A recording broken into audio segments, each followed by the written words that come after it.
In a realm of universal lords, each sovereign begins with a randomly assigned territory. There exist impregnable mountainous fortresses, islands situated at vital crossroads, and enigmatic dragon lairs. As for Liu Yuan, his initial domain lies beneath the earth, within a shadowy dungeon, leading a horde of demons, goblins, harpies, and a Medusa into battle. Chapter 1. The Universal Lord. Welcome to the Universal Lord game. Next, you shall receive your initial territory. In this dimensional world, teeming with countless challenges and opportunities, you shall take on the mantle of a lord, commanding your own legion. Explore the boundless world, vie for the throne of steel, and glimpse the power of the divine. Now, recruit soldiers. Do not allow the beast tide to engulf you. Time until the beast tide arrives. 7 days. Matching. Match complete. The sound struck his mind like a steel stamp. Liu Yuan awoke to find himself sprawled upon a cold floor. He steadied his forehead and rose unsteadily to his feet. Looking around, he discovered himself encircled by a series of prison cells. He stood in the center of a vacant space within the cells, facing a dilapidated table upon which a hand bone was propped, emanating a dim blue light that barely illuminated the dungeon. Liu Yuan seated himself on a chair, resting his hands upon the table, cradling his head to mitigate the dizziness. Just moments ago, he had been a researcher in the field of microphysics. His research focused on the precise measurement of neutrino mass hierarchies and oscillation parameters, conducted in an obscure basement while toiling away at scientific endeavors. Having recently graduated, coupled with the niche nature of his research, it proved challenging to generate commercial value. Thus, his income barely sufficed to cover household expenses. As a staunch materialist, he harbored little fear of darkness and the unknown, for all things are knowable. Even now, ensconced in a dungeon, he swiftly regained his composure, striving to clarify the situation for an appropriate response. Before long, a mechanical electronic voice resounded again. Initial territory has been assigned. Each territory is separated by at least 20 kilometers. During the protection period, other players may not enter your territory without permission, unless the lord is deceased. You must upgrade your territory, expand core areas, construct distinctive buildings, and recruit troops to combat crises. In your mind, there exists a lord's manual that allows you to view your attributes and facilitates seamless communication among players. The first wave of the beast tide will arrive in 7 days. Please prepare adequately. Should the core of your territory be destroyed, the player shall perish. Further updates will be provided after the first wave of the beast tide concludes. Stay tuned. Liu Yuan silently recited from the Lord's manual, and a luminous screen materialized before him. Resembling a book, the left page displayed status information. Liu Yuan. Status: mild concussion. Strength: 3, correlates with maximum health and self-healing speed. Agility: 2, correlates with attack speed and reaction time. Intelligence: 8, correlates with mental fortitude and perception. Resistance: 3, correlates with armor and spell resistance. The average value for a normal person is 5. Health: 90-90. The health cap for a normal person is 100. Stamina: 120-120. Usable for casting spells. Consumed at a rate of 2 per hour while awake. Falling below 10 will induce a coma. Higher intelligence results in lower consumption. Talent: all things knowable. For you, the world and all its elements are knowable. When you gaze upon an enemy, you will make a determination, rolling a 12-sided die, and based on the result, you will obtain corresponding intelligence about the target. Once your intelligence on a target exceeds 60, your damage will convert to true damage, ignoring all shields and resistances. Although he seldom engaged in gaming, he understood the significance of strength and agility in the early stages of exploration, qualities he unfortunately lacked. Moreover, his physical condition had deteriorated due to nightly vigils and a lack of exercise, rendering him inferior to the average person. He glanced at the right page of the Lord's manual, revealing the player chat area. It contains sections for world chat, regional chat, and friend chat. The world chat interface bore a notation of 999. Is anyone there? Haha, I've transcended. I always sensed I was destined for greatness. Online recruiting followers. I have late-stage cancer, bedridden and immobile, and now I'm miraculously healed. Ha ha ha. Thank you, heaven. I've never even been class monitor in school. Now you want me to be a lord? We're the succubi. I shall lead the charge. I am Qin Shi Huang. Donate me 50, and when I ascend to the throne, I shall reward you handsomely. Brothers, this is no dream. Another world, here I come. In a nationwide gaming phenomenon, boasting online participants numbering in the billions, a torrent of messages flitted by too swiftly to comprehend. Liu Yuan fumbled with the chat feature and discovered a random channel button at the top of the interface. Upon entering the random channel, he encountered the label random channel 10087, participants 4250. In the blink of an eye, the number surged to 5050, reaching full capacity. The cacophony of chaotic chatter subsided, and the dialogue transformed into something of substance. Is anyone forming a team? Brothers, perhaps we can support one another to survive this wave of beasts. Don't be naive. This map is far more expansive than you think. With a 20-kilometer gap, do you really expect to find anyone? Indeed, I am on an island, while others in this channel are atop mountains. Positions are assigned randomly. Does anyone have intelligence to share? Do you start with initial units? Take a look at mine. An accompanying image displayed below. Peasant, population, 1, strength, 5, agility, 5, intelligence, 5, resistance, 5, life, 100/100. Stamina, 100/100. Description, an unremarkable peasant, capable of farming, lumbering, mining, and combat. He embodies all potentialities. Skills, rally. By sounding the rally horn, peasant can be transformed into militiaman, increasing all attributes by 1 point. The moment I opened my eyes, I found myself encircled by 20 peasants, which startled me. What a nightmare. Why do I lack initial units? Such neat attributes, all of 5. These attributes are commendable. A free unit at the start. They are merely weaklings. I still have some equipment and food in my storage. What did you start with? Nothing at all. Wait, I have a dragon egg. Dragon egg. Population, 50. Strength, agility, intelligence. Resistance, 20. Immune to high temperatures.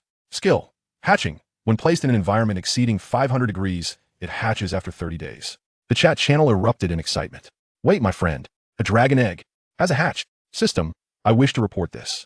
Is it Daenerys Targaryen? Hold on. Everyone starts with a population limit of 100, right? Indeed, my level 1 territory shows a population cap of 100. I too have a limit of 100. My friend, you are in trouble. Starting with a dragon egg consumes 50 of your population, leaving you with no combat capability and only 50 remaining. How will you amass troops to survive this wave of beasts? A newly hatched juvenile dragon takes years to mature. The risk is too great. We must flee, brother. Fear not. Send the egg my way. I shall assist in hatching it. Liu Yuan furrowed his brow. It appeared that each player's starting conditions bore advantages and disadvantages, rendering the situation relatively equitable overall. He surveyed his surroundings, grasping the arm bone of a skeletal hand on the table, lifting it gently. Its weight was akin to that of a desk lamp. Illuminated by the glow of the bone lamp, he scrutinized the confines of the prison cell around him. Chapter 2. The Dark Dungeon. The Dark Dungeon. Level 1 Durability. 500500 Population. 10,100 Area. 300 square meters. Territory characteristics. Magic resistance stone. Within the dungeon. The magical damage inflicted by enemies is reduced by 60, and casting speed is diminished by 40. Taming. Enemies confined within cages can make a sanity check once per day. The size of their viewpoint reduces their resistance or increases their loyalty. Roll an 8-sided die, if the result is below 4. Taming is unsuccessful. This dungeon is equipped with a wooden door, which appears damp and decayed.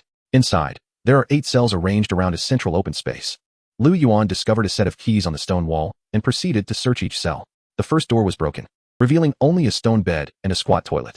The second cell seemed to serve as a storage room, containing pots, cleaning tools, and various implements of torture, such as scalpels, nails, whips, and handcuffs.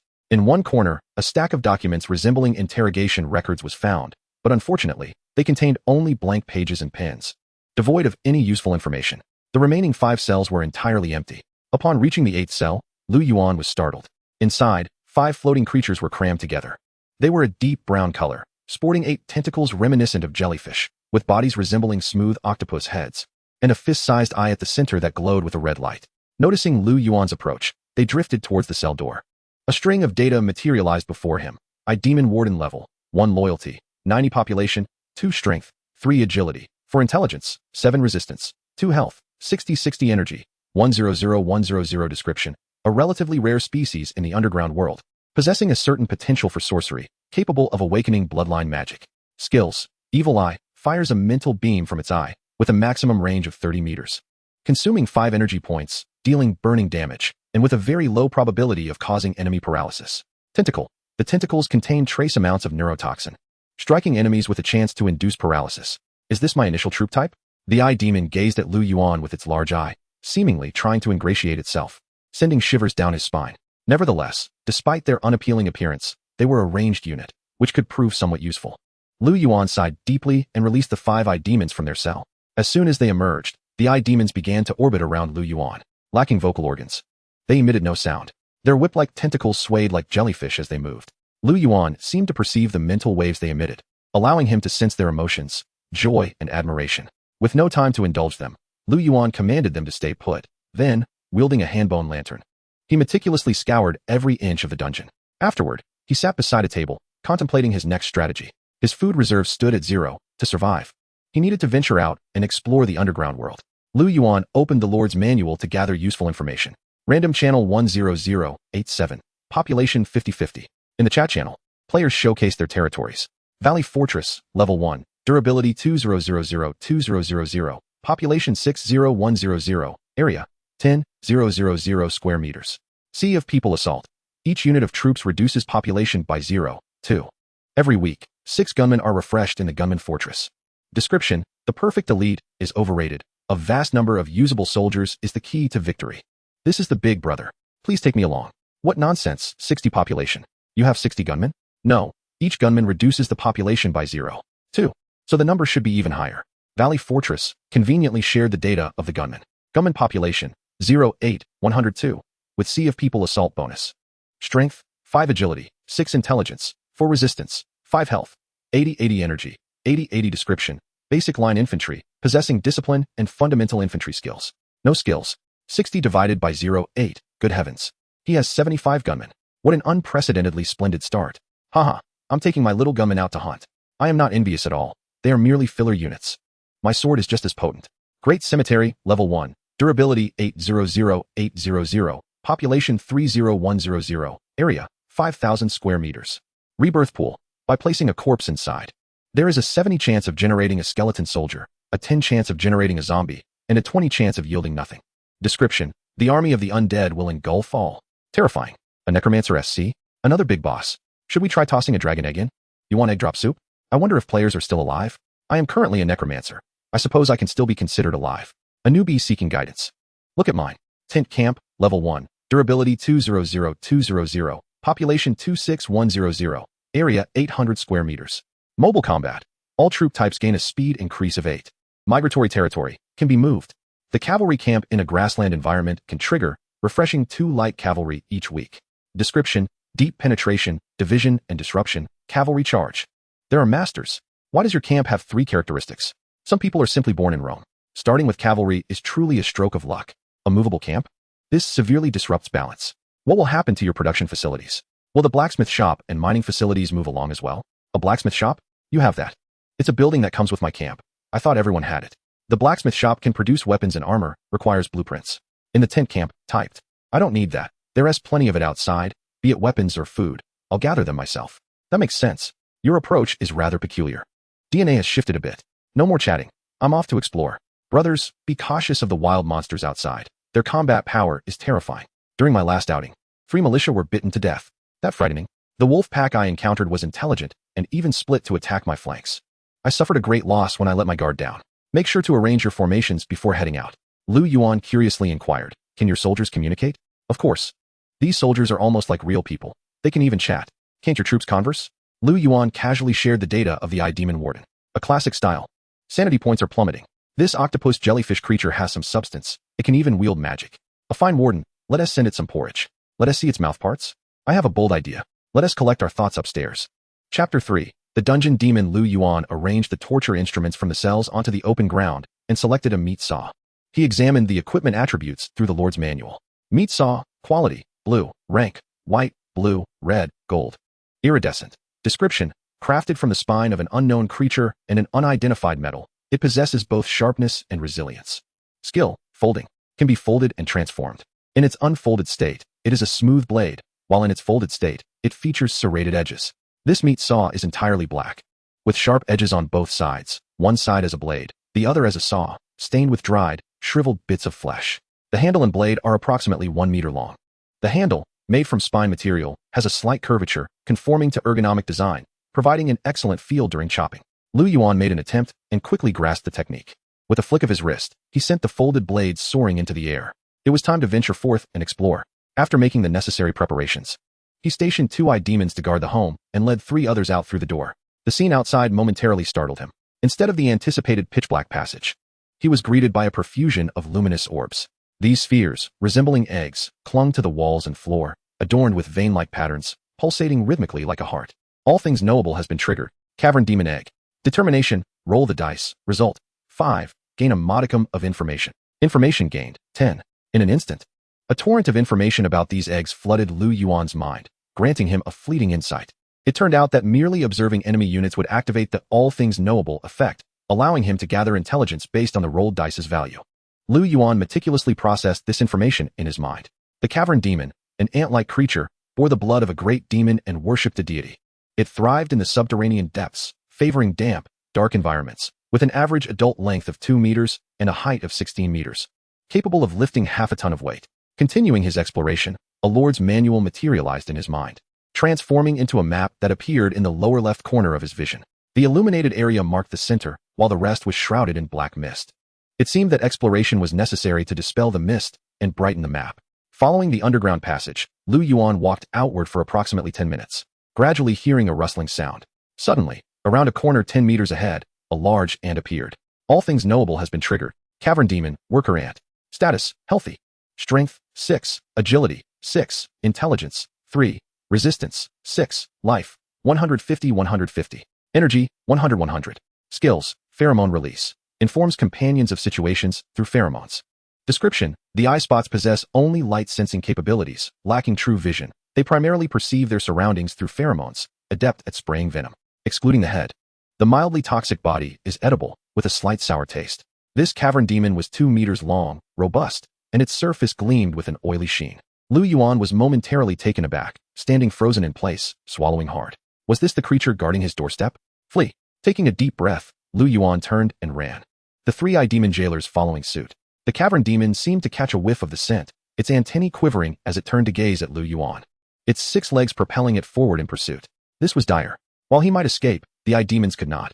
If caught, their fragile forms would stand no chance of survival. Sacrificing the 3 demons would allow him to flee, but what would follow? Gritting his teeth, Liu Yuan steeled himself against the fear, gripping his meat saw tightly, and turning to confront the cavern demon. Engage. The tentacles of the demon lashed like whips, striking the cavern demon. The worker ant emitted a sharp shriek of pain. Seizing the moment of its stagger, Liu Yuan stomped his left foot, leaping sideways to evade its charge, swinging his meat saw down toward its hind leg. Severing the cavern demon's leg, green fluid gushed forth. I can sever it. Relief washed over Liu Yuan. The meat saw was indeed sharp. He felt as though he exerted little effort, yet could effortlessly slice through the exoskeleton. Grateful for this equipment at the outset, he knew he would have struggled to breach the shell otherwise. The cavern demon, struggling to turn, swung its massive mandibles toward him. The demon pivoted, concentrating its energy to unleash a wave of purple light, striking the cavern demon head-on and interrupting its attack. With swift precision, Liu Yuan brought down the saw again, severing another leg. The demons fired off 3 more mental rays, focusing on the worker ant's head, forcing it back 3 steps. Liu Yuan, seizing the opportunity, swung the meat saw at its abdomen, embedding the blade about 20 centimeters deep. The cavern demon shrieked in agony, thrashing wildly. Its thigh as thick as an arm kicking out erratically, landing a powerful blow on Liu Yuan's chest, causing him to stumble back, the taste of iron flooding his mouth. At that moment, the saw slipped from his grasp, lodged too deeply, revealing the peril of insufficient strength. Before Liu Yuan could regain his composure, a pair of long, sharp mandibles descended upon him. Fortunately, an demon's mental ray struck the cavern demon's head, causing its bite to veer off course by several centimeters. Liu Yuan narrowly dodged the attack, quickly recovering and exploiting the cavern demon's slow-turning speed, hastily maneuvering behind it, circling as it struggled. The cavern demon writhed in a frenzy, but alas, with one leg severed, its balance faltered, its attempts to bite futile as it snapped its mandibles in vain. Unable to reach Liu Yuan. In the distance, the demons continued their relentless assault, firing mental rays one after another. What a feast! Liu Yuan seized the moment. Leaping onto the back of the large ant, gripping the handle of the meat saw tightly. Using the force of his legs, he yanked the blade free. Green blood gushing forth and splattering him entirely. 1 cut, 2 cuts, 3 cuts. The meat saw mercilessly slashed, accompanied by the spray of blood. The cavern demon howled a final, mournful cry, its long legs twitching before gradually falling still. Cautiously, Liu Yuan delivered 2 more strikes to its head, then collapsed onto the ground, spitting out a mouthful of blood and gasping for breath. You have gained 20 gold coins, common currency. After resting for barely 2 minutes, he suddenly recalled that ants are social creatures. The pheromones released by this cavern demon before its demise might attract other large ants. He needed to flee quickly. With that thought, Liu Yuan instructed the 3 demons to ensnare the cavern demon's body with their tentacles and drag it back to the dungeon for food reserves. He would study how to consume it later. As he walked, he flipped through the Lord's manual. Liu Yuan. Life, 5690 energy, 921 120. Random channel 10087. Population 50-50. Liu Yuan. Battling monsters is truly exhilarating. Look at that. What a massive spider. Isn't that clearly an ant? Already off to farm? Tent camp. I looted an equipment while battling monsters. Elf short bow quality, blue. Why do I only receive gold from battling monsters? Because gold is the basic loot. While equipment has a low drop rate, I got some too. Envious. Valley Fortress. Brothers, I clashed with the lord next door. What happened? Valley Fortress. That scoundrel stole my gold mine, which is only 3 kilometers from my home. When I went to mine, he discovered me with his griffin, slaughtered my farmers, and taunted me. I could tolerate a lot, but this is intolerable. Let us go to war. I want to see rivers run red with blood. Didn't they say you can't enter another player's territory without permission? How are you going to fight? Valley Fortress. I'll lay an ambush outside. Wait for his griffin to land, and then strike. I'll seize the resource point and deny him any gathering. Let him ride that griffin for a lifetime. Let us see how he handles the first wave of beasts. Valley Fortress. When the battle starts, I'll send you screenshots of the broadcast. Chapter 4. The Grey Dwarfs. Upon returning to the dungeon, Liu Yuan wasted no time. He placed the cavern demon's corpse in an open area, intending to dissect it for a better understanding of its anatomy and to analyze its weaknesses. He retrieved a torturous dagger, methodically removing the ant's legs, slicing open the exoskeleton to expose the underlying muscles and blood vessels. He cut a piece of muscle and roasted it over a bone claw lamp, releasing the scent of protein. Sampling a bite, he found the flavor somewhat bland but devoid of any off-putting taste, reminiscent of chicken. Tasting the green blood, he found it sour and bitter, holding it in his mouth for a moment before spitting it out. He then opened the back of the cavern demon, draining the blood, and followed the blood vessels to locate the triangular heart, which was the size of a football, coated in a deep green viscous substance. Subsequently, he meticulously identified the positions of all the organs, facilitating targeting during combat. Acquisition of information on the abyssal demon. 15. After dissecting the corpse, a prompt for a lord's log emerged. It seems that dissection can indeed enhance intelligence. Perhaps reading could do the same? Liu Yuan noted this in his mind, intending to diligently seek out information on the abyssal demon. His talent enables him to inflict real damage on creatures with intelligence exceeding 60. Once his tasks were complete, Liu Yuan extracted the muscle from the leg of the abyssal demon, carefully removing the blood vessels, and then roasted it over the bone claw lamp. While the meat cooked, he sketched a rough lateral cross-section of the abyssal demon on paper, indicating the positions of its organs. Enduring the foul stench, Liu Yuan devoured the demon's leg meat, subsequently offering its remains to the demon for consumption. After the meal, he retrieved a meat saw, intending to extract the hardest part of the demon's shell to craft a breastplate. Just then, a commotion erupted at the entrance. This is the place. I remember there being an abandoned dungeon here. We should hide for a while. The soldier ants outside are too frenzied. Damn these bugs, they've devoured all the slaves. This trip has been in vain. Fortunately, we had these slaves for backup. Otherwise, we would have perished here. Quickly, let us find shelter. The door is locked. Stand back, I will break it open. Be cautious, there may be someone inside. Liu Yuan approached the grand door and peered through a shooting hole in the wall. All is knowable has been triggered. Judgment. Roll the dice. Result. 4. Gain a small amount of intelligence. Grey Dwarf. Status. Bleeding. Strength. 9. Agility. 7. Intelligence. 6. Resistance. 9. Life. 54, 160. Energy. 65, 100. Description. Grey Dwarfs are a subspecies of dwarves residing deep within the shadowy regions, characterized by their arrogance, ferocity, and cruelty. With a tradition of enslavement, adept at crafting items. Acquired intelligence on Grey Dwarf. 8. Liu Yuan glanced at the 3 Grey Dwarfs at the entrance. They appeared injured, bloodied, yet their attributes were alarmingly high. One of them, wielding a hand axe, slowly approached the door, while the other 2 flanked him, keeping watch. With a resounding thud, the great axe struck the door. Dark dungeon durability, 490, 500. The axe inflicted 10 points of durability damage. A deep axe mark marred the door's surface. Liu Yuan hastily cleared his throat and spoke. Outsiders, please state your intentions. Ha ha ha, don't be ridiculous, my friend. The master of this dungeon has been dead for over a century. From his words, it seemed this dungeon had long existed. Hurry and open the door. Let us take refuge together, we mean no harm.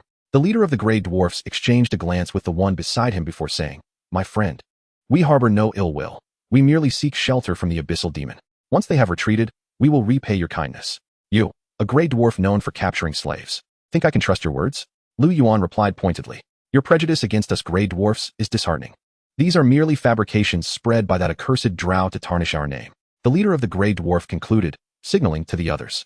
The 2 Grey Dwarfs understood and quietly drew their hand axes, inching closer. Mental beam. Liu Yuan shouted. The demons, lying in ambush at the shooting window, instantly conjured lightning-like rays, unleashing 5 concentrated beams that struck the leading Grey Dwarf, knocking him to the ground unprepared. The Grey Dwarf's old wounds reopened, blood gushing forth. Life, 42, 160. This is your final warning. Leave at once. The eye demon commanded. The gray dwarf's expression hardened. Suppressing his fury, he replied, do not act rashly. My friend, the abyssal demon is fast approaching. We can help you defend this place. Surely you find it difficult to combat these insects alone. Liu Yuan immediately discerned the probing nature of his words and replied coolly, unnecessary. My forces are sufficient here. Even without assistance, we can hold our ground. Hearing this, the gray dwarf was taken aback, slightly shaking his head at the two beside him, who promptly sheathed their hand axes. Do not jest, this desolate area. Who would station troops here? Are you a merchant or an adventurer? We could discuss matters. Another gray dwarf interjected. More hands ultimately mean more help, do they not? We share a common enemy, the beast tide.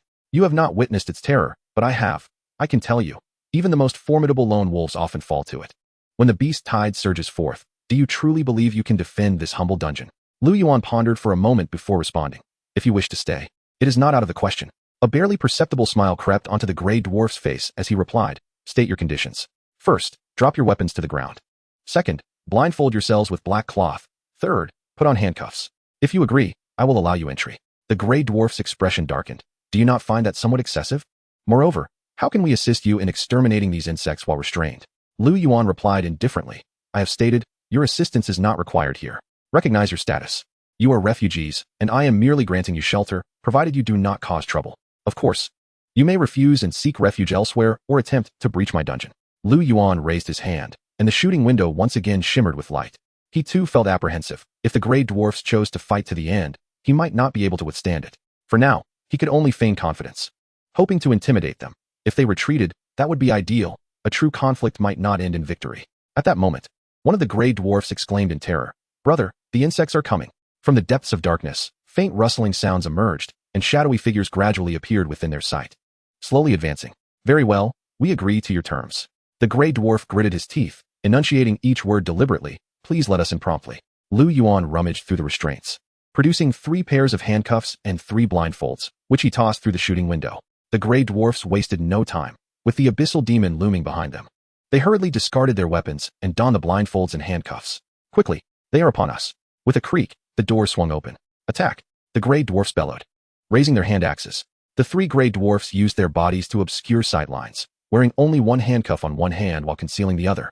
Seizing the opportunity as Liu Yuan opened the door to rush inside, Liu Yuan, armed with a meat saw, confronted them, but was swiftly knocked to the ground by tremendous force. One gray dwarf tightly clung to his leg, while another mounted him, seamlessly taking the hand axe retrieved by the outside gray dwarf. This series of actions flowed without interruption, leaving Liu Yuan no time to react. The cold axe descended upon him.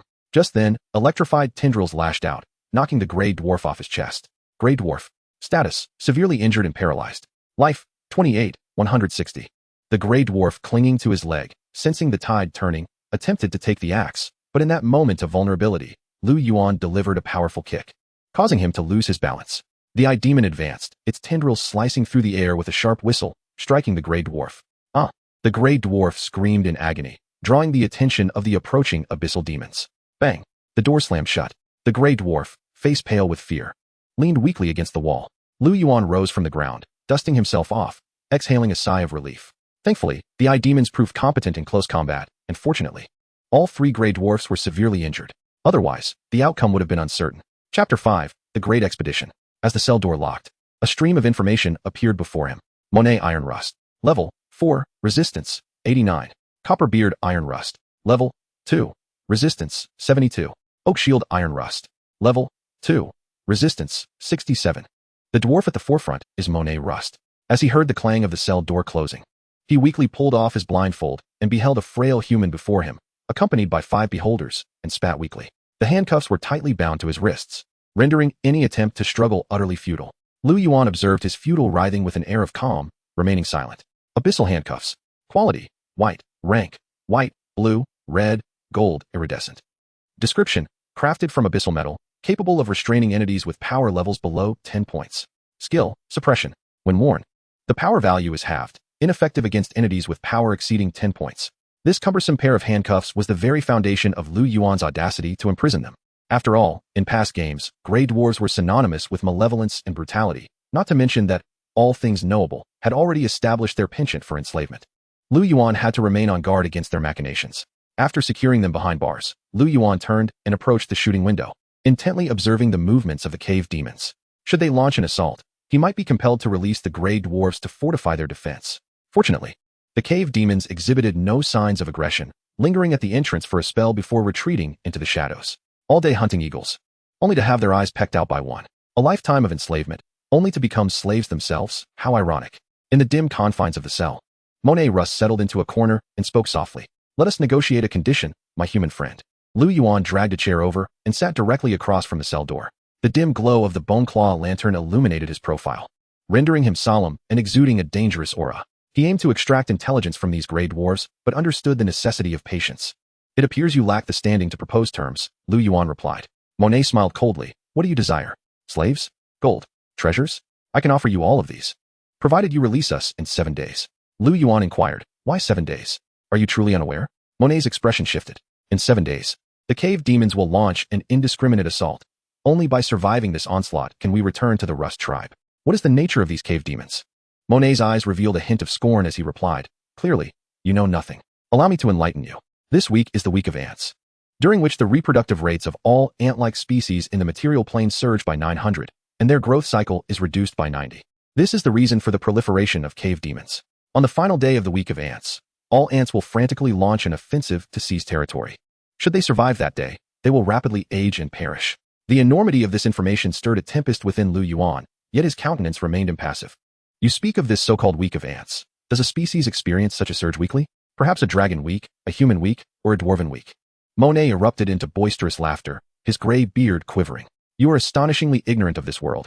How could a species proliferate weekly? Even a monthly occurrence would be deemed rare. In truth, such events transpire only once every 6 months. Moreover, the duration is not fixed, like cat months, demon years, or indeed your own kind.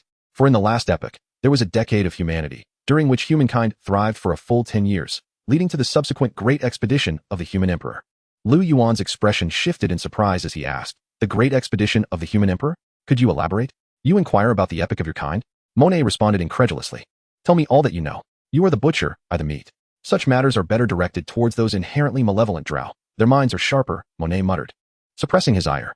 In the last epoch, your kind was but a trifling race, huddled in the corners of some continent, serving as fodder for the various tribes. 1 year, the celestial constellations shifted, heralding a decade for humanity, a time of great flourishing, birthing countless heroes and legendary figures. Under the leadership of the human emperor, they launched a grand expedition that brought calamity to all the races of the material plane. Your beholder kin, at that time, were noble denizens of the Underdark, reduced to mere protected creatures, Monet sneered. And what happened next? Do you wish to know? Unshackle my handcuffs, and I shall tell you.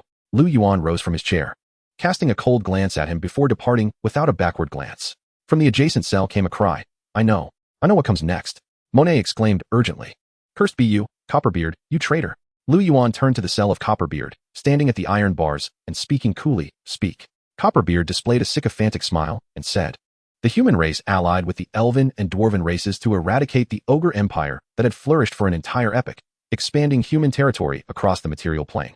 Unfortunately, after the decade of human favor ended, the race inevitably succumbed to decline, with the 4 horsemen of the king betraying the human emperor and establishing the 4 great human duchies, which persist to this day. The 4 great duchies? Are they the powers of the surface humans? Copperbeard clarified, not merely the surface. The influence of these duchies extends to the seas, the underground, and even the skies.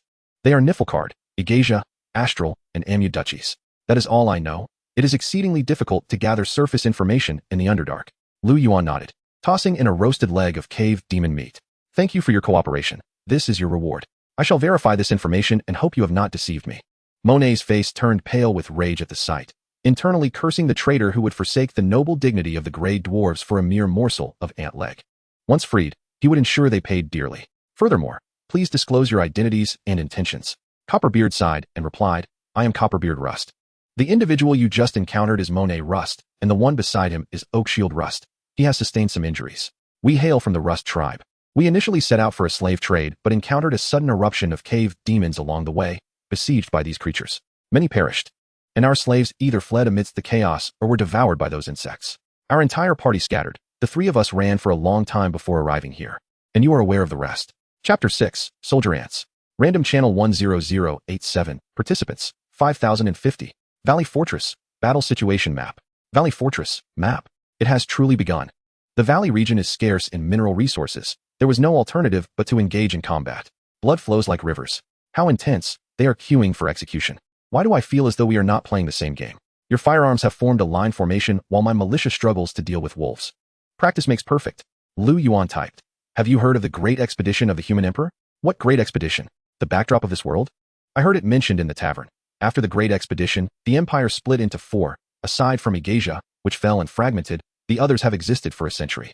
Valley Fortress. My territory lies within Igasia. The warlords here are in chaos. But thankfully, the flames of war have yet to reach me. My territory is not within the four duchies. NPCs say I must be one of the remnants left behind after the Great Expedition scattered across the world. Alas, this expedition failed. Otherwise, the humans would have already unified the world. All hail the great human emperor. Wait, I heard that this great expedition was a scheme of the false emperor. His son united with other great knights to overthrow his father's tyranny in order to hasten an end to the war. A chorus of laughter ensued. It is only the first day, and you have already uncovered so much. Ask NPCs. Do you not understand the background of the world? What should I do here with only skeletons and zombies? Liu Yuan contemplated for a moment and resolved to disseminate information regarding the ant's nest. Engaging in discussions with fellow players about strategies for breaking the impasse. Is he a lord of the underworld? Indeed. The subterranean demon appears rather fearsome. So, this is the monstrous tide expected in 7 days. I wondered why so many ants suddenly invaded the granary, depleting my food supplies. Remarkably, the large ants have indeed multiplied. These ants lie in wait, and once they mature, they will launch an offensive. We must eradicate the eggs post-haste.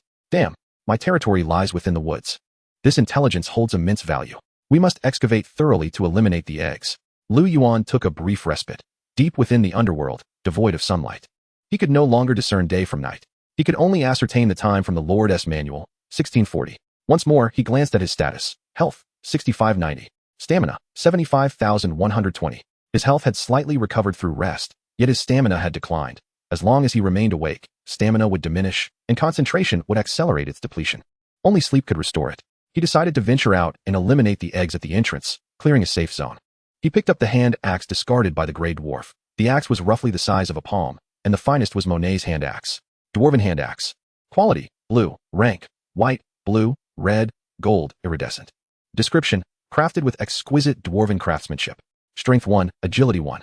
The other two hand axes were plain weapons, devoid of attributes. Additionally, there was a dwarven wooden shield. Dwarven wooden shield. Quality, white. Rank, white, blue, red, gold, iridescent. Description, crafted with exquisite dwarven craftsmanship, capable of withstanding minor damage.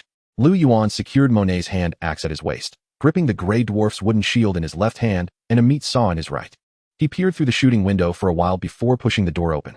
Liu Yuan stationed an eye demon at the shooting window. Should an attack occur, the eye demon would unleash a mental beam for protection. He was accompanied by just one eye demon, which could serve as a meat shield in dire circumstances, or perhaps even be sacrificed to satiate the subterranean demon. Liu Yuan raised the wooden shield to chin height and cautiously approached the subterranean demon's eggs. These luminescent green eggs pulsated like bubbles, as if breathing. With a swift motion, Liu Yuan brought the meat saw down upon them. A row of eggs burst open as if they were water-filled balloons. Among them, one egg had developed a larva, albeit only half a meter long. With one decisive strike, Liu Yuan cleaved it in two, and the larva struggled within the shell for a moment before succumbing. You have gained 5 gold coins. Ah! Liu Yuan's heart surged with elation. Slaying an adult subterranean demon rewarded 20 gold coins, while defeating a larva yielded merely 5. However, the difficulty of the two was worlds apart. The profit from 4 larvae equated to that of a single adult. Liu Yuan gazed at the extensive cluster of eggs before him, his eyes gleaming. Though not every egg contained a larva, some yielded only a clear substance. The sheer abundance of eggs was overwhelming. Opening them was akin to unboxing a surprise, and eventually, one was bound to reveal a larva. These eggs instantaneously alleviated his fear of clusters. Liu Yuan commanded the eye demon behind him to unleash mental beams at the eggs. The eye demon coalesced a purple aura, shooting it forth with great force, splattering the liquid inside. Just like popping balloons, a continuous barrage of rays was unleashed. While Liu Yuan wielded the meat saw, indiscriminately cutting through the surrounding vegetation, entirely oblivious to the distant movements. Before long, the ground near the dungeon was splattered with green ichor, strewn with the carcasses of larvae. Suddenly, a massive subterranean demon erupted from the earth. Subterranean demon, soldier ant. Status, healthy. Strength, 8. Agility, 6. Intelligence, 3. Resistance, 8. Health, 160160. Stamina, 85100. Skills, pheromone release. Informs allies of the situation by releasing pheromones. Burrowing, capable of moving underground. Venom sprays a corrosive compound ant acid venom. Possessing a full 3 skills, it far surpassed the worker ant in capabilities, with significantly superior attributes. Its form was more aggressive, its shell appearing tougher, gleaming with a metallic sheen, and its 6 legs bore several protruding spikes, while its toes resembled elongated bristles. Its mandibles were longer and more pronounced. Truly a born warrior species. Liu Yuan felt a chill run down his spine. At this moment, he was approximately 20 meters from the dungeon's entrance. If he turned to run, he would undoubtedly be pursued. The soldier ant, having detected the scent of damaged eggs, roared furiously and unleashed a glob of venom in Liu Yuan's direction. Liu Yuan executed a roll, narrowly evading the attack, though a few droplets of ichor splattered onto his garments, instantly corroding several small holes. The skin near his clothing felt a distinct burning sensation. Before he could rise, a slender stabbing limb lunged at the eye demon. If struck, it would mean either death or dismemberment. The eye demon retaliated with a whip-like appendage, striking the soldier ant and diverting its attack, severing one of its spiny limbs. The eye demon within the dungeon immediately responded with mental beams, bombarding the soldier ant, causing it to stagger backward. Seizing the moment of the soldier ant's momentary paralysis, Liu Yuan exerted all his strength to twist his body and dive beneath its abdomen. He hastily discarded the shield, wielding the meat saw with both hands, and thrust it violently toward the heart. The sharp blade sliced effortlessly through the shell, splattering green blood across his face. The soldier ant thrashed violently, its hind legs stomping wildly. One claw pierced into Liu Yuan's calf, the barbed tip embedding itself firmly in his flesh. Amidst its frantic struggles, it tore a large gash, inflicting excruciating pain that contorted Liu Yuan's face in agony. Yet he could only curl up, cradling his head, afraid that another limb would impale him elsewhere. Liu Yuan felt immense regret. This tactic was far too perilous, and he vowed never to recklessly dive beneath a soldier ant again. A flurry of mental beams struck the soldier ant's head like flashes of white lightning. Its struggles gradually diminished, its claws weakly pressing against Liu Yuan's abdomen, ultimately failing to penetrate further, and slowly, it could no longer sustain itself, collapsing to the ground. Chapter 7. The Nest. Liu Yuan. Status: bleeding, losing 1 health point per minute. Strength: 34. Agility: 23. Intelligence: 8. Resistance: 3. Health: 3290. Stamina: 55120.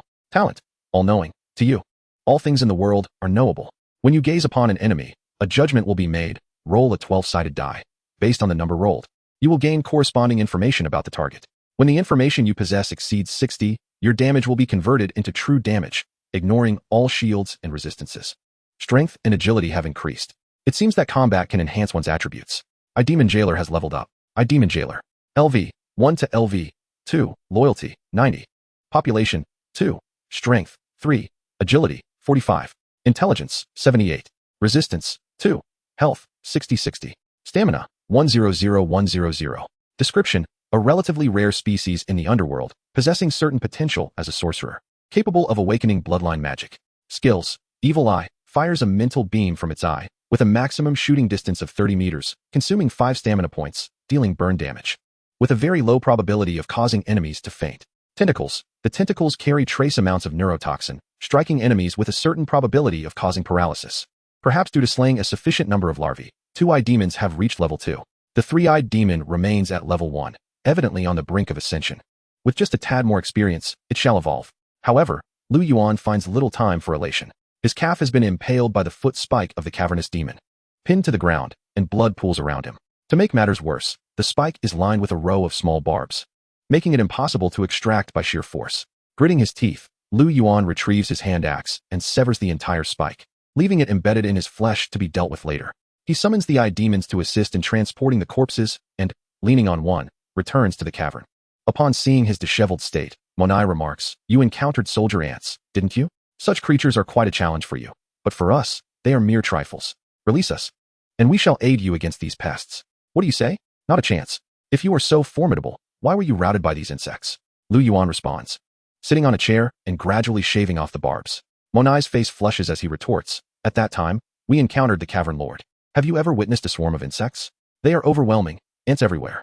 The barbs prove too tough to remove, and Liu Yuan holds his breath, mustering his strength to yank the entire spike out in one go. Beads of sweat rolled down his face, the excruciating pain rendering him mute. Liu Yuan. Status: severe hemorrhage, losing 5 hit points per minute. This is dire. Liu Yuan's complexion pales. He has only 32 hit points remaining, and in 6 minutes, he will bleed to death. Monai sneers, "I possess some healing potions. Just let me out, and they are yours." Feigning calm, Liu Yuan retorts, if I perish, you too shall meet your end. No one will come to your rescue. You would do well to hand them over directly, as long as I live. I can still provide sustenance for you. Not necessarily. My companions are merely lost. They will see the signs I left and come for me. As for you, you will have bled out long before they arrive. Liu Yuan ignores him. He would never release him. Once free, it would be difficult to confine him again. Who knows who would end up imprisoning whom? Furthermore, if he truly had potions, why not use them on his injured comrades? And if he did possess them, how could Liu Yuan be assured they were not poisoned?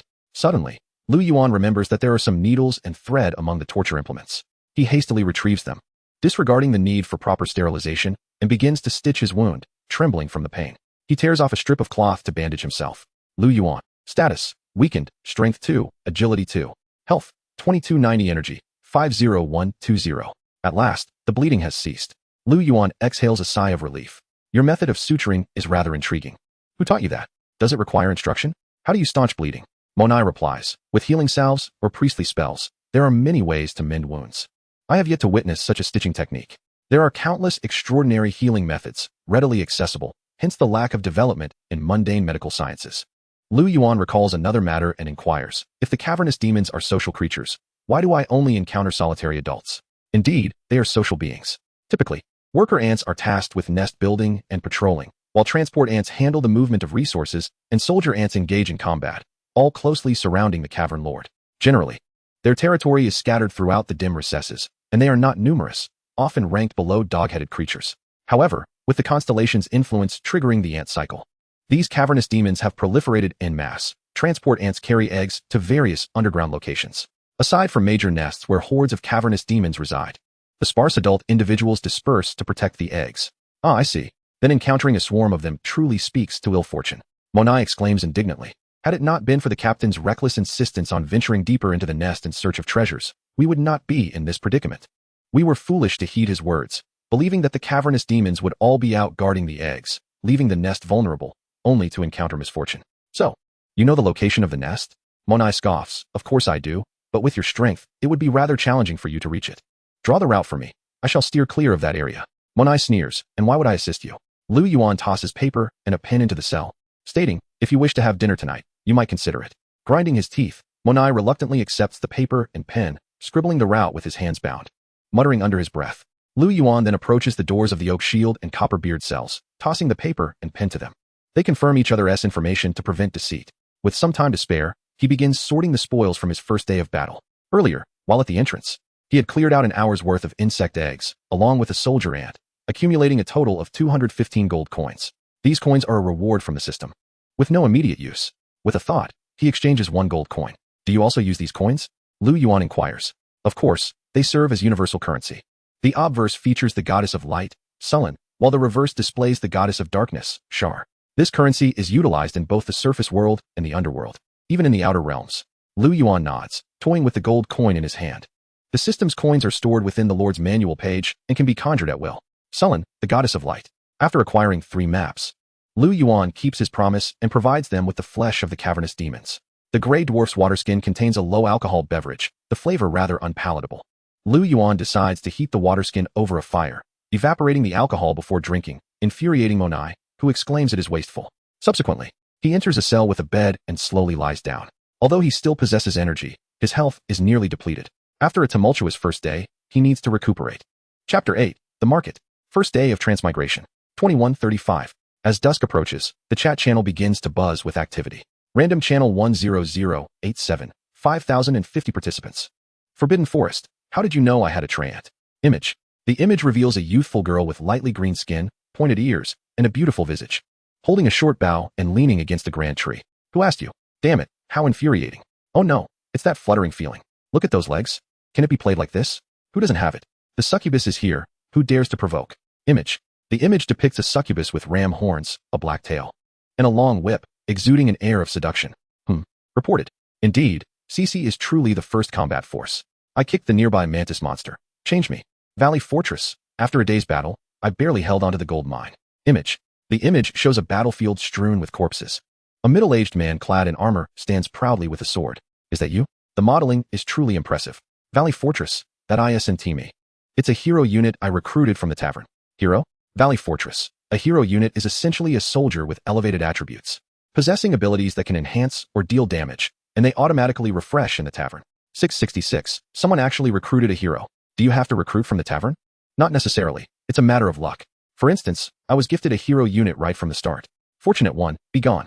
As he continues to read, Liu Yuan feels a tingling in his legs, his mind drifting into a stupor, and soon he falls into a deep slumber. The next day, 7 o'clock a.m., Liu Yuan is awakened by the system's notification sound. Yesterday, a total of 26 million players died. The territory has been abandoned. Players may occupy it. Building system unlocked. Players can collect resources, construct various buildings, and unlock additional features. The chat channel erupts in chaos. No way. Is it true that someone actually died? What happens if you die in the game? What about in reality?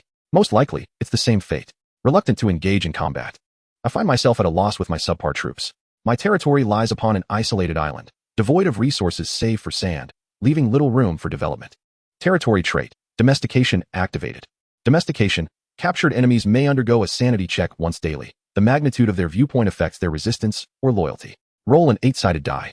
If the result is less than 4, domestication fails. A spectral die ascends into the void, plummeting swiftly before spinning a few times at Liu Yuan's bedside. Gradually coming to rest. Monet's Rust LV. 4. Sanity check. Die roll 3. Check failed. No change in target resistance. Resistance, 89. Copperbeard Rust LV. 2. Sanity check. Die roll 5. Check successful. Target resistance slightly decreased. Resistance, 7262. Oak Shield Rust LV. 2. Sanity check. Die roll 2. Check failed. No change in target resistance. Resistance, 67. Liu Yuan comprehended the brilliance of this ability. It could diminish the target's resistance, ultimately converting captives into soldiers. As long as they are confined. Gradual domestication could occur, with daily assessments leading to eventual assimilation. Perhaps even heroic units could be tamed. Containing his excitement. He opened the Lord's manual and navigated to the construction interface. Dark Dungeon. Available construction slots. 2. Optional buildings. Trading Market, Demon Pillar, Dark Den, Level 2 Territory. Level 2 Territory. Unlocks additional buildings and increases population cap upon upgrade. Construction resource cost. 500 gold, 500 stone, 500 wood. Trading Market. Upon completion, players can exchange items within the market with a slight chance of attracting wandering merchants. Construction resource cost. 200 gold. Demon Pillar. Produces 5 demons, level 1, weekly. Each costing 25 gold to produce. Construction resource cost, 200 crystal. Dark Den. Produces 10 knoll, level 1, weekly, each costing 10 gold to produce. Construction resource cost, 200 wood, 200 stone. Knolls. Population, 1, strength, 4, agility, 5, intelligence, 4, resistance, 6, life, 90-90. Energy, 80-80. Description, a common species in the underground world, known for their cunning nature. Capable of enduring hardship, adept at mining, and possessing a trace of dragon blood, potentially awakening latent powers. Skill, dark vision. Can see up to 60 meters in complete darkness. Vision rendered in monochrome. Gnolls are the entry-level troops of the underground realm, their attributes rather unremarkable, even lacking the strength of a farmer. Yet they excel in affordability and durability. It is imperative to construct the Dark Den before the Beast Tide descends. At least they can serve as melee fighters, absorbing damage and mining resources. However, Liu Yuan was particularly concerned about wood. After a recent exploration, he discovered the underground world lacked trees, and without trees, there would be no wood to gather. Fortunately, he still possessed 215 gold, sufficient to build the market, enabling future resource exchanges. Having made up his mind, Liu Yuan proceeded without hesitation to establish the market. Suddenly, an additional cell materialized within the dungeon, the iron bars vanishing to reveal a balance scale within. Trading market construction complete. Gold, 15. Immediate resource trading was not pressing. The foremost priority remained defeating monsters for gold. Upon rising, Liu Yuan felt a sudden weakness wash over him, nearly collapsing to the ground. He promptly checked his status. Liu Yuan. Status, infection, fever, life, 2590 energy, 60120. This is dire. After sustaining injuries yesterday without timely disinfection, he had succumbed to infection. A foul odor permeated the air, not emanating from his wound, but rather from the blood and viscous fluids that had splattered on him during the battle, which had soured overnight, now exuding a pungent, acrid scent. The wound oozed a yellowish pus, with an unknown fungus clinging to its edges. Monet, observing Liu Yuan's distressed expression, advised, "I could smell you from afar. Your wound is infected. I have a remedy that might save you." Liu Yuan approached the cell door and inquired, "Do you have medicine?" "No, I deceived you yesterday. If I had medicine, I would have used it myself." "Then what remedy do you propose?" Monet chuckled, "I know where some myconids dwell nearby. They are mushroom-like beings who follow a branch of druidism known as the Spore Society. They can cleanse wounds with their spores, and it's quite effective." Myconids. Liu Yuan frowned, finding the suggestion dubious. Given his current state, he doubted he could even stand, let alone seek out myconids. Do you know if there's a water source nearby? Monet nodded. If you head south for 20 minutes, you will find an underground river. You could fetch water there. That's too far. Liu Yuan contemplated and decided to check the trading market for suitable healing potions. Chapter 9, Fairy Talisman. Liu Yuan entered the trading market room. The space was spacious, with a stone balance scale situated in the center. The Lord's manual presented a trading interface. Please adhere to trading regulations and maintain market order. Please remember the following 3 prohibitions. Violators will face penalties according to the severity of the offense. 1. Deceptive behavior is strictly prohibited. 2. Concealment of critical information is forbidden. 3. The dissemination of false advertisements is not allowed. There is no prohibition against price gouging. How could this be enforced when players are scattered across the globe? In theory, there should not be a singular resource shortage. Players can exploit resources worldwide. In the long term, prices should stabilize unless exceptional circumstances arise. What is the current purchasing power of gold? The fluctuations are rather extreme. It is unwise to transact with gold at this moment. It is better to accumulate it until the market stabilizes. If no one uses gold, how can prices stabilize? Trust in the invisible hand of the market. Liu Yuan skimmed through the players' discussions, seeking product information. For sale, deep sea pearls, guaranteed authenticity, only 20 available, first come, first served, priced at 20 units of crystal each. For sale, spears, in exchange for iron. Buying full armor, resources in exchange. Continuous production of wood and stone, bulk purchases available at a discount. I have some mithril ore I cannot smelt, selling at a low price. Offloading large quantities of stale food, rice, and flour. Act quickly. High prices offered for succubi, negotiable rates. Troops and population cannot be traded. The trading market cannot transport living beings. I have tried, though troops can be exchanged offline. However, this will decrease morale. Ignoring a plethora of irrelevant information, Liu Yuan utilized the filtering function to uncover some useful items. Healing potions for sale at 20 gold each, available in small doses. Healing potion, quality white. Description, restores 80 life points within 5 seconds, interrupted by attacks. Selling a set of ancient tree offerings, resources in exchange, price via private message. Ancient tree offering 3, quality white. Description, draws life energy from a tree, restoring 4 life points per second for 15 seconds. Only exchanges, no sales. 1 fairy talisman for a blue quality weapon. Fairy talisman, quality blue. Description, a talisman blessed by the lake's fairy. Effect, healing. Restores 1 life point per minute while worn. Increases energy recovery speed by 10. Liu Yuan continued to scroll down, finally locating his target. Strong liquor for sale, besides sterilizing and disinfecting. It also provides a little healing while being quite palatable. Inquiries welcome. Strong liquor. Quality, blue. Description, brewed using ancient methods, 59 proof liquor. Can treat various infections, providing minor healing effects. Effect, intoxication. Upon consumption, 1 gains 2 intelligence points, 2 resistance points, with an effect duration of 1 hour. Liu Yuan assessed the resources at his disposal. After establishing the trading market, he was left with 15 gold coins, a blue quality meat saw, 5 abyss handcuffs, 3 dwarven axes, 1 blue, 2 white, and a dwarven wooden shield. He first reached out to the seller of the fairy amulet. During the transaction, all parties remained anonymous, with the option to cancel anonymity at will. 1 blue dwarven axe for your fairy amulet. Do we have a deal? He promptly sent the details of the dwarven axe. After a brief silence, the other party replied, I'm afraid I'm looking for a long-range weapon, such as a spear or a bow. I don't have those. Would it suffice if I added a dwarven wooden shield? Let me consider it, Liu Yuan typed. The other party continued. Currently, recovery items are exceedingly rare. Everyone is hoarding them. If you desire one, you'll need to add another 20 gold coins. I can offer you a maximum of 10 additional coins, otherwise, I'll forego the deal. Deal. Given the scarcity of recovery gear, which proved crucial during dungeon exploration, the trading market had become a seller's paradise, leaving buyers with little bargaining power. After all, it pertained to his very survival. Thus, Liu Yuan begrudgingly acquiesced to the inflated price. He placed the dwarven axe and wooden shield into the trading market, watching as the 2 items transformed into ethereal images, appearing on one side of the stone balance before swiftly vanishing, leaving him with only 5 gold coins. Soon after, a charm appeared on the opposite side, resembling a necklace adorned with a blue gemstone. Upon inspecting the data, he found it aligned closely with the seller's description, allowing him a sigh of relief. Liu Yuan donned the amulet around his neck. Initially, he felt no peculiar sensations. Subsequently, he contacted another seller dealing in liquor. May I exchange special equipment for liquor? The seller replied, what equipment? Send it over for me to inspect. Abyss handcuffs. Quality, white.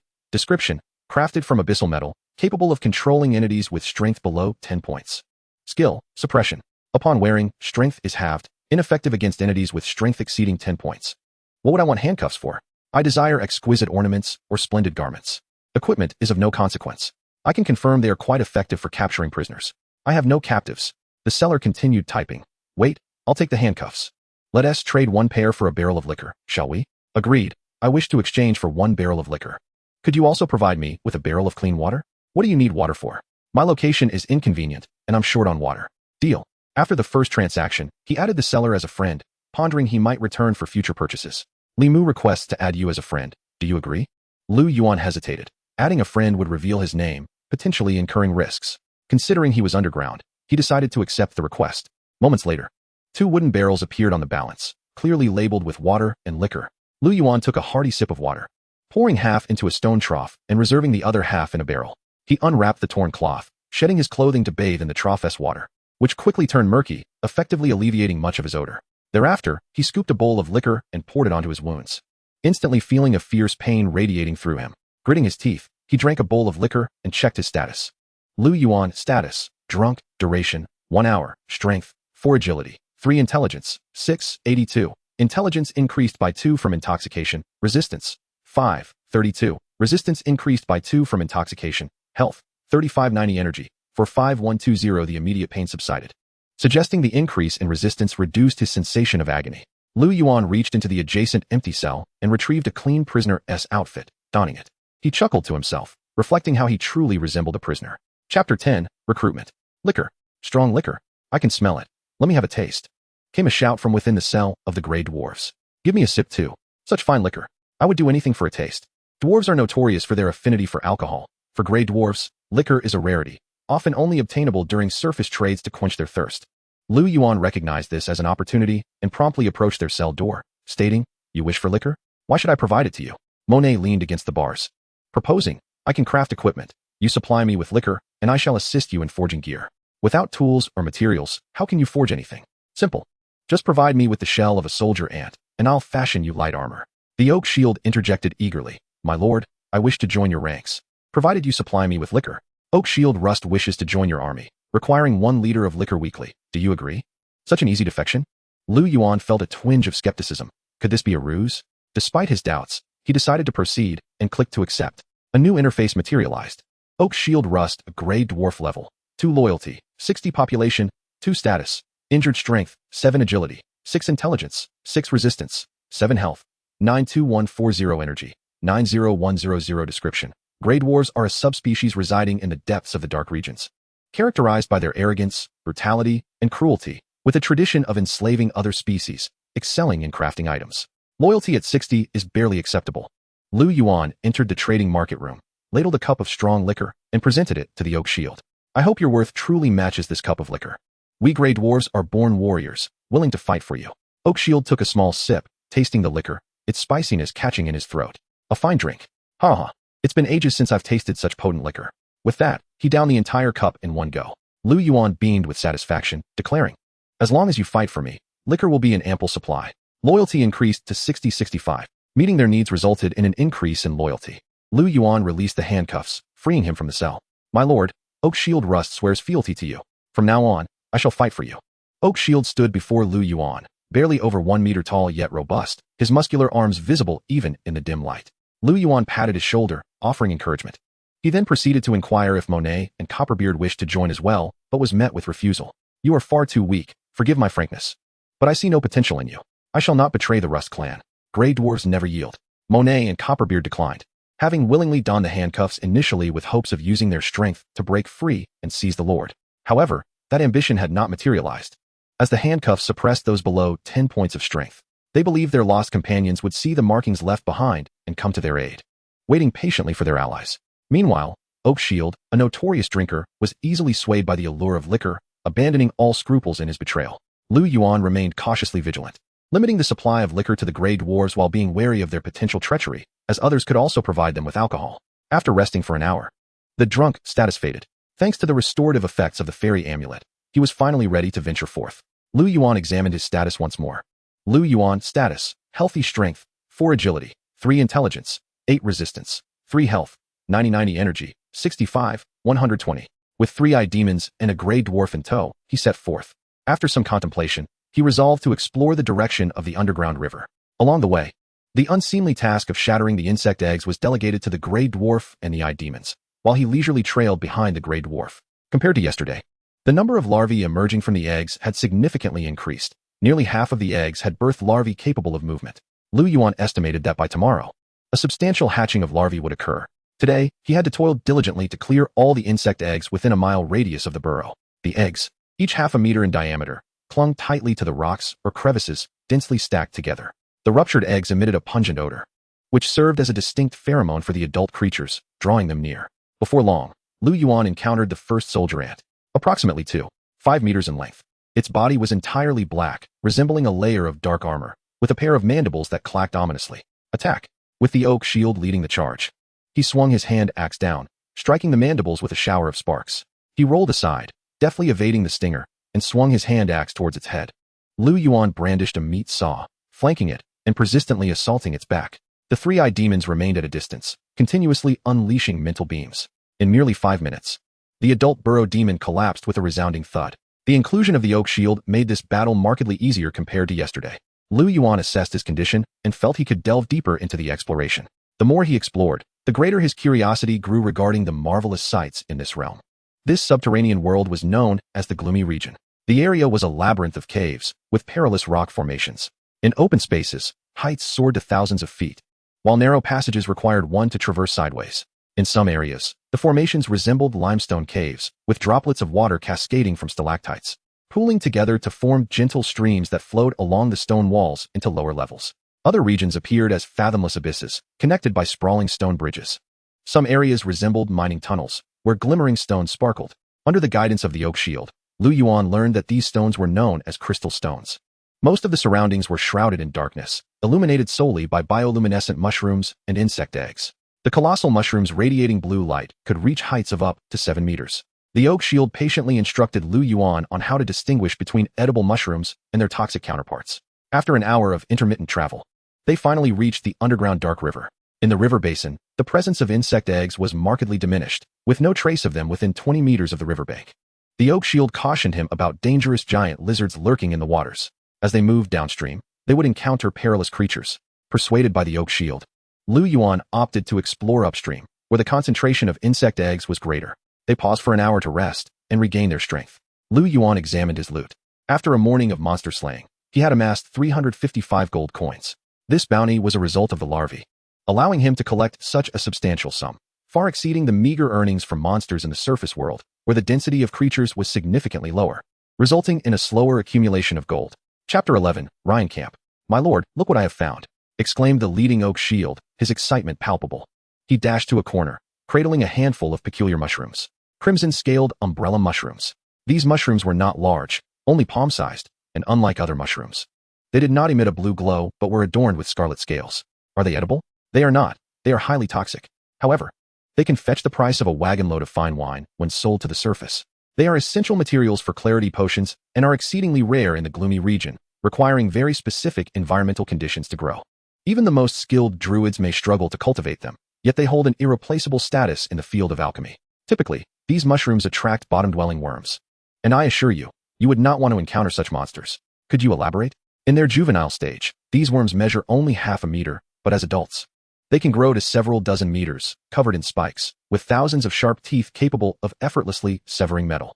These worms prefer to lie in ambush in the earth or caves, and once someone approaches their vicinity, they will latch on and drag them underground. After hearing this, Liu Yuan felt a chill run down his spine and carefully examined the traces around him.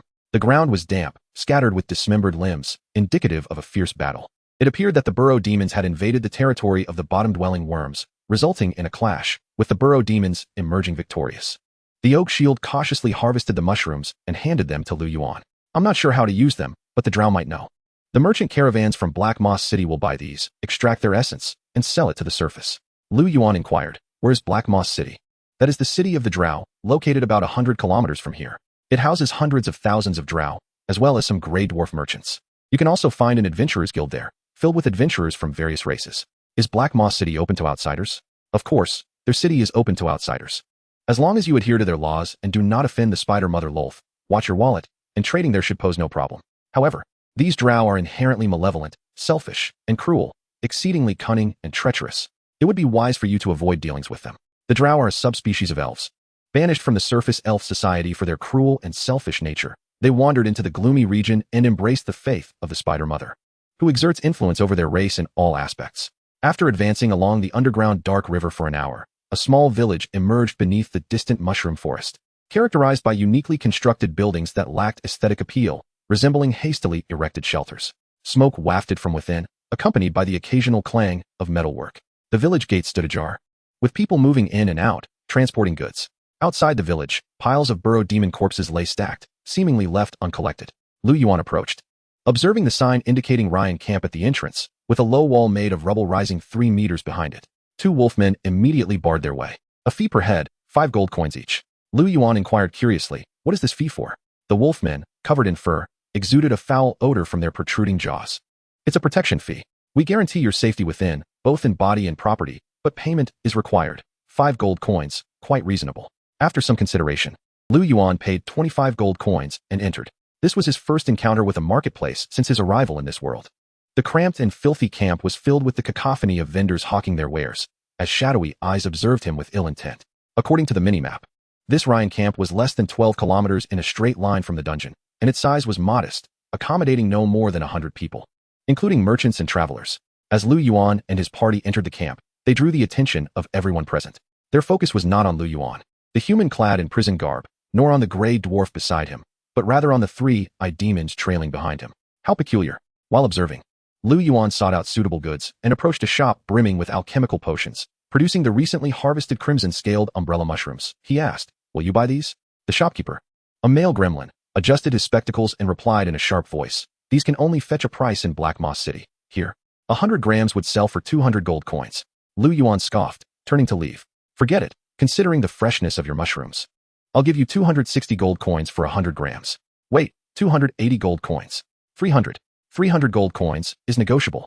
Had it not been for the Oak Shield's prior warning that these mushrooms could be sold for 500 gold coins per 100 grams, Liu Yuan might have fallen victim to a scam. For 100 gold coins, and I'll sell. You are transported to Black Moss City, and there is still profit to be made. The goblin remained silent for a moment before replying, very well. I shall offer you an additional 20 gold coins. Now tell me where you harvested these. Do not attempt to convince me that they are a result of your extermination of the cavern worms. With so few of you, you wouldn't even be sufficient to fill their gaps. The helianthus mushrooms in that area have already been entirely harvested by me. It would be futile for you to go there. That is of no concern to you. It is settled. Liu Yuan pondered for a moment, deciding to liquidate the helianthus mushrooms. Selling them in Black Moss City seemed impractical, fraught with too many uncontrollable variables. His immediate priority was to enhance his power swiftly. A total of 489 grams. Let me calculate. 1956 gold coins, plus the 20 coins. That makes 1976. Liu Yuan, uninterested in the accuracy of his scales, hastily accepted the coins. During the count, he heard the goblin say, would you care to see my potions? Crafted by a legitimate alchemist, their effects are exceptional.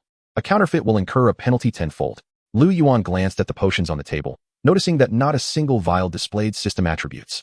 Unable to discern their effects, he shook his head in refusal. Based on his observations over the past few days, the system generates attribute panels for items of white quality and above. Items that do not meet white quality, such as pure water or other mundane goods, do not trigger such notifications. The products sold by the goblin may not necessarily be forgeries, but their efficacy could be lacking, diluted, or accompanied by excessive side effects. In any case, the system does not acknowledge them. After concluding the transaction, Liu Yuan proceeded to a slave market. Slaves were tethered to wooden stakes, available for selection. The area was bustling with activity, as gnomes and drow elves meticulously chose their preferred slaves. Haggling could be heard from a distance. Look at those rotten teeth. They must be unhealthy. Reduce the price by 200. This one cannot be discounted. Despite the poor teeth, they work efficiently. The hair is unacceptable, too dark. This minotaur's hooves are rotten. It is too frail, the quality is poor. Chapter 12, The Scorpion-Tailed Lion. An excellent gnoll miner, free to excavate for you. Provided you supply 3 meals a day. A handsome drow servant, now available at a limited time discount. Take a look at these goblins. They are perfect for feeding domesticated beasts. Even dragons have praised them. The merchandise at the slave market was indeed a kaleidoscope of offerings. Liu Yuan felt intrigued and contemplated purchasing some slaves to temporarily bolster his forces in preparation for the beast tied a week hence. A roar erupted from a cage draped in black cloth, startling Liu Yuan as he passed by. What is that? A fully armored gnome approached, smiling. You have a discerning eye, my friend. Behold this scorpion-tailed lion. With that, he lifted a corner of the cloth. Within the cage lay a large red-furred lion.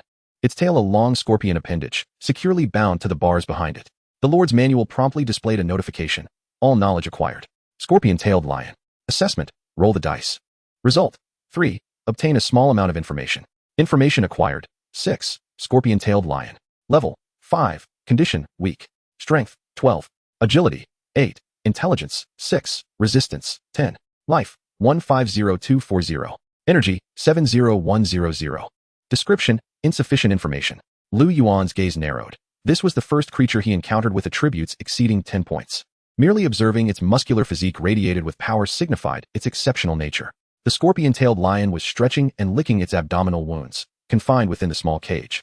Its tail was immobilized, forcing it to tilt its head at an angle, its eyes reflecting anger, evoking a sense of a tiger bullied in the lowlands. The gnome enthusiastically declared, "What do you think? Is it not robust enough? Once tamed, it will aid you in battle and guard your domain." Liu Yuan felt a stir of interest. This scorpion-tailed lion. The oak shield interjected, "My lord, do not be deceived. A scorpion-tailed lion requires early training and nurturing for obedience. Once it surpasses 2 years of age, it will develop wild instincts, and no amount of taming will prevent betrayal." This lion was evidently just captured from the wild. Even the best druid would struggle to tame it. The gnome hastily retorted, "Who says that? With the right training methods, a scorpion-tailed lion can indeed be tamed. Which tribe do you belong to? I was once from Rust, and we had scorpion-tailed lions in our tribe. Humph. I wondered who it was. Turns out you are from Rust. Do you not understand the rules of the slave trade? You have overstepped your bounds. This is not your place to speak." The oak shield snapped angrily. "You may deceive others, but do not attempt to mislead my lord." Liu Yuan waved his hand, silencing the oak shield, and succinctly asked, "How much for this scorpion-tailed lion?" "A fair price of 2,000 gold coins." The oak shield scoffed. "Why don't you go rob a bank?" "My lord, the only purpose of this scorpion-tailed lion is to be sold in the Black Moss City gladiatorial arena, merely a consumable. The arena consumes 2 or 3 a day. With its damaged pelt and emaciated form, even if sent to Black Moss City, it would fetch no more than 900 gold coins at most." Upon hearing this, Liu Yuan replied, 1,000 gold coins. I shall keep it as a pet." A furious roar erupted, indicating that the proud scorpion-tailed lion refused to be a mere pet. The sheer volume of its roar sent shivers down the spines of nearby goblins. 1,000 gold coins will not suffice. Can you offer a bit more? Your eye demon is quite impressive. How about using it as a collateral for 500 gold coins? Liu Yuan glanced at the eye demon behind him and flatly refused. The eye demon is not for sale. The oak shield urged, this scorpion-tailed lion, skinned and butchered, would only yield about 800 gold coins in materials. The gnome shot him a venomous glare, complaining, "This damned beast tide is approaching. Our slaves are in high demand. For 1,200 gold coins, the scorpion-tailed lion is yours. 1,200 gold coins, and throw in 10 gnolls as well," Liu Yuan proposed. "Impossible. Gnolls alone are worth 60 gold coins each." The oak shield mocked, "Those castrated gnolls aren't worth that much." Liu Yuan calmly responded, "Gnolls are plentiful in the Underdark. I could easily capture some myself. If you are short-handed due to this scorpion-tailed lion, 1,100 gold coins, along with 5 gnolls. This is my final offer. If not, then so be it. I am not desperate." His desire for the scorpion-tailed lion stemmed from possessing a taming skill in his dungeon, which could potentially reduce its resistance through daily assessments, possibly allowing him to tame this creature. "Deal." The gnome bit out, as if resigning to a great loss. Liu Yuan, satisfied, departed with the gnoll slaves and the scorpion-tailed lion. Expanding his forces was paramount, and a little extra expenditure was justifiable. The 5 gnoll slaves were tethered by ropes, one end of which was fastened to the iron cage. Beneath the cage was a small wooden cart with 3 wheels, 1 at the front and 2 at the back.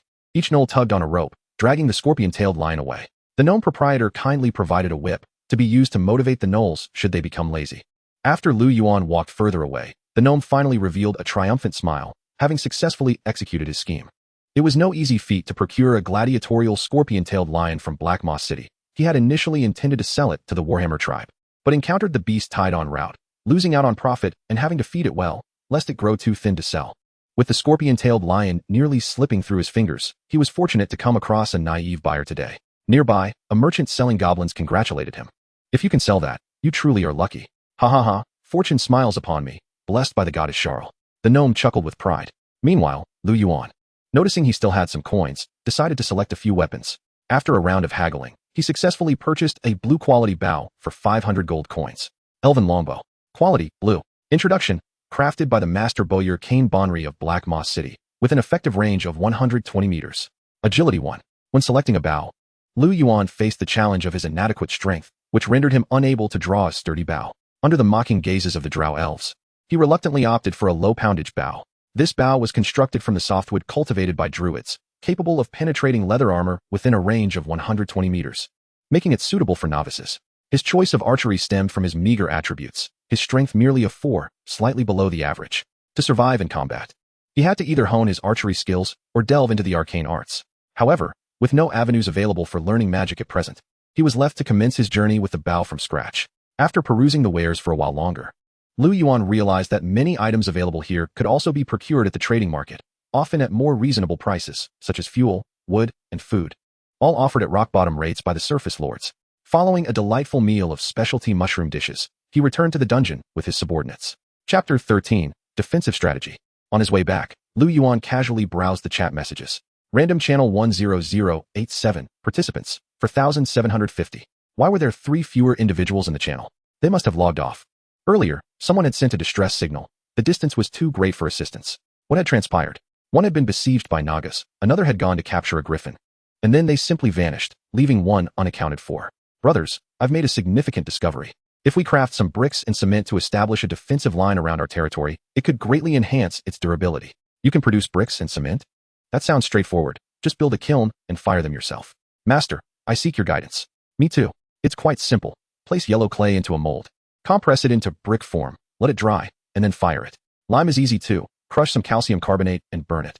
If the earthen kiln doesn't reach the necessary temperature, you can use the incendiary gel from the arsonist. It's affordable, and the resulting lime is of decent quality. Sketches of arrow towers, sheer walls, and bastions were shared. Civil engineering, brother, what a charming moment. Handcrafted bastions? An exemplary Minecraft player. Before the tide of beasts arrives. Sealing the doors with cement indeed seems a prudent strategy. It's a bit challenging, and firing bricks is incredibly time-consuming. I have prepared cement and some bricks here. Add me as a friend if you're interested. Liu Yuan sent a friend request. After a brief wait, the request was accepted. Zhang Nin has agreed to your friend request. Liu Yuan got straight to the point. How much for the cement and bricks? The other party did not reply immediately. 10 minutes later, the response came. Apologies, demand has outstripped supply, and my stock is depleted. Would you like to place a reservation? Liu Yuan inquired. Will you be able to produce more in time? The beast tide is less than 6 days away. Zhang Nin reassured him. Rest assured, I guarantee delivery within 2 days. I have 50 goblin workers, and just yesterday, we constructed 12 earthen kilns. My goblins work tirelessly, sleeping only 4 hours, and even eating on the job. We will certainly meet the deadline. Aren't you worried about them rebelling with such exploitation? Not at all. I possess a unique unit, the Frostwolf Overseer, which increases work duration by 20 and reduces resistance by 40. Excellent. What is the price? Liu Yuan did not dwell on the goblin's rights issue. 1 ton of cement costs 600 gold for 4 tons of sand, and a cubic meter of bricks is 200 gold. Could you sell me a sample? Certainly. I will send you 1 pound of cement and 10 bricks right away. Check at the trading center. If you find the quality satisfactory, we can discuss a deposit thereafter. Relying on fortifications to mitigate the disadvantage of insufficient dungeon troops is the current defensive strategy. His dungeon was uniquely situated on elevated ground, embedded within a massive rocky cliff, with no pathway behind it. The focal points of defense were the lateral and frontal areas. According to Liu Yuan's design, he intended to erect a wall around the dungeon, construct 2 hidden bunkers, and 2 arrow towers. However, due to time constraints and inadequate manpower, he could only build a breastwork, a type of walled fortress, encircling the dungeon's entrance before the beast tide arrived. Liu Yuan then recalled the burrowing ability of soldier ants, which posed a potential threat of subterranean attacks, prompting him to inquire, do you have any means to withstand the assault of burrowing creatures? After a moment of contemplation, Zhang Nan replied, perhaps we could attempt digging a trench and filling it with concrete? Do you have that much concrete? Can you tell me what kind of creatures we are dealing with? Liu Yuan shared a screenshot of the soldier ant template he had encountered and informed him that this wave of beasts might be related to ants. Cavernous demon, soldier ant. Strength, 8. Agility, 6. Intelligence, 3. Resistance, 8. Skills, pheromone release. Communicates situations to companions through pheromones. Burrowing, capable of traversing underground. Venom, sprays a corrosive compound of formic acid venom. Zhang Nan pondered for a moment before suggesting, I have another idea, fire attack. Intrigued, Liu Yuan asked, how do we execute a fire attack? Zhang Nan sent an image of incendiary gel. Incendiary gel. Quality white. Description, a viscous fluid meticulously crafted by arsonists. Spontaneously igniting upon contact with air, capable of sustaining a stable release of 2000 degrees Celsius. Molotov cocktail? Dig a deep trench and set up incendiary gel traps to deter them from burrowing close. That makes sense. How much is the incendiary gel? Check the trading market. I purchased mine there for 20 gold per bottle. It's not expensive. Thank you. Half an hour later, Liu Yuan returned to the dungeon. securing the scorpion-tailed lion in one cell and 5 goblins in another. The number of creatures imprisoned in the cells gradually increased, prompting him to number the cells for organization. The first cell was the most luxurious, equipped with a bed and a toilet, reserved for himself. The second cell was a storage area for miscellaneous items. The third and fourth cells housed gray dwarves, while the fifth cell contained the scorpion-tailed lion. The sixth cell held the goblins, with the remaining 2 cells empty, one of which served as a trading market. Subsequently, he entered the trading market and retrieved the cement and bricks. After testing their strength and finding them satisfactory, he promptly sent 200 gold to Zhang Nan as a deposit. The trading market featured an arbitration function to penalize dishonesty, alleviating Liu Yuan's concerns about the other party absconding with his money. Observing the remaining gold in his account, Liu Yuan purchased 5 bottles of incendiary gel and 10 kilograms of food. The food prices were reasonable, at 57 gold per kilogram. With the aid of druidic magic, the food production in the surface world was remarkably high, and the current player population in the territory was low, resulting in minimal demand for food. His level 1 dungeon had 2 available building slots. One was occupied by the trading market, and he could choose between the Eye Demon Spire and the Dark Nest for the other. Eye Demon Spire produces 5 Eye Demons, level 1, weekly. Construction requires resources, 200 crystals. Dark Nest produces 10 goblins, level 1, weekly. Construction requires resources, 200 wood, 200 stone. After comparing the 2 options, Liu Yuan decided to construct the Dark Nest first, as the resources required were inexpensive at the trading market, while he could not afford the crystals. After gathering the necessary wood and stone from the trading market, he selected to construct the Dark Nest in the Lord's manual. Suddenly, a dark tunnel appeared at the back of the dungeon, near the wall. Would you like to recruit goblins? 1010. 10 gold each. Recruiting 10 goblins would cost 100 gold. Liu Yuan chose to proceed with the recruitment. Sounds of rustling emerged from the Dark Nest as 10 goblins crawled forth. The Lord's manual displayed their attributes. Goblins. Level 1 loyalty, 80. Population 1, strength 4, agility 5, intelligence 4, resistance 6, health 90-90, stamina 80-80. Description: a common species in the underground world. Known for their cunning nature, they can endure suffering over prolonged periods and excel in mining. Possessing a trace of dragon blood that may awaken their latent powers. Skills: dark vision, capable of perceiving distances of up to 60 meters in complete darkness. The sight is rendered in shades of black and white. Chapter 14, The Novice Archer. I pledge my loyalty to you, my lord, and await your command. A hoarse, guttural voice emerged from the lips of the goblin.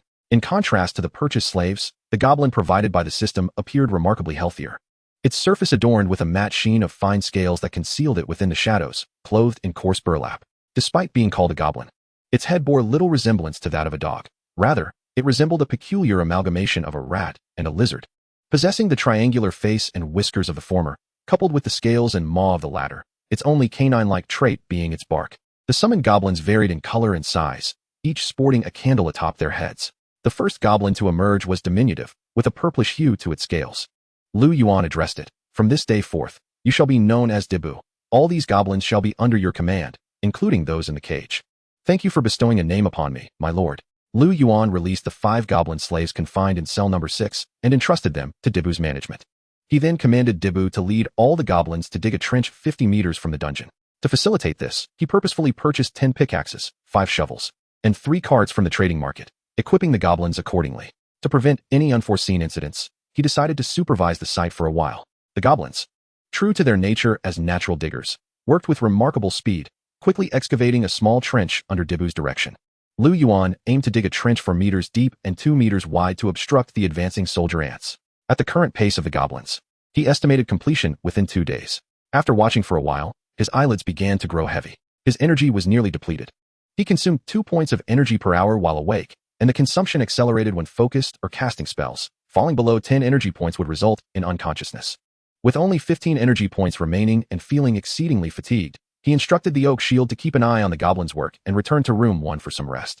In the underground world, there was no concept of day and night. One worked while awake and slept when tired, devoid of any regular schedule. Upon awakening again, it was 2 a.m. on the 3rd day. He glanced at his status. Liu Yuan. Status: hungry. Life: 95 energy. 120120. Thanks to the enchantment of the fairy talisman, his status had fully recovered. Territory trait: domestication activated. A die was cast in the void. Monet Rust LV 4. Sanity check. Dice roll 6. Check successful. Target resistance slightly reduced. Resistance 8974. Copper Whisker Rust LV 2. Sanity check. Dice roll 5. Check successful. Target resistance slightly reduced. Resistance 62-52. Scorpion-tailed lion LV 5. Sanity check. Dice roll 2. Check failed. Target resistance unchanged. Resistance 75. Liu Yuan nodded in satisfaction. Day by day, he would surely tame them all. He hastily consumed a couple of bites of flatbread and ant meat before taking his elven longbow outside to practice archery. Considering the myriad dangers lurking in the shadowy realm, he first needed to ensure he was capable of defending himself. With his frail physique, he could hardly best even the oak shield in a one-on-one confrontation. Noticing that someone had vanished from the chat channel, Liu Yuan realized that death was perilously close. He dared not be overconfident. This was not a game where souls could be revived, where one had countless chances to battle. In this realm, death was final. Therefore, remaining in the shadows and harassing with his bow was the wisest choice. The oak shield's energy was also nearly depleted. So Liu Yuan arranged for it to return and rest, casually handing it a cup of wine. The bows crafted by the drow possessed an exquisite feel, with a relatively soft body that made drawing the bow effortless. The drow master informed him that these bows were intended for drow children, and Liu Yuan felt no shame in sharing a table with the young ones. Archery relies on feel and experience. Countless pulls form muscle memory, and continuous observation of arrow impacts allows for adjustments in aim. This is a process of skill acquisition that necessitates time, with no shortcuts available. He set a goal for himself, aiming to shoot 200 arrows daily, as this approximated his physical limits. The frequent drawing of the bow caused his arm muscles to tremble, which adversely affected shooting accuracy, rendering it ineffective training. After practicing with 200 arrows, he could reliably hit the target 8 out of 10 times within 20 meters. In the remaining time, he focused on strength training, starting with push-ups and squats, simple exercises that would enhance his endurance. Engrossed in archery and strength training, he rapidly exhausted his energy, deciding to return for rest and recuperation. He also instructed the goblins to cease their excavation and prepare for exploration of the map together. The goblins had achieved significant progress that day. The stones excavated by the goblins were identified by the system as building materials, equivalent in weight to the stones purchased from the trading market, with approximately 10 kilogram stones counting as 1 unit. Reflecting on his earlier expenditure of gold coins on stones, Liu Yuan felt a pang of regret. In the shadowy realm, the only thing in abundance was earth and stone. The soil unearthed by the goblins had been piled into a low wall, which could later be reinforced with wood as a foundation for an outer wall, with bricks laid on the outside to form a solid barrier. While the wall's strength may not be substantial, it would suffice for the initial stages. On the third day, at 9 p.m., there remained 4 days and 3 hours until the first wave of the beast tide. Upon waking, the tearing soreness in his muscles had dissipated, thanks to the fairy talisman which healed his muscle injuries. He set out with the oak shield, 3-eyed demons, and 7 goblins, leaving the others to guard the home. The goblins he brought along were recruited from the dark caverns and exhibited high loyalty, serving as a frontline bulwark, if necessary. They could be ordered to hold the rear and satiate any pursuers. Dibu was retained at home to keep the 3 goblin slaves in check. This time, to traverse the shadows on the small map, he took the path opposite to the previous one. This route was narrower than the last, with the tightest spots requiring him to sidle through narrow rock crevices for over 200 meters. The quantity of cave demon eggs along the way was noticeably diminished, suggesting that a portion had already hatched. However, after traversing a considerable distance, he had yet to encounter any larval swarms. Chapter 15, The Spider Maiden. Huff, huff, huff. In the deep, shadowy recesses of the cavern, heavy breaths echoed. Lala Bonri grit her teeth and sprinted, her 8 spindly legs moving with a leaden rhythm. Her flowing silver hair cascaded down, brushing against the bandage covering her eyes, while the upper part of her garments lay in tatters. Run faster. Keep going.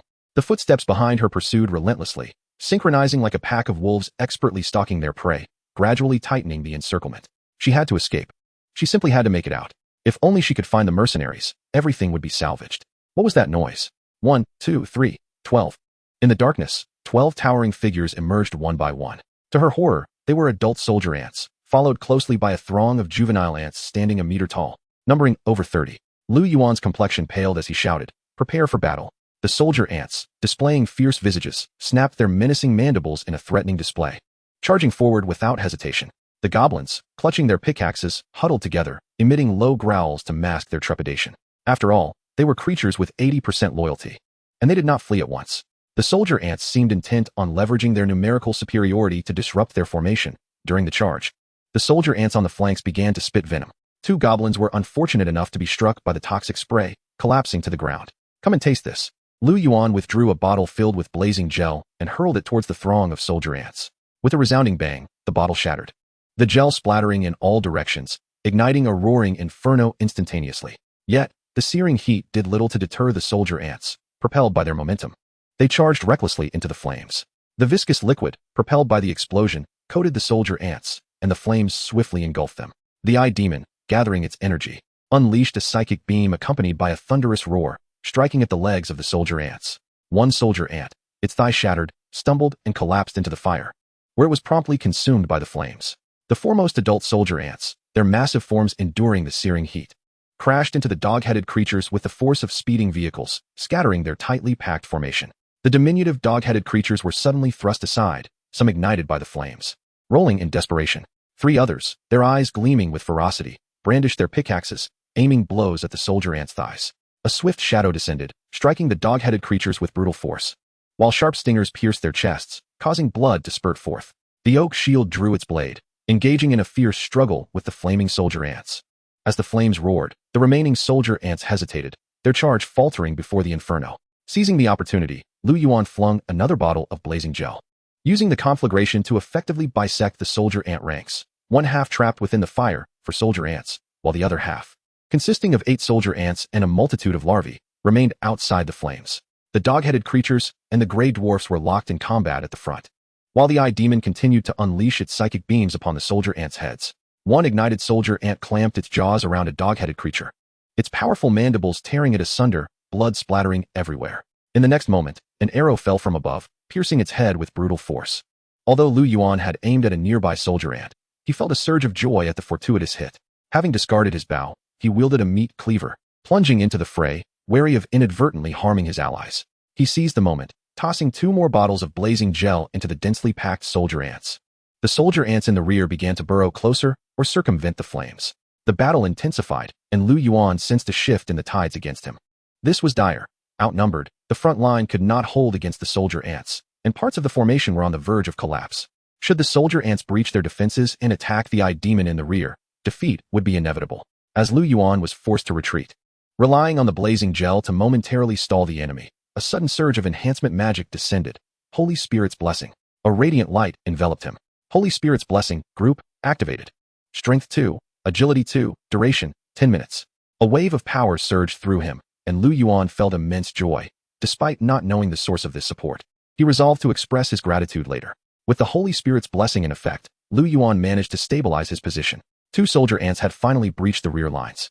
But the eye demon, now empowered, refused to falter in close combat. Its tentacles lashed out like electrified whips, striking the battered soldier ants to the ground.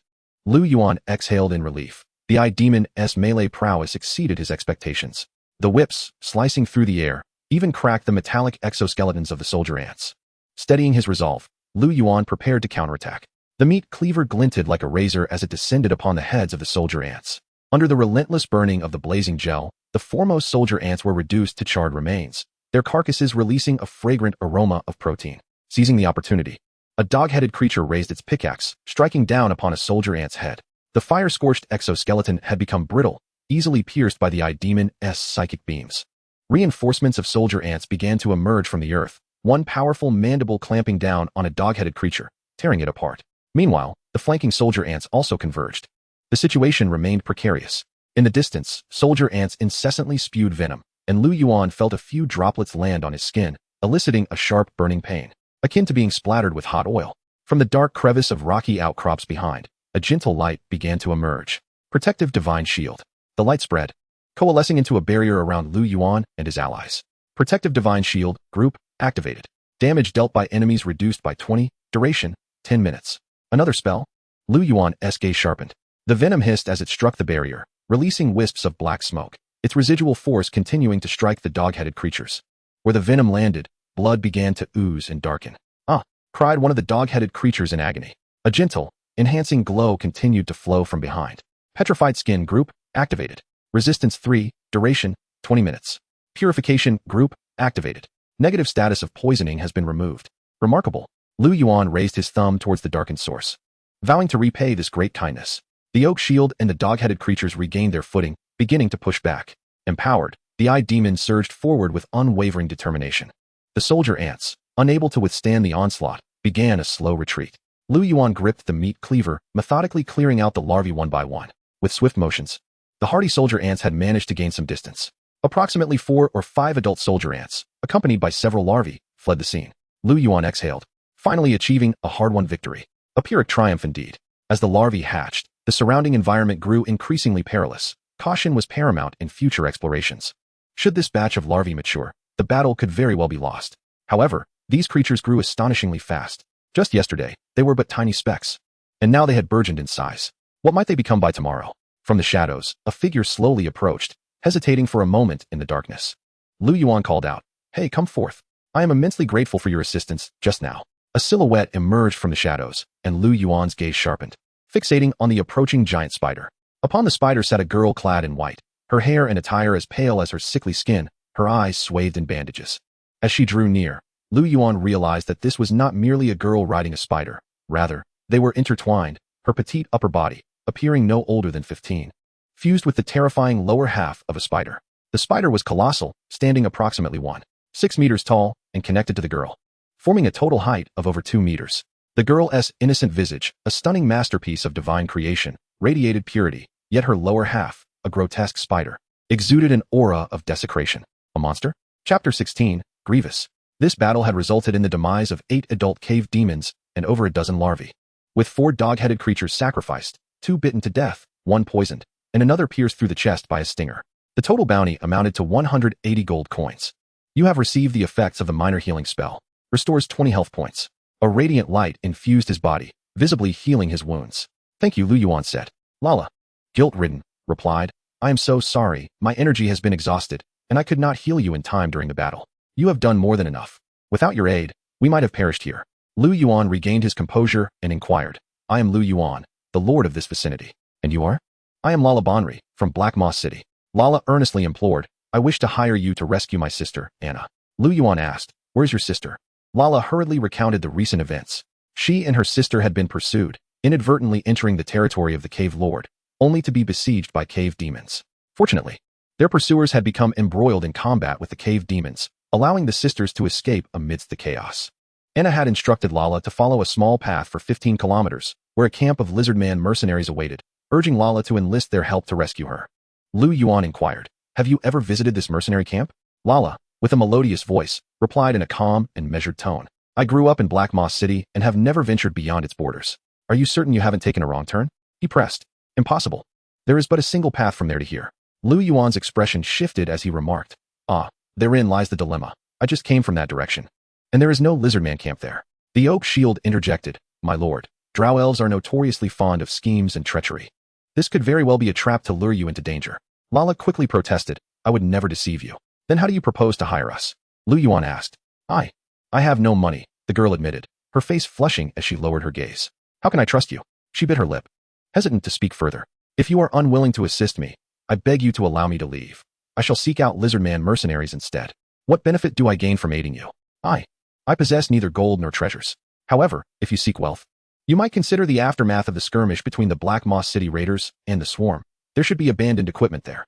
Liu Yuan pondered for a moment before deciding to accompany her, intending to flee at the first sign of danger.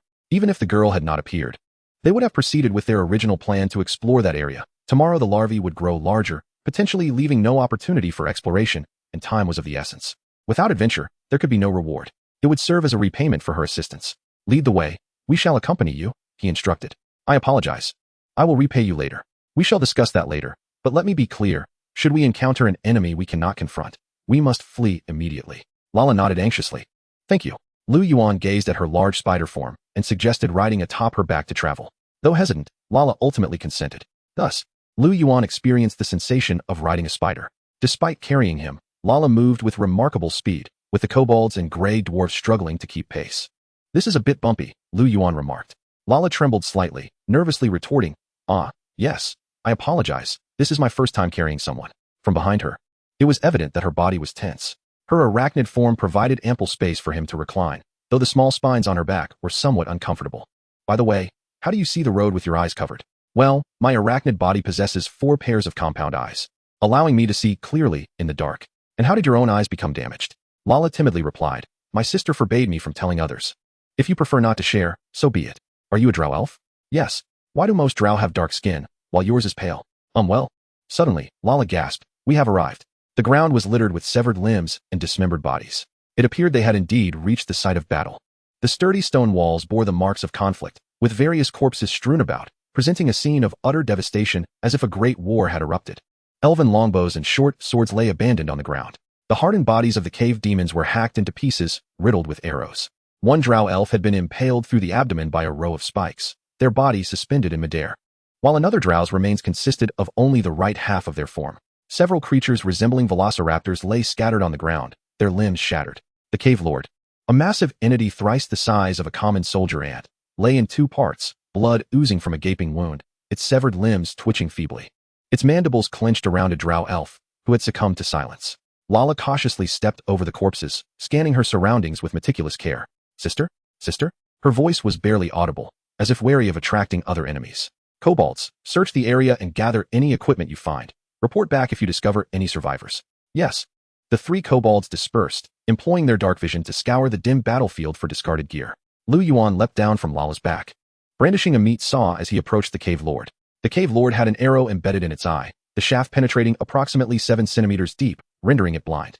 The marksmanship was remarkably proficient, penetrating deeply. Liu Yuan estimated that even within a 10-meter range, he would struggle to strike such a small target, especially while it was in motion. He reached out to attempt to extract the arrow, but his efforts startled the dying cave lord.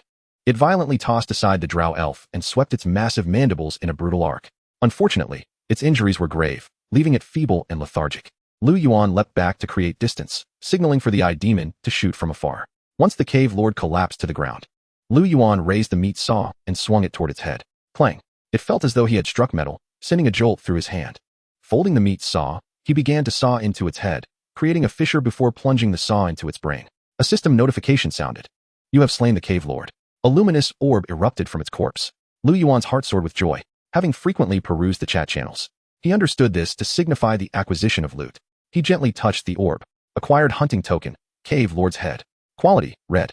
Description, successfully hunted the cave lord in the ant's domain, generating a token commemorating the cave lord's head. While carried, the cave demon's hostility level is 99. The cave lord's head, which had once been the size of a door, now shrank to the size of a helmet in his hands. Liu Yuan felt a mix of disbelief and bemusement. While others obtained equipment from monsters, he had merely received a keepsake, flavorless and regrettably unworthy of disposal. An upgrade notification appeared before him. Demon Jailer. LV, 2 LV, 3, Loyalty, 92. Population, 2, Strength, 3, Agility, 5, Intelligence, 89. Resistance, 23. Oak Shield Rust. LV, 2 LV, 3, Loyalty, 75. Population, 2, Strength, 78. Agility, 6, Intelligence, 6, Resistance, 7.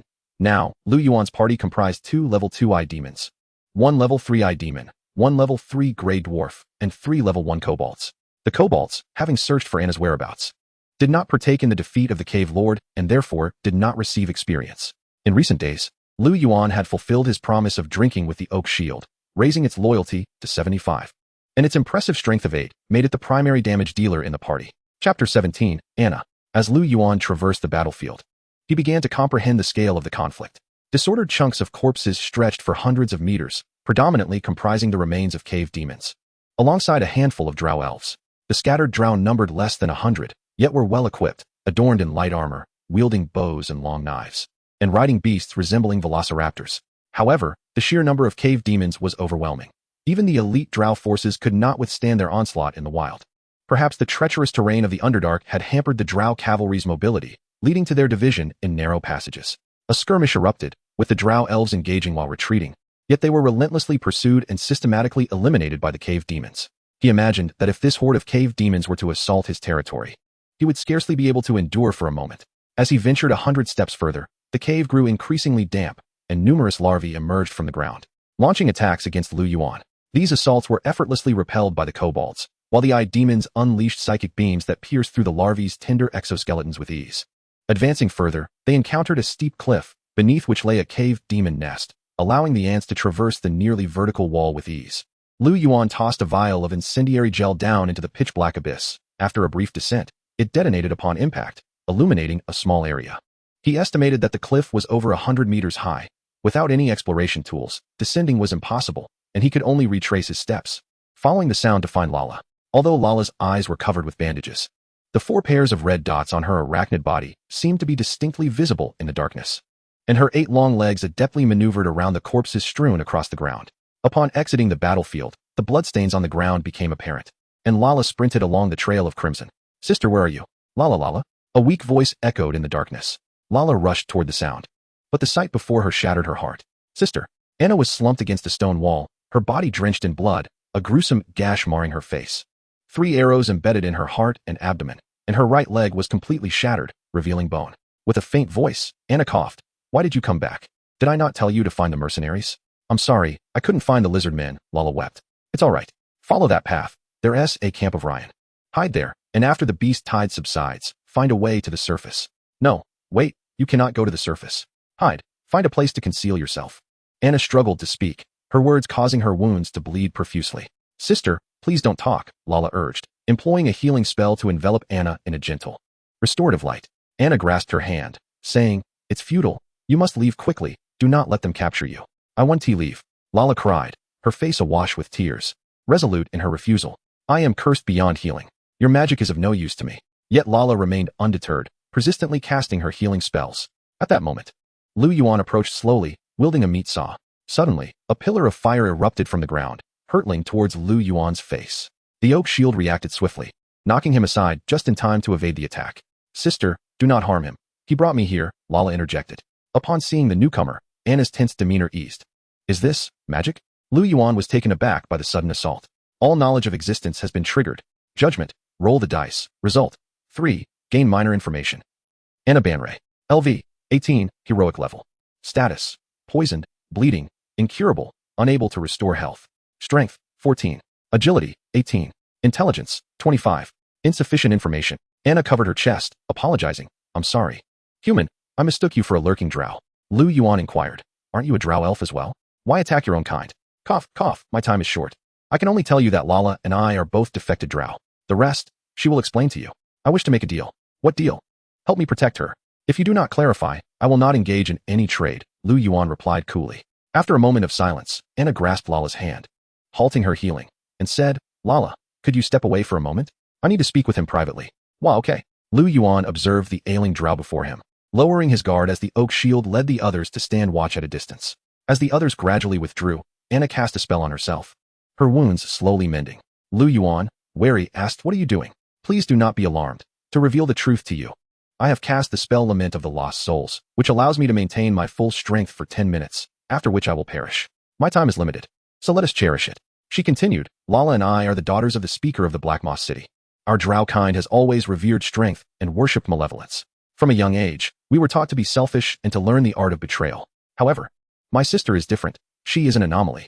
She was not always this way. She began as I did, healthy and robust, displaying an extraordinary talent for magic from an early age. Liu Yuan questioned, Then why has she become like this? Anna scoffed coldly, Because of kindness.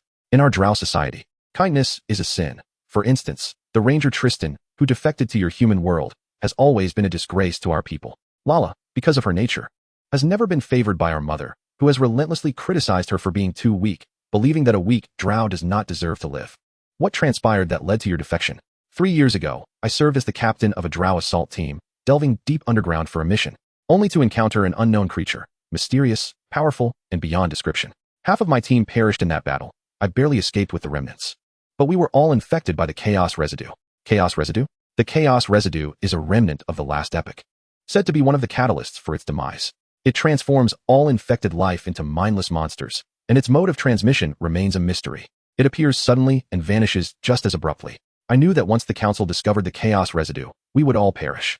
Thus, I eliminated my fellow team members to keep the secret. Anna's voice grew cold as she spoke, as if recounting an unremarkable event. Upon my return, I desperately sought a cure, but my sister inadvertently discovered my intentions. I intended to kill her to silence her. Yet she told me she had a method to heal me, magic catastrophe transference. She transferred my negative status onto herself. Subsequently, day by day, she transformed into a monster, each mutation accompanied by soul-rending agony. Her skin lost its color, and her lower body became a breeding ground for chaos. I felt immense guilt for failing to protect her as an elder sister. Lala, however, said to me, I'm sorry, sister. Can I still help you in the future? Anna recalled that moment, realizing she had intended to kill her, yet Lala had saved her. Is this how drow should behave? She felt lost. Memories flooded her mind. Sister, will I become a monster? Sister, it's so dark. I'm afraid.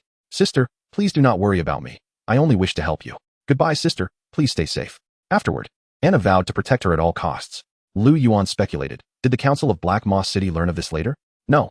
I hid her in a cave outside the city, falsely claiming she had died, as our mother never cared for her.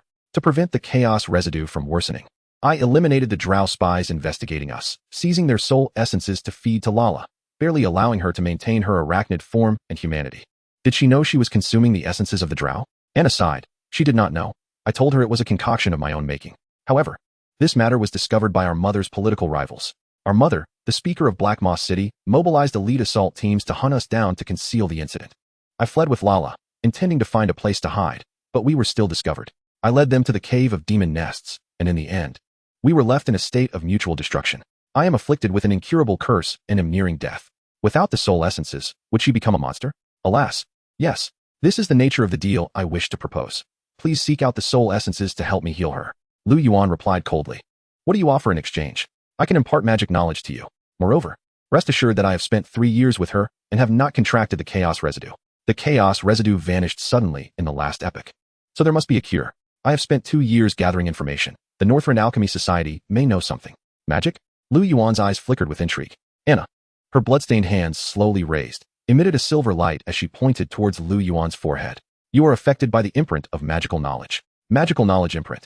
Effect allows the target to gain knowledge known by the caster, with the intensity of memory determined by the caster's intelligence. You have acquired knowledge of meditation, fire manipulation, mage hand, and soul extraction. Meditation concentrates the mind, allowing for a gradual increase in intelligence and energy limits. During meditation, energy is consumed at a rate of 1 point per minute. Fire manipulation is a prerequisite spell of fire magic, enabling control over flames, with energy consumption of 5 points per minute during the casting process. Mage hand conjures an illusory large hand, the strength of which is determined by the caster's intelligence, consuming 20 points of energy per minute. Soul extraction allows for the extraction of a corpse's soul, transforming it into soul essence, with the quantity extracted influenced by the corpse's intelligence and time of death. Note that a soul cannot be extracted after 1 hour of death, and the energy cost for extracting a soul is 1,080 points depending on the strength of the extraction. This knowledge is etched into the mind as if printed. The memory is profoundly vivid. However, mere knowledge does not equate to mastery. Understanding a concept does not guarantee its practical application. Although Liu Yuan has acquired magical knowledge, the execution of spells remains awkward, akin to a child struggling to replicate characters with a pen. What emerges is not writing, but rather a haphazard scribble. Magic, too, thrives on practice. One may memorize all the fundamental principles, yet if one is lazy or elusive, the pace of casting will be sluggish. Those spells may be released, their efficacy will be woefully inadequate. This tome of magic is a gift to you. Inscribed within are my insights into the arcane. Once you have mastered the 4 spells imprinted within, you may learn new incantations from the grimoire. Moreover, maintain a reverence for magic. To lose such reverence invites inevitable retribution from the arcane. Thank you. Liu Yuan extended his hand to receive the tome. Anna continued. The soul purification vial is with Lala. It can collect and store soul essence. You may ask Lala to bring it to you for safekeeping. After my demise, please extract my soul. This is my sole means of atonement to her. Please convey to her my deepest apologies. My disciple, you must survive. With that, Anna closed her eyes, her exquisite visage now embodying tranquility. Moments later, her breath ceased. Liu Yuan sighed. Soul extraction is possible for Anna, consuming 50 points of energy. Glancing at his remaining energy of 82, he determined it sufficient to expend 50 points for the casting. Soul extraction. A black void coalesced in his palm. Pressing against Anna's forehead, a chilling wind arose. A tremendous force extracted Anna's complete soul. The murky essence swirled within his palm, forming a vortex that grew increasingly luminous. The soul gradually contracting and reshaping, ultimately becoming a floating liquid mass. Spell cast successfully. Gained a small amount of soul essence. Soul essence. Quality, red. Description, can be used as alchemical material or consumed directly to restore vitality. Exposure to air will lead to gradual decomposition. Liu Yuan approached Lala, witnessing the young girl with hands covering her face, softly sobbing. Your sister asked you to hand over the soul purification vial. Lala wiped her tears and obediently retrieved the vial, offering it without a hint of hesitation. Sister said to drink a sip when my pain flares up. Liu Yuan accepted the vial, which still contained half of the soul essence, pouring Anna's soul essence into it. Soul purification vial. Quality, red. Description, a special container for preserving soul essence. Liu Yuan remained silent for a long while, returning the vial to her, saying, drink a sip when the pain returns. And remember to seek me when it's nearly empty. Yes, thank you. Liu Yuan paused before continuing, go see your sister. Anna released the lament of the lost soul, capable of healing the wounds upon her body, leaving behind a complete corpse, the cost being her demise in 10 minutes. A final relinquishment of treatment, preserving her form intact. Perhaps she wished to spare her sister the sight of her disheveled state in death. Lala cradled Anna's body, weeping uncontrollably. Chapter 18, A Profitable Venture. A great fire ignited. Lala stood silently, her sister turning to ash within the flames, the remnants brushing against the young girl's face, carrying away her tears, scattering with the wind. In this cruel and profound somber domain, a sense of melancholy enveloped the moment. Liu Yuan inquired, "Why burn her?" "This is the funeral of a drow.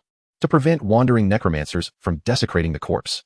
Lala clasped her hands in blessing, wishing for her sister's soul to be liberated from its shell, to find the deity of the spider matron, Lolth, and attain eternal release.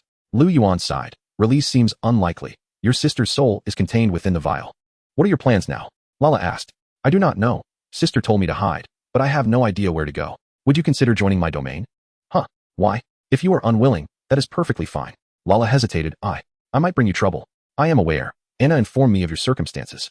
Yet I do not mind. Even if it angers the Black Moss City, would you still be willing to shelter me? This is not merely shelter. You are an exceptional mage, and I require your talents. As for Black Moss City, if they dare approach, let them come. But I am afflicted with the remnants of chaos. I am aware. Lala choked back her tears. Is it acceptable even if I become a monster? In truth, becoming a large spider could be quite convenient. At least you could carry me. Lala, through her tears, smiled. I am not a mount. I promised your sister. She entrusted me with your care. Liu Yuan paused, then asked, "Are you willing? Join me." Lala lowered her head, gazing deeply into his eyes, as if making a resolute decision. She timidly replied, "Yes." You have recruited the hero Lalabanray. Lalabanray. Level, 14. Status, afflicted by chaos, infected. Loyalty, 95. Population, 20. Strength, 12. Agility, 16. Intelligence, 21. Life, 92, 170. Energy, 22, 500. Description, a rebellious drow mage whose body has been distorted due to chaos infection. Talents, Red City benefits and healing spells are enhanced by 20. Damage dealt to enemies is reduced by 20. Skills, Divine Protection, Shield of Defense, Atmospheric Shield, Petrifying Skin, Healing Spell, Dispel Magic, Purification, Disaster Transfer. Liu Yuan, upon reviewing, was somewhat astonished. Her skill set consisted entirely of support abilities, lacking any offensive capabilities. Nevertheless, her attributes were remarkably high. She appeared delicate, yet her strength was sufficient to crush a muscle-bound grey dwarf. Additionally, she possessed a beneficial support effect, Nature's Gift. Liu Yuan remarked, "Lala, are you truly a drow?" "I am indeed a drow. But have you ever slain an enemy?" "No, sister never allowed me to practice such things," Lala said, her voice tinged with sadness. "As a drow, am I truly that inadequate?" "Not at all. Rather, you have pleasantly surprised me. Let us return." Continuous battles and spellcasting had drained his energy. Remaining any longer would leave him utterly depleted. Liu Yuan gathered the goblins tasked with cleaning the battlefield, observing them each clutching bows and long knives. A surge of joy welled within him. This was an unexpected boon. The battlefield was strewn with equipment, and Liu Yuan instructed the goblins to collect the valuable items. The lowest quality found was blue. The eye monster's tendrils also ensnared several pieces of equipment, while a grey dwarf bore the severed head of a dungeon lord upon his shoulder. The team returned brimming with spoils. Even so, many pieces of equipment lay abandoned on the ground, too numerous to collect in one go. It seemed expedient to make several trips to transport all the gear back to the trading market for sale. Currently, the players' trading market was most in demand for weapons and armor. Players summoned from territorial buildings did not arrive equipped. They either used weapons gifted from their starting warehouses or, if unlucky, found only a hoe in their initial supplies. With the increase in recruitment numbers, players either traded with NPCs or purchased equipment from the market, driving weapon prices ever higher. It is anticipated that a blue-quality weapon could fetch up to 500 gold coins. Among the equipment acquired this time, the finest quality item is a bow, known as the Ranger's Long Bow. Quality, red. Description, the bow of the Drow Assault Team Captain. Requires a strength attribute of over 10 to equip. Agility 2, Intelligence 1. Skill, Piercing Arrow. After a charge of 2 seconds, it releases a powerful arrow that inflicts damage on enemies in its path, with an effective range of 600 meters. Liu Yuan attempted to draw the bow, but found himself lacking the required strength to pull it back. Next in line is a piece of light armor, Ranger's Soft Armor. Quality, blue. Description, standard armor of the Drow Assault Team, featuring lightweight agility effects. Agility 1. However, this soft armor is designed for females, with 2 prominent protrusions at the front, making it impossible for him to wear. The other armors are all marked as damaged, although there is a prompt indicating they can be repaired. He currently lacks the means to do so. He must leave them behind for now and plan to transport them back on his next visit, hoping to sell them in the trading market, where someone might be able to fix them. The immediate priority is to stockpile enough fire gel and supplies, after which he can consider upgrading his territory. From previous combat experiences, Fire gel has proven to be a veritable answer to the current challenges. A single bottle can burn for approximately 10 minutes, effectively dividing the battlefield when thrown on the ground and when cast upon enemies. The viscous gel clings to them like a relentless parasite, ultimately leading to their fiery demise. Liu Yuan is exceedingly pleased with this effect. He needs to amass fire gel as a trump card against the beast tide. Additionally, he must prepare a substantial stockpile of food and restorative potions before the beast tide arrives. Finally, there rests the matter of upgrading his territory. With the addition of Lala, the population of the Dark Dungeon now stands at 45, Lala 20, Demon 10, Grey Dwarf 2, Knoll 13, not counting prisoners. He aims to elevate the dungeon to level 2 before the beast tide descends, which would grant the territory greater durability, a higher population cap, and, most crucially, new building slots that would unlock the recruitment of new unit types. Both the bow and the soft armor are gifted to Lala. Upon receiving the equipment, a faint blush graces her cheeks. Her lower half, that of a large spider, reaches up to Liu Yuan's chest, while her petite upper body, connected to the spider, stands about 2 meters tall. Liu Yuan finds himself gazing up at her, enchanted by the stark contrast. Lala cradles the equipment and says, "Thank you.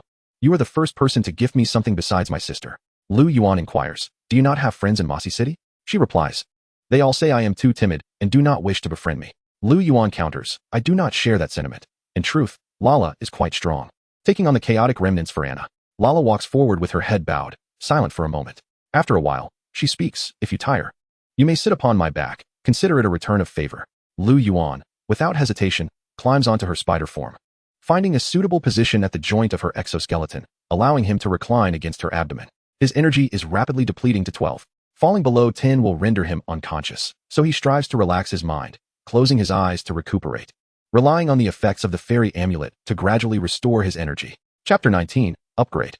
When Liu Yuan sent a screenshot of the battle scene to the channel, it immediately sparked a fervent discussion. "Bro, are you about to strike it rich? Are you taking on apprentices, big guy? Can I get a sword? I'm a college student. Even a beast like you wouldn't do." Beyond casual banter, many private messages flooded in, inquiring about the sale of equipment. River Valley Fortress. "Are you selling the equipment?" Liu Yuan. "I have weapons and armor for sale. Don't you have a musket?" River Valley Fortress. "I'm lacking armor. We have muskets in the warehouse, but no armor. The musketeers are clad in cotton, practically paper thin, unable to withstand damage. Many have perished recently in our expeditions, and we can't replenish quickly enough." Liu Yuan. "I have about 100 sets of light armor, but they are all damaged. Would you like to take a look?" Ranger's soft armor. Quality: damaged, reparable. Description: standard armor of the Drow assault team, featuring lightweight agility effects. River Valley Fortress. "Is it iron armor?" Liu Yuan. "It should not be iron. The armor is very light, with a metallic feel, though I am not certain of the material." River Valley Fortress. "Send over 2 screenshots for me to check." Image. River Valley Fortress. "Is it women's armor?" Liu Yuan. "You could always modify it. It's just a style. Isn't any armor just armor? A few swings of a hammer might turn it into a breastplate, after all." River Valley Fortress. Liu Yuan. "Do you want it or not? If you decline, I will offer it to the Lord of the Wood Elf faction." River Valley Fortress. "What price?" Liu Yuan. "The Ranger's soft armor is blue-grade defense, priced at 500. For the damaged ones, I'll give you a 30 discount."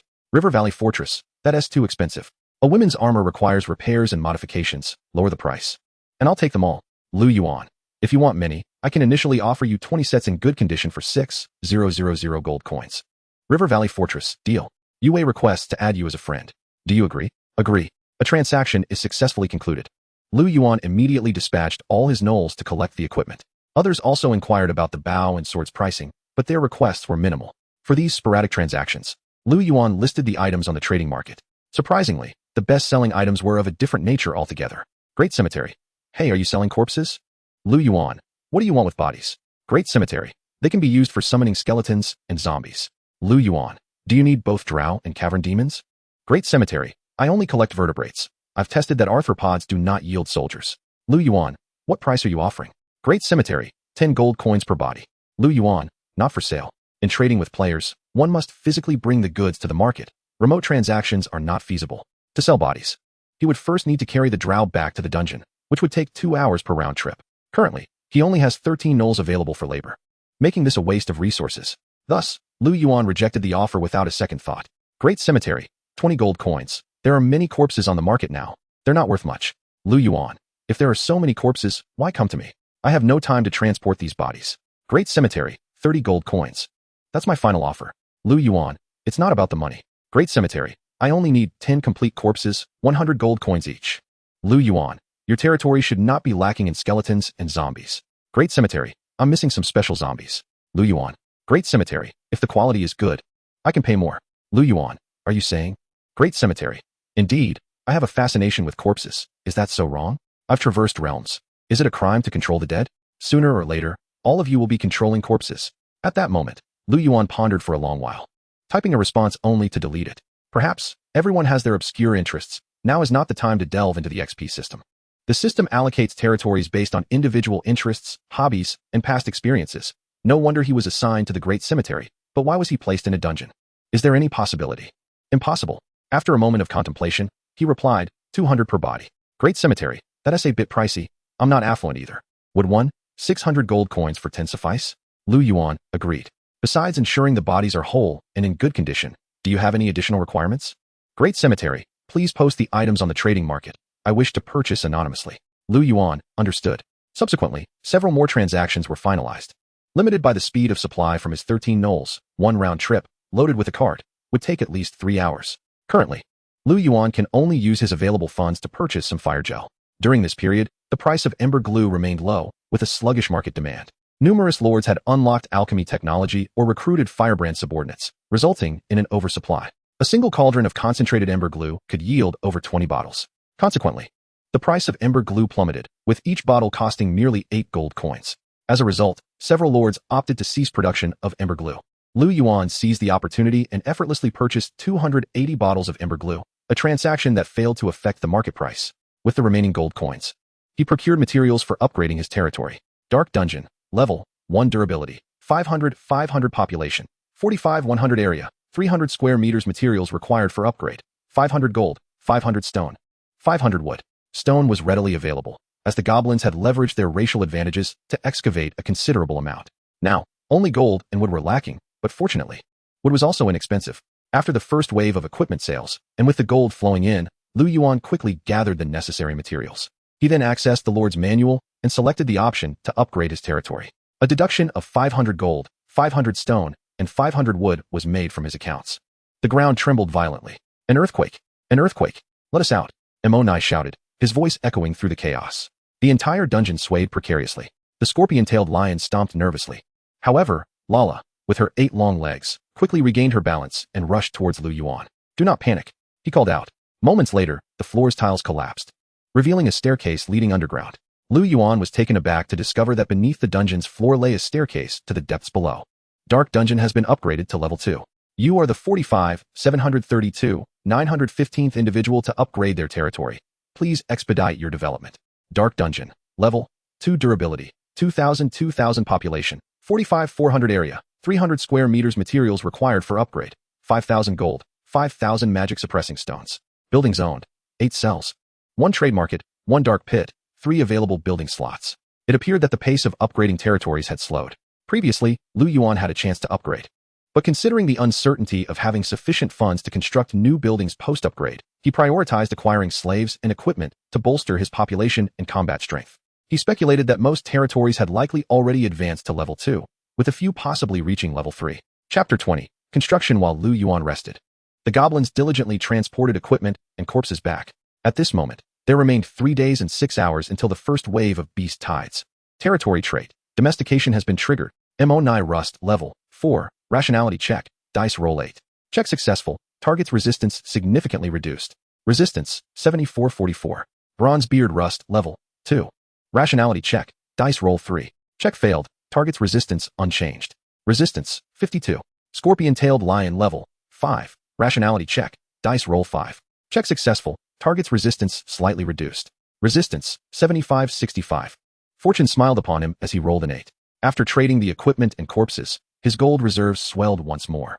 Gold balance 7850. Liu Yuan examined the available buildings in the Lord's manual. Building slots available 3. Available buildings: I Demon Pillar, Harpy Nest, Armory, Medical Room, level 3 territory. I Demon Pillar can produce 5 I Demons, level 1. Weekly, each costing 25 gold. Resource consumption for construction 200 crystals. Harpy Nest can produce 7 Harpies, level 1. Weekly, each costing 30 gold. Resource consumption for construction 200 stone, 100 crystals, 100 wood. Armory can craft military equipment, requires blueprints. Resource consumption for construction 500 steel, 500 stone. Medical room. A sterile space for surgeries or research. Resource consumption for construction, 1,000 crystals.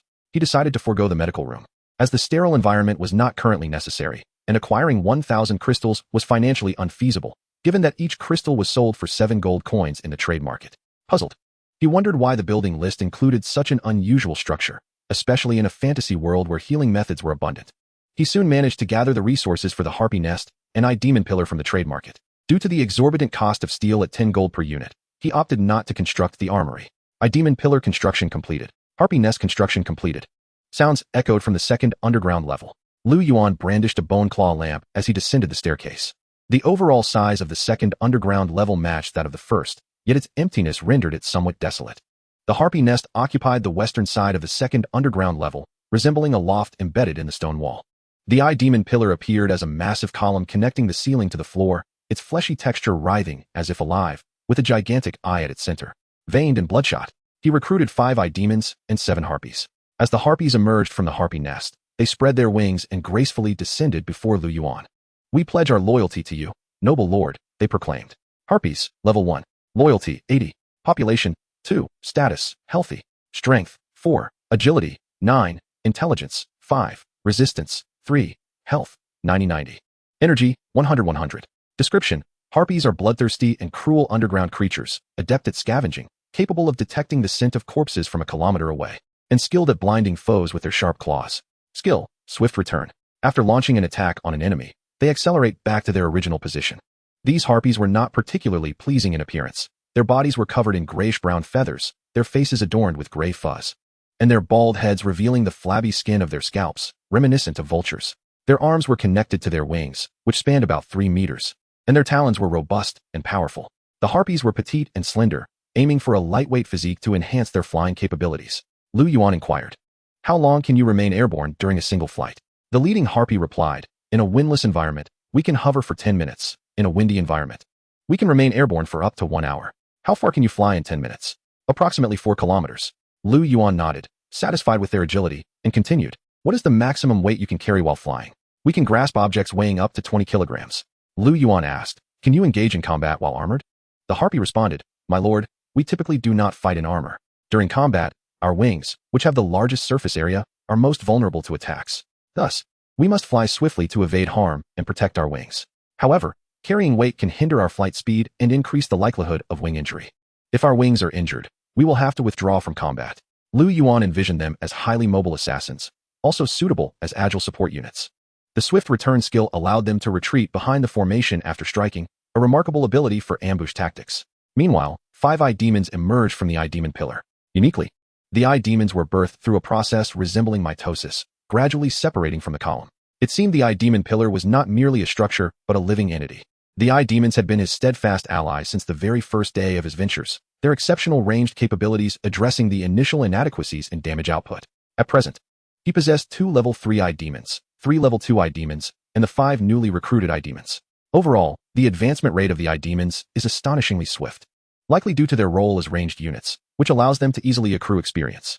The current composition of troops includes 13 gnolls to bear the brunt of damage at the front, 10 demons providing ranged firepower, 7 Harpies executing mobile harassment, 1 gray dwarf engaging in melee combat, and a giant spider dedicated to healing and enhancements, while Liu Yuan himself commands from atop the spider in a remote fashion. The cement and sand that were ordered a couple of days ago have finally arrived, and after settling the final payment, he finds himself with 1,600 gold coins remaining. Given the presence of Lala's healing spells, there is no pressing need to purchase potions. Thus, he can either save the remaining funds or invest in energy-restoring potions or equipment. Another lacking piece of equipment is that for spatial storage. Relying on the gnolls to transport loot is far too time-consuming and laborious. However, after a thorough search through the trading market, he has been unable to locate any spatial equipment, possibly indicating its non-existence in this world or its extreme scarcity, with players preferring to hoard it. Fortunately, he has found an item that restores energy: arcane necklace. Quality: blue. Description: an arcane necklace crafted by the elf Miranda, adorned with sapphires. Skill: mana restoration. Once per day, it restores 35 energy points to allies within a 20-meter radius. After some haggling, he acquired it for 630 gold coins. With the arrival of the cement, he can now commence construction on the outer defenses. For the foreseeable future, he can remain in the dungeon, fortifying defenses while also honing his archery skills. There is no need to venture out to explore until the beast tide has passed. Once the beast tide subsides, he can then engage with the other factions within the Shadow Realm. The larvae of the abyssal demons have begun to mature, becoming increasingly active. The Shadow Realm is rife with unsettling rustling noises, which can be quite distressing. Venturing out recklessly may result in being captured and turned into rations. Chapter 21. The Construction Site. The perimeter of the dungeon has transformed into a bustling construction site. The gnolls laboriously dig a trench, while the harpies flap their wings, transporting cement back and forth, their sharp talons mixing the mortar, sand, and gravel with precision. The eye demons use their tentacles to lift bricks, while another tentacle spreads cement, stacking the bricks into low walls. Liu Yuan supervises the construction, and during a rare moment of leisure, he takes out his bow to practice shooting at a wooden stake 20 meters away. Whoosh! An arrow slices through the air, missing the target entirely. As Liu Yuan holds the elven longbow with a look of exasperation. Archery cannot be mastered overnight. A single day without practice diminishes one's feel for the bow. My lord, that's not how you shoot an arrow, Lala remarks, standing nearby as a guide, holding a ranger's longbow, her silvery hair tied back, her expression earnest. She gently pulls the bowstring, knocking an arrow with ease. Whoosh! An arrow swiftly darts forth, striking the bullseye, the bowstring vibrating with a resonant hum. This bow lacks any sight, and in truth, Lala requires none. Despite her blindness, her bandaged eyes do not hinder her prowess. Although Liu Yuan is a novice, he understands that one does not draw the bow at an angle, yet Lala does just that and hits her mark. See, it's quite simple, Lala exclaims, setting down the bow. Liu Yuan, staring with wide, unblinking eyes, inquires, Lala, did you learn archery before? Lala nods, yes. I practiced for a couple of days with my sister. Liu Yuan gestures towards the distance. Do you see that purple mushroom? Can you hit it? Lala, still drawing the bow at an angle, makes no attempt to aim. Whoosh! An arrow flies forth, pinning the mushroom to the stone wall. Liu Yuan's jaw drops. The mushroom is at least 80 meters away, appearing no larger than a firefly in his line of sight. How did you do that? Lala cocks her head, puzzled. You just do this, then that, and let go. Isn't it difficult? Difficult? Indeed. Liu Yuan sighs, mimicking Lala's stance, drawing the bow, and squinting at the target. Whoosh! Another missed shot. It's not just about looking with your eyes. You must feel with your heart. Follow the grain of the bow, listen to the heartbeat of the arrow, and sense the direction of the wind. Liu Yuan nods contemplatively. He tries once more, but misses again. Indeed, I can't grasp it. Is archery truly an innate talent of the drow? Lala smiles. My sister said drow are naturally gifted at archery. Ah, that explains it, Liu Yuan concedes. Realizing that without such a racial talent, he would struggle to learn. He resolves to practice diligently and steadily. Let me assist you, Lala offers gently. She draws the bow, her arms encircling him from behind, her hands clasping over his, controlling the bow's body. Liu Yuan feels two soft entities resting atop his head. Turning to look, he sees Lala, who, being quite tall, must crouch down on her spider legs to reach. Due to her height, the bow she holds is positioned too high, compelling Liu Yuan to rise onto his toes and tilt his head upward to align his gaze with the arrow. Focus now, Lala reminds him from behind. With her hands steadying his, it feels as though they rest on a stable support, devoid of any tremors from his breath, nor any unsteadiness from insufficient muscle strength. Remember this feeling. Whoosh! Bang! Bang! A resounding voice echoes across the training ground. The entire area is filled with soldiers clad in neatly arranged red and white uniforms, their formations chaotic as they shift positions. Yue scrutinizes the new recruits he has assembled, a hint of dissatisfaction apparent in his brow. Lawrence scoffs at the soldiers before him, mocking, My lord, do you truly expect these clumsy musketeers to stand in line and shoot down a horde of beasts? With all due respect, that is rather naive. Yue responds, In just 3 short days, we have managed to gather 500 muskets, enough to form a line. Albeit under time constraints. Nevertheless, I have faith in them. Fire. A small flag drops in the distance. Bang. A tremendous roar erupts. Though the explosion lands 20 meters away from the target vehicle, Lawrence suggests, why not train your soldiers as you would your knights? Yue sighs, explaining. Because the cost of knight training is exorbitant. A full suit of armor costs 600 gold coins, and steeds and weaponry are astronomical. The River Valley Fortress cannot bear such expenses. Lawrence advises, you might consider recruiting 2 or 3 knights gradually, as they are pivotal in determining the outcome of battles. Yue shakes his head. Scattered cavalry lacks combat effectiveness. I will eventually form a knightly order, but that will not be now. Lawrence teases, speaking of armor. Have you managed to repair those damaged female outfits you bought last time? Yue wears a look of resignation. He had previously purchased 20 sets of female ranger leather armor to send to the blacksmith for repairs. They have been mended. Yet the 2 large pouches at the chest simply won't fit. The leather material has a degree of elasticity that causes them to pop back up shortly after being pressed down. When offered to a line of soldiers, they adamantly refuse to wear them. After all, it is armor, bought with gold coins, and must not go to waste. Ultimately, A lottery was held to select 20 individuals to don the armor, and they appeared as if mourning a great loss, their morale plummeting.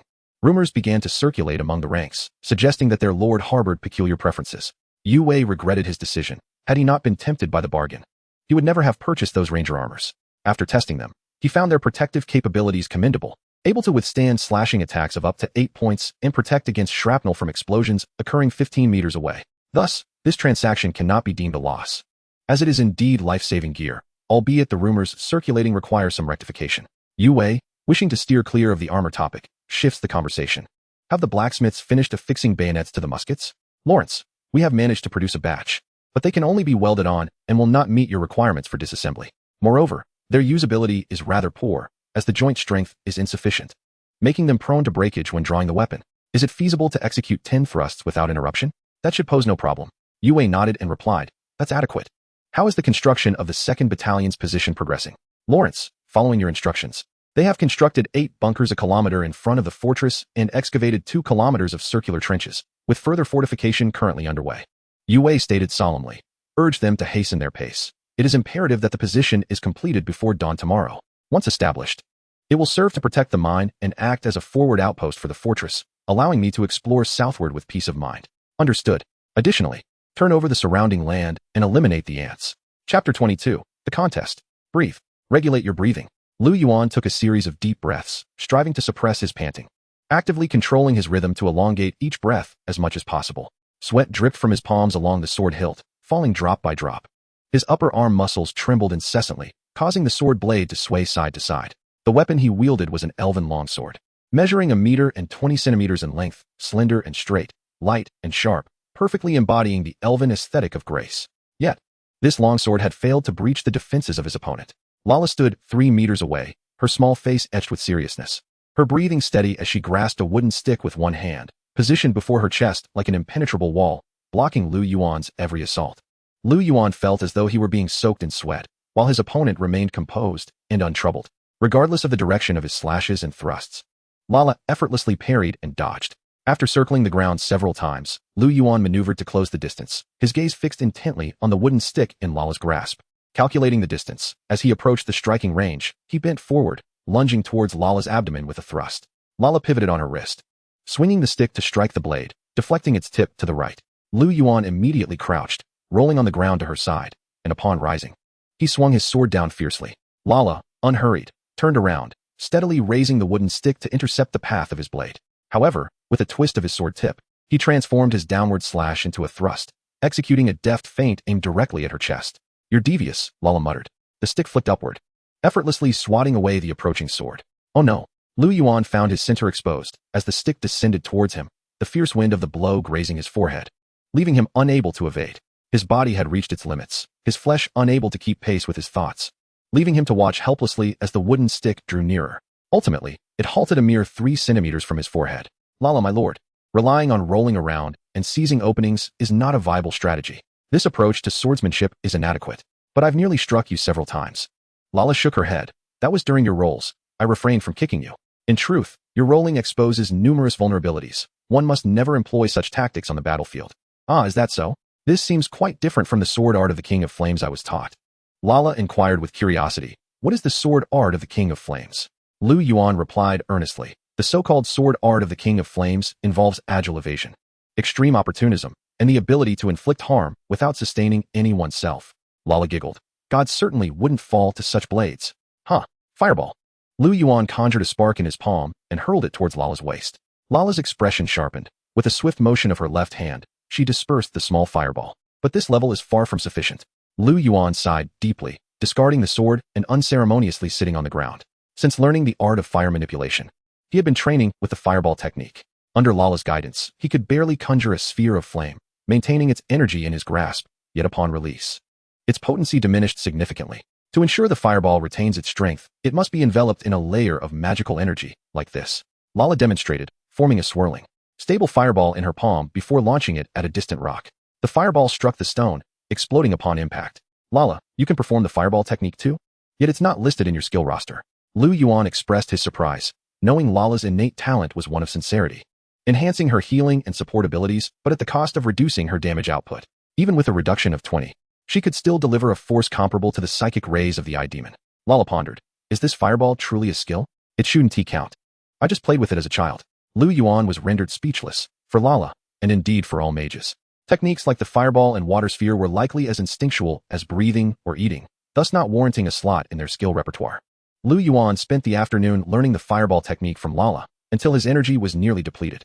The fireball's potency was underwhelming. It could serve as a distraction, perhaps enabling a surprise attack, yet its effectiveness paled in comparison to the direct onslaught of a cleaver. After all, mages are late-game specialists, and as levels rise, the upper limits of magical power would undoubtedly surpass that of a cleaver. For now, it was best to remain grounded and wield a blade. Let us cease practice for today. Lala stowed away her stick and leaned beside Liu Yuan, producing a water pouch and offering it to him. As Liu Yuan accepted the water pouch and took deep gulps, he sighed. Lala, despite your seemingly delicate stature, how is it that you possess such strength? Each strike leaves my hands aching. Lala shook her 2-meter-long spider legs in astonishment. Me? Delicate? I meant my upper body. It clearly resembles that of a little girl. With a smile, Lala continued, I'm only 32 years old. Among the drow, I am merely a child. I truly envy long-lived races. With longevity comes the opportunity to master various skills. Lala countered, not so. Drow do not live long. They must constantly guard against assassination, betrayal, and combat. The weak and the ill are sacrificed to the Spider Queen, and only the strong survive, indulging in a life of reckless revelry. Liu Yuan nodded, I see. Is that the case for you as well? Lala brandished her fists. Not at all. I aspire to be like the drow hero, Drizzt Do'Urden. I wish to venture forth and enact justice. Who is Drizzt Do'Urden? Lala replied with excitement. He is a taboo in the drow city of Menzoberranzan, where even mentioning his name is prohibited. He has left behind numerous legends. He learned magic at the age of 10, became a ranger at 15, vanquished a wicked Medusa at 18, and at 30, he escaped the Underdark, defeating a cloud giant. Liu Yuan listened intently to her tales of Drizzt, aware that many might have been embellished over the years, given that he had perished long ago. Yet, these stories offered glimpses into the history and customs of the drow. In drow society, females wield power, serving as priestesses to Lolth, while male drow are relegated to the roles of playthings or expendable warriors. Only male spellcasters have a chance to grasp authority, yet even the most accomplished male mage remains socially subordinate to the least of female clerics. Male drow must bow and flatter to survive in Menzoberranzan. Drizzt, however, was an exception. He defied tradition, challenging the ethics of the drow, and ultimately succeeded in escaping, thus becoming a source of shame for the drow nobility. Lala, could you tell me more about Menzoberranzan? Lala replied, actually, I have never been there. Legend has it that it is a sanctuary protected by the Spider Queen, situated in the largest, most expansive cavern of the Underdark, woven with webs. It is home to 1 million drow, and the city is quite bustling, governed by a council composed of the matriarchs of 8 families. House Benra is one of those 8 families. Liu Yuan remarked gravely. It appears we must be wary of their expansion. Lala, in truth, there exist 3 factions among the drow. One faction advocates for a return to the surface, launching offensives against the surface powers. They are known as the Returnists. Another faction champions the underground, aspiring to cultivate subterranean power and dominate the entire Underdark. They are the Expansionists. The last faction is devoted to the Spider Matron, Lolth, awaiting her divine revelations. This is the Lolthist faction, which holds the majority. However, the Spider Matron has not responded to her priests in a long time. Some say she departed from the drow in the previous epoch, which explains why the drow have not expanded for quite some time. Liu Yuan, lost in thought, inquired, are there other deities still present in this world? Lala, it is uncertain. After the twilight of the gods in the 3rd epoch, the powerful deities have either been sealed away or have fallen. Following the chaotic plague of the previous epoch, the divine beings gradually faded into obscurity. Liu Yuan, speaking of this chaotic plague, is it akin to your residual chaotic poison? Lala, the chaotic plague was a calamity of the last epoch. Its origins remain a mystery. Those infected gradually lost their sanity, devolving into monsters. This plague swept across the entire world, ultimately leading to the end of the 4th epoch. The chaotic residual poison is merely the remnants of the plague lingering in the corners of the world. Liu Yuan, since there were civilizations that persisted from the last epoch, it suggests that someone must have discovered a method to counter the chaotic plague. I shall cure your chaotic residual poison. Thank you, my lord. Drow intelligence collected, 21. When your gathered intelligence exceeds 60, your damage will convert to true damage. Chapter 23, Goblins. There are 2 days and 4 hours until the first wave of Beast Tide. Territory trait, domestication activated. Monet Rust, LV, 4, sanity check, dice roll 5. Check successful, target's resistance slightly decreased. Resistance, 44-34. Copperbeard Rust, LV, 2, sanity check, dice roll 5. Check successful, target's resistance slightly altered. Resistance, 52-42. Scorpion-tailed lion, LV 5, sanity check, Dice roll 4. Check successful. Target's resistance minutely reduced. Resistance, 65-60. Barb and his companions pushed the cart, weaving through the pitch-black cavern. Suddenly, a rugged dirt path appeared before them, leading to a stone wall, at the center of which were 2 wooden barricades bound together. The barricades stood less than 5 feet high, adorned with sharpened logs and blades, seemingly constructed from damaged weaponry for protection. The wall appeared incomplete, with only half of the bricks laid atop it, the general outline of the structure evident. Various signs indicated that someone had recently claimed this place. Barb, do you not frequently pass by here? Were there such contraptions before? Barb shook his head in confusion. I am certain this was once an abandoned dungeon. I have rested within, and this wall is undoubtedly newly constructed. No more than 2 weeks at most. Gave pointed behind the wall. It seems there is indeed a dungeon beyond. Its enclosing walls are still visible. Barb, perhaps an adventurer team has stationed here, hastily erecting a wall to guard against those damned insects. Gave nodded, suggesting, perhaps we can engage and trade with them. After all, we need to transact, and reaching the Rhine encampment will take additional time. Barb, we must tread carefully. Should they harbor intentions to devour us, we must be prepared to flee. I shall negotiate then. Liu Yuan, upon hearing his subordinates report that strangers had arrived outside, hastily arose and stepped out, only to behold a towering mech standing before the barricade. A mech? This mech was rudimentary in design, with a pumpkin-shaped body upon which a goblin sat. Steam billowing from 2 exhaust pipes at its rear. Its long legs stood straight, while its arms had been transformed into a circular saw and a saw sword. Liu Yuan's eyes widened in astonishment at this steampunk-styled automaton. It halted 10 meters from the barricade. Liu Yuan raised his right hand, signaling Lala to remain on guard nearby. The eye demon had already occupied the dungeon's shooting windows, poised for action. Liu Yuan called out, Hey, who are you? What brings you here? The goblin atop the robot responded, We mean no harm. We merely wish to engage and trade with you. A trading caravan? How many of you are there? Liu Yuan inquired warily. The goblin waved, and from around the corner emerged 6 more goblins, pushing a cart and indicating the goods atop it. We are 7 in total, all present. Liu Yuan, I need to know what is in your cart. The leading goblin wasted no time, swiftly unveiling the cart's tarp and producing 2 spherical objects. Goblin bombs, lightweight cannons, and some black powder and kerosene. We wish to exchange for some food. Liu Yuan, intrigued, asked, Goblin bombs? I would like to inspect one. Certainly, but I must ensure you possess sufficient food. Do not attempt to deceive us with that insect meat. Before long, a wooden cart was drawn by 2 dog-headed creatures, emerging from behind the wall. It was laden with sacks filled with flour and beef jerky. The flour was purchased from the River Valley Fortress, and the beef jerky was acquired from the tent camp. Both at a friendly price. In truth, food prices were not exorbitant, as the dungeon's food reserves were in surplus. Liu Yuan, accompanied by Lala, emerged from behind the barricade, his gaze keenly fixed upon the automaton before him. Liu Yuan, Gave, and Barb exchanged nods from a distance of 5 meters, while Lala, nervously gripping her bow, stood behind Liu Yuan. The goblins behind Barb cast unfriendly glances at Lala. Gave skillfully operated the circular saw, effortlessly slicing open a sack to inspect its contents. Nodding at Barb in approval, Liu Yuan pointed to a strip of beef jerky, tossing it to the dog-headed creature. Eat it.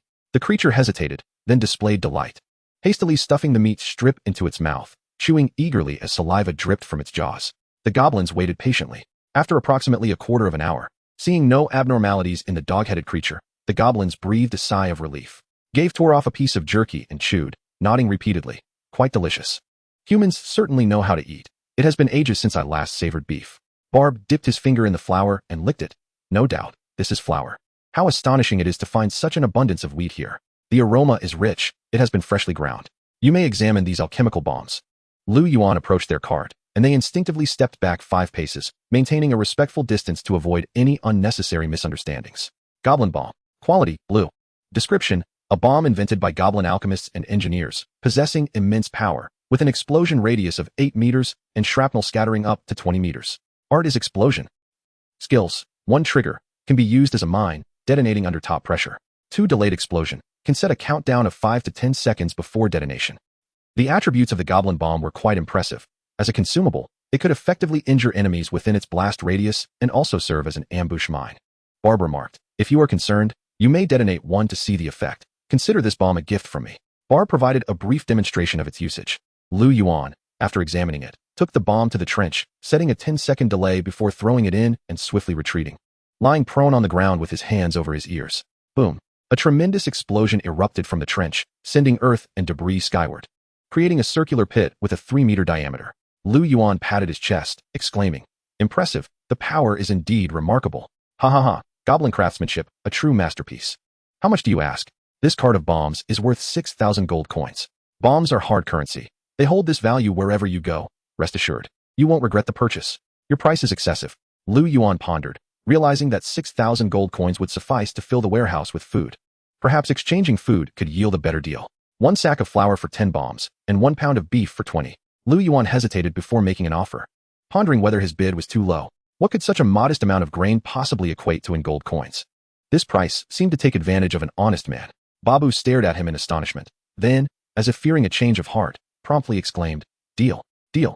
These 2 carts of bombs are yours now. Quickly, move the grain." Liu Yuan was taken aback. Do these people never haggle when trading? Or had he indeed underestimated the value? Oh well, it mattered little. After all, the grain was acquired at a bargain, rendering this transaction mutually beneficial. Liu Yuan calculated inwardly that perhaps he could become a merchant, trading grain from surface players and selling it here. Just this grain bomb transaction had saved him a considerable sum. Upon counting, he discovered there were a total of 210 goblin bombs, nearly all the bombs carried by the goblins. Liu Yuan then shifted his gaze to the lightweight cannon. Although referred to as a cannon, it was merely the length of an arm with a barrel the size of a bowl, appearing compact and portable. Lightweight cannon, quality white. Description: capable of firing stone projectiles using black powder, with an effective range of 50 meters. Babu shook his head, stating, "These cannons and the kerosene are reserved for the Ryan camp, and thus cannot be sold to you." Chapter 24, The Lumberjack Machine. Is this machine for sale? Liu Yuan inquired, pointing at the mech before him. Babu beamed with pride, declaring, "This is a humanoid lumberjack machine invented by our goblin engineers. The gem atop the crown of goblin industry. This machine must ensure our safe return. If you wish to acquire it, you may place a reservation.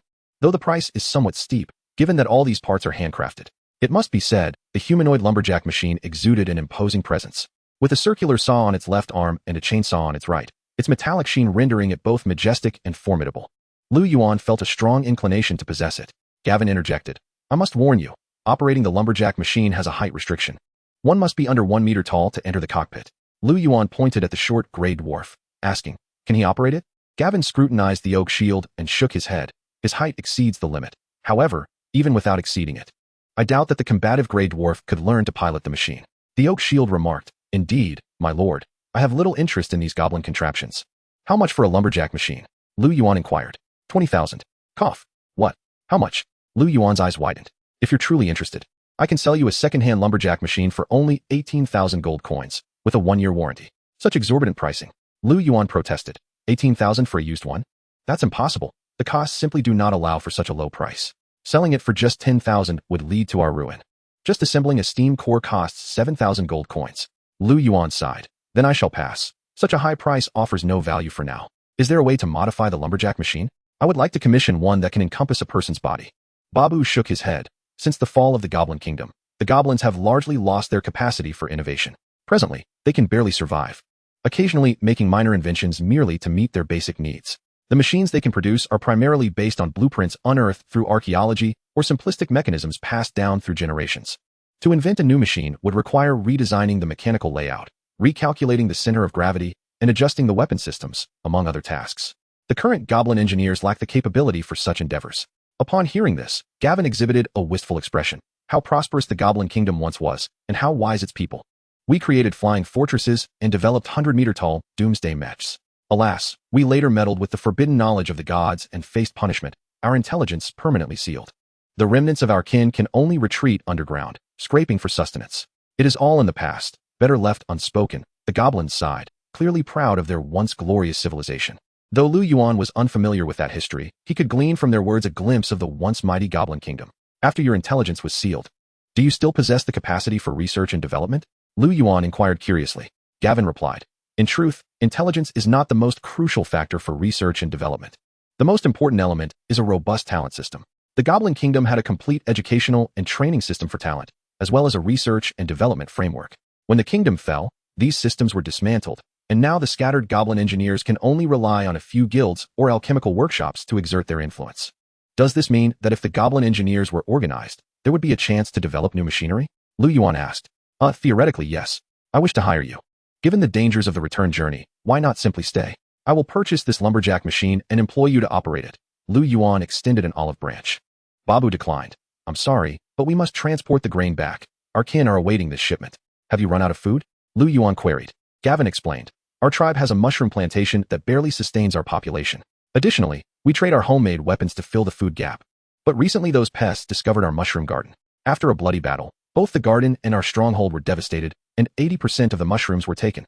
Babu added, these pests have gone mad, scouring for food. The mushrooms in the dark region are nearly devoured. With our garden destroyed, we had no choice but to risk trading for food. Liu Yuan asked, it sounds like you have suffered significant losses. Can you withstand the beast tide? Babu replied, we have formed an alliance with the Mushroom King. Our kin are temporarily relocating to the Mushroom Tribe, where they will provide us shelter. After weighing the meat jerky, it was all loaded onto the cart, and the goblin bombs were counted as well. Liu Yuan and Babu shook hands. You are welcome to visit again. We shall, they replied. I have some fire gel, would you like it? It's quite effective against those ants, Liu Yuan offered, producing a vial of fire gel to recommend to the goblins. No. The mushroom people would kill me. Babu vehemently shook his head. Liu Yuan, disappointed, remarked, what a pity. I hope next time you bring more interesting items. Gavin smiled and assured, rest assured. The items we bring next time will be unlike anything you have ever seen. Following the completion of the transaction, the goblin caravan made its way along the underground path towards the Ryan camp. Liu Yuan watched the lumberjack machine recede into the distance, still feeling a pang of envy. If only he had enough goblin engineers, perhaps he could organize them to develop some fascinating armor, arming the dog-headed people at his disposal as Astartes warriors. The oak shield, letting out a loud belch reeking of liquor, said, My lord, I concede that these goblins possess some skill, but their tales of the goblin kingdom are mere legend. Others claim they are merely boasting. Liu Yuan replied, Are you suggesting that the goblin kingdom never existed? The oak shield chuckled, Who knows? They have yet to discover any relics or sites of the goblin kingdom. Indeed, not a single artifact. All knowledge of it relies solely on goblin propaganda. As for flying fortresses and doomsday mechs, those are mere tales to frighten children. Lala interjected, The flying fortress does exist. I read about it in a book. There is a mage guild that controls a floating island, said to be the former flying fortress of the goblins. Liu Yuan pondered thoughtfully. Perhaps the goblins had exaggerated. But their research capabilities should not be underestimated. He resolved to find a way to recruit a batch of goblins, if all else failed. He might resort to purchasing goblin slaves. The mushroom tribe could also be approached, and once the beast tide had passed, an expedition could be organized to establish trade. The dungeon's population limit was vast. Relying solely on weekly soldier recruitment would not suffice. They must also recruit some indigenous forces. Chapter 25, Meat Soup. The results of the construction over the past few days were exceedingly gratifying. With the coordinated efforts of various troop types, the outer walls of the dungeon were finally completed. The formidable wall stands approximately 2 meters high, barely allowing 3 individuals to traverse its top side in parallel.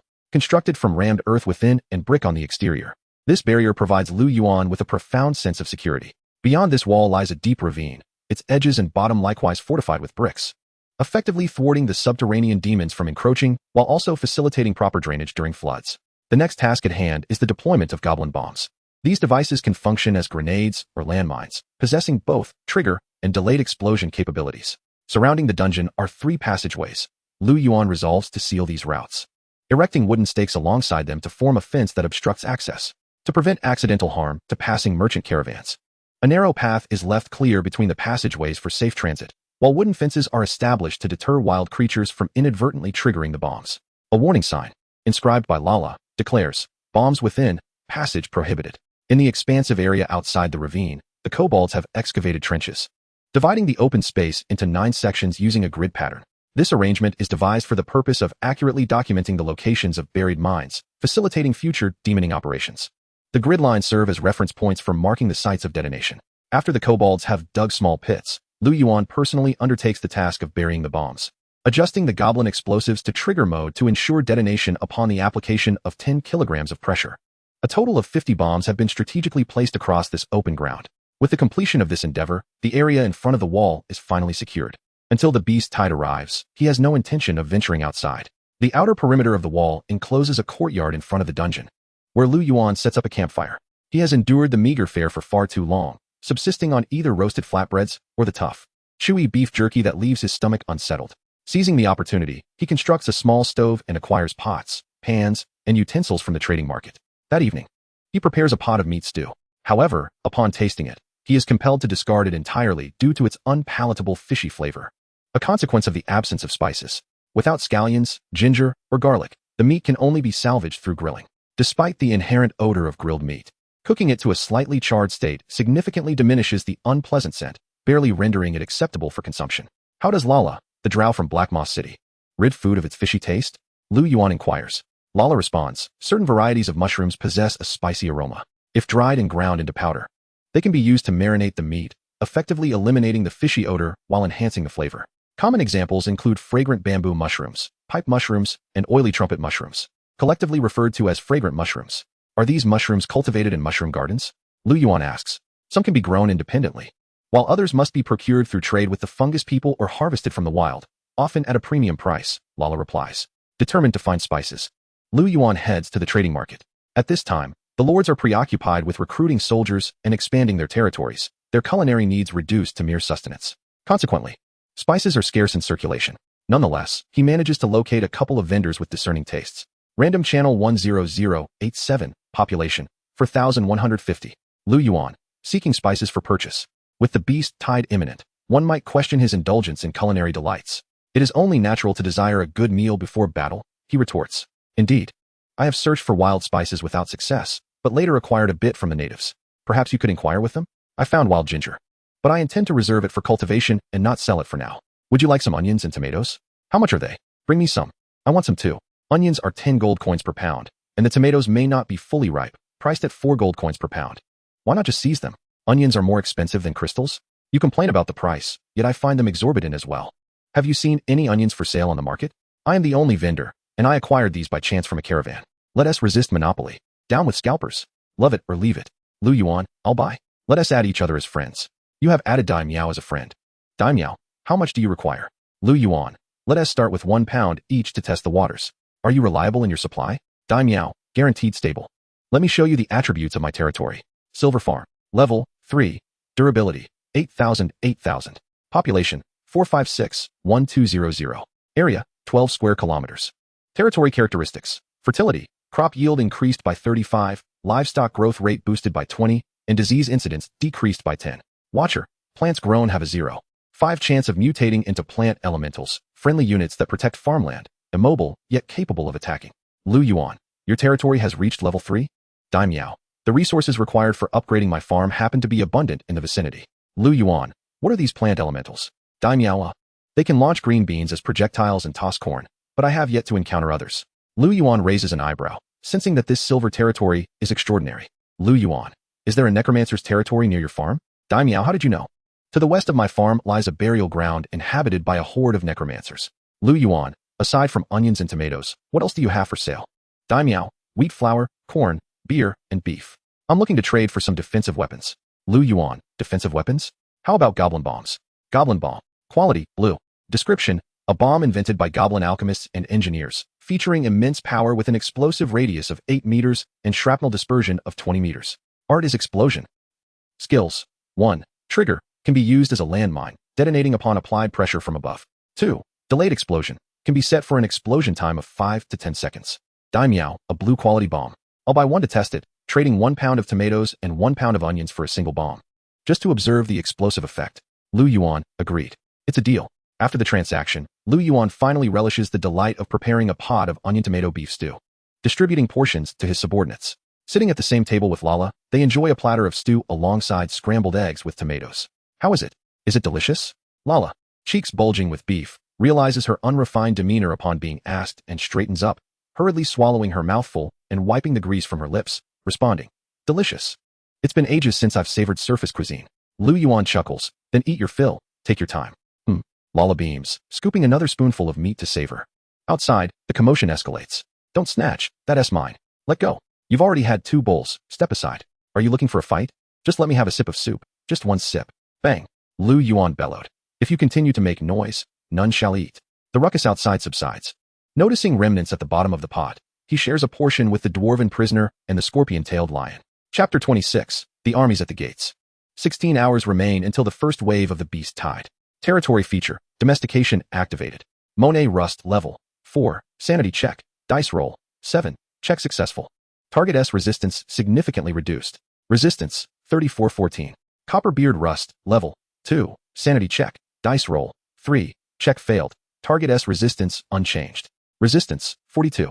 Scorpion-tailed lion level 5, sanity check, dice roll 6, check successful. Target S resistance slightly diminished. Resistance 60-45. 16 hours remain until the beast tide. However, the subterranean demons have arrived.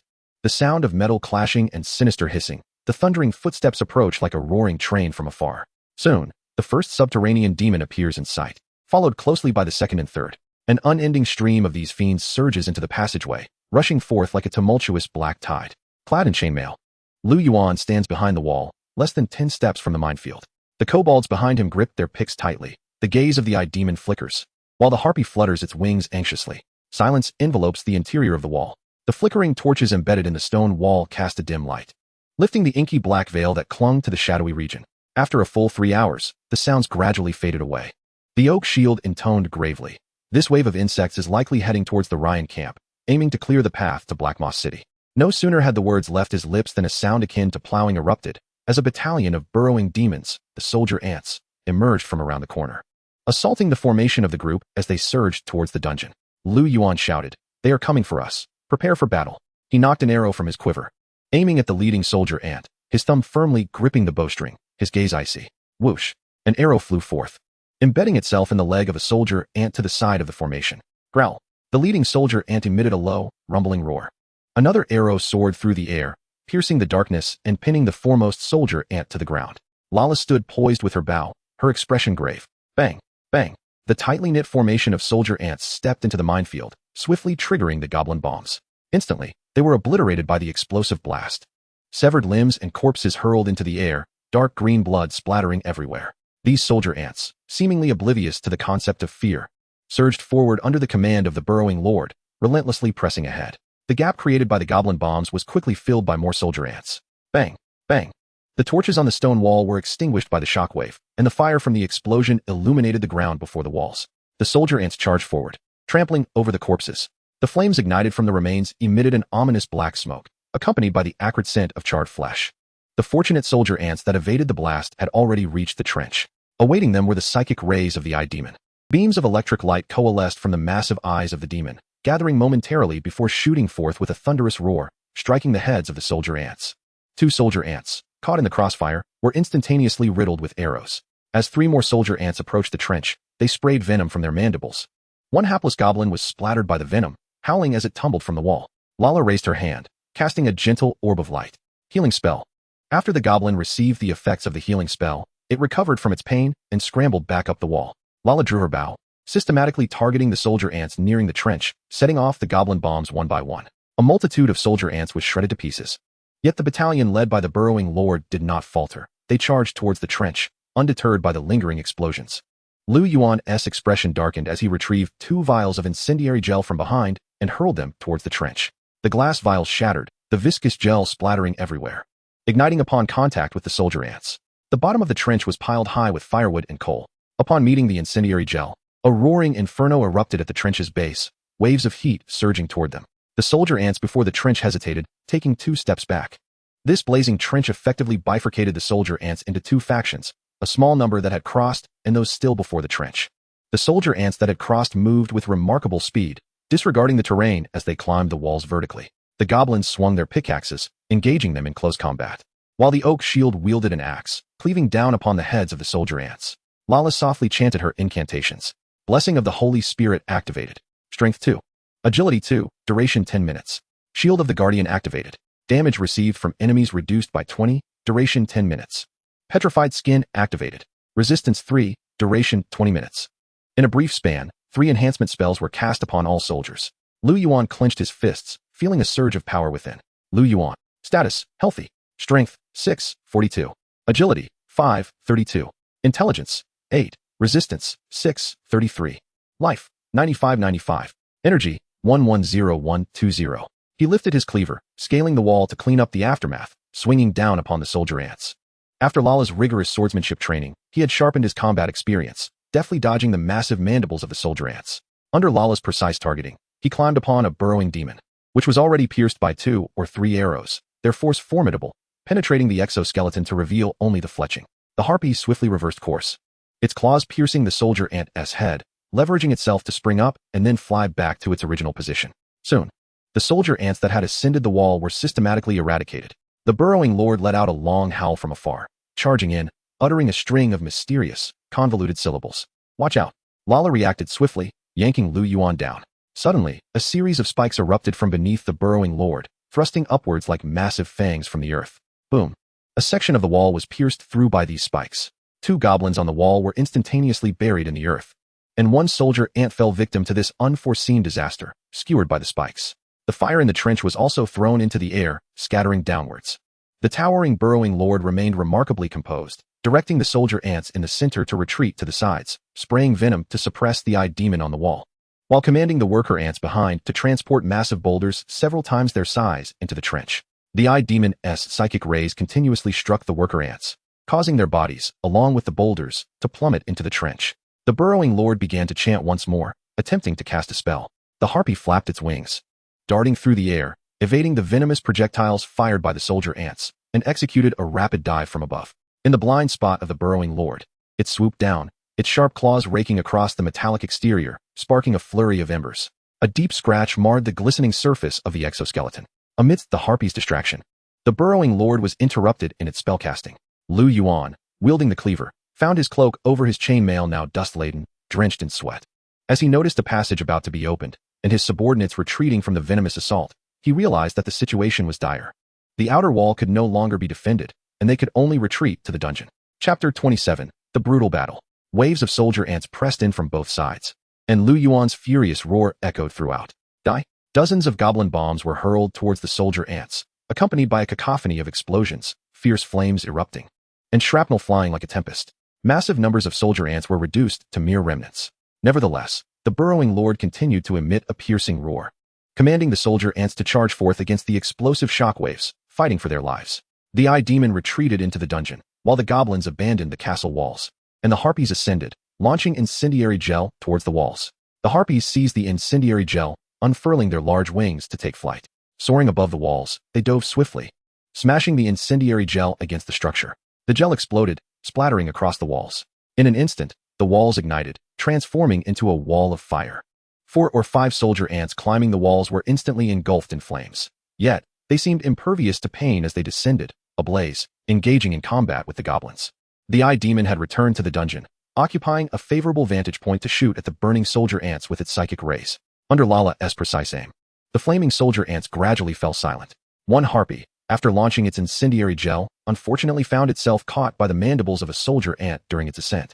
Its delicate vertebrae snapped under the grip, and its wings flapped weakly twice before ceasing movement.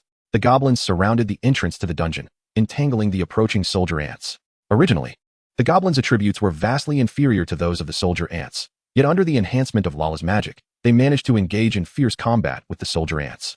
Lala continuously cast healing spells from the rear, mending the battle-worn goblins and stabilizing their front lines. The soldier ants held their ground under the command of the dungeon lord, establishing an anti-air defense, with venomous sprays forming a dense net against aerial threats. The viscous toxins shot forth, corroding the wings of the harpies. Losing their balance in midair, one harpy, struck by a dose of venom, began to plummet, scattering countless black feathers. The remaining harpies maneuvered desperately in the air, sustaining injuries yet struggling to breach the ranks. Half of them were wounded, and reluctantly, they retreated behind the walls. Retreat, harpies. Lala, Oakshield, hurry back. The wall of fire briefly obstructed their escape, yet the reinforcements of soldier ants surged forth like a relentless tide. The dungeon lord, akin to a sovereign upon a torrent of steel, advanced steadily upon the flood of ants. Goblin retreat. At this command, the goblins could no longer maintain their formation. Scattering chaotically into the dungeon, those lagging behind pierced through the chest by the soldier ant stingers. The dungeon door thunderously slammed shut. Liu Yuan leaned against the door, taking a moment to catch his breath. He turned his head. Only an hour remained until the soldier ants would breach the dungeon, and among his ranks, he had already lost 4 goblins and 1 harpy, with half of his forces injured. This wall of fire could not hold for long. The dungeon lord unleashed 2 spikes of earth magic in succession, crashing through the wall and creating 2 breaches. "My lord, be careful," Lala shouted, knocking Liu Yuan away from the window just in time. A dark green stream of magic struck Lala. Mana burn causes the target to lose 30 current energy points and inflicts damage equivalent to half that value. Lala felt dizzy, her 8 long legs slipping uncontrollably, dark red blood trickling from her nostrils. Liu Yuan hurriedly supported Lala, pulling her behind the wall for cover. Lala retrieved a soul essence vial, taking a generous swig of its potent contents, regaining her composure. With a sudden surge of power, the dungeon lord's metallic head lunged forward like a black war hammer. Smashing against the wall, the thunderous roar of collapsing debris accompanied by a shower of sparks. Dust billowed around them. A 10-meter section of the wall crumbled, unable to withstand the force of 3 spikes and 1 collision. After the walls collapse, the dungeon lord threw its head back and let out a long howl, rallying its troops to press onward. The soldier ants at the forefront had reached the dungeon door. Liu Yuan distributed fire glue to the goblins, tossing it out of the window in a continuous stream. The splattering liquid ignited the ground once more, engulfing the unwary soldier ants in flames. Fearless, the burning soldier ants charged against the door. Bang, bang. Dark dungeon. Durability, 19202000. Liu Yuan hurled goblin bombs at the dungeon lord, but due to the distance, the bombs detonated prematurely, scattering the nearby soldier ants, but failing to harm the dungeon lord in the slightest. He glanced at Lala, who was skillfully taking precise shots, and asked, Lala, can you hit the dungeon lord with a bomb? Lala shook her head. It's too far. I fear it's impossible.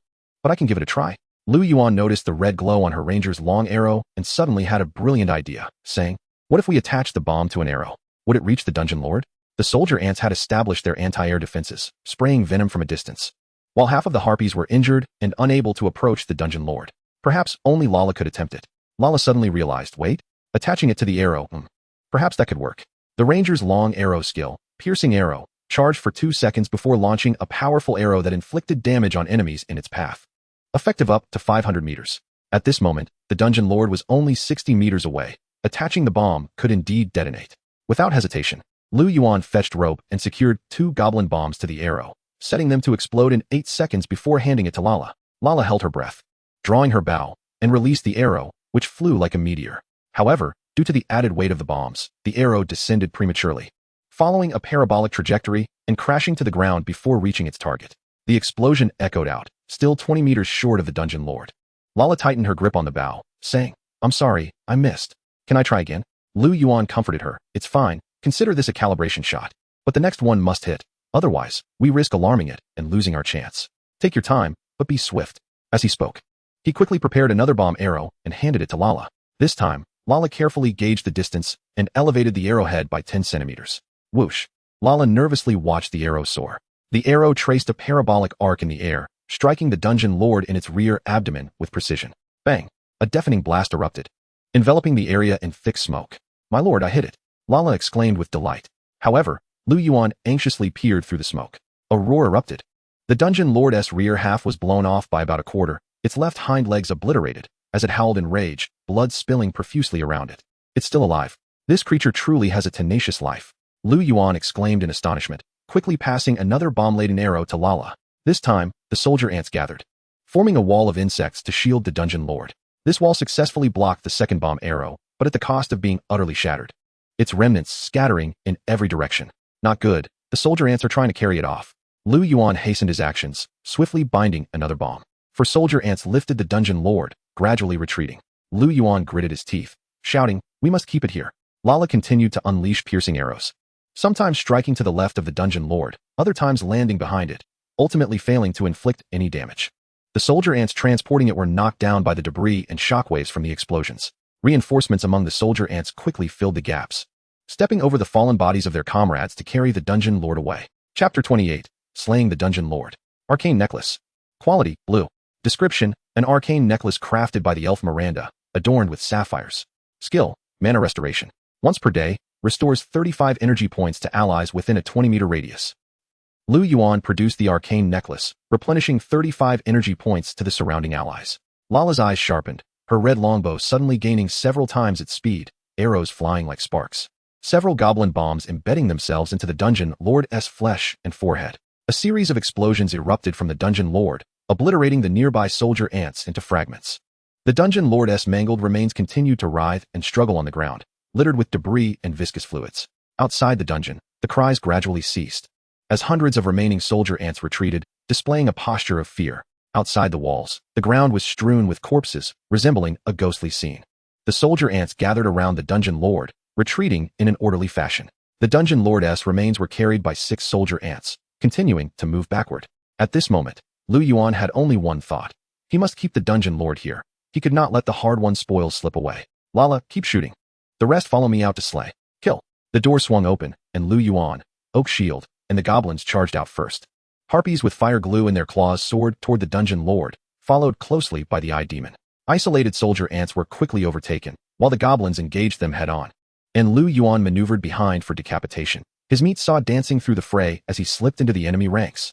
The Harpies dove to hurl fire glue. igniting a fierce blaze around the dungeon lord and cutting off its escape route. The dungeon lord glared with a fierce expression, its scorched visage, with only half of its compound eyes, menacingly fixated on Liu Yuan. Before him, the soldier ants formed a dense formation, attempting to obstruct the advance. Liu Yuan flicked his wrist, hurling 3 goblin bombs that exploded, creating a breach in the tightly packed ranks. The psychic rays from the eye demon, accompanied by a thunderous roar, pierced through the smoke and struck the front line. The oak shield, led by the dog-headed warriors, surged bravely into the enemy's midst. The harpy unleashed torrents of blazing adhesive towards the clustered soldier ants, igniting the battlefield with fierce flames and thick smoke. The blood-soaked cleaver gleamed as brightly as ever. Yet the soldier ant blood cascading from its master flowed endlessly, reminiscent of a malevolent spirit. With a sudden shift of focus, Liu Yuan sensed a potent, blood-soaked black light barreling towards him. He barely had time to evade, rolling on the ground and becoming smeared with flesh and dirt. A frenzied soldier ant coldly fixated on Liu Yuan, its long legs propelling it forward as its massive mandibles lunged towards his face. Liu Yuan's feet sank into the earth, a piercing sound ringing in his ears. With a swift twist of his lower leg, a fiery orb erupted in his palm, which he then thrust into the soldier ant's face. The fireball detonated, forcing the soldier ant to recoil in pain, allowing Liu Yuan to swiftly deliver a fatal blow, severing the creature's head. Suddenly, the ground trembled as another soldier ant erupted from the soil, its mandibles aimed at the unsuspecting Liu Yuan. An arrow flew swiftly, embedding itself in the soldier ant's head, diverting its attack. Liu Yuan's cleaver struck the soldier ant's skull, and with a twist, blood gushed forth as the blade pierced deep into its brain, shredding it mercilessly. Thud! The soldier ant that had broken through the earth collapsed, half its body left buried. A volley of arrows rained down, striking the soldier ants near Liu Yuan. He spat a mouthful of blood at the soldier ants while clutching his cleaver. The harpy released her grip, launching 2 vials of incendiary glue that landed squarely on the body of the burrow lord. Flames erupted, and the lord's remaining form writhed in agony amidst the fire, gradually succumbing to silence. Billowing smoke emanated from its charred body, and the soldier ants, stripped of all courage, began to flee. Liu Yuan led the dog-headed warriors in a relentless charge, with the eye demon following closely to deliver finishing blows. The harpy continuously ignited the enemy's rear, while Lala kept firing arrows, striking down several soldier ants attempting to ambush. After an unrelenting advance, they finally reached the burrow lord. On the battlefield, where fire and black smoke intertwined, countless dismembered corpses littered the ground. Liu Yuan gestured coldly, and the eye demons, standing in formation, focused their energy for another coordinated shot at the burning remains of the burrow lord. A glorious victory. You have slain the burrow lord. Liu Yuan. Status, exhausted. Strength, 46. Agility, 34. Intelligence, 89. Resistance, 34. Life, 45, 100. Energy, 27, 120. Oak shield rust. LV, 3 LV, 5. Loyalty, 75. Strength, 89. Agility, 67. Intelligence, 6. Resistance, 7. Harpy. LV, 1 LV, 3. Strength, 45. Agility, 90. Intelligence, 5. Resistance, 34. Dog-headed warrior. LV, 1 LV, 3. Strength, 45. Agility, 5. Intelligence, 4. Resistance, 67. Lalabonrue. LV, 14 LV, 15. The eye demons mostly leveled up to level 3, with 2 reaching level 4. After the battle, only 7 dog-headed warriors remained, and 4 harpies were left. Although their numbers had dwindled, their ranks had risen, and their attributes improved. Glittering motes of light emerged from the burrow lord. Liu Yuan reached out to touch them, revealing acquired red sharpening stone. Quality, red. Description, a fusion of otherworldly metals and flesh. Skill, forging. Can upgrade blue quality weapons to red quality, limited to swords and blades. Acquired blueprint, ant shell armor. Quality, blue. Description, unlocks the forging method for ant shell armor at the blacksmith shop, requiring burrow demon shells, with quality dependent on the strength of the burrow demon. Acquired wormhole compound eye. Quality, red. Description, the eye of the burrow lord, a key to open wormholes, capable of creating a small wormhole space. Skill, wormhole space. Can establish a 4 cubic meter wormhole space, allowing for instant storage and retrieval of items. Living beings cannot enter the wormhole space. Liu Yuan raised an eyebrow, finally acquiring a storage type equipment. He held the wormhole compound eye in his hand, and with a mere thought, he could see the shrunken space within. As the cleaver approached the wormhole compound eye, it was drawn inside, and a miniature version of the cleaver appeared within the eye. With another thought, the cleaver returned to his hand. Liu Yuan picked up the red sharpening stone and placed it on the cleaver. This cleaver had become second nature to him, and naturally, he prioritized upgrading it. A flash of light enveloped the cleaver, which seemed to glisten with bloodlust, radiating a crimson glow. Cleaver. Quality, blue-red. Description, crafted from the spine of an unknown creature and an unidentified metal, balancing sharpness and resilience. Skill. Fold. Can fold and transform. Appearing as a smooth blade when unfolded and serrated when folded. Bleed. Inflicted wounds from the cleaver trigger a bleeding state, unable to heal for 1 hour, causing a loss of 5 life points per minute. Strength 2. After the upgrade, the cleaver appeared even more menacing, its serrated edge entwined with filaments of flesh-like metal, and the spine-like handle bore vascular patterns. When gripping the cleaver, the sound of howling winds could be heard, reminiscent of the wails of the deceased. Chapter 29, The Gift of Rain. Once he confirmed the retreat of the burrow demons, Liu Yuan let out a long sigh of relief. He enjoyed a peaceful sleep for 5 hours. The Lord's manual indicated, there are still 2 hours until the first wave of beast tide. Lala, having expended much energy in her spellcasting, remained in a deep slumber. Upon waking, Liu Yuan's expression was somber. The beast tide had not yet commenced. Yet such a fierce offensive had already begun. The oak shield leaned against the wall and said, "My lord, perhaps for us, the beast tide has already ended." Liu Yuan furrowed his brow and replied, "That cannot be. The beast tide is clearly still 2 hours away." At this moment, the earth diviner interjected.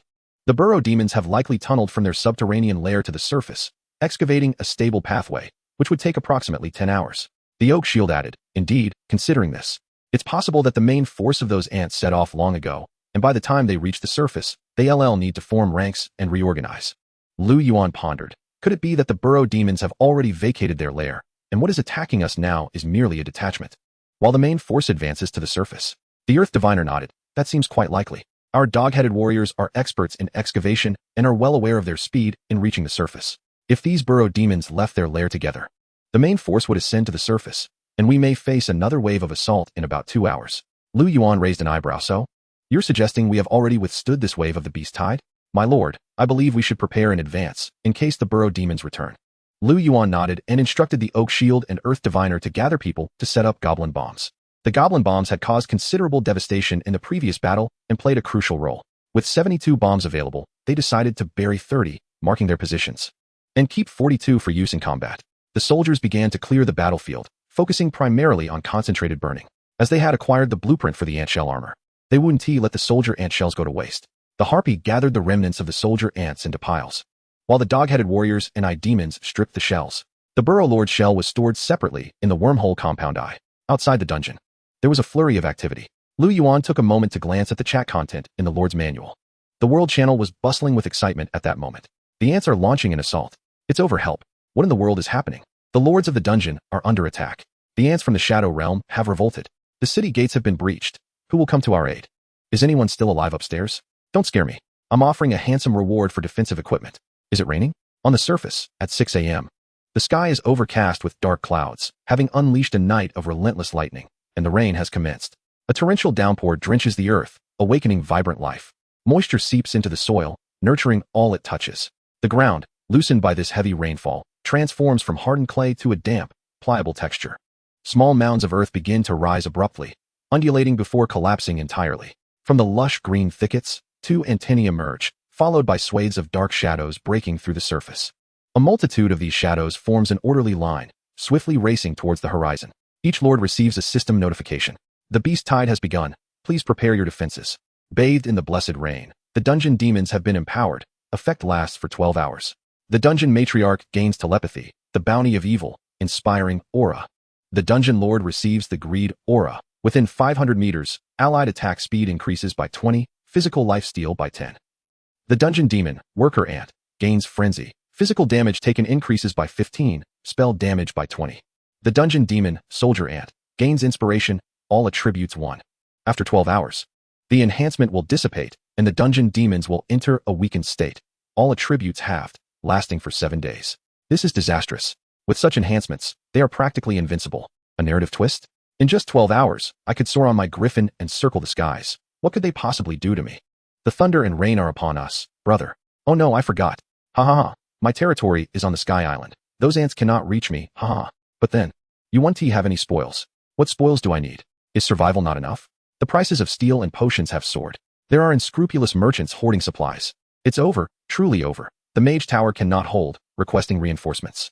We cannot win. It is utterly impossible. At the River Valley Fortress, Yua's expression was grim as he stood atop the walls, rain cascading down, soaking his armor. A squad of soldiers braved the rain to establish a defensive line. pushing the exposed cannons back into the fortress. Lawrence gazed into the distance, gravely stating, "The test results are in. In rainy weather, gunpowder has absorbed moisture, reducing explosive power by about 30, affecting both firearms and cannons." Yue forced himself to remain composed, directing, "Inform the soldiers at the forward outpost to retreat. That area has turned into a quagmire and is no longer defensible." A nearby messenger mounted his horse and galloped into the rain. "The Shadow Realm has descended into chaos, teeming with frenzied ants," Lawrence suggested. "Perhaps we should consider abandoning the outer walls of the fortress and utilize the terrain within for defense." Yue sighed, admitting, "I should have listened to you.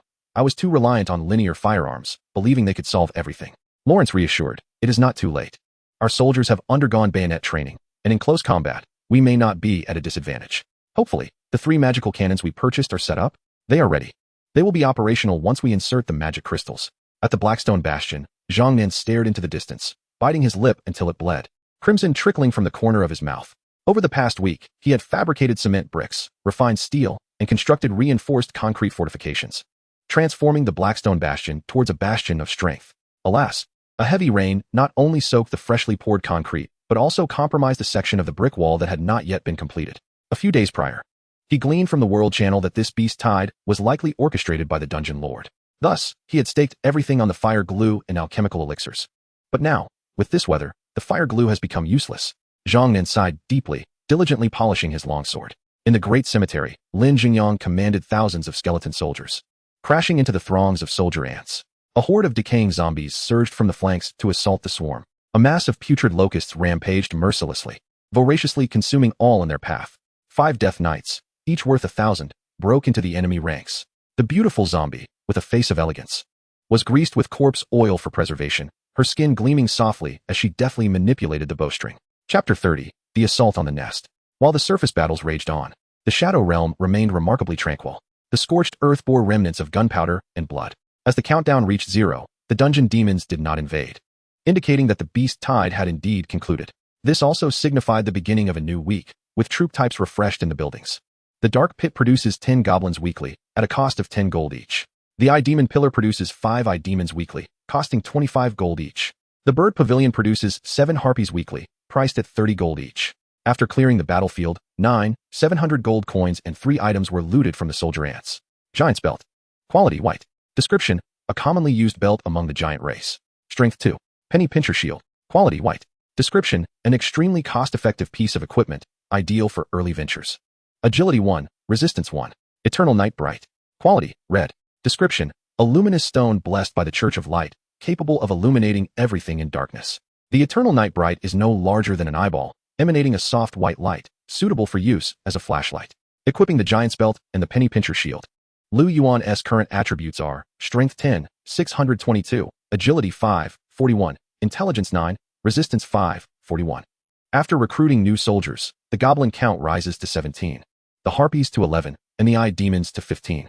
Liu Yuan recalled a steep cliff where Lala's sister had met her demise, which seemed to conceal a dungeon demon nest below. With the main forces of the dungeon demons currently absent, the nest lies vulnerable, sneaking and might yield valuable treasures. Confirming that the dungeon would not face an attack, Liu Yuan set out with Lala, leading 10 goblins, 5 harpies, and 10 eye demons towards the nest, leaving an oak shield to guard their home. The surroundings were eerily silent, punctuated only by the footsteps and breaths of the group. The bioluminescent mushrooms, once illuminating the path, had been nearly consumed, rendering the route shrouded in darkness.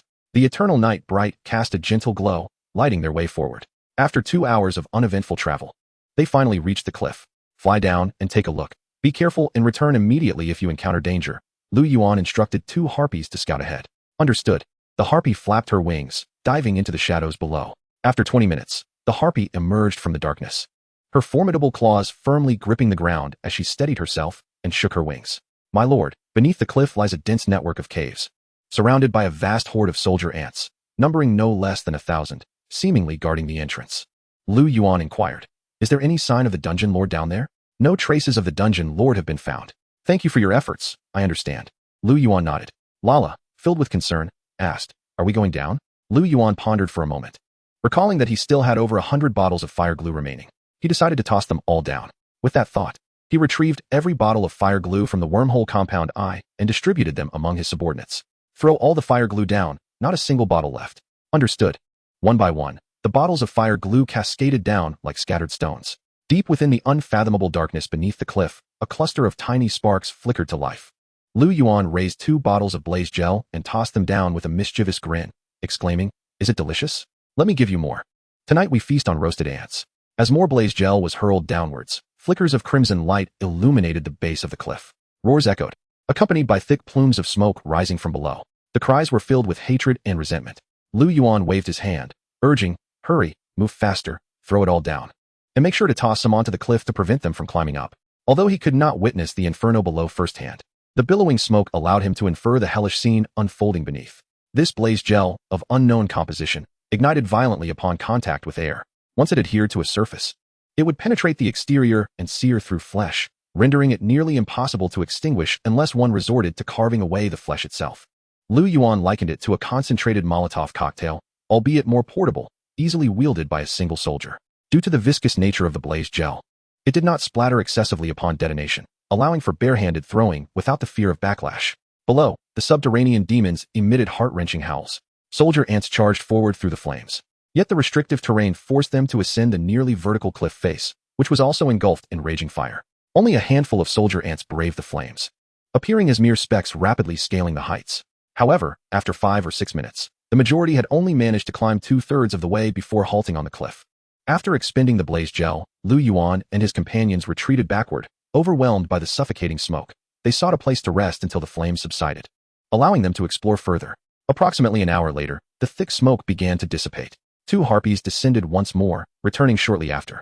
"My lord," they reported, "the great fire below has extinguished, but a small number of soldier ants still survive. They are currently transporting corpses and repairing their nest." Liu Yuan inquired, "How did they manage to survive such a blaze?" The harpy shook her head, replying, "My lord, I am uncertain." Lala speculated, "Perhaps some soldier ants burrowed underground to evade the flames, or their nest features fireproof compartments." Liu Yuan decided, "In that case, we shall wait a few more hours. Once their enhancements conclude and they enter a weakened state, we will launch our attack." 5 hours remained until the enhancement period ended. Liu Yuan instructed his subordinates to take turns on guard duty and rest. During their downtime, he perused the chat content in the Lord's Manual. The beast tide had persisted for 7 hours, and the chat pane had nearly come to a standstill. It seemed that everyone was preoccupied with combating the beast tide, too busy to engage in conversation. In the random channel 10087, the number of participants had dwindled from 50 to merely 24. If this ratio held true, it was likely that half of the players had perished. Many players had taken screenshots when the beast tide struck, sharing them in the chat channel. From these images, it was evident that the scale of the subterranean demons attacking varied greatly. Some lords were fortunate, facing only a few hundred soldier ants, while one unfortunate lord found himself besieged by 2 subterranean lords. Most lords encountered a single subterranean lord, with the only difference being the number of soldier ants leading the assault. Thus far, the great cemetery had concluded its battle, and the River Valley Fortress was nearing its end, while other lords had yet to report but appeared to be maintaining control of the situation. As time passed, 5 hours swiftly slipped away, and the enhancement period for the subterranean demons was drawing to a close. Liu Yuan gathered his team, sharing a brief meal before preparing to descend into the nest. Chapter 31, The Subterranean Queen. Weapons and armor were stowed within the compound eye of the wormhole. For harpies, each grasped a goblin and flew down ahead. Liu Yuan clutched the talons of 2 harpies, following closely behind. Having leveled up, their capacity for weight-bearing flight had significantly improved. Lala chanted a lightness incantation, her 8 spider legs scuttling down the cliffside. The remaining goblins and demons awaited their turn, descending in batches. The cliffside was littered with the charred remains of soldier ants, their bodies reduced to cinders and contorted in grotesque expressions. After 7 or 8 minutes, they reached the entrance of the nest. The stench here was even more unbearable, a noxious blend of burnt flesh, excrement, and the foul odor of decaying food, overwhelming their senses. Scorched corpses were scattered everywhere, alongside industrious worker ants engaged in transporting and repairing. Upon landing, a horde of soldier ants shrieked and surged from all directions. An influx of worker ants soon joined the fray. Lala quickly began to chant spells.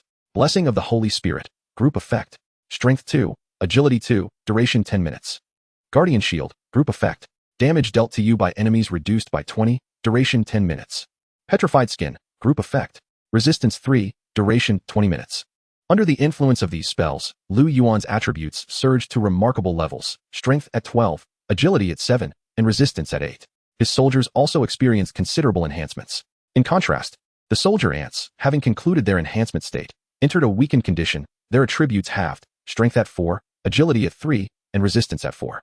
The worker ants were even more feeble, with level 1 soldier farmers possessing an attribute total of 5. The weakened soldier ants could not even contend with the farmers. The 4 goblins charged forth, shattering the soldier ants' thick legs with their pickaxes. The Harpies soared above, their powerful claws effortlessly tearing through the ants' heads. Liu Yuan brandished a sawtooth knife, plunging into the throng of soldier ants, slicing through them with ease as if mowing grass, the blade gliding through their exoskeletons without resistance.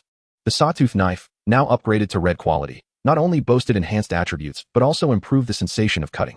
Lala's support was always perfectly timed, her arrows striking true, finding their mark in the heads of every attacking soldier ant, completely vanishing into them. These soldier ants, akin to those freshly molted, possessed exoskeletons that had become exceptionally soft and fragile. The entire battle unfolded like a harvest. Half an hour later, the vicinity of the nest was thoroughly cleansed of subterranean demons. Liu Yuan instructed the Harpies to bring down the remaining goblins and demons. While the Harpies transported the troops, Liu Yuan meticulously explored the area outside the nest. The subterranean demon's lair was constructed from clumps of soil.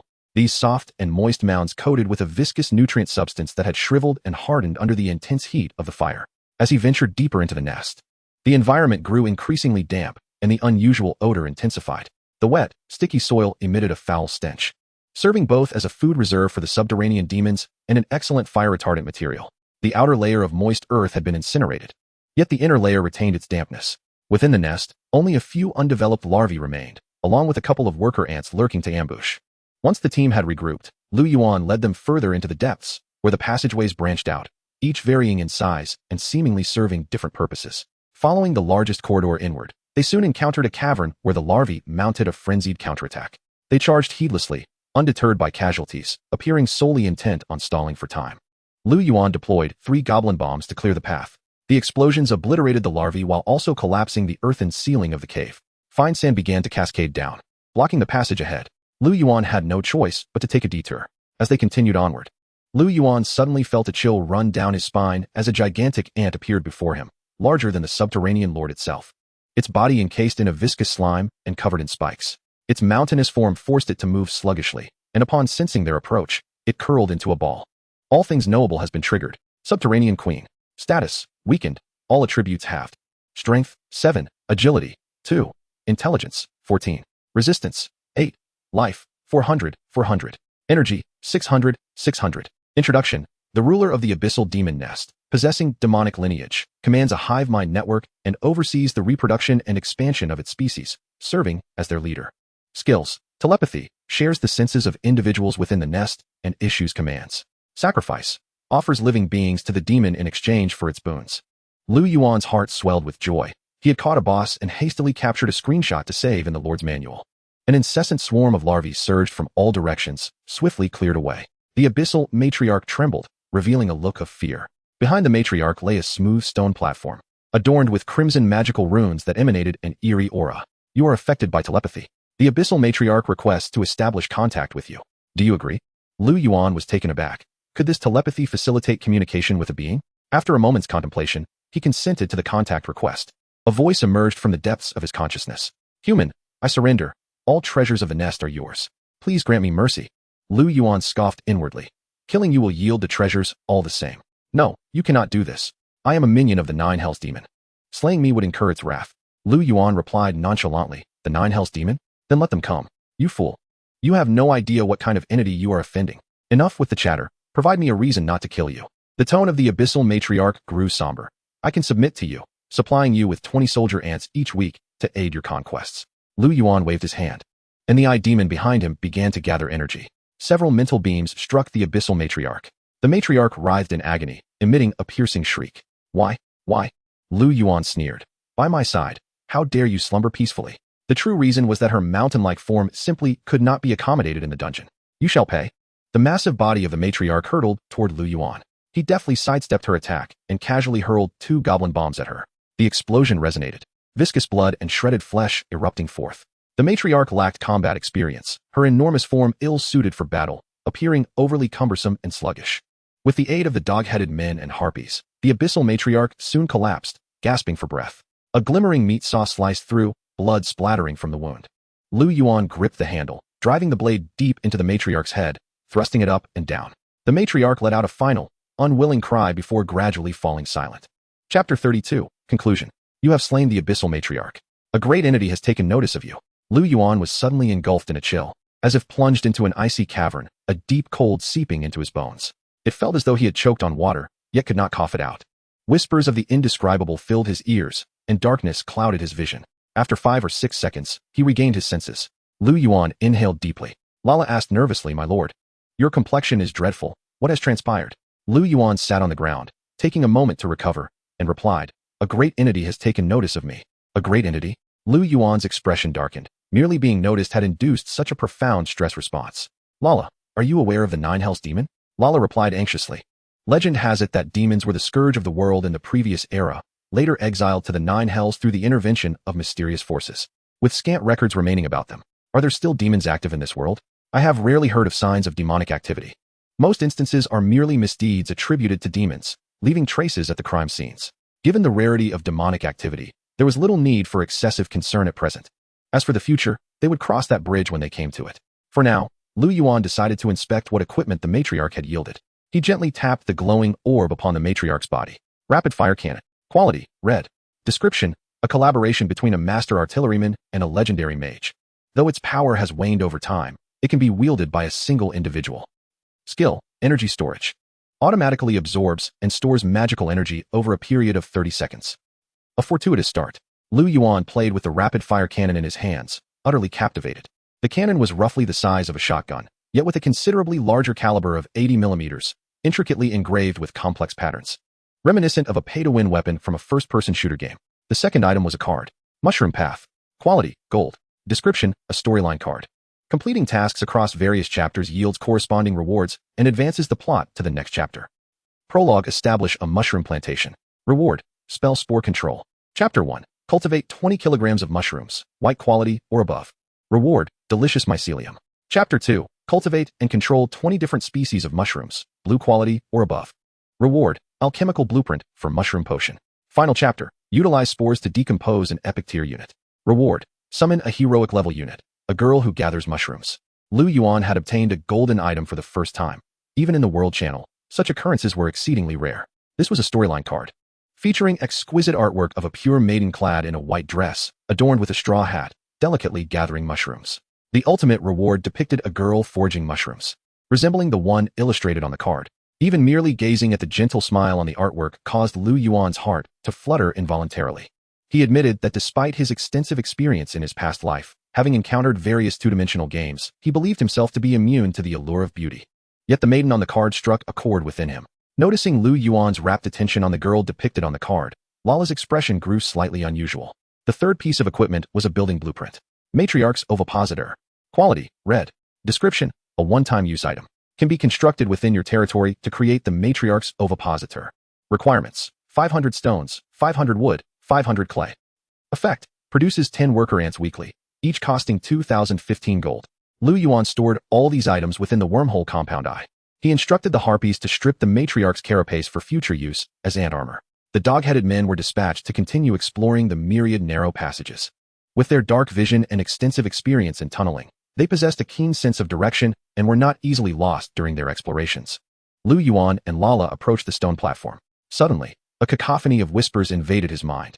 Offer the gift of sacrifice, Lala speculated. The magical runes here seemed to form an altar, intended for communication with unknown entities. Did you hear any strange sounds?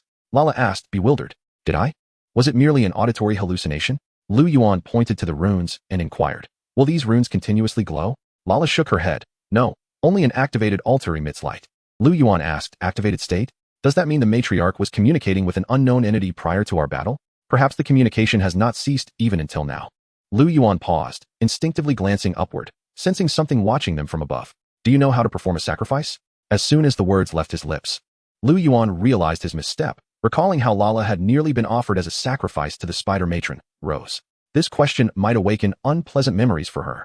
Upon hearing his question, Lala's mood indeed darkened, and after a moment of silence, she replied, I only know of one universal method of sacrifice. In the past, he participated in the sacrificial ritual for the spider mother, offering his own kin. He was but a child, deemed expendable and cast aside like refuse merely for lacking strength and beauty, destined to be a sacrifice to the spider mother. His sister proclaimed that he should feel honored and proud to serve the spider mother, yet I felt otherwise. I still vividly recall the pleading expression on his face. The atmosphere grew heavy with tension. Am I being cruel? Lala asked, her head bowed. Liu Yuan reassured her. I understand that you must have felt immense sorrow at that moment. Your remorse stems from your inherent goodness as a drow. The past is immutable. But perhaps in the future, when you grow stronger, you might change the fate of the drow. Yes, I will strive to become stronger, Lala replied softly. As Liu Yuan descended from the altar, the chaotic whispering returned to his mind when he passed the mother of insects. Sacrifice bestows great gifts upon the offerings. The supreme grace of the gift. Gifts. Be quiet. Liu Yuan shouted, clutching his head. Lala, puzzled, inquired, what is wrong? Nothing. Tell me, what do you think would happen if we sacrificed the mother of insects? Liu Yuan mused whimsically. The incessant murmuring seemed to beckon him to offer the mother of insects, promising a subsequent bestowal of gifts. Lala's eyes widened as she responded. The mother of insects is the key to the altar, communicating with the unknown as a priestess. I do not know what would happen if we were to sacrifice her. Shall we give it a try? Though hesitant, Lala nodded, believing that it should pose no problem. For the law of equivalent exchange governs divine sacrifices. Offering a tribute often yields some form of blessing, and even the malevolent deities would not harm those who present their offerings. Equivalent exchange? Liu Yuan queried, intrigued. Does this imply that one could forcibly sacrifice to demand benefits from the divine? In theory, yes, but should the deity take offense, dire consequences may ensue. What would occur if a deity violated the law of equivalent exchange? Lala explained, deities are born of faith. To contravene the law would diminish their power derived from belief. Liu Yuan nodded, possessing a modicum of self-awareness. It seemed unlikely that a deity would risk the loss of faith to target someone as insignificant as himself. Given his meager strength, he could be crushed with a mere finger, unworthy of a divine trap. If the deity wished to guide him in sacrificing the mother of insects, he would see what it was willing to exchange. Seizing the moment while the altar's patterns still emitted a faint glow, Liu Yuan summoned the eye demons to drag the corpse of the mother of insects onto the altar. Lala took her place as the chief priestess. Closing her eyes and extending her trembling hand, she began to chant strange syllables, at times rapid and high-pitched, at times slow and elongated. As the chant persisted, a vivid crimson light emanated from the corpse of the mother of insects. A formidable, chilling, and terrifying aura radiated from the altar. Liu Yuan's cold sweat poured forth, as if he had plunged into an icy abyss, feeling as though countless eyes were fixated upon him. Chains of runes bound the mother of insects tightly.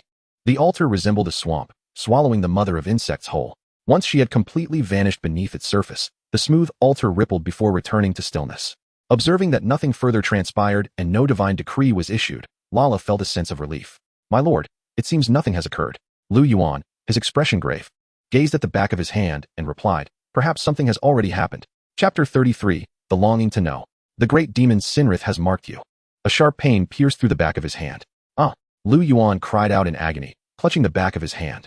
A grotesque pattern, resembling a pair of cracked eyes, manifested upon his skin, exuding an aura of the forbidden and the malevolent. What is this? Lala inquired, her concern evident as she leaned closer. Such a strange pattern. It resembles the insignia of a secret cult. My lord, I have discovered a peculiar stone wall over there. A dog-headed creature reported, rushing over. Liu Yuan rose and commanded, lead the way. The group ventured into a narrow passage. After walking 100 paces, they emerged into a vast hall. Before them stood a wall, adorned with strange carvings. It appears to depict some sort of demon, Lala speculated. The wall featured a contorted monster, crowned with wicked horns, its chest bristling with a multitude of tiny teeth, and its back sprouting intertwining tendrils. The eyes on the back of Liu Yuan's hand throbbed painfully. Lala, do you know of Sinrith? Lala responded in confusion, Sinrith? I have not heard of it. Magic nullifying stone. The entire wall is made of magic nullifying stone.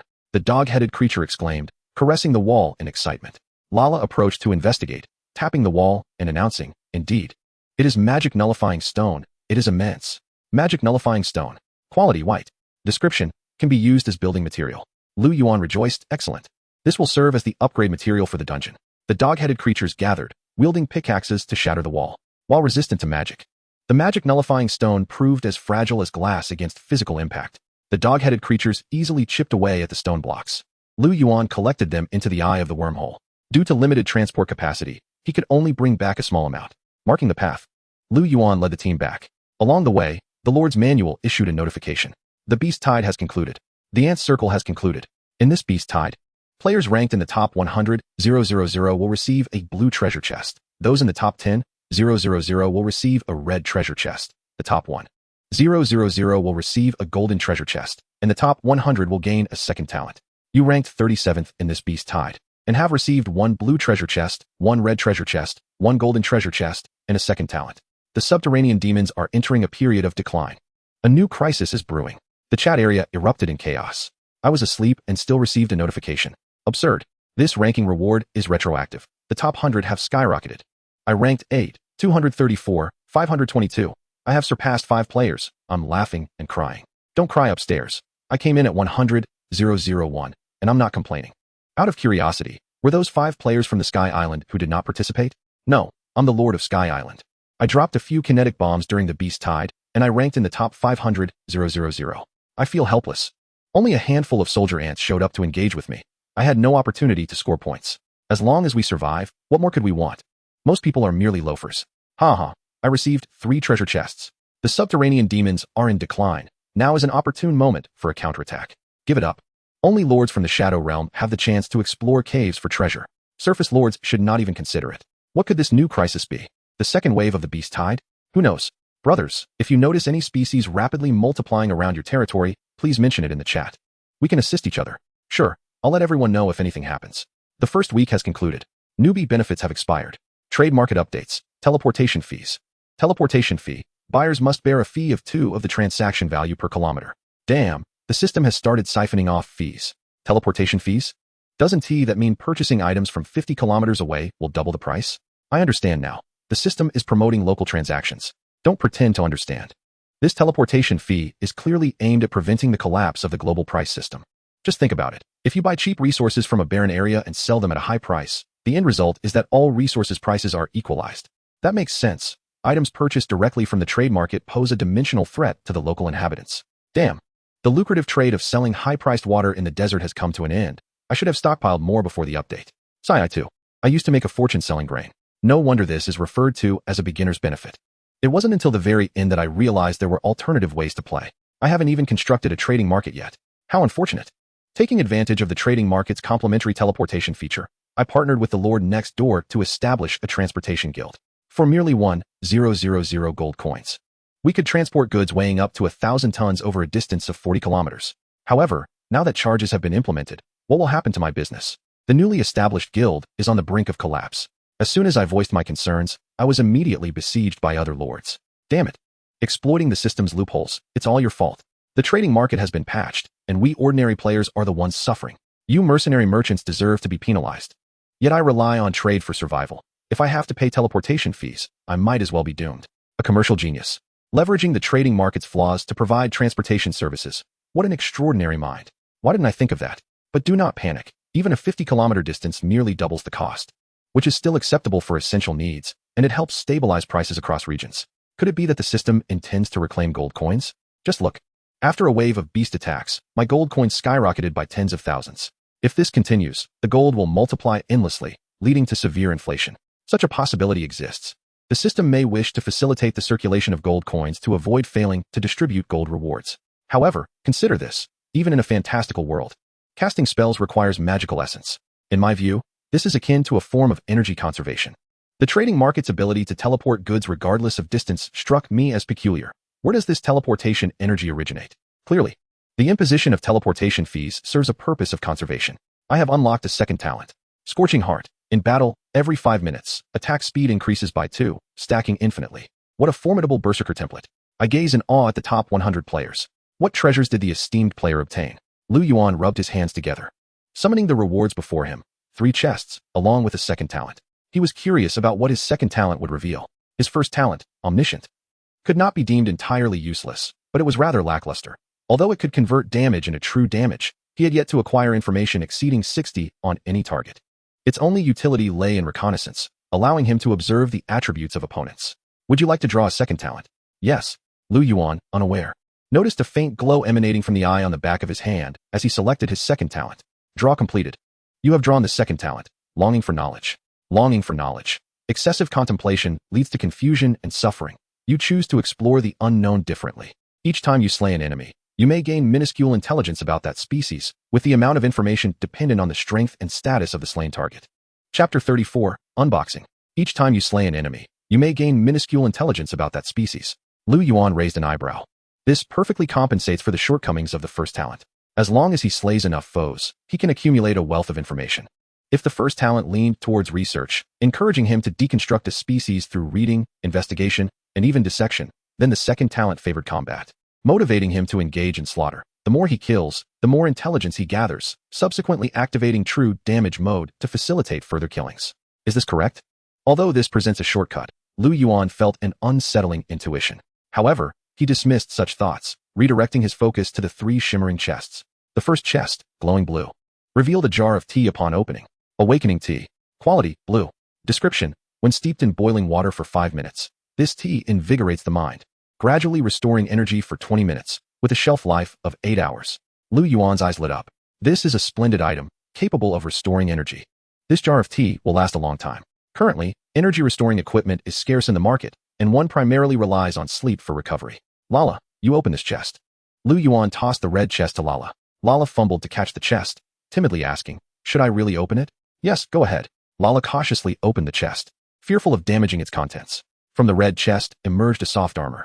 Magic swordsman's inner armor. Quality, red. Description: woven from a blend of lightweight metallic threads and mithril strands, enchanted by mages. This armor is lightweight, resistant to cutting and piercing, significantly reducing spell damage, and is favored by the nobility. Agility 1, resistance 3. Lala truly possesses the Midas touch when it comes to opening chests. She is undeniably lucky. Liu Yuan held it in his hands, his eyes widening. This soft armor resembled a bodysuit, exceedingly thin and breathable. Even if layered with chainmail, it would not appear bulky. No wonder it is beloved by the nobility. Due to its excellent defensive and stealth qualities, it can be completely concealed under noble attire. Lala, you should wear this inner armor.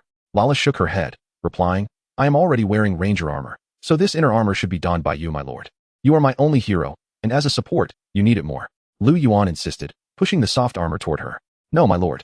You are the one charging into battle and facing greater danger than I. Lala, behave. Lala picked up the inner armor, scrutinizing it, her face turning crimson as she stammered. I might not be able to wear it. Only then did Liu Yuan notice that this was flat inner armor, with an unusually smooth front.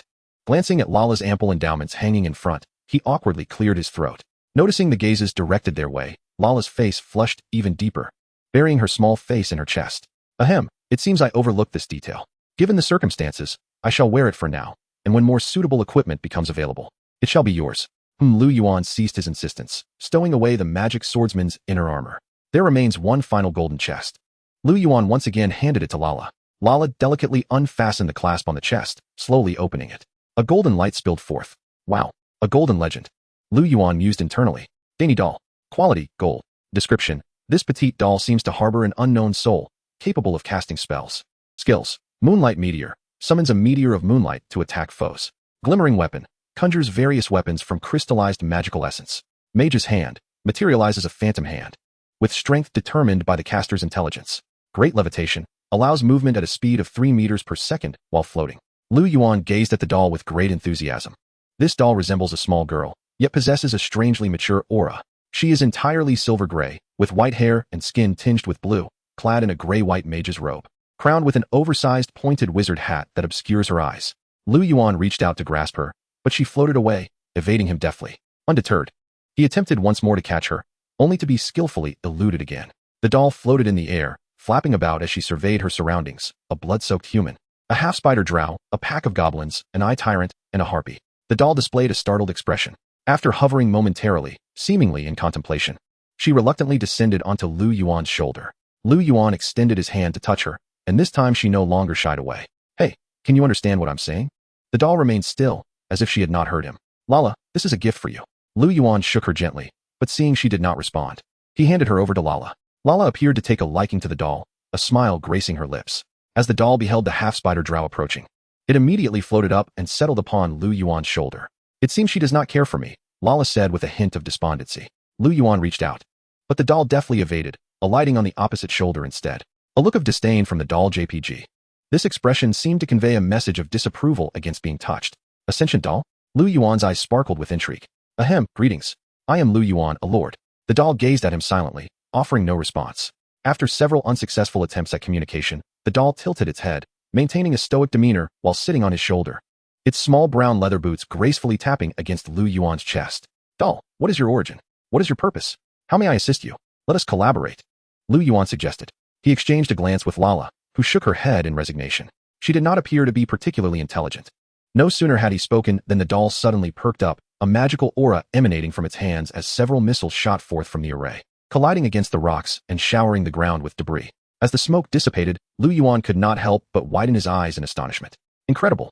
A divine accessory that casts spells autonomously. The doll let out a soft huff, then stretched languidly, its oversized magical hat obscuring its cheeks. Lala leaned closer, curiously observing. She seems rather fatigued. Perhaps she needs some rest, or rather, her magic is depleted.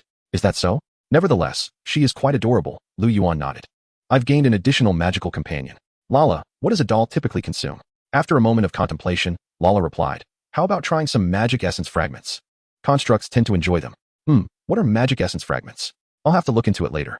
Chapter 35, The Girl of the Tower. At the pinnacle of the mage's tower, a silver-haired girl gazed into the distance with a complex expression. She murmured to herself. The cursed soul-binding doll has actually succeeded in casting spells. Having been imprisoned in the tower for 2 decades, she had studied every spellbook within its confines. Her prolonged engagement with forbidden runic magic had resulted in a backlash, leaving her skin tinged with a faint blue hue. In her quest to escape this tower, she had devised numerous strategies, all of which had met with failure. The soul-binding doll was an unintentional experiment, one she had not expected to yield results. Yet it had surprisingly succeeded. A portion of her soul was separated within the doll, allowing for a shared sensory experience and even remote control. This doll represented her sole hope of escape. But why was it located in the shadowy realm? The girl pondered in confusion. Upon returning to the dungeon, Liu Yuan extracted the anti-magic stones from the wormhole's eye and stacked them in the storage. His primary objective was to construct the mother worm's ovaries, requiring 500 stones, 500 pieces of wood, and 500 clays. Stones and wood were readily available in the warehouse, but with the recent update to the transportation fees in the trading market, purchasing clay directly was no longer economical. After some inquiries, the Oak Shield mentioned he knew of a clay source. Thus, the Oak Shield set out with 10 goblins to excavate. Liu Yuan remained behind in the dungeon, spending time clearing away the buried goblin bombs. The space outside the dungeon was exceedingly confined, a stark contrast to the vastness of the surface world. Even amidst mountains and hills, the usable area exceeded that of the subterranean expanse. In the shadowy realm, land was either derived from natural geological movements forming underground cavities or required manual excavation. Clearly, with insufficient manpower currently available, it was impossible to allocate workers for digging. Hence, he must meticulously plan to make the most of every inch of land. Outside the dungeon, the eye demons and harpies busied themselves with battlefield cleanup. Due to the overwhelming number of slain soldier ants, remnants of limbs were strewn about, and complete clearance would likely take 2 to 3 more days. Liu Yuan seized the opportunity to practice meditation. Meditation focuses attention continuously, slowly enhancing intelligence and energy limits, consuming energy at a rate of 1 point per minute during the process. This was the only method he had mastered to augment his intellect and vitality. During meditation, his mind would naturally empty, concentrating all attention on a singular point, akin to the focus required when aiming during sharpshooting. His brain would lock onto a target, channeling all concentration towards it. This process was somewhat tedious, and maintaining mental focus could easily lead to fatigue, yet he could not allow his thoughts to wander, which made his mind feel somewhat uncomfortable. The meditation would persistently deplete energy. After approximately an hour of practice, when his energy was exhausted, he collapsed into slumber. Lala, expending even more energy through her spells, also fell asleep. However, her sleeping posture was rather peculiar, with her lower half being that of a spider. She could not recline comfortably. Her spider mandibles would spin silk, forming a hammock-like structure, allowing her upper body to rest upon it, her small head propped on her arm, occasionally mumbling in her sleep. The shadowy realm perpetually maintained a dim glow. Time held no significance for this land. Upon awakening, Liu Yuan lay in bed, aimlessly scrolling through the Lord's Handbook's chat feature. He noticed that the handbook had quietly updated with a new Lord's Forum function, which had already accumulated numerous posts. From building the blast furnace, a comprehensive iron smelting tutorial. Verified. As long as the post receives over 10,000 likes, it can be pinned. A guide to fairies in Serene Lake. A brief overview of 100 ways to play with succubi. Detected violations, deleted, account banned for 7 days. Step-by-step instructions for burning lime. Weaknesses and combat strategies against dungeon demons. A tutorial on the use of two-handed swords. The forum was already brimming with high-quality posts, such as one by a player named Ironforge Hammer, who shared a tutorial on smelting iron from scratch. It detailed everything from how to identify iron ore to constructing a blast furnace, including various methods of smelting different types of iron ore, even specifying how much coal to use. After reading it, Liu Yuan exclaimed in admiration, "What a gem! I can now smelt iron myself." Residing in the underground world, he was certainly not lacking in various iron ores and possessed a cadre of skilled diggers. With these inherent advantages, he might very well establish an underground iron smelting center. Beneath the post, a tipping feature was available, allowing players to reward the poster if they found the information helpful. Many players had tipped, with amounts ranging from 5 to over 100 gold coins, accumulating into a substantial income. After reading through, Liu Yuan also tipped 100 gold coins. The system prompted, "Please create an account." Create. Please enter a username. Liu Yuan glanced at the fissured eye on the back of his hand and typed, "Fissured eye. Account fissured eye has been created. Please adhere to the forum's harmonious agreement, engage in civil discourse, and assist one another." Liu Yuan also posted a thread, an illustrated introduction to the Dungeon Mother, Dungeon Lord, and Worker Ants. This post referenced his personal experiences from the past week, providing detailed descriptions of the dungeon demon's attributes, skills, magic, and lairs, along with numerous screenshots. Responses flooded in below. "Wow, you've already defeated the Dungeon Mother. Are you the Lord of the Shadowy Realm? Impressive. That mother is truly towering. I have a fear of colossal creatures. The Dungeon Mother. Haha, what a blunder. It's only human nature. I haven't even seen the Dungeon Lord, and you've already vanquished the mother?" Looking at the battlefield screenshots, you utilized a lot of fire attacks. Just as I initially anticipated, fire is indeed the best counter against them, but unfortunately, it rained during the beast tide, preventing any fires from igniting. "Fissured eye, are you taking apprentices?" Liu Yuan did not respond individually. Today's main course was steamed matsutake rice, with a side of beef stew and sausages. The flavors were exquisite. Liu Yuan indulged in 3 bowls of rice, unable to contain his praise. "Lala, your culinary skills are simply marvelous. Even in the restaurant back in my hometown, it would be regarded as the finest establishment. I wonder who will be fortunate enough to marry you in the future." Lala clasped her hands joyfully and replied, "As long as my lord is pleased, that is enough. Furthermore, given my current state, I fear I am no longer eligible for marriage." Ever since Lala began learning to cook from Liu Yuan, she has taken on the role of the dungeon chef. It is evident that she delights in cooking, often immersing herself in culinary recipes on her own. "Do not worry, Lala. I shall restore you to your former self." "Really?" A flicker of anticipation and trepidation sparkled in Lala's eyes. "In truth, I have also grown accustomed to this. It need not trouble you." Liu Yuan chuckled softly. He had the ability to trade with players from all corners of the world, though the current conditions during the early stages of exploration were somewhat lacking. However, once the later stages commenced, what could he not procure? Liu Yuan's gaze was intense as he declared, "Please trust me." Lala smiled sweetly and nodded, "Yes, my lord." Chapter 36, Bab.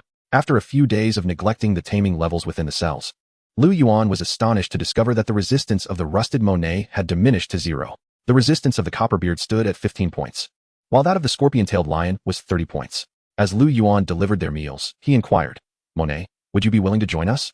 Monet sighed, "I would be honored to serve you." Monet the Rusted has joined your party. Monet the Rusted. Level 5, Loyalty 40. Status, Healthy. Strength 9, Agility 7, Intelligence 6. Resistance 9, Life 160-160. Stamina 100-100. Description: the Grey Dwarf is a subspecies of dwarf residing deep within the Underdark, characterized by arrogance, brutality, and a cruel tradition of enslavement of other species, excelling in the creation of various items. Skill: Forging. The unique forging technique of dwarves allows them to work in a blacksmith shop with up to 2 apprentices at a time. Upon noticing Monet's loyalty at only 40 points, Liu Yuan's expression darkened as he exclaimed, "I see you are duplicitous, harboring thoughts of escaping once you are free." Monet hastily replied, "It was my folly to oppose you in the beginning. I should not have coveted your territory. I have been reflecting on my actions these past days and have witnessed you leading your troops to repel the beast tide. Please believe in my loyalty." Liu Yuan glanced at his loyalty, which had dropped to 35 points, and could not help but chuckle in exasperation. It seemed he had not learned his lesson. He would keep him confined for another 3 days. The dungeon's taming feature assessed once daily, capable of reducing resistance while simultaneously increasing loyalty. Keeping him confined for a few more days should elevate his loyalty above 70 before his release. At the outer gate, 2 goblin lumberjacks flanked a goblin caravan. Halting before the wall, the foremost lumberjack was equipped with the goblin's most advanced chainsaw sword, its blade pointed downward, yet his gaze roamed vigilantly around the walls. On the rear lumberjack, Liu Yuan recognized his old acquaintance, the goblin Bab. "Haha, my old friend, we meet again." Upon seeing Liu Yuan emerge, Bab's face broke into a warm smile. Faced with the towering lumberjack, unsure of the appropriate greeting, Liu Yuan could only nod in acknowledgement. Bab maneuvered the lumberjack steadily to stand before Liu Yuan. The lord appeared as spirited as ever, though something rested upon his shoulder. "A doll? What is this peculiar sight?" Noticing Bab's unusual gaze, Liu Yuan pretended not to see and warmly welcomed him. "Welcome, Bab." Bab did not mention the doll on his shoulder, instead surveying the surroundings and exclaiming, "What a truly harrowing battle. Look, the walls have crumbled. I could smell the scent of explosives from afar. How did our bombs perform?" Liu Yuan responded, "Extremely effective. The last batch of explosives proved invaluable. The corpses littering the ground are too numerous to incinerate." "Where's the Gavi who accompanied you last time?"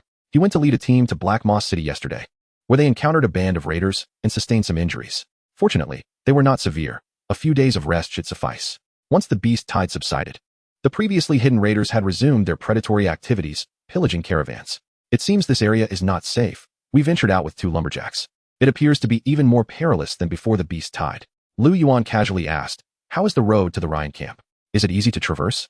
The last time we took that path, we encountered several swarms of soldier ants, but fortunately, we managed to circumvent them without any casualties. Currently, there may be raiders lurking about. Bab continued, these vile creatures hide when danger approaches, masquerading as good citizens, but once the threat passes, they swarm unpredictably. You must have sensed the unrest recently. It is not solely due to the beast tide. I fear an even greater crisis looms. As for the nature of this crisis, I cannot say, but the prices of grain and weapons in Black Moss City are soaring, and my instincts tell me this is abnormal. Liu Yuan nodded in agreement, smiling. It seems your last business venture was quite profitable. Haha, just a bit of coin for wrenches and screws. This is a good thing. Business should be mutually beneficial, with all parties gaining what they need. Bab remarked, mutual benefit. I quite like that term, unlike those bloodsuckers who only seek to exploit others. Now, let me see your goods. What have you brought this time? Rest assured, this time I have items that will surely satisfy you. This time, the goblin's cart had received a slight upgrade, with a steam apparatus affixed to the front, emitting puffs of smoke from a small chimney. However, upon examining the contents, Liu Yuan felt a tinge of disappointment. Salt, mushrooms, explosives, clocks. Aside from the bombs being somewhat useful, the rest were of no practical use. Observing Liu Yuan's disappointment, Bab asked, what does the Lord desire? Liu Yuan replied earnestly, I wish to establish a mushroom garden. I have heard that you possess experience in cultivating mushrooms. Could you provide some mushroom spores?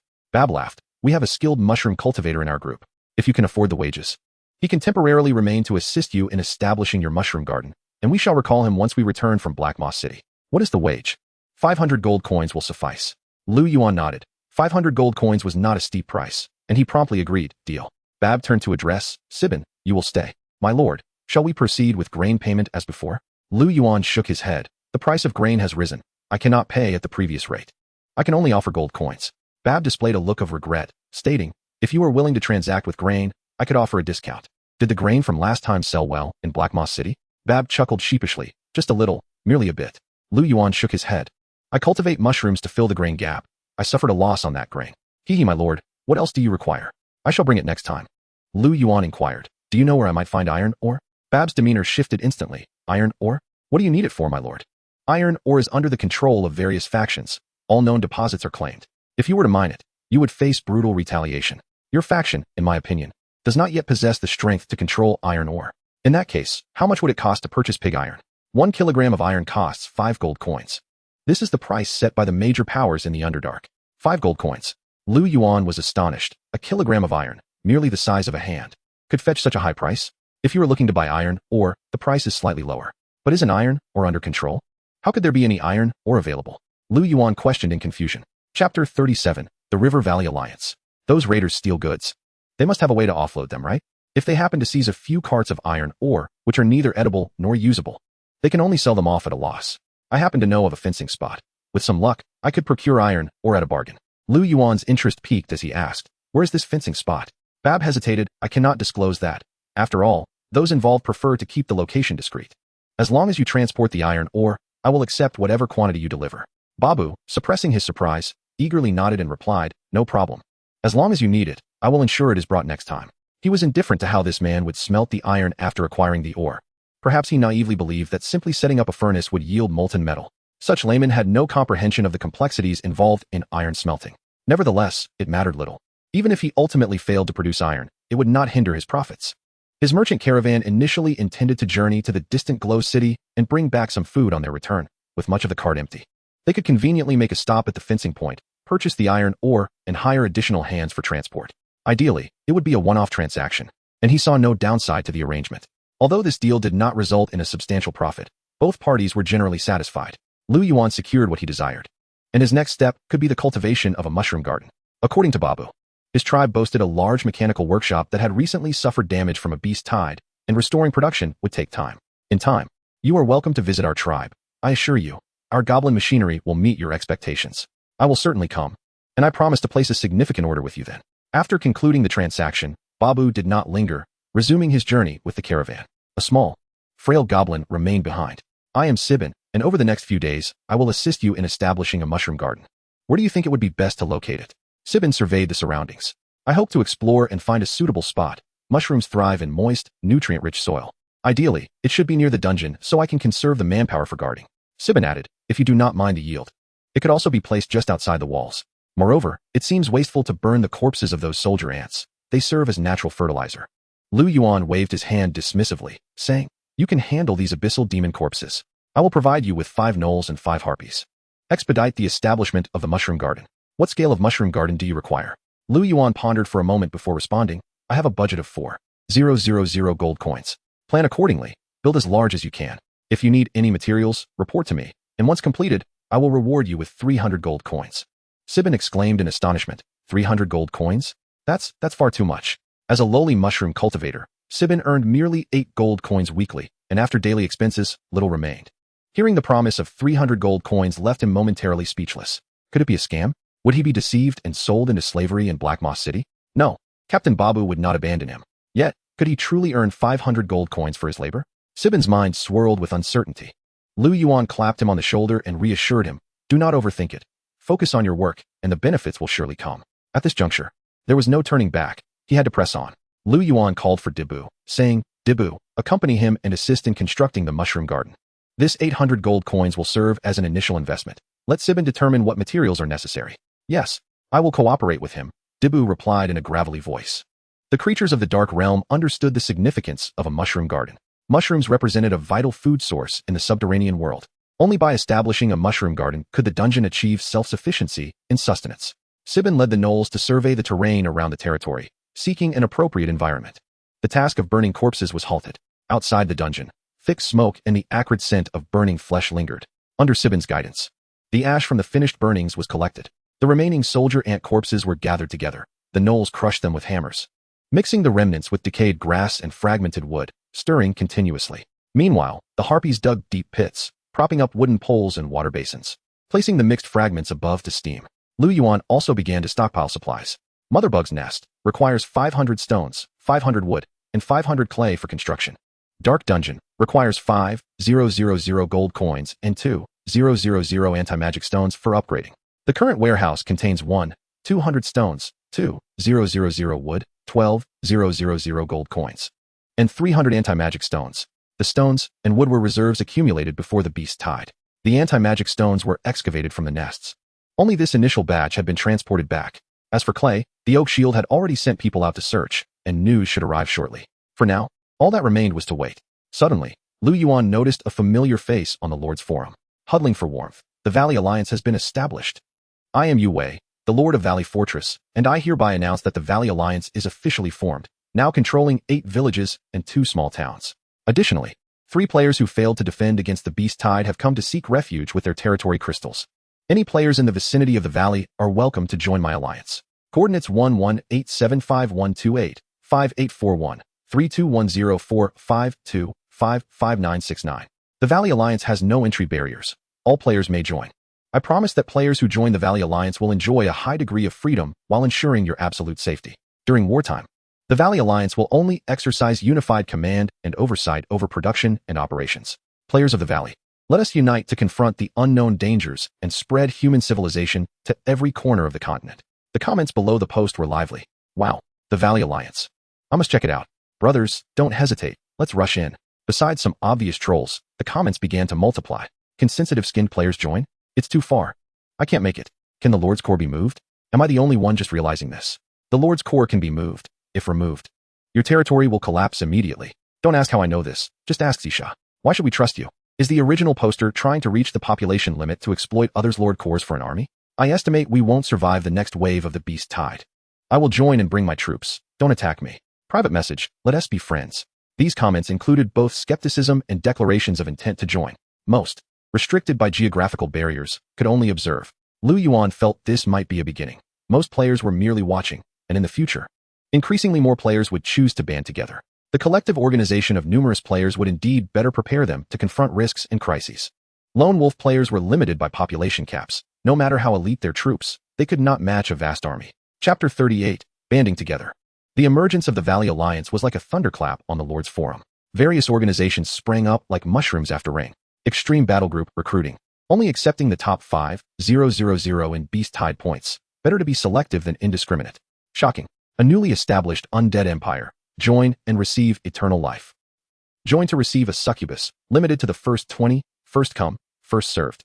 Coastal Mage Society, only accepting mage-type lords. Mages are the answer to the version. Among them were playful posts and attempts to take advantage of the situation. However, many were sincere recruitment advertisements. Some posts provided a detailed analysis of the benefits of banding together. For example, a quality post read, a detailed analysis of the pros and cons of banding together. Let me introduce myself. The original poster is situated on a certain island, with a primary troop composition of pirates.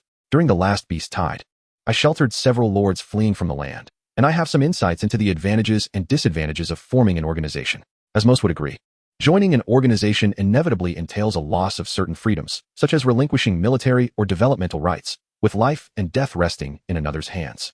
Some say that joining others turns one into fish on a chopping board, at the mercy of others. I do not subscribe to this viewpoint.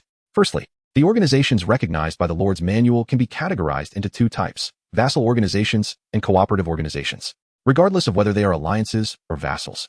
These functionalities remain undisclosed within the Lord's Manual. It is only when other players seek refuge or cooperation that this new feature is triggered in the manual, which leaves many players unaware of its existence. Today, I shall elucidate this matter. Cooperative organizations, or alliances, impose minimal constraints, resembling more of a non-aggression pact or a trade alliance, offering considerable freedom. The penalties for breach are automatically assessed by the system based on the terms of the agreement. Only vassal organizations entail mandatory obligations. The core conflict at present revolves around the impending beast tide. When it arrives, weaker territories are bound to face dire consequences. Rather than recklessly confronting such a formidable threat, it would be far wiser to join an organization, band together for mutual protection, and cede a portion of power in exchange for the preservation of life, which I deem worthwhile. Should one join a hierarchy-based organization, it would also afford them a position among the elders. Having discussed the advantages, let us now turn to the drawbacks. Upon joining a vassal organization, players become subservient to their lord, while the lord's population cap, territorial traits, and lordly talents remain unchanged. Vassals do not occupy their lord's population, but are calculated independently, albeit limited to 60 of the original population cap, with a corresponding reduction in territorial traits and talents. For instance, if a player with a population cap of 100 aligns with another player who also possesses a cap of 100, their total population cap would thus reach 160, with 60 being the vassal's population and 100 belonging to the lord. In essence, this diminishes the strength of the vassal. Some may argue this results in a scenario where 1 plus 1 equals less than 2. However, I firmly believe that it is quite the opposite. 1 plus 1 can indeed exceed 2. There are players endowed with production talents, while others possess forging traits or combat bonuses. Integrating these diverse talents and traits can yield remarkable vitality. I contend that the population cap is secondary to the importance of complementary traits and talents. For example, if my talent is pillaging and my vassal's talents include trading expertise and shipbuilding, I can sell the plundered goods at a premium and construct superior vessels. With better ships, I can target larger trade caravans, thus creating a cycle of continuous strength. This analysis of organizations is where I shall pause, of course. There may be other pros and cons that time will reveal. However, I believe the benefits outweigh the drawbacks. In my view, uniting is the prevailing trend. A future where larger fish devour smaller ones, and smaller ones feast upon shrimp seems inevitable. Players who do not band together will either fall victim to the beast tide or vanish amidst the lordly competition. While currently players may assist one another in a spirit of goodwill and camaraderie, as the disparity in strength widens, the weaker lords will find themselves voiceless. To the larger factions, the annihilation of the insignificant is of no consequence. Now is the time, while the gap in strength is manageable, to decisively seek out a promising lord and join forces, thereby gaining a modicum of influence. Should anyone be interested, feel free to contact me at coordinates 4712-4235-2112-45568, 7923-434672-891-890. My island is strategically located along a vital maritime trade route, offering a formidable defensive position that is easy to guard yet challenging to assault, ensuring your safety. Joining now. While I cannot guarantee you will attain a position of great power, I can assure you a life of luxury, free from labor, and preferential access to companionship. This is assured. Upon reading this post, many felt compelled to act. In the game of universal lords, most individuals are merely laborers at the societal bottom or struggling petty bourgeois. In the real world, the majority lack grand ambitions and aspirations, desiring only a life of comfort and modest wealth. Work is a means to serve others. To bow before the strong, for them, this presents no psychological barrier. Now, with promises of achieving a moderate prosperity upon joining, who would refuse such an offer? Numerous weaker territories are beginning to stir, intent on aligning themselves with a capable leader. A few remain hesitant. After reading this post, Liu Yuan also felt it necessary to establish or join a faction, though he deemed the time not yet ripe. The treacherous terrain of the shadowy region, with its complex geography and formidable barriers, presents significant challenges. Many paths require manual excavation. Coordinating the lords of this dark domain is exceedingly difficult. Another consideration is the beast tide, which, while looming, does not yet present an immediate threat, permitting him to observe for a while longer. At the fortress of the river valley, Yue, full of vigor, raised a cup of wine and addressed the gathering before him. I am deeply grateful for your trust. Since you have chosen to ally with me, I vow to honor your expectations. The promises made previously remain in effect. Those willing to engage in battle may continue to lead troops. Those inclined toward production can assume supervisory roles. Those who prefer leisure may entrust all entertainment facilities within the city to me. Even those disinclined to do anything shall receive 500 gold coins each month to spend at their leisure. I hope that we may unite in purpose, toil together, and contribute to the development of the River Valley Alliance, transforming it into the foremost power in the River Valley or even the Aegis Empire. This glory shall not be mine alone. He concluded, let us drink to this bond. You and I are comrades. Should any betray their oaths in pursuit of glory, they shall not be spared. The crowd raised their glasses in a toast, responding in unison, we pledge our loyalty to the Lord and shall fearlessly face any peril together. I too, they echoed. In light of the Lord's generosity, we are truly at a loss for how to repay this kindness. The Lord's vision is as boundless as the sky, and his grace is evident. He embodies the essence of a true leader. The Lord is formidable. The Lord is the son of the river valley. Yue laughed heartily. Prepare a feast. Tonight, we shall not return until we are thoroughly inebriated. The once quiet river valley fortress buzzed with life once more. Chapter 39, The Raiders' Camp. The eternal night glowed like a blazing lamp, illuminating the darkness outside the dungeon. Liu Yuan placed the eternal night at a height where its light could reach far and wide. As he strolled outside the dungeon, he surveyed his territory and the work of his subordinates. After completing his rounds, he was about to return to practice magic when he suddenly heard urgent gasping from deep within the crypt. More visitors? The overwhelming scent of blood alerted the Harpies to take flight. A group of beholders turned their gaze toward the entrance, and Liu Yuan instinctively drew a meat cleaver but soon set it aside. A blood-soaked figure appeared at the door. Oak Shield, Liu Yuan exclaimed in surprise. The newcomer was none other than the gray dwarf Oak Shield, accompanied by 6 injured goblins, each missing limbs and supporting one another. What has happened to you? Blood. We are covered in blood. Visible knife wounds and arrow wounds marred their bodies. Liu Yuan furrowed his brow, having already surmised what they had encountered. A raider camp. To the north, approximately 9 kilometers from here, there lies a raider camp. Liu Yuan could not suppress his curiosity. Did you engage the raiders in combat? Oak Shield, panting, replied, no, we did not provoke them. We were busy digging clay and did not notice a hole in the stone wall, behind which a group of raiders was hiding. Quickly, summon Lala. Liu Yuan called out to those behind him. They ambushed us during our retreat, and 4 goblins perished, Oak Shield said gravely. Liu Yuan reassured him. You all go tend to your wounds first, and once you have recovered, provide me with the full account of what transpired. Given such severe injuries, it was evident they had encountered numerous raiders, and their intentions were far from benign. A frown crossed Liu Yuan's face, and a sense of urgency began to take root within him. To secure clay resources, it was imperative to strike out and seize nearby mines. However, with insufficient manpower at present, it would be best to wait for the next week's troop refresh before planning an assault on the raiders. Development. Development remains the priority. Fortunately, the coin reserves in the warehouse remain ample. I can directly purchase clay from the market, albeit at a higher price. Regardless, I must construct the mother of insects' ovaries. Following the recruitment of soldiers next week, we shall launch an attack on the raiders. Upon recalling this, he immediately dashed to the trading market. Opening the trade interface, he swiftly sought out clay, sorting the listings by distance. Among the offerings, he discovered players from the dark region selling clay, at a distance of 20 kilometers. Could it be that this seller is my neighbor? Liu Yuan recalled the system's prompt on the first day, indicating that each territory is separated by 20 kilometers, suggesting that this anonymous clay vendor is likely a neighbor from the dark region. However, Liu Yuan held little hope of locating him, as the roads within the dark region are notoriously convoluted. Though the straight line distance is 20 kilometers, traversing it might take 2 or 3 days, as the saying goes. One cannot judge the distance by merely gazing at the mountain, and the terrain of the dark region necessitates on-site navigation. After some negotiation, Liu Yuan purchased 500 units of clay for 200 gold coins.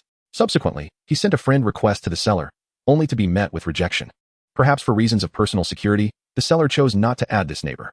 Current available building slots. 1. Would you like to construct the mother ant's nest? Construction initiated. The mother ant's nest has been successfully built. Detected that the player possesses the hunt-marked cave lord's head. This item can be placed within the mother ant's nest to unlock new building features. Liu Yuan recalled that the hunt-marked cave lord's head was a trophy obtained from defeating a cave lord. The description stated, "Successfully hunt a cave lord in the realm of ants to generate the cave lord's head as a memento. When carried, it incurs a hatred value of 99 from cave demons." To his surprise, it could be placed within a building. As he descended into the first level of the dark dungeon, Liu Yuan held a bone claw lantern. Typically, he seldom visited this place. The environment was already dark and cramped, compounded by the eerily peculiar architecture. The glaring eye of the eye demon pillar and the bizarre antiquity of the bird pavilion sent shivers down his spine. Now, with the addition of the mother ant's nest, it bore a name suggesting a nest, yet it resembled more of a mound of sand and stones. A pyramid-like structure composed of small granules. Mother ant's nest produces 10 soldier ants weekly, with a single cost of 2,015 gold coins. Hunt-marked cave lord's head grants a 1 chance for recruited soldier ants to evolve into cave lords. This building provides 10 cave demons weekly, allowing for the recruitment of either soldier ants or worker ants. Soldier ants excel in combat, while worker ants are adept at transportation and construction. In pursuit of enhancing combat prowess, Liu Yuan decided to recruit all soldier ants. After clicking Recruit on the soldier ant icon, 10 soldier ants emerged one by one from the mound of earth. Cave demon, soldier ant. Level 1, loyalty 80. Population 2, status healthy. Strength 8, agility 6, intelligence 3, resistance 8, life 160. Energy 100. Skills: pheromone release, signals companions through pheromones. Burrowing, capable of subterranean movement. Venom, sprays a corrosive compound and acid. Once the soldier ants emerged, they encircled Liu Yuan, sniffing at his scent, seemingly attempting to memorize his pheromonal essence. They subsequently lowered their heads to the ground, striving to display a docile demeanor while emitting low growls. Liu Yuan scrutinized the cave demons before him. They appeared sturdier than their wild counterparts, their exoskeletons glistening. One soldier ant nudged Liu Yuan's palm with its antennae, as if trying to convey a message. With the system's assistance, Liu Yuan vaguely sensed their emotions. Selecting the largest soldier ant, he mounted it. Giving it a pat on the back, the soldier ant understood and began to ascend the stairs, followed closely by the others. Lala, who was treating the oak shield, was startled to see a horde of soldier ants emerging from below. Her healing spell faltered. Upon realizing that Liu Yuan was seated atop one of the soldier ants, she grasped the situation. "My lord, what are these soldier ants?" Liu Yuan smiled. "I just recruited them. We shall all be colleagues from now on. Come, greet each other." Lala hesitated. "Why you hello?" The soldier ants growled at her in response. "Continue your healing. I'm taking this one for a stroll," Liu Yuan remarked, then ventured outside astride the soldier ant. The 6 legs of the soldier ant moved in perfect harmony, rendering the ride smooth and stable. Its maximum speed reached approximately 30 km/h, and considering its larger physique, it possessed considerable impact force. Liu Yuan felt immensely satisfied. It seemed he had found a suitable mount, and in time, he could establish a cavalry unit. Although its speed was not exceedingly swift, it could attack from a distance. Lala gazed out the window at Liu Yuan riding, then glanced back at her spider form. A hint of dejection crossed her face as she murmured to herself, "Clearly, I, too, could be ridden." Chapter 40, The Magical Canopy. With the addition of soldier ants, the pace of territorial development escalated significantly. Each soldier ant served as an excellent transport, capable of bearing 80 kilograms, proving invaluable for tasks such as clearing corpses or transporting bricks and stones. Liu Yuan decided to inspect the progress of the mushroom garden. When he appeared riding the soldier ant, Sibu was taken aback, fearing yet another invasion. "The construction of the mushroom garden has just begun," Sibu said, setting down his spade and wiping his hands. "My lord, how may I assist you?" "I'm just having a look. If you need anything, feel free to let me know. We have constructed a simple fermentation pile and turned the soil. Now we require some zeolite magical canopy, approximately 50 kilograms. If that is unavailable, ordinary canopies will suffice." Liu Yuan inquired curiously, "What special properties does this magical canopy possess?" Sibu patiently explained, "The zeolite magical canopy can insulate temperature, making it the ideal material for constructing greenhouses." Liu Yuan's interest piqued, being a physics student. He recognized this as a form of thermal insulation. But how long can it insulate temperature? Does the temperature inside the greenhouse remain constant? Sibu replied, "The temperature inside will still fluctuate, but the rate of change is slower than that of the external environment. For instance, if the temperature inside the greenhouse is summer-like while it is winter outside, the temperature will gradually drop. Before it reaches autumn-like temperatures inside, the outside may already be spring, prompting the greenhouse to begin warming again." Liu Yuan exhaled in relief. It appeared that magic had not managed to defy the second law of thermodynamics. This magical canopy merely slows down the rate of heat transfer. Liu Yuan further queried, "How do you measure temperature?" Sibu scratched his head. "Measure? What do you mean by that? How do you differentiate between spring and winter temperatures?" After pondering for a long moment, Sibu responded, Wearing one piece of clothing indicates summer temperatures, while wearing 3 pieces suggests winter temperatures. Wearing 2 pieces and feeling a bit warm signifies spring temperatures, whereas feeling a bit chilly indicates autumn. Sibu-en, you are truly a genius. Sibu-en beamed with joy. Thank you for your praise, my lord. It would be even better if you could grant me some gold coins. Nearby, the geomancer cast a curious glance, wondering how my lord could be oblivious to such matters. Had he known, he would have answered first, potentially earning praise himself. Liu Yuan now regretted assigning the mushroom garden to Sibu-en. He should have spent some gold to hire a mushroom person, as Babu had connections that could have facilitated this. Liu Yuan patiently inquired, is there a device with marked scales that can measure temperature, much like measuring land dimensions? Sibu-en contemplated for a moment before responding. I believe there was a machine in the past within the Goblin Empire that could measure the temperature of molten iron. When refining a specific alloy, it was essential to add metal liquids at particular temperatures. If the temperature was incorrect, the alloy could not be produced. Additionally, not long ago, a caravan from the Alchemy Society passed through, attempting to peddle a device that purportedly could distinguish temperature variations down to the width of a hair. However, our chieftain dismissed it with a simple remark, stating that one could ascertain the temperature merely by shedding their garments, for our skin serves as a natural gauge. Consequently, they were sent away in haste. The Earth Dweller interjected, my lord, the temperature underground differs significantly from that on the surface. Here, the fluctuations are minimal, primarily dictated by the distribution of the magma below.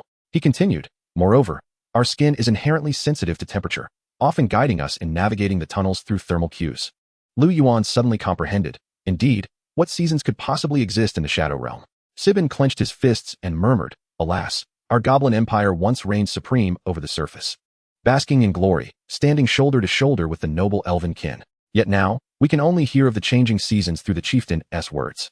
A flicker of discontent and anguish crossed his face. Liu Yuan placed a reassuring hand on his shoulder, stating, rest assured. One day I shall seize a patch of land bathed in sunlight, and you may accompany me, if fortune favors us. I might even grant you a slice of land flowing with milk and honey. Sibin's expression grew complex, tinged with self-deprecation as he replied, a plot under the sun. You say? Should you truly ascend to the surface, what would it matter if our goblin tribe pledged fealty to you? Perhaps we should defer such discussions until you ascend to chieftaincy. With a face full of ambition, Sibin declared, soon, I shall become an apprentice carpenter, joining Bosch's mechanical workshop. It is only a matter of time before I emerge as a master craftsman. Liu Yuan chuckled, then my esteemed master craftsman, please expedite the repairs on the mushroom garden. Perhaps I could reward you with a generous tuition. Sibin, brimming with excitement, replied, I shall complete it post-haste, but I require magical tarpaulin and an abundance of wood. Liu Yuan nodded, I will procure the tarpaulin at once. Once the oak shield is mended, I shall assist in the mushroom garden's construction. Are there specific types of wood you require? Preferably wood from the surface. The submerged wood from our realm carries an unpleasant scent of decay. Liu Yuan recalled that there were indeed some surface woods in the storage, which he would promptly deliver to him. Sibin continued, if permissible, may I request a saw bed from the tribe? You goblins can construct a saw bed? Liu Yuan was taken aback. Can you also fabricate a lathe? Sibin shook his head. A lathe? I have not heard of such a thing. Can you use a saw bed to craft wooden furniture? Sibin replied with pride. I hail from a family of carpenters. I learned woodworking from a young age, and the furniture crafted by my kin can fetch a fine price in Black Moss City. Liu Yuan nodded, recognizing his talent. Fostering a good relationship now could yield benefits in the future. After offering encouragement, Liu Yuan returned to the trading market in the dungeon. Opening the panel, he searched for the Ryazite magical tarpaulin. Indeed, a versatile player was selling this item. The price was reasonable, but the shipping costs were exorbitantly high, surpassing the original price itself. Truly a scam, this system. Liu Yuan sorted by distance to find the most affordable option. Brother, how much for that tarpaulin? After a short wait, the reply came. The listed price is the selling price. It's available for direct purchase. Liu Yuan, puzzled, asked, why is your magical tarpaulin so much cheaper than others? Rest assured, there are no quality issues. The price drop is due to a factory direct discount. Liu Yuan retorted, do you even believe that? If you are concealing critical information, I can report you to the system, so you better speak the truth. Well, truth be told, I initially lacked market knowledge and purchased this tarpaulin from an NPC caravan, learning of its temperature-regulating properties. I converted it into a marching tent, intending to sell for profit. Then I was informed that such a tent is unnecessary for expeditions, as the average person in this world possesses superhuman resilience. Merely a standard tent suffices. Coupled with the exorbitant shipping fees, this batch of magical tents has become a burden. Can it be disassembled and restored to its original form? Liu Yuan queried. It's been altered, so it's evidently impossible. Liu Yuan decided, I will purchase a smaller one to test it first. Alright, let us add each other as friends. If you make further purchases, I can extend some discounts. Chapter 41, Mining. After acquiring the Ryazite magical tent, Liu Yuan resumed his search for a thermometer. To his surprise, he found one. Liu Yuan typed, "What is the accuracy of this thermometer?" The response came, "This is a thermometer I crafted by hand, utilizing measurement units distinct from this world. What is your purpose for purchasing a thermometer?" "I wish to grow mushrooms and monitor the temperature." "You cultivate mushrooms and need a thermometer? Have you set up a greenhouse?" "Well, sort of. A tent can serve as a greenhouse. If you're growing mushrooms, I would recommend another thermometer with a measurement range of approximately 10 to 50 degrees Celsius. It features a scale from 1 to 100. Though the numbers do not represent Celsius or Fahrenheit, its measurement curve is smooth, making it ideal for temperature monitoring and cultivation." "What do the numbers on the scale represent?" Liu Yuan inquired. "Consider them Li degrees. It's what I use myself. It's my most accurate thermometer, suitable for your control variables." "As you needn't publish any articles, correct?" Liu Yuan pondered and realized he could indeed create control variables without adhering to international measurement standards. "Do you have other types of thermometers?" "I previously purchased several from the natives, only to find them ineffective. 2 identical thermometers exhibited discrepancies exceeding 10 units. How can they claim to be part of the alchemy society? It's utterly absurd, far worse than my handmade version." "What is the quality control like for your thermometers? Is the discrepancy between 2 thermometers significant?" "I can maintain the discrepancy within 3 units, which is the limit of my craftsmanship. I have already constructed an alchemy room, and I anticipate further reducing discrepancies in the future." One could not help but admire the resourcefulness of these versatile players, capable of crafting anything. If tasked with using rudimentary materials to manufacture a thermometer, Liu Yuan was confident he could manage it, yet the challenge lay in calibrating precision and enhancing quality control. The trading market served its greatest purpose in fostering cooperation, enabling the exchange of resources, and meeting mutual needs, thereby maximizing efficiency. "I will purchase 3 for now. Once your craftsmanship improves, I shall return for more. Please note, do not expose the thermometer to temperatures below 0 degrees Celsius or above 80 degrees Celsius, as it will sustain damage and become distorted, particularly in winter." "Fear not, winter is non-existent here." "That is good to hear. By the way, can you craft a hygrometer?" "A hygrometer? I don't have one, but it's simple enough. You can pluck a few strands of hair and fashion a hair hygrometer yourself. The scales on hair are layered. When humidity is high, they absorb water and expand. When humidity is low, they dehydrate and contract. Just attach the hair to a pointer." "Would you like me to sketch a rough diagram?" A few minutes later, a crude illustration was sent. The mechanical structure was straightforward, and Liu Yuan grasped the principle immediately. "Thank you. You're welcome. Let us be friends.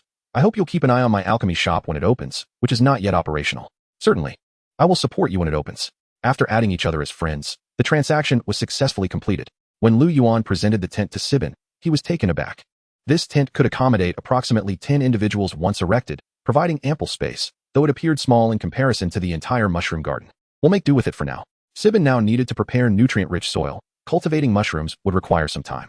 After completing the mushroom garden tasks, he would need to focus on upgrading the territory. Currently, the Dark Dungeon was only at level 2, while numerous posts boasted level 5 territories, with some cooperative factions achieving an astonishing level 6. Liu Yuan felt a pressing need to catch up quickly. After a meal, Liu Yuan, accompanied by 10 soldier ants, 10 harpies, and 10 eye demons, proceeded to the underground demon lair to transport the anti-magic stones. In the 3rd tier of the Dark Dungeon, the requirement is 5,000 gold coins and 2,000 anti-magic stones. While the gold has been duly prepared, there remains a deficit of anti-magic stones. Along the journey, the harpy and the beholder ride upon the back of a soldier ant. The harpy, possessing a lightweight physique, has evolved hollow bones to enhance its flight capabilities. The beholder, too, exhibits a remarkable ability to levitate. Thus, the soldier ant bears them effortlessly, racing along the familiar path until they arrive at the lair of the cave demon. The almost vertical cliffside appears as level ground beneath the soldier ant's feet. The cave demon's den is eerily silent, littered with corpses that have begun to rot, some of which are now adorned with bioluminescent mushrooms. Suddenly, Liu Yuan's gaze is drawn to a distant campfire, and his eyes narrow. Someone has been here. He reaches out to sift through the ash, discovering it still holds a trace of warmth, indicating a recent presence. On the damp, soft ground, he indeed finds a chaotic trail of footprints leading toward the cave. There are not many, perhaps around 10. After a brief moment of hesitation, Liu Yuan glances back at his 30 soldiers and feels reassured. As long as there are no hero-level units within, victory is assured. He signals for silence, urging his companions to approach stealthily. Liu Yuan rides atop the soldier ant, positioning himself in the center of the formation. Following the path, they arrive at the hall dedicated to the Mother of Sacrifices. The flames by the altar have extinguished, leaving the interior cloaked in darkness. Continuing forward, they navigate along a narrow passage toward the wall adorned with anti-magic murals. A flicker of firelight appears before the mural, and from within, voices seem to engage in conversation. Liu Yuan instructs the team to halt, and, adhering closely to the stone wall, slowly creeps forward until they are 2 meters from the cave's entrance. Unbeknownst to them, The occupants within become immediately alert. Who is there? Step forward. The leader shouts. They have been discovered. Liu Yuan pauses, pressing against the wall, and inquires. How did you detect my presence? The voice from within responds with a sardonic chuckle. Our faces and tongues can sense heat. Hiding in the darkness is futile against us. The voice is deep and raspy, accompanied by a hissing undertone. Liu Yuan replies, we harbor no ill intentions. We merely wish to explore. What is your purpose? A hushed discussion ensues on the other side. Boss, should we eliminate them? Not yet. Their numbers are somewhat overwhelming. Concealed behind the stone, they assess the heat signatures. Noting the presence of a harpy, soldier ants, and even a beholder, alongside a figure resembling a human or possibly a drow, totaling around 30. They will be difficult to handle. Should we retreat? No, we cannot abandon this place. The Toothbreaker will slay us. Then let us lure them in and poison them. Meanwhile, Liu Yuan receives a prompt. All knowledge triggered. Dice roll, 9. You have acquired information about the serpent people. A grin spreads across Liu Yuan's face. Excellent. Revealing their health bars will expedite matters. He reaches into the wormhole, and retrieves a meat saw. Chapter 42. Serpent People. Serpent People. Status, healthy. Strength, 7. Agility, 9. Intelligence, 6. Resistance, 6. Health, 140-140. Energy, 9100. Skills, heat vision. Facial heat-sensitive cells that can precisely detect enemy movements within 50 meters. Serpent venom. The venom sac can secrete 8 grams of serpent venom daily, capable of paralyzing nerves, preventing blood clotting, and dissolving muscle tissue. Information. In the Second Era, the father of serpents created the serpent people. Before the myriad races expanded their horizons, the serpent people, under their king's leadership, had already established a flourishing empire. Constructing cities from black basalt, waging wars, enslaving other races, and achieving significant advancements in alchemy and magic. In the Third Era, following the fall of the father of serpents, the serpent people faced a combined onslaught from trolls and elves, gradually retreating from the plains into the dark regions and swamps. The serpent people of the dark regions adapted to the shadows and established a serpent kingdom, which was later invaded by drow elves, leading to its demise. The scattered serpent people then formed raider tribes. Serpent people information acquired. 18. Friends behind the stones, we merely passed by. Why not step out for a chat? Called the serpent people. All right, if you lower your bows, we will emerge at once. Please do not misfire. The serpent retorted coldly. Our weapons are already lowered. Come forth. To avoid misunderstandings, I shall throw out my weapon to demonstrate my sincerity, Liu Yuan shouted, producing 2 goblin bombs. The serpent people exchanged glances before collectively lowering their bows. Their venom sacs began to swell ominously. Liu Yuan swiftly tossed the goblin bombs. All knowledge only triggers against enemies or hostile entities, so he is unconcerned about accidental harm. The serpent people, upon seeing the thrown objects, paused for a moment. When the flashing red light caught their attention, panic ensued. It's a bomb. Take cover. Boom. Boom. The serpent people immediately dropped to the ground, yet still fell victim to the blast's effects. Cough. Cough. Damn goblin contraptions. Liu Yuan shouted. Charge in and capture them alive. The harpy surged forward first, pinning the downed serpent people with her claws clamped firmly around their necks, followed closely by the soldier ants. The beholder unleashed several mental rays, striking those serpent people who attempted to resist. Within minutes, the team established control over the situation. Liu Yuan emerged from behind the stones, wielding the meat saw. Are you the leader of this group? The pinned serpent person inquired coldly. Liu Yuan approached and confirmed, indeed, that is I, a human? The serpent expressed surprise. As Liu Yuan drew closer, he discerned their appearance. They bore serpentine heads and bodies, their forms cloaked in dark scales, with arms and a robe draping their upper bodies, while their lower halves possessed no legs, moving instead with a robust serpentine tail. I am curious, how do you command these soldier ants? Liu Yuan replied casually. Do not speak out of turn. It is I who shall question you now. The harpy tightened her grip. The serpent's eyes flickered. What questions do you have? What is your name? I am called Gio. Gio? As in the number 9. I am the 9th to hatch in the nest. Who sent you? What is your purpose? We are an expedition team from Black Moss City, here to investigate this lair. An expedition team? Do not feign innocence. You are raiders. Speak frankly, and perhaps I shall let you go. The serpent's expression shifted as they sighed. Alas, we indeed hail from a raider camp. But it is all the work of our leader. We had no choice. What is your leader's name, and where is the camp located? The serpent began to respond slowly. Our leader is called.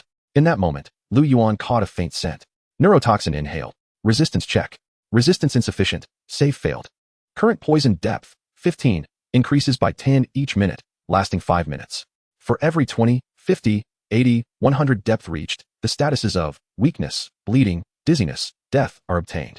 Liu Yuan, alarmed by the system prompt, shouted kill. The soldier ant's stinger plunged into the serpent person's abdomen, while the harpy's claws raked viciously at its head. Unfortunately, they too seemed to have succumbed to the neurotoxin, entering a weakened state. The leading serpent person rolled over, throwing the harpy aside, their tail cracking like a whip against the soldier ant's head. The soldier ant recoiled in pain. Seizing the moment, Gio wasted no time, fleeing into the darkness with 2 escaping serpent companions. The remaining 6 serpent people fought desperately, but their numbers were too few and were swiftly slaughtered. Liu Yuan's blade struck the serpent person's neck. After upgrading the meat saw to a crimson quality, its sharpness significantly increased, effortlessly severing the head of the serpent man. Blood gushed from the severed neck. Curiosity triggered. Acquired Serpent Man Intelligence 02. A flicker of fervor ignited in Liu Yuan's eyes. Knowledge. Knowledge. What a splendid sensation. Distinct from the knowledge acquired through learning, this knowledge gleaned from slaughter invoked an even deeper ecstasy. Acquired Serpent Man Intelligence 01. Acquired Serpent Man Intelligence 01. Acquired Serpent Man Intelligence 03. As he dispatched the last serpent man, the creature, trembling in terror, pleaded from the ground, "Do not kill me." The raised meat saw halted midair, clarity returning to his gaze. The sensation he had just experienced felt peculiar, akin to an addiction. This intoxication from the infusion of knowledge ensnared him. Yet, he sensed something amiss. Regaining his composure, Liu Yuan coldly regarded the serpent man, inquiring, "What is your name?"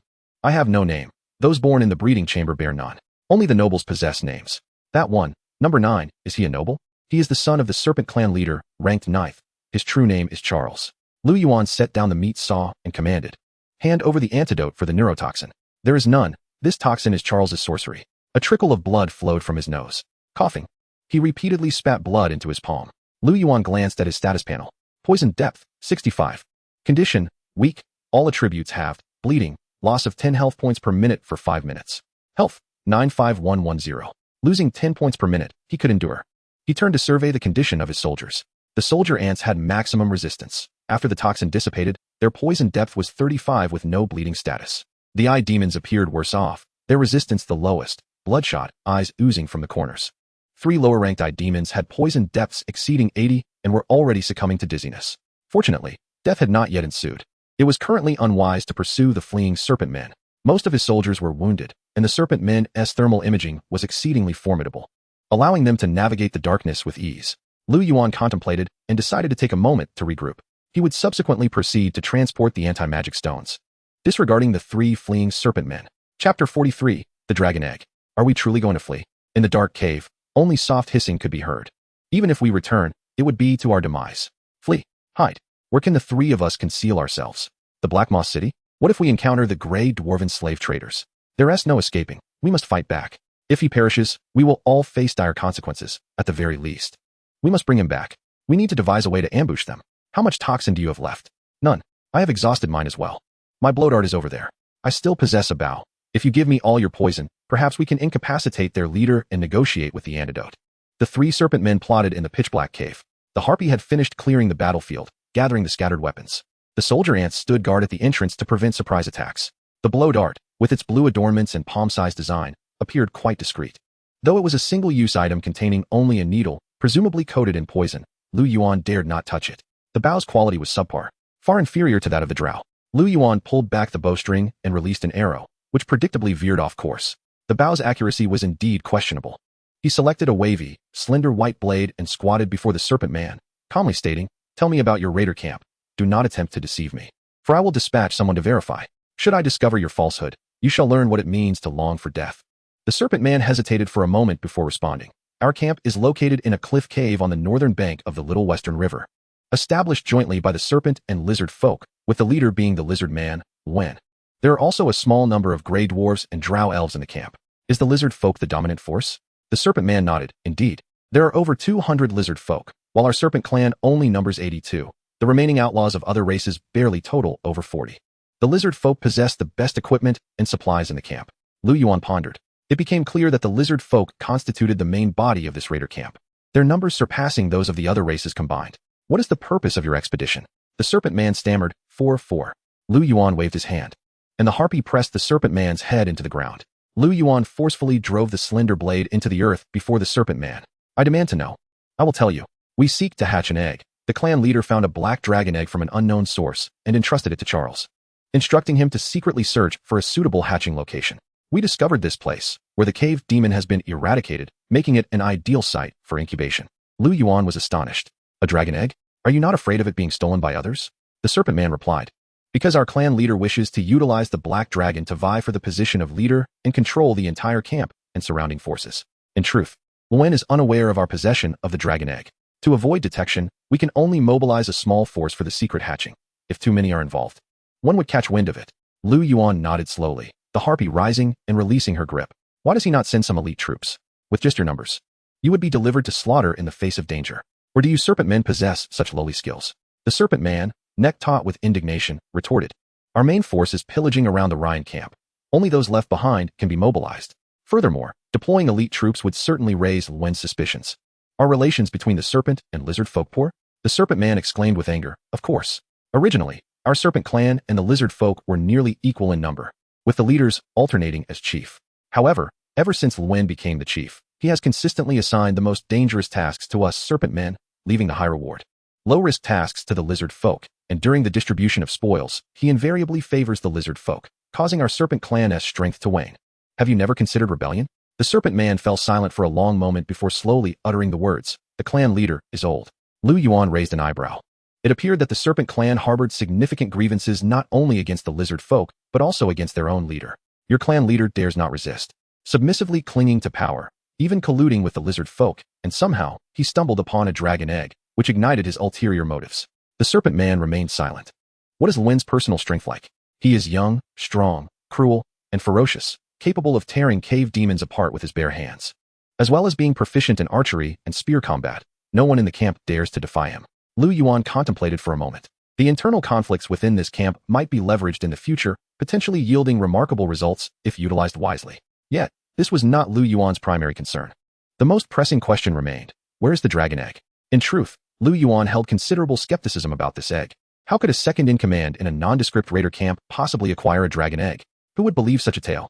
If it were that simple, the Underdark would be filled with dragon breeders. He suspected whether the serpent clan's leader had mistakenly identified the eggs of other creatures as a dragon egg. Or perhaps he had been duped by unscrupulous merchants, acquiring a counterfeit artifact masquerading as a dragon egg. It was only when the serpent man tremulously lifted a stone slab to reveal a pitch-black egg beneath that Liu Yuan's eyes widened in astonishment. It truly was a dragon egg. Dragon egg, population, 50, strength, agility, intelligence, resistance, 20, magic immunity, skills, hatching, place in an anti-magic environment. Hatches in 30 days, 16 days remaining. Liu Yuan cradled the heavy egg, feeling somewhat at a loss. It was indeed real. The scaly texture upon the dragon egg bore an intricate design, reminiscent of ancient magical runes. This place is perilous. We must return swiftly. He immediately contemplated placing the dragon egg into the wormhole's compound eye, yet the compound eye was incapable of accommodating living beings. Time was of the essence. Liu Yuan summoned all the soldier ants, who, despite their weakened state, began striking the stones. Once they had finished, the stones were packed into the compound eye, and when it was filled to capacity, large stones were secured upon the backs of the soldier ants. 2 soldier ants carried a piece of magic restraining stone each. While the eye demon lay upon one of the stones as an injured party, Liu Yuan glanced back at the serpent man, ensnared by the harpy. You secrete 8 grams of venom daily? How do you know that? Enough with the chatter. Expel all the venom onto the ground. For safety's sake, Liu Yuan instructed the serpent man to empty his venom reserves. A transparent liquid flowed slowly from the serpent man's mouth to the ground. Liu Yuan tapped him on the head with the sword blade. Is this saliva or venom? This is the nature of our serpent venom. Is this all there is? It's like urine. It can only be produced in limited quantities at a time.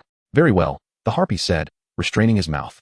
Let us ensure he doesn't speak on the way. Once preparations were complete, 2 harpies controlled the serpent man, perched atop the foremost soldier ant, while Liu Yuan sat upon the central one, with the others tasked with transporting the magic restraining stones.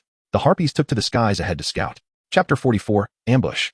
The serpent men were born hunters, blessed by the gods with the innate ability to pierce through the darkness. To them, prey in the shadows shone like a beacon.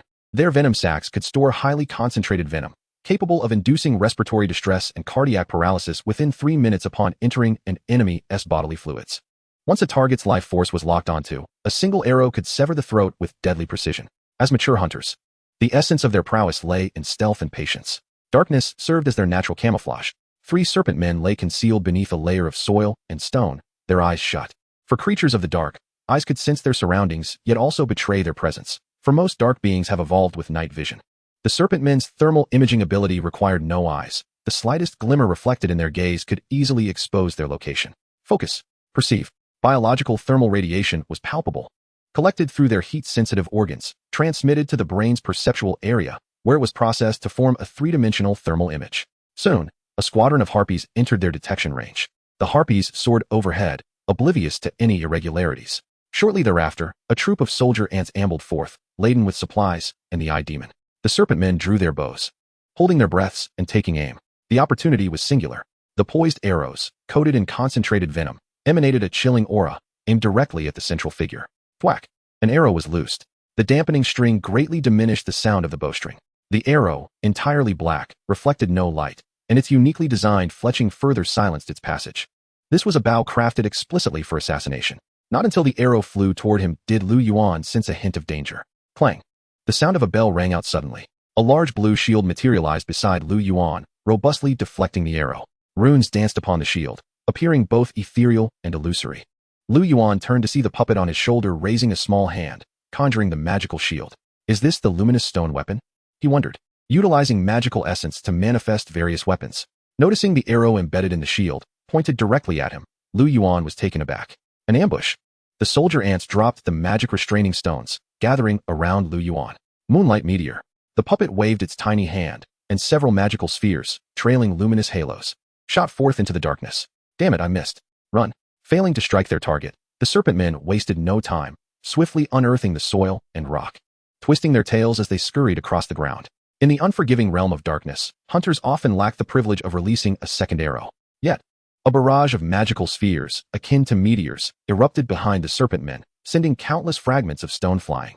Ah, a mage. There's a mage over there. Run. The stones are pinning my tail down. Pull me. A commotion ensued in the darkness. Liu Yuan retrieved the rapid-fire cannon and fired toward the direction of the explosion.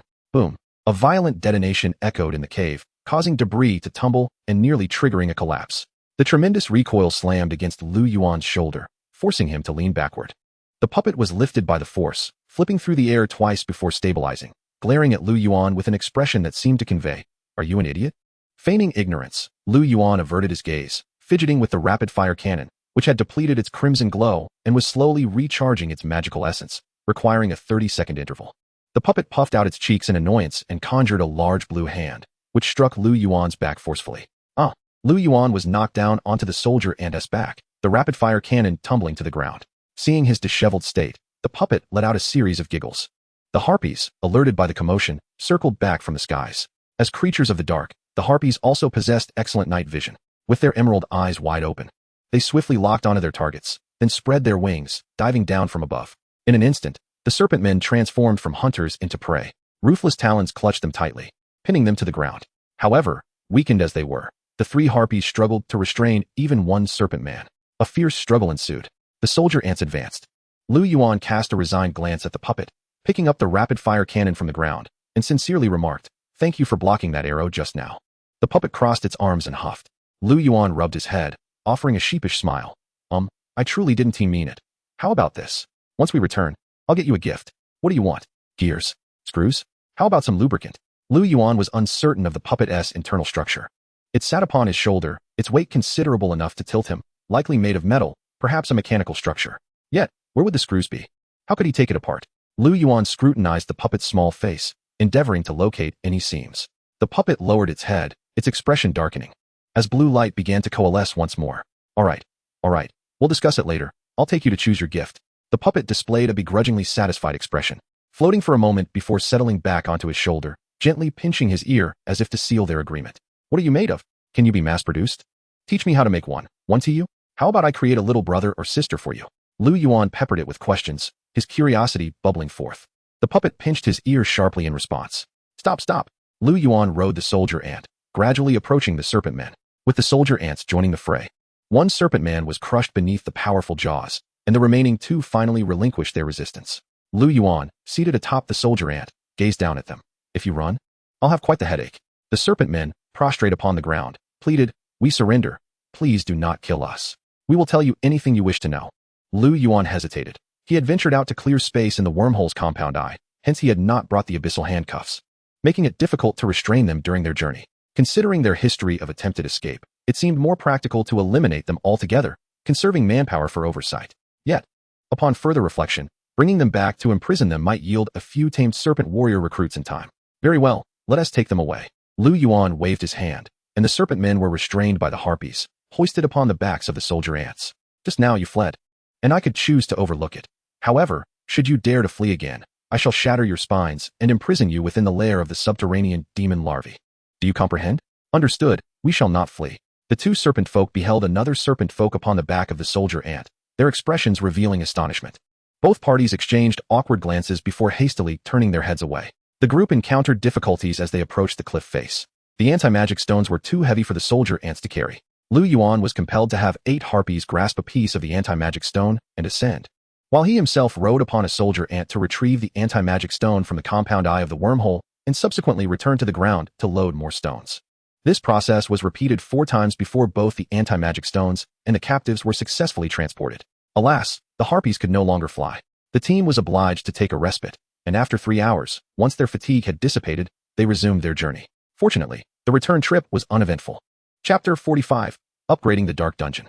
Dark Dungeon. Level 2 Durability 2000 Population 107 400 Area 300 square meters Resources required for upgrade 5,000 gold coins 2,000 anti-magic stones. Buildings owned 8 cells, Trading Market, Dark Cave, Demon Pillar, Bird Tower, Worm Mother's Nest. Territory characteristics. Anti-magic stone. Within the dungeon, enemy spell damage is reduced by 60, and casting speed is diminished by 40. Domestication. Enemies confined within cages may undergo a sanity check once daily, with the outcome affecting their resistance or loyalty based on their score. Military units. 13 goblins, 11 harpies, 15 demons, 1 grey dwarf, 10 subterranean demons. Hero, Lala Bonrue. Do you wish to upgrade the Dark Dungeon? 23. Yes. 5,000 gold coins and 2,000 anti-magic stones were deducted from the account. A tremor shook the ground violently. While the surface of the territory showed little change, Liu Yuan estimated that another layer had been added underground.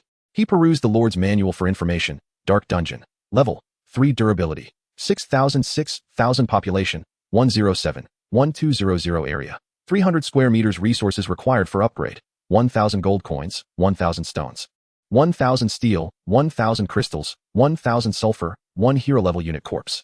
Available building slots 5 Constructible buildings: Armory, Medical Room, Hall of Whispers, Labyrinth, Magic Vortex, Barricade, Candle Workshop, Resource Storage. Armory, capable of crafting military equipment, requires blueprints. Construction resource cost: 500 steel, 500 stones. Medical Room, a sterile space, usable for surgeries or research. Construction resource cost: 1,000 crystals. Hall of Whispers, can produce 4 Medusas, level 1, weekly, each costing 50 gold coins. Construction resource cost: 1,000 stones, 500 crystals, 500 wood, requires prerequisite building. Medical Room.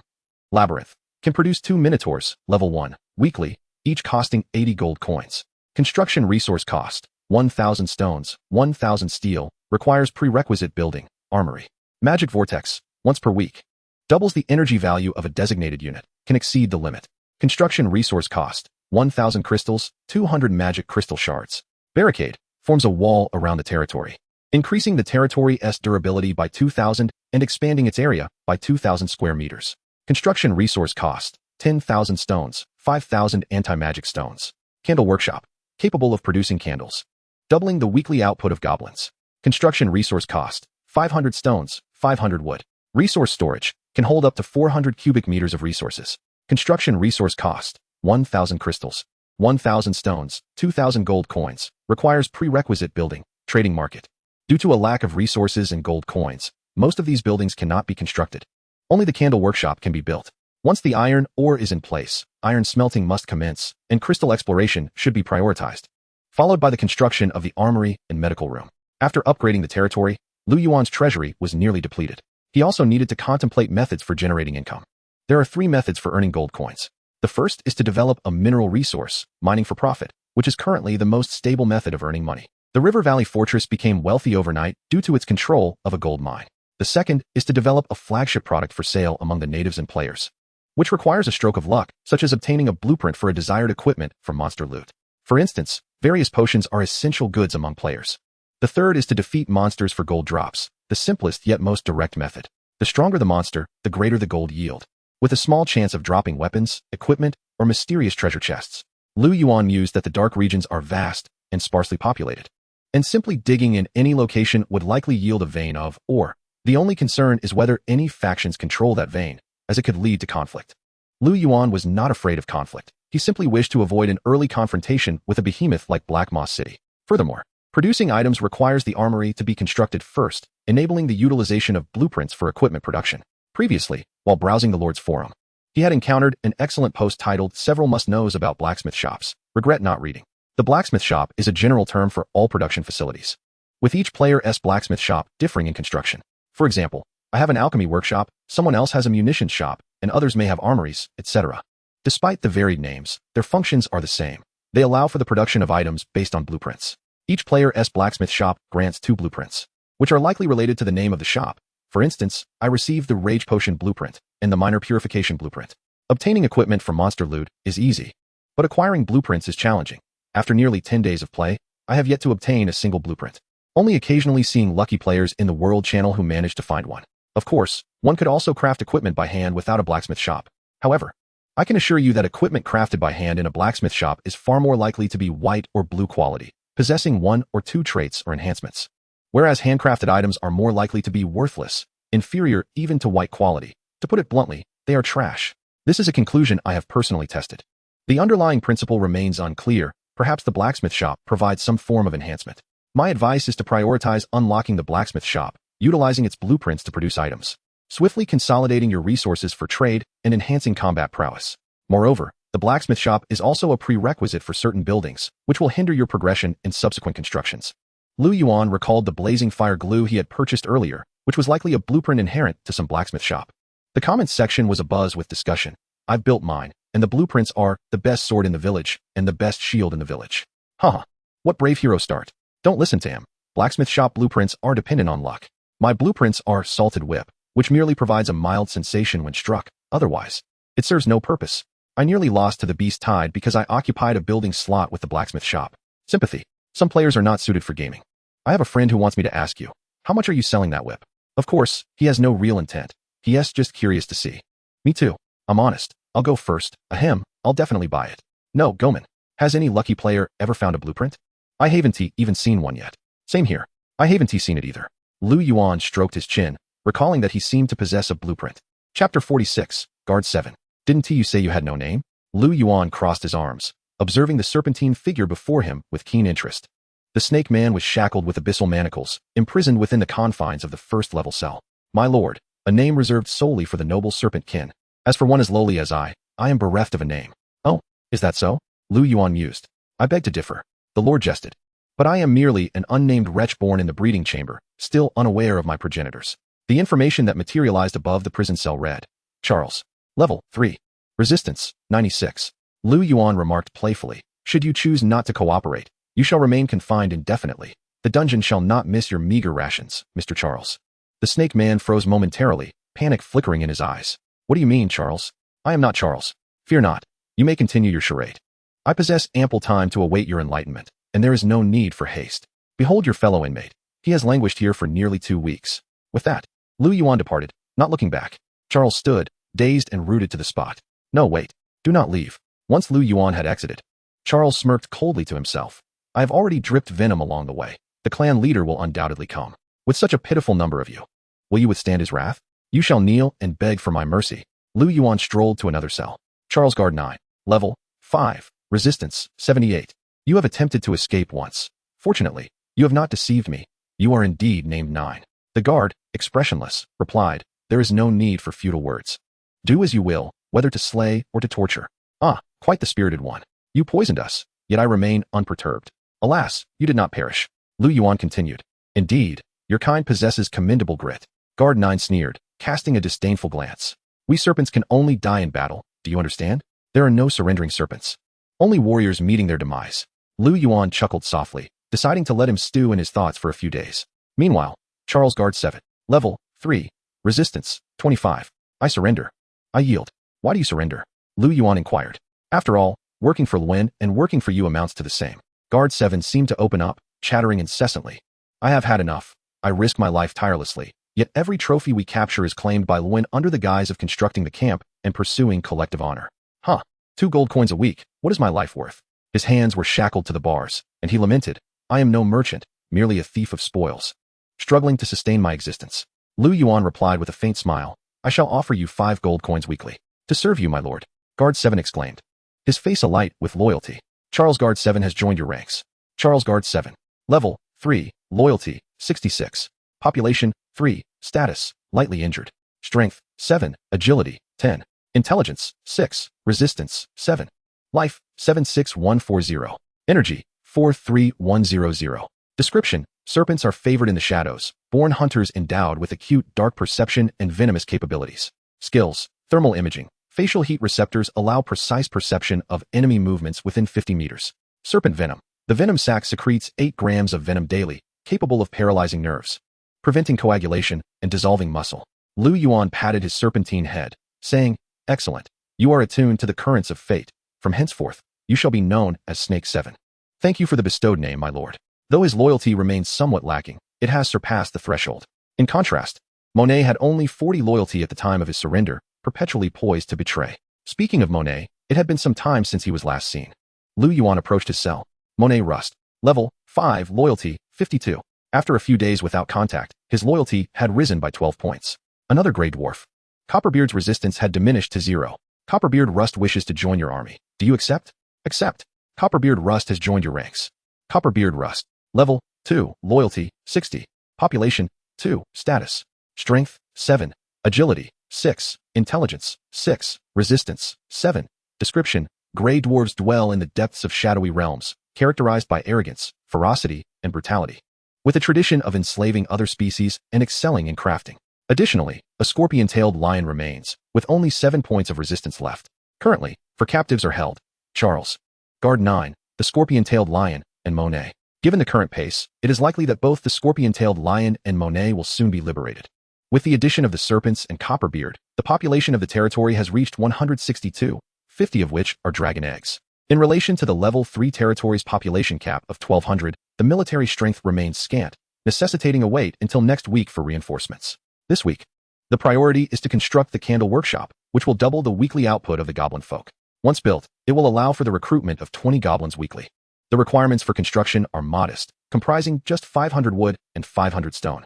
Liu Yuan dispatched 5 goblins mounted upon 5 soldier ants to gather stone outdoors. Lala, cradling a dragon egg, stealthily followed Liu Yuan.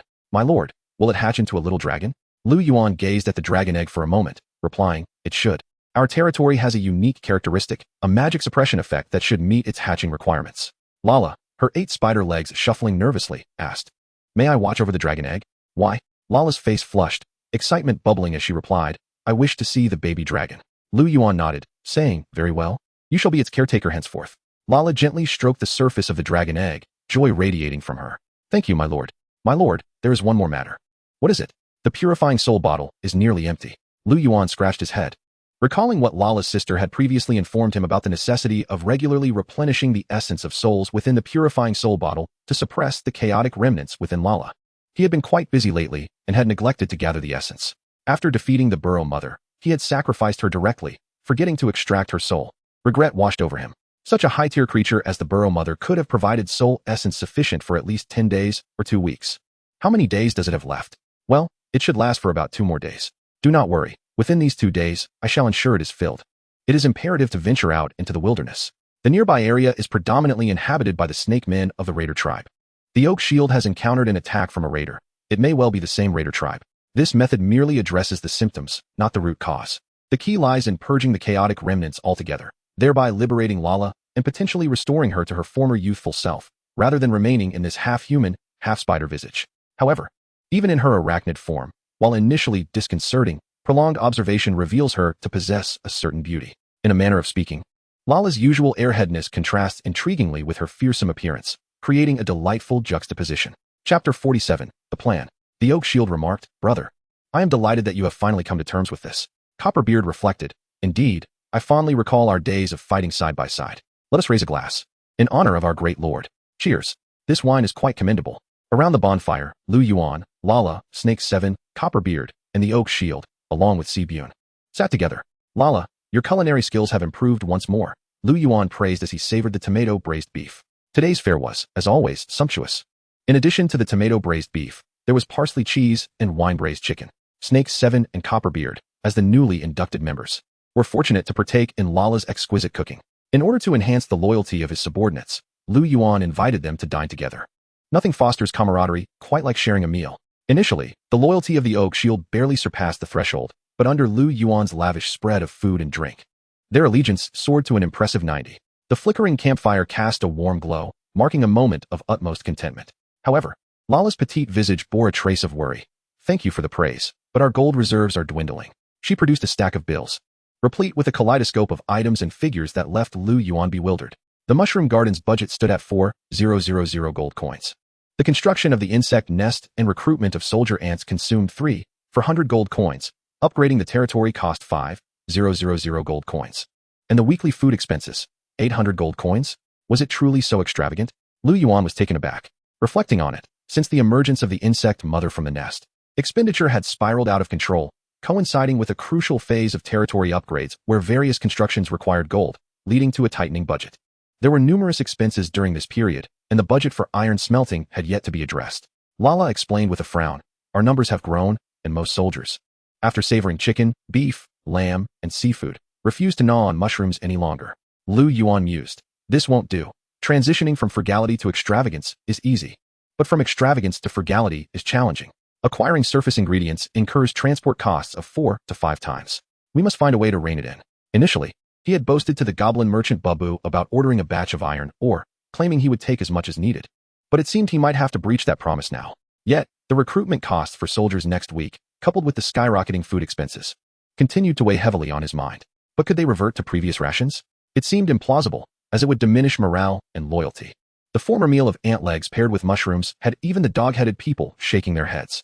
Liu Yuan sighed. After all, everyone was striving alongside him, and it was only right to provide them with sumptuous food and drink.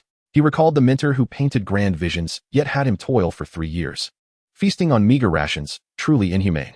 Moreover, gold was not saved, it was earned. Once the blacksmith shop was established, conditions would surely improve. Should they pause the mushroom garden project to free up funds? Sibin sighed. That may not be feasible. The soil for the mushroom garden has already been prepared, and if not utilized, it will be contaminated by pathogens over time. Furthermore, my time is limited. Once Captain Babu returns, I must accompany him. And I estimate we have about 5 days left. What if we scale down the project a bit? Sibin pondered before replying. We could make it smaller, but some initial investment would be wasted. We might save around 500 gold coins. Very well, let it be smaller. We'll have to scale back the shop size. Slightly reduce the food expenses. Let us switch to 1 meat dish and 1 vegetable soup daily, while still ensuring ample staple food. Liu Yuan contemplated for a long while and inquired, Sheki, where does your camp typically conduct raids? Generally, about 2 kilometers east of the Little West River camp or ambushing 4 kilometers north of the Ryan camp, where the terrain is favorable and merchant caravans frequently pass by. Oak Shield, were you ambushed by raiders at the Little West River? Indeed, there is a river there, though I am unaware of its name, Oak Shield replied, taking a sip of his drink. Sheki, somewhat apprehensive, remarked, My lord, you aren't contemplating an attack on the raiders, are you? That is indeed my intention. By overcoming the raiders, we can seize their plundered goods and alleviate our gold shortage. Additionally, we could extract soul essence to replenish the soul purification vials. Sheki expressed trepidation. The raiders are comprised of the camp's elite, skilled in stealth and combat. Each one has emerged from a sea of corpses, and I fear we would not prevail. Is there a significant disparity between your capabilities and theirs? I was eliminated during the raider selection. Those chosen can easily overpower 3 of me. Oak Shield added, the raiders I encountered were indeed exceptionally skilled. They dispatched 2 dog-headed people in a single encounter. Had they not been preoccupied with safeguarding their loot, I might not have returned. Liu Yuan inquired, how many are in a raider squad? Typically, 27 form a small team, which usually disperses for hunting. Copperbeard proposed, what about an ambush? We could hide and launch a surprise attack. The snake people possess heat-sensing abilities. No ambush can elude their reconnaissance. However, employing landmines for an ambush is feasible. Our goblin explosives could surely send them flying, Sibin exclaimed excitedly. We need to ascertain their movements and prepare in advance. Chewing on beef, Sheki swallowed and burped, saying, I happen to know of a secret passage they use for transporting spoils. Where is it? Liu Yuan asked, intrigued. The entrance is at the southwest corner of a rubble-strewn area. I've only been there once, but I have a general idea of where the opening is. Their heat detection can only sense within 50 meters. If we hide 50 meters outside the entrance, they won't detect us. Sibin nodded. We can plant several explosives inside the passage. Once they enter and trigger the bombs, the tunnel will collapse, and we can seal them off from the entrance, easily annihilating them. Liu Yuan nodded in agreement, considering it a solid plan. To ensure victory in this ambush, he decided to bring along his higher-level troops, leaving only 10 dog-headed people and 5 eye demons to guard the camp. Sibin also remained behind, as he was contracted to assist in the mushroom garden and had no reason to join the fray. Though he yearned to witness the action, he was nonetheless commanded to stay. After the meal, Liu Yuan took stock of personnel and equipment. 3 dog-headed people, 11 harpies, 10 eyed demons, 2 gray dwarves, 10 cave demons, and 1 snake person. The insect tunnels I contained 2 days' worth of rations, along with rapid-fire cannons, meat-slicing knives, 10 goblin bombs, and 25 vials of blazing gel. Chapter 48, The Ambush. Less than 200 meters from the cave entrance, Liu Yuan crouched in the trench, surveying the gathered soldiers with a discerning eye, lowering his voice for the final briefing. When you hear the explosion, we charge in that direction, sealing off the entrance as swiftly as possible to prevent their escape. We will hurl the blazing gel inside to incinerate them. The cave passage is narrow, allowing only 3 to walk side by side. The explosion will collapse this route, and even if they aren't killed by the flames, they will suffocate. Your task is to block the entrance. Not a single one must escape. If we succeed, we'll add meat dishes to the menu daily. If we fail, it's back to mushrooms for all of you. He then instructed them to rest patiently. After distributing the prepared food, they had spent 7 hours from the meal at the territory to the completion of the ambush setup, and hunger was beginning to take its toll on everyone. During the time spent arranging the explosives, they had been apprehensive about encountering a returning raider party that might trap them in the passage. Fortunately, they had encountered no enemies until the explosives were fully set. This cave was exceedingly well concealed. The entrance was camouflaged by dark vines, and a boulder obstructed the view. Unless someone from within betrayed them, outsiders would struggle to detect this entrance.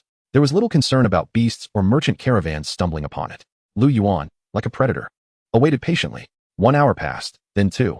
After a prolonged silence, Liu Yuan shifted into a more comfortable position, reclining as he idly perused the Lord's manual to pass the time. A brief discussion on the use of mage formations and the arrangement of mage skirmish lines. How to utilize griffins and flying lizards to secure air supremacy. On the matter of selling one's soldiers into slavery and facing betrayal, brothers, heed my warning, never sell your soldiers, never sell your soldiers. It is a lesson steeped in blood and tears. A single unicorn is worth 200 gold coins, while a slave trader could sell it for thousands. My greed led me to sell 1 unicorn, and as a consequence, the loyalty of my entire troop plummeted by 40 points. We were ambushed, half fled, and the remainder turned against me. It is a bitter lesson to remember. Discussion on the initial heroes of territories. Based on my recent discussions and surveys, I surmise that each territory possesses 1 or more initial heroes. Some are inherent to level 1 territories, while others emerge only after upgrading the territory. Brothers, if you have knowledge of these initial heroes, please share your data. My hero is the Knight, Orlan Image. New regulations for joining the River Valley Alliance. Recently, I have observed daily posts from the River Valley Alliance. The alliance has been flourishing remarkably, with over 20 players joining its ranks. The leader, Yu Wei, has honored his promise by establishing a senate. They advocate for equality among all, yet the senate enacts a policy of even greater equality. Previously, any player, regardless of whether they held a support role, possessed life skills, or commanded in battle, was welcome. However, a sudden post has emerged, introducing criteria for acceptance, thus ending the unconditional reception of players. The post also indicated the potential for maintaining Senate positions and the establishment of a House of Commons or a lower house. Henceforth, new members can only enter the Commons or lower house. In the comments section, some hesitant players expressed their disappointment and raised objections, claiming he has broken his promise of equal treatment, now imposing a hierarchy. Yu Wei replied that this was a proposal from the Senate and a result of a vote, asserting his respect for the outcome, which aligns with his commitment to cede a portion of power. Coincidentally, many expanding factions have announced a halt or suspension of recruitment. Some factions, exhibiting poor conduct, were exposed by players for utilizing an elimination system to expel already joined members. This undoubtedly ignited public outrage. Lone players seem to sense that something is amiss. Indeed, a faction that disbanded due to unequal spoils issued a post explaining the circumstances. Population overload and maintenance costs. The post stated that when factions unite, leveraging their strengths and cooperating, efficiency significantly increases. However, this inevitably leads to exceeding the population cap. While this is advantageous during wartime, as excess troops are utilized in battle, during peacetime, surplus population triggers maintenance cost penalties. The system dictates that exceeding the population cap by up to 10 incurs low maintenance costs, with a 20 reduction in all resource acquisition rates. Exceeding the cap by 50 to 50 incurs medium maintenance costs, with a 50 reduction, and exceeding by more than 50 results in high maintenance costs, with a 70 reduction. To efficiently harvest resources, one must reduce troop numbers, leading to conflicts over troop quotas among players, ultimately resulting in disbandment. The comments read, "Thanks for the warning. I'm glad I didn't join a faction. While a moderately sized organization has its advantages, excessive expansion is detrimental. Clearly, the system encourages smaller groups of players to band together and punishes endless alliances. I found an item in my loot that hinted that factions with a larger player base face fiercer beast waves. I suspect this is not merely an additive difficulty, but potentially an exponential one. With that said, I hope players still considering alliances weigh their options carefully. Is that true? Someone mentioned this in the world chat yesterday. I think I'll stick to being a lone wolf. I'll serve the indigenous factions. That perfectly resolves the issue. After browsing the forum for a while, Liu Yuan found the stillness disconcerting. He had been awake for 18 consecutive hours, his mind taut with tension. And he could not shake off the fatigue. Upon checking the soldiers' status, he discovered that some were also nearing exhaustion. He decided to allow this group of soldiers to rest alongside him, while another remained on guard. Before sleeping, he glanced at the time in the Lord's Manual, second week. Thursday, 2150. This slumber went undisturbed, yet Liu Yuan awoke after only 3 hours. Awakening was unpleasant. The cramped surroundings made it difficult to stretch his limbs. And he felt discomfort throughout his body. The eye demon slept soundly, quietly floating in the air. Liu Yuan rose, stretched lazily, shifted his position, and attempted to sleep again. Friday, 4:10. Awakening naturally, he noted that the distance remained quiet. Shi-Chi, come here, Liu Yuan called softly. Yes, my lord. Shi-Chi squeezed through the narrow channel, wearing a fawning smile. Are you certain they will pass this way? Absolutely. 3 days ago, several raiding parties were active nearby. They will surely return this way. Liu Yuan inquired skeptically. Is it possible they have already gone before our arrival? The serpent man replied confidently. I have participated in carrying off spoils, typically. A raiding cycle lasts 4 to 6 days. In rare cases, it may last only 3 days, as insufficient time would prevent them from gathering adequate loot, resulting in punishment. Liu Yuan nodded. Then let us wait a bit longer. This wait extended 6 hours, and the second batch of soldiers awakened, quickly consuming a modest meal before resuming their vigil. I must admit, ambushes are a test of endurance, especially without precise intelligence. Liu Yuan worried they might miss their targets, or that any arriving foes would be too few and ill-equipped, rendering their time spent a sunk cost. He vowed never to engage in ambush tactics again. Liu Yuan felt immense pressure. Another hour passed, then 2, when suddenly, a resounding bang echoed. Liu Yuan jerked his head up as a bomb detonated 200 meters away, sending shockwaves that rattled the ground. Chapter 49. The Yellow Sparrow lurks behind. At the cave entrance, I sense something amiss. Come look. These vines appear to have been tampered with. Audie, you are being overly cautious. Perhaps they are merely traces left by other teams entering and exiting? Look at the ground. Audie pointed sternly at the earth below. There is nothing here. Eaton examined for a long while, finding no anomalies. The absence of traces is precisely what is strange, as if someone deliberately erased them. We, the serpent folk, always leave marks on the ground. Eaton shrugged indifferently. Whatever. Perhaps some clueless merchant caravan discovered this place. We can ambush them and reap a reward. Shane chimed in. Exactly. With 3 sorcerers, 2 mages, and our elite forces, we could handle even a drow assault team. Audie nodded, recognizing he may have been too anxious. Yet an unsettling feeling lingered, an ominous premonition. Possessing prophetic sorcerer talents, magic resonated within his bloodline. This gift provided him with a sense of intuition, a vague understanding of the future reflected in his emotions. Unwarranted joy signified good fortune, while anxiety foretold peril. Eaton urged, let us move quickly. We just captured a few handsome drow. Let us return and enjoy our spoils.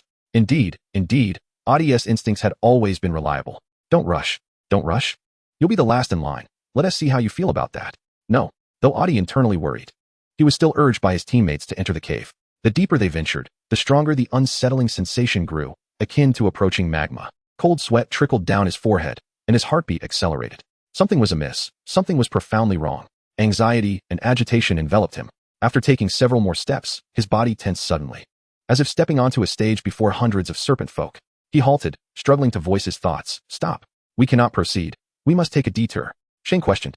A detour? Why? To excavate this tunnel. We toiled intermittently for 6 months, and your suggestion to take a detour means we will have to traverse an additional 2 days. Indeed, once we divert, it will delay our deadline, and we shall face punishment. The chief has always been adversarial towards us. If he learns of this, he will undoubtedly exploit it to his advantage, leaving the clan leader in a precarious position. Audie, feeling agitated and anxious, was aware of the rules, yet he placed greater faith in his instincts.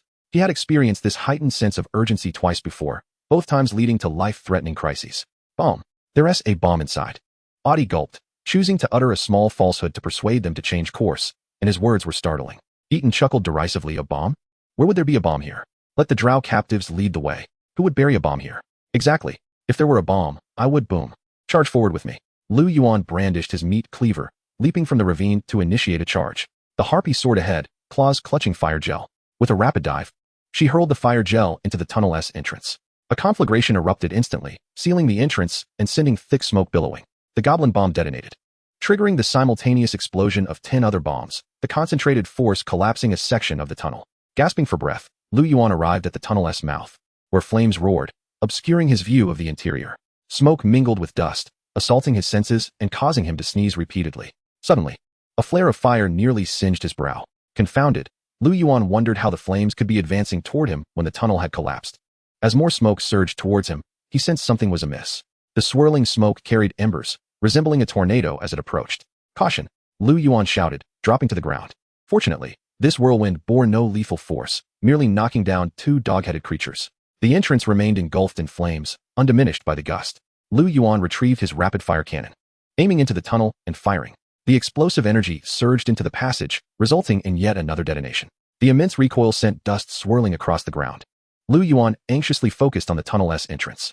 Flames and smoke obscured his senses, rendering both thermal perception and dark vision ineffective in revealing the situation within. He could only wait.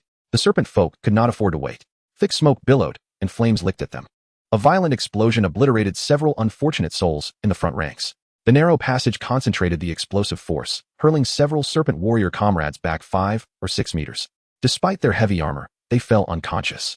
Only a few back-row spellcasters and rearguard warriors were spared. As the impacted serpent folk hit the ground, the spellcasters began casting group, healing, and defensive spells. However, the sudden onslaught of flames and smoke interrupted their incantations. One mage attempted to dispel the smoke with a gust spell, only to be struck by another cannon shot, splattering the remains of flesh onto the nearby spellcasters. 5 serpent warriors, clad in tattered armor, pulled out potions and gulped them down to enhance their flame resistance, gritting their teeth as they surged forward. The spellcasters raised their hands, unleashing arcane blasts to cover their advance. The serpent warriors charged headlong into the inferno. Their reactions and teamwork were impressively swift and harmonious. Though there was initial panic upon being attacked, they maintained formation and quickly organized a countercharge. They understood that they could not afford to wait for the flames to subside. However, as they reached the tunnel's entrance, they found themselves met with a fortified front. The mind flayers unleashed psychic beams accompanied by thunderous sounds, converging fire upon them. The scene resembling a barrage of rockets. Liu Yuan drew his bow and fired 2 arrows after them, both missing their mark. Sighing, he retracted his elven longbow. The thick smoke rendered archery impractical. Nonetheless, he unsheathed his meat cleaver, adopting an offensive stance. With the enhancements from his equipment, his strength had reached 12. And clad in the armor of a magic swordsman, he was unafraid of close combat. Copperbeard and the oak shield provided cover on either side. As he charged towards the serpent folk, they were already on the brink of collapse, felled by the concentrated fire from the mind flayers. These mind flayers, having survived the first beast wave, had elevated to level 5, dealing considerable damage. The 5 warriors, upon noticing that Liu Yuan was accompanied by another serpent, displayed a moment of astonishment. Liu Yuan wasted no time, dispatching them one by one. Acquired Serpent Intelligence 04. Acquired Serpent Intelligence 03. Acquired Serpent Intelligence 03. Acquired Serpent Intelligence 05. These 4 serpents indeed possess strength, contributing a total of 15 intelligence points. Suddenly, a snippet of information regarding the dietary habits of serpents appeared in Liu Yuan's mind. Learning brought joy. This influx of knowledge sent dopamine coursing through his system. Liu Yuan grew concerned about his mental state, fearing he might become addicted to slaughter. Occasionally, arcane missiles shot from within the tunnel, but they lacked accuracy, flying aimlessly. Liu Yuan recalled there were still a few vacant cells in the prison and shouted inside, "Surrender." Chapter 50. Intense Battle. Eaton and the others truly lack integrity. They took the drow elves and left us with the supplies, unbothered by the risk of theft. 9 carts ambled forward. Complaints echoed through the ranks of serpent folk.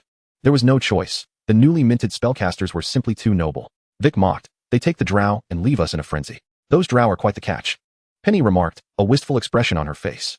"If you ask me, we should take our time.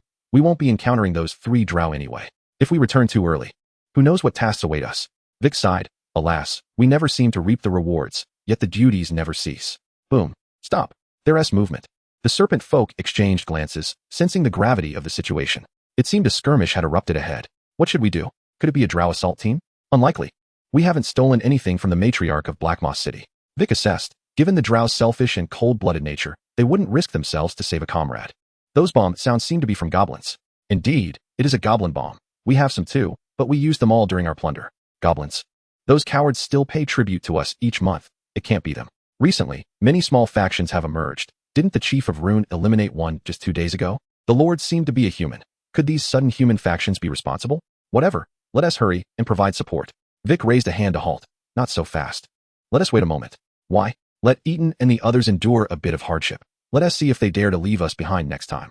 Vic spoke calmly, choosing the right moment to arrive. Perhaps he would even thank us. What if something goes wrong? Vic waved dismissively. What could possibly go wrong? Their team is equipped to raid Black Moss City's merchant convoy. If they can't handle it, we would be wasting our effort. Penny nodded. True. Our mission is to transport the spoils. Anything beyond that is not our concern. A magic sphere streaked toward them, trailing light and shadow. Arcane missile. Penny laughed. They're signaling us. Let us approach at a normal pace and see what is happening. Surrender. Liu Yuan shouted again. However, his appeal for surrender received no reply.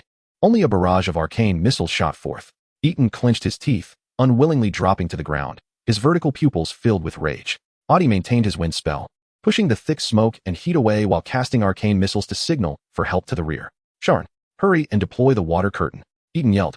Sharn was present, but his rear was nowhere to be seen. Don't search, it's on the rock. Damn it. Hold on. Vic was just behind them. They would arrive shortly. Once Vic launched the attack, everything would improve, hopefully. Liu Yuan waited for his rapid-fire cannon to cool down before firing again into the tunnel's entrance. A torrent of explosive energy surged into the passage, nearly extinguishing the flames at the entrance. At that moment, a dark green arrow sped towards them. A luminous shield materialized behind Liu Yuan, successfully deflecting the shot. The puppet's gemstone weapon once again intercepted the arrow. However, others were not so fortunate. 3 eye demons in the rear were struck and fell to the ground. The eye demons drew closer to me as the soldier ants and harpies charged forward. Realizing enemies were closing in from behind, Liu Yuan swiftly adjusted the formation. He and the gray dwarves blocked the entrance, preventing anyone from emerging within, thus avoiding a 2-pronged assault. The soldier ants and harpies launched rapid attacks on the approaching foes. The serpent men, having weathered the recent beast tide, were well versed in combating soldier ants. They quickly reformed, placing their carts at the forefront, creating an arc-shaped barricade behind which they took cover to shoot arrows. The archery skills of the serpent men raiding party were precise, and coupled with their ability to sense biological heat signatures, even the swiftly darting harpies could be brought down. The arrows released from the darkness resembled the scythes of death. Within mere seconds, 3 more harpies fell victim to the arrows. The eye demons provided timely cover for a counterattack, and the serpent men quickly retreated behind their carts. They were far too numerous. Only a handful of eye demons and gray dwarves were formidable. The rest were weak and posed no threat in close combat. Let the soldier ants through to dispatch them first, then deal with the aerial harpies. The serpent men raiding party possessed extensive combat experience and demonstrated excellent squad coordination. As the soldier ants advanced, they utilized the carts to form a wall, halting the charge, then drew their blades for close-quarters combat. The serpent men coordinated seamlessly, with 3 members forming a group. One lured the soldier ants' attention, another flanked them from the side, while the third shot arrows to disrupt the harpies. Akin to a meticulously organized hunt. Though Liu Yuan's side had the numerical advantage, they found themselves at a disadvantage. While the eye demons and harpies could inflict some damage, they failed to disrupt the formation of the serpent men. The soldier ants were steadily forced back. Faced with the setback, Liu Yuan hurled all his fire glue into the cave, intending to seal the entrance with flames. He left the gray dwarves to guard the entrance while he dashed towards the serpent men. The soldier ants and harpies had engaged in a brutal melee with the serpent men, leaving no opportunity to throw bombs. With his left hand holding the poor man's shield and his right wielding a meat saw, he charged toward the serpent men. The serrated blade, coated in flesh, swung down forcefully towards the serpent men, who adeptly twisted their bodies, parrying with a sword aimed at his lower ribs. The fabric of Liu Yuan's clothing was swiftly torn open, revealing the metallic mesh of his magical knight's armor beneath. The swinging meat saw was deflected by the serpent man, and Liu Yuan finally recognized the chasm between his abilities and those of a professional warrior. Serpent men raiders relied on this skill for their livelihood. Their swordsmanship and archery had been honed to perfection through real combat. Those serpent men lacking martial prowess had long been weeded out by merchant guards. Liu Yuan, relying on the power granted by his equipment, barely managed to hold his ground against the serpent men. However, their agility allowed them to evade his attacks while deftly landing counterstrikes. Gritting his teeth, Liu Yuan found himself in dire straits, regretting not having practiced more with Lala. After all, crude punches could never rival true martial skill. The serpent men, cold and ruthless, showed no mercy, each strike lethal, as one sword cleaved through the poor man's shield and another came crashing down towards his face. Just then, the petite puppet struck again. A mage's hand materialized, wielding a gemstone weapon, a heavy hammer. A massive blue orb coalesced, crashing down with tremendous force.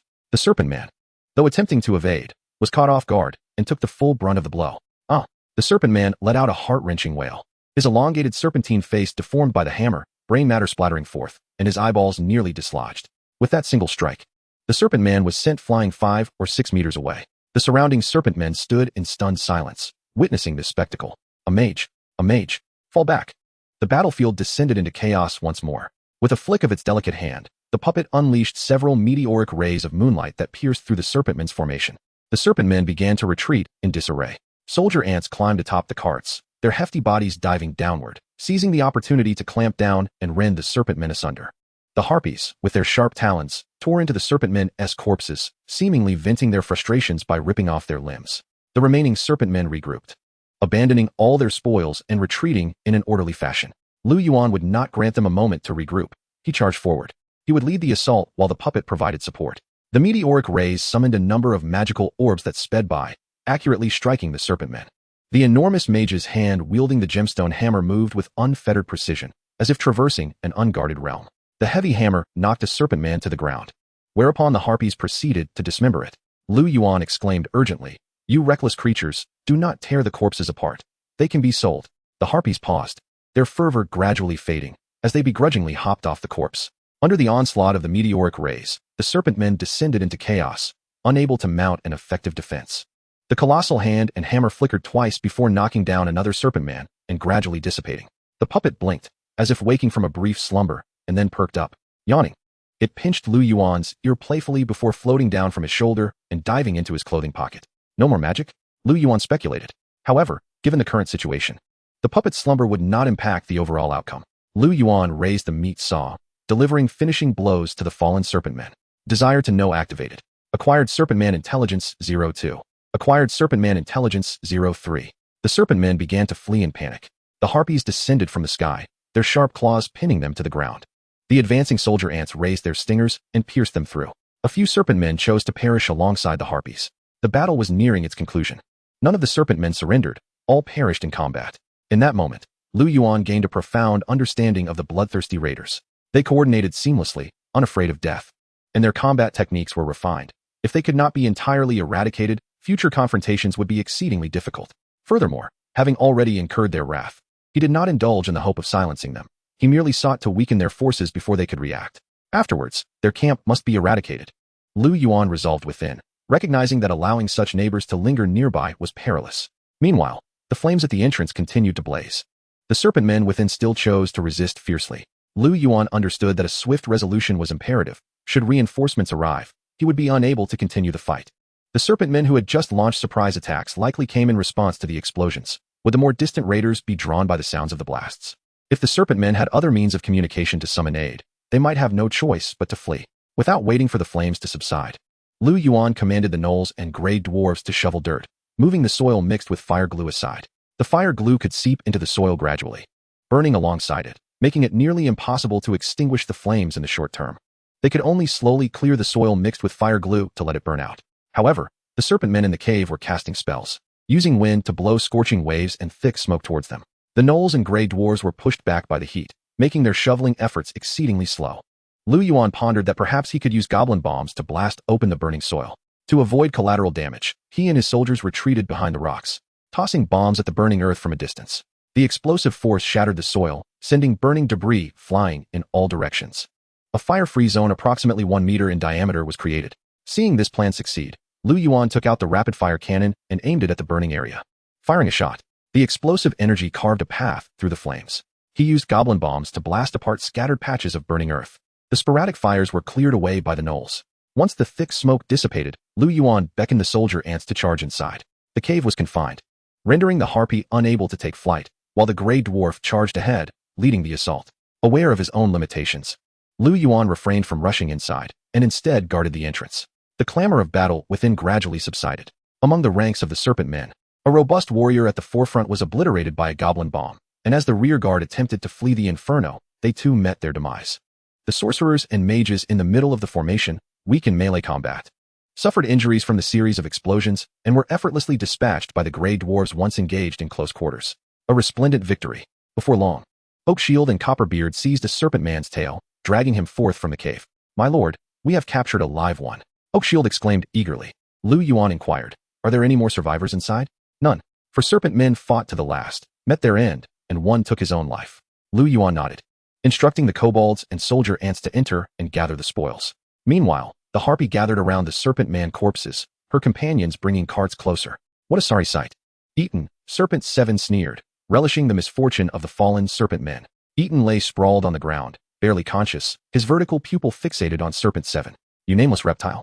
Shameless traitor. Did you divulge the secret passage's location? Serpent 7 retorted, you are a noble sorcerer, while I am but an unnamed reptile.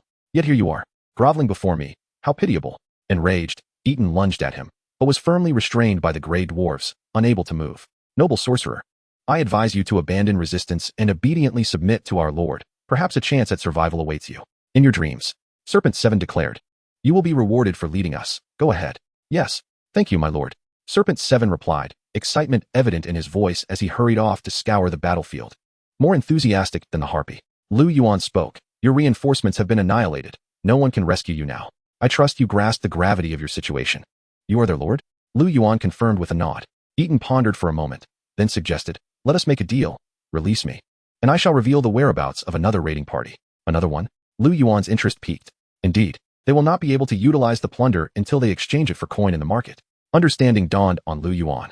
This was a team engaged in smuggling goods to the black market. How many are there? Which route do they take? First, you must promise to free me.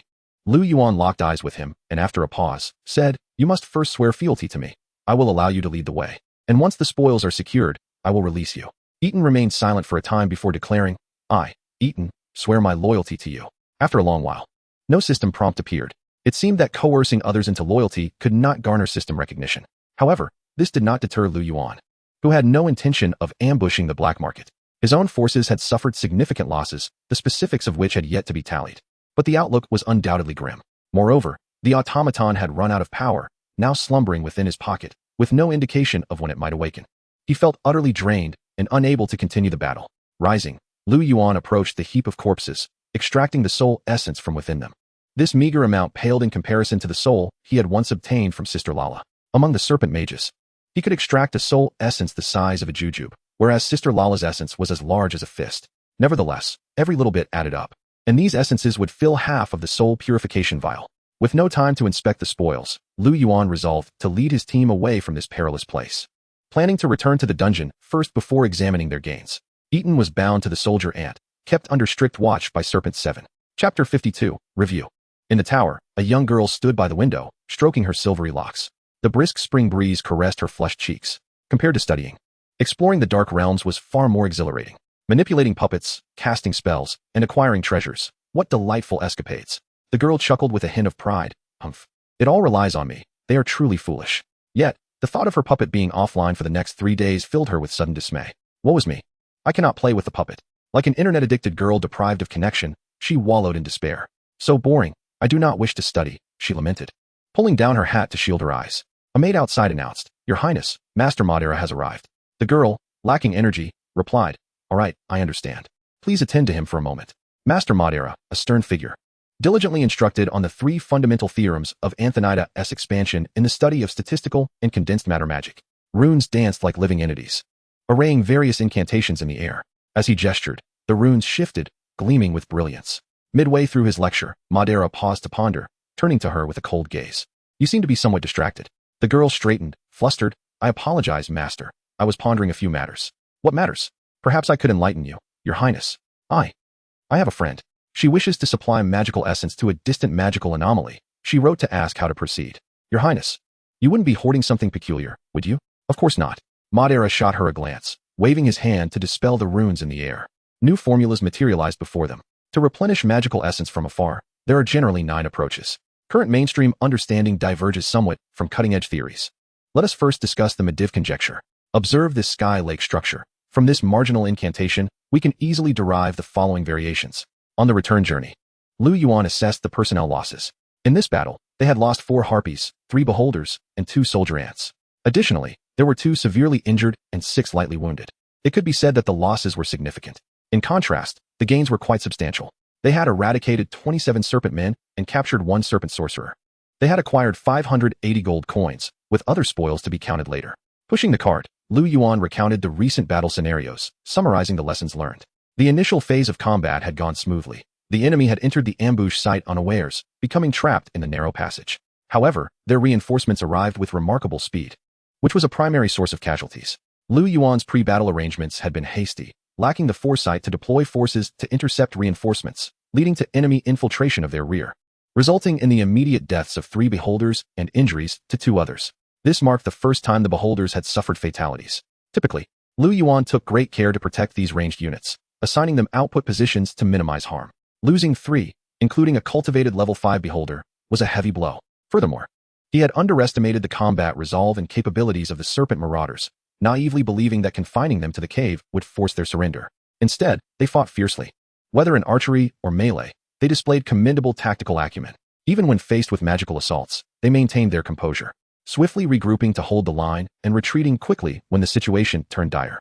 In that moment, Liu Yuan realized the disparity between himself and seasoned commanders. Casual map analyses and battle videos could not compare to these battle-hardened opponents. Commanding just over 30 individuals had proven to be somewhat chaotic, leaving him overwhelmed.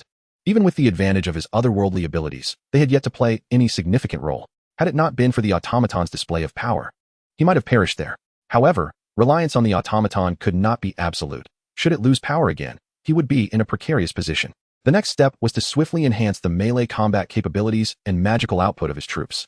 After all, with an intellectual specialty stripped of all embellishments, my intellect stands at a commendable 9 points, while my strength lingers at a mere 6. It would be prudent to delve into the study of magic.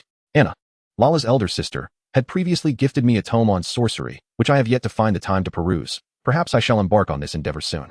Additionally, there lies the matter of command. With ample experience in battle, one naturally acquires such skills. The forum hosts discussions on military strategy, which I could study before bedtime. During my return journey, I was unexpectedly greeted with a private message. Your friend Limu has sent you a private message. Limu? Upon checking my friend list, I confirmed his presence, though I could not recall when I had added him. Limu's message inquired, Hey buddy, do you still have those handcuffs? Instantly, I recalled having sold abyssal handcuffs previously to amass gold coins. I still require my handcuffs and will not part with them. The prisoners in the cell still need to be restrained. Please, I can offer a higher price. I truly want them. And I'll buy them at the price of rare equipment. I replied, It's not a matter of price. They were a gift at the beginning. And I don't possess many. I need them for myself. Generally speaking, starting equipment can be found as blueprints in the blacksmith shop, allowing one to craft their own. Do you not have a blacksmith shop? I have yet to construct one. Very well, then I would like to purchase your remaining handcuffs at a premium. I queried. What do you need handcuffs for? Are you planning to capture prisoners? Haha, not quite. Let me explain. My starting territory is paradise, akin to a pleasure house, primarily focused on entertainment. Guests have responded positively after experiencing the handcuffs. You understand. What is there to understand? I silently exclaimed. These handcuffs are indeed effective. Guests have reported a tingling sensation when they resist, which adds to the allure. Consequently, with the favorable word of mouth, guests have been clamoring for additional handcuffs, or else they risk being left in line. Return my handcuffs, I said, my expression turning grave. Oh, come now. Selling them would be a loss. I pondered. How did you manage to survive the first wave of beast tides while running paradise? Your combat prowess does not seem particularly high. Simple. Those who come to my establishment are heroes of the realm, you see? After a few rounds of drinks and some sweet whispers, naturally. Some are willing to stay and defend. There were also those who came for free, whom I retained as muscle, thereby recruiting 2 hero-level units. Thanks to my modern management and trendy attire, even the barons were impressed, paying a hefty membership fee on the spot and lending me troops to withstand the beast tides. I was utterly speechless. Is this truly how the game operates? I had barely survived the beast tide through sheer luck, while others feasted and sang their way through it. Is this still a game? In any case, if you happen to find the blueprint for those handcuffs in your blacksmith shop, please reach out to me. I am open to negotiations. Chapter 53, Spoils of War. Well, if it isn't Eden? Charles mocked. The half-conscious Eden was dragged into the cell. He was barely clinging to life, his eyelids too heavy to lift. It was evident that Eaton was not favored at the raiders' encampment. Even Charles could not resist taunting him. The current prisoners were all remarkable individuals, skilled dwarven blacksmiths, formidable high-tier scorpion-tailed lions, and 3 serpent men. Once they are tamed individually, the strength of the dungeon will see a significant enhancement. Lala carried a dragon egg wherever she went, meticulously safeguarding it. Lala, please tend to their wounds, prioritizing the severely injured, and do not forget to treat that serpent man as well. Just ensure he remains alive. Understood, my lord. I handed her the soul purification bottle. Take this, it's only half filled this time. Next outing, be sure to fill it more. Lala gratefully accepted the bottle, her face alight with joy as she said, Thank you, my lord. No need for such formality. You may simply call me by my name next time. After a moment's hesitation, her cheeks flushed as she shyly uttered, Lord Liu Yuan. I chuckled softly. This little spider girl was quite adorable. Lord Liu Yuan, where has your puppet gone? Lala noticed the absence of the puppet from my shoulder, her expression tinged with concern. Oh, it seems the puppet has run out of power and magic. Take a look. I retrieved the puppet from my pocket and handed it to Lala. She cradled it delicately in her hands, her face lighting up with a tender smile. Let us keep the puppet with you for now. Remember to inform me when she awakens. Of course. Lala gathered the injured together and commenced group healing. Meanwhile, I stood at the entrance, tallying the spoils of war. I stripped various armors from the serpent men's corpses, reserving 1 set for each of the 3 serpent men in the cell, discarding 8 sets damaged in battle and the remnants that were destroyed, while the remaining 16 sets were prepared for sale at the trading market. Currently, players were preoccupied with expanding their influence, rapidly amassing troops, which in turn inflated the prices of equipment. However, due to the constraints imposed by teleportation fees, players tended to favor local trading. Soon, I was contacted. Are these armors being sold as a bundle? I replied that a bundled sale would be cheaper, noting that over half were blue gear, with a small quantity of white gear and 1 set of red gear for sorcerers. These armors are tailored to fit the physique of serpent men. They would be excessively large for an ordinary human. Just so you know, these armors are all quite oversized. I will send you an approximate size. No worries. I require large-sized armor. I have searched the market and yours is the only one that will suffice. These armors were stripped from serpent men. Who do you intend to equip them to? The other party replied, they are for my barbarians, who are tough and hardy, charging into battle and suffering considerable wear and tear. I quoted a price of 15,000 gold coins for the bundle, with the buyer responsible for the teleportation fee. Including the teleportation fee, the total would amount to 27,000 gold coins. After a long silence, the buyer replied, I noticed you also sell goblin bombs. Could you send me one? I'd like to test its effectiveness before purchasing from you next time. Certainly. Thank you. These bombs are primarily for my hot air balloon bombers, but my own production has been lackluster in explosive power. Also, if you have high-quality axes for sale, preferably blue gear or above, do let me know. Are these for equipping dwarves? I recalled having seized several axes from the grey dwarves. Perhaps they might possess the crafting skills. No, they are for my unique unit, the Valkyrie. All right, I will keep an eye out for you. After adding each other as friends, we successfully completed the transaction. Having finalized the equipment deal, the next step was to dispose of the corpses. I approached my acquaintance Lin Jingyang at the cemetery and sold him the entire batch of serpent men corpses. Lin was quite pleased with the haul, offering a generous price of 200 gold coins, and we agreed that he would be my go-to for any curious corpses in the future. I glanced at the corpses of the demon and Harpy. After some consideration, I decided against it. I was not yet destitute enough for that. I arranged for the cremation of my fallen subordinates. The true highlight was the 9 carts of goods escorted by the serpent men. 3 carts were filled to the brim with bulging sacks containing yellow powder, the purpose of which remained unclear. 1 cart held an assortment of unknown pale yellow stones, while 2 carts contained purple rubble, and 2 others were filled with transparent stones. I pondered, why are there only stones? The final cart was draped with a pitch-black cloth. Upon lifting the cloth, to my astonishment, I discovered a brand new logging machine. Its saw blade gleamed with a sharp luster, and the wooden body was coated in grease, with the exhaust port pristine and unblemished. This logging machine was the least conspicuous item in the convoy, having been folded and covered with black cloth.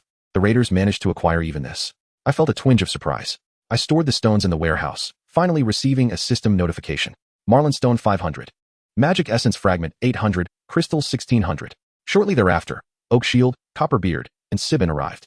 Oakshield took a handful of the yellow powder, sniffed it, and then took a taste, nodding in approval. Indeed, the flavor is authentic. It is nutritional powder. Nutritional powder? I queried, perplexed. It's made from dried mushrooms and insects, ground into powder and mixed in a 7:3 ratio.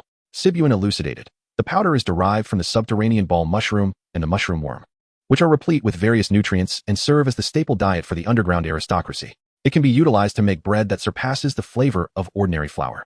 Liu Yuan pinched a small amount and placed it in his mouth. Indeed, the taste was exceptionally delightful, the powder dissolving instantly with a unique sweetness.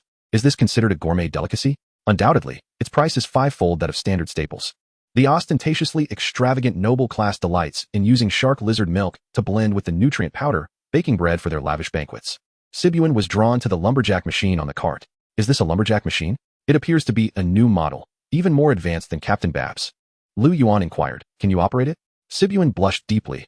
I have assisted my uncle in its maintenance and am familiar with its various functions. Alas, only the elite guard is qualified to operate the lumberjack machine. Would you like to drive this machine? He trembled with excitement. Is it possible? Could you allow me to?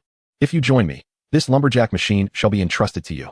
Sibuan's enthusiasm waned as he hesitated. My parents wish for me to join the mechanical workshop. They aspire for me to become a master craftsman. What are your thoughts? I am uncertain. No matter, until Bab arrives. You may freely operate this lumberjack machine. Sibuan's eyes sparkled with delight. Really?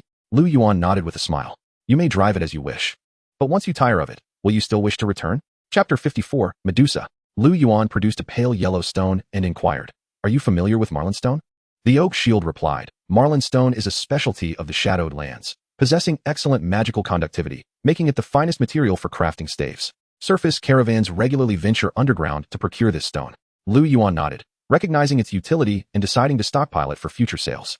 With 800 magical essence shards and 1,600 crystals, coupled with the stones unearthed tirelessly by the goblins, resources were plentiful enough to commence construction of new edifices. Upon reviewing the building list, the following constructions were available. Medical room, a sterile environment suitable for surgeries or research. Construction resource cost, 1,000 crystals. Hall of Whispers, produces for Medusas, LV1.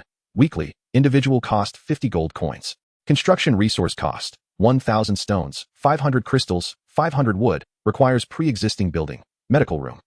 Magical Vortex, once per week, doubles the energy value of a designated unit, can exceed limits. Construction resource cost, 1,000 crystals, 200 magical shards. Candle Workshop, capable of producing candles, doubling the weekly output of goblins. Construction resource cost, 500 stones, 500 wood. With 1,600 crystals at hand, Liu Yuan could construct either the medical room and Hall of Whispers, or the magical vortex. After deliberation, he resolved to prioritize the Hall of Whispers, as the high cost of Medusas suggests they may be an advanced unit with commendable combat prowess, capable of addressing the deficiency in elite forces. Given the goblins' relatively inferior individual combat strength, it was Saturday. Constructing the Hall of Whispers would allow the recruitment of one Medusa, and within 2 days, the new weekly unit refresh would enable another recruitment.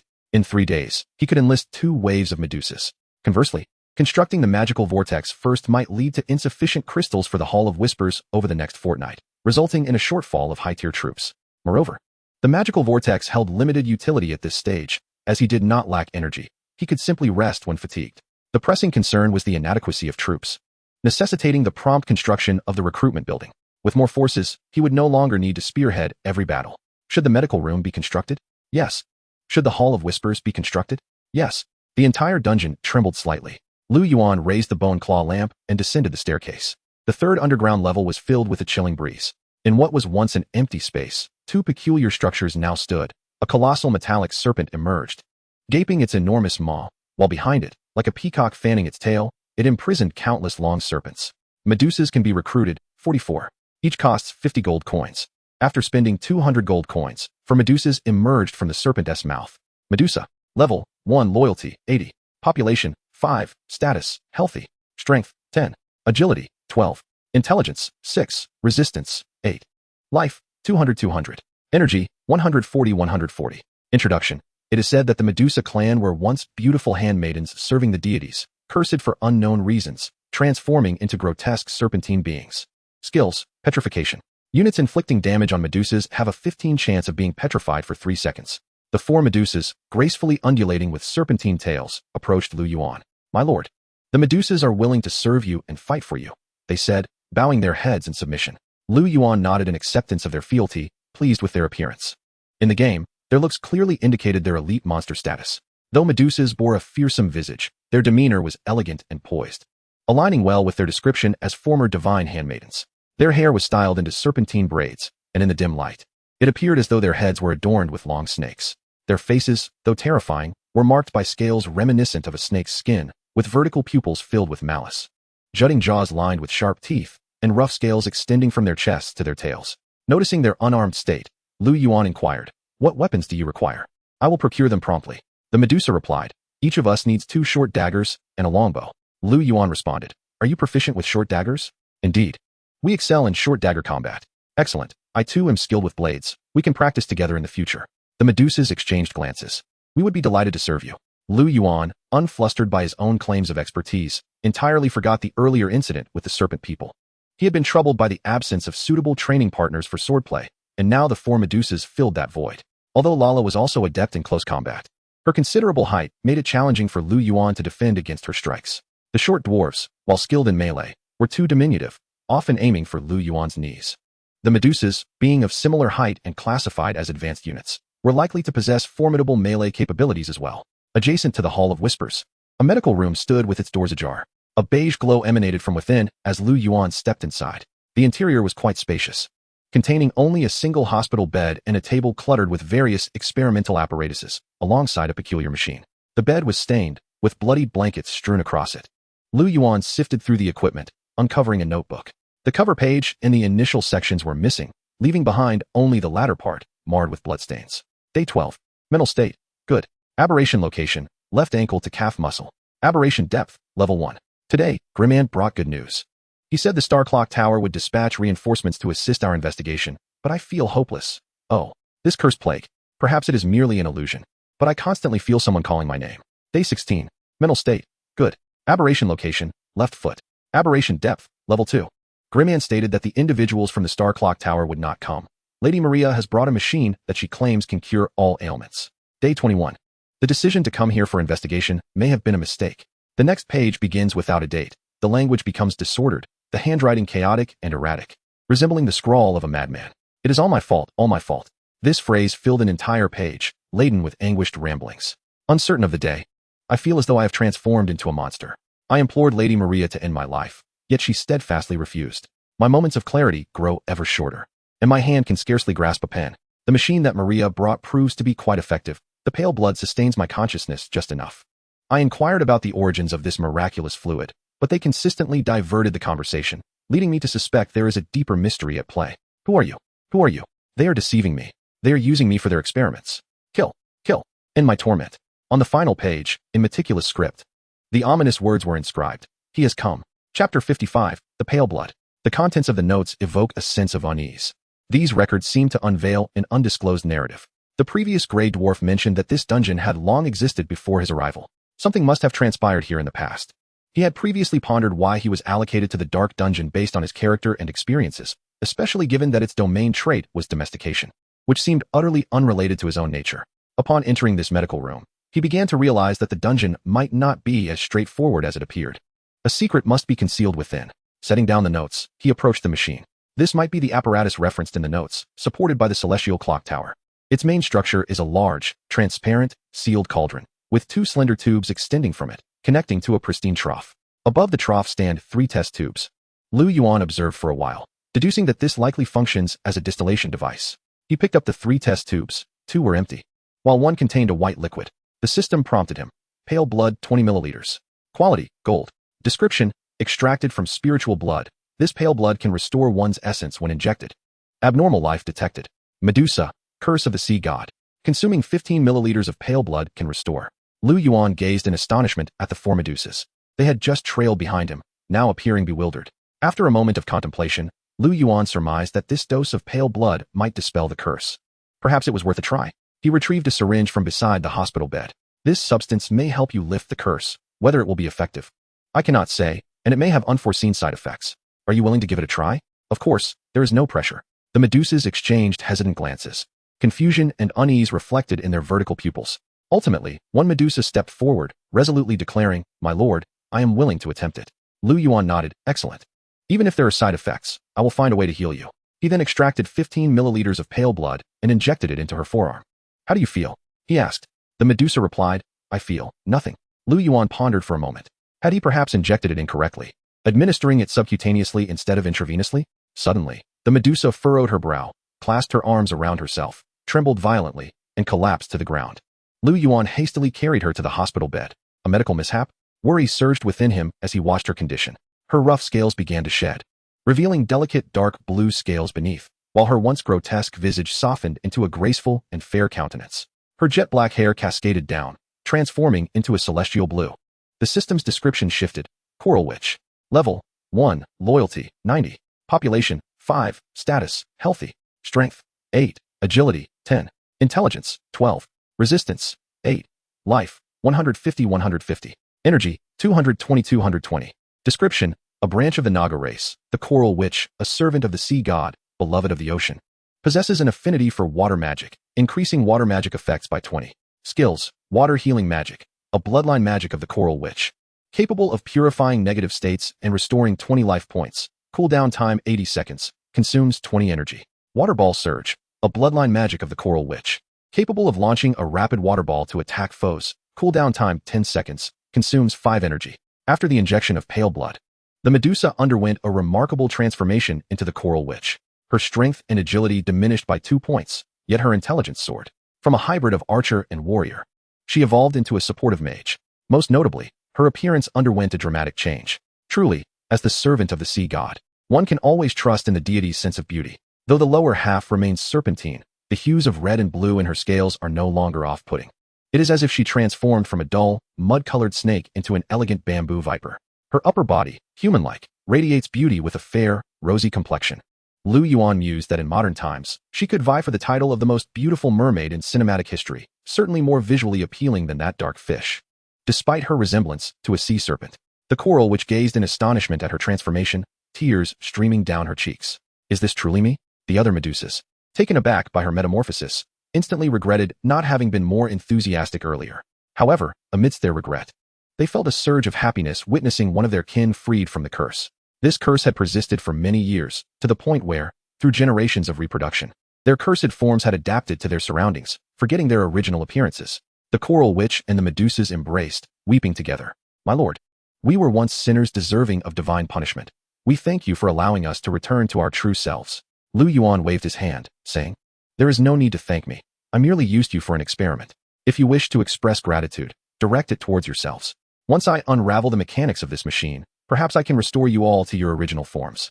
The coral witch and the Medusas rejoiced, exclaiming, We are willing to fight for you, to become your sharpest blades, vanquishing all your foes. Medusa, loyalty, 80-90.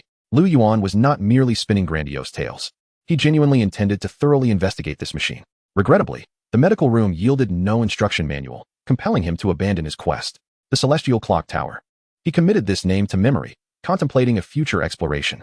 Coral, henceforth shall be your name. Lacking any talent for naming, Liu Yuan casually bestowed her a moniker.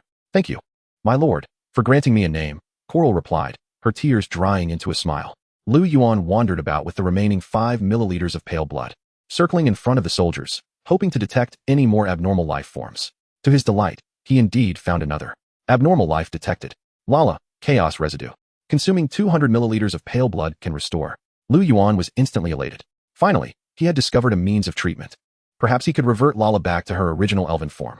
Alas, only 5 milliliters of pale blood remained, leaving a considerable gap to the 200 milliliters required for curing the chaos residue. Perhaps the blueprint for producing pale blood lay within the blacksmith's workshop.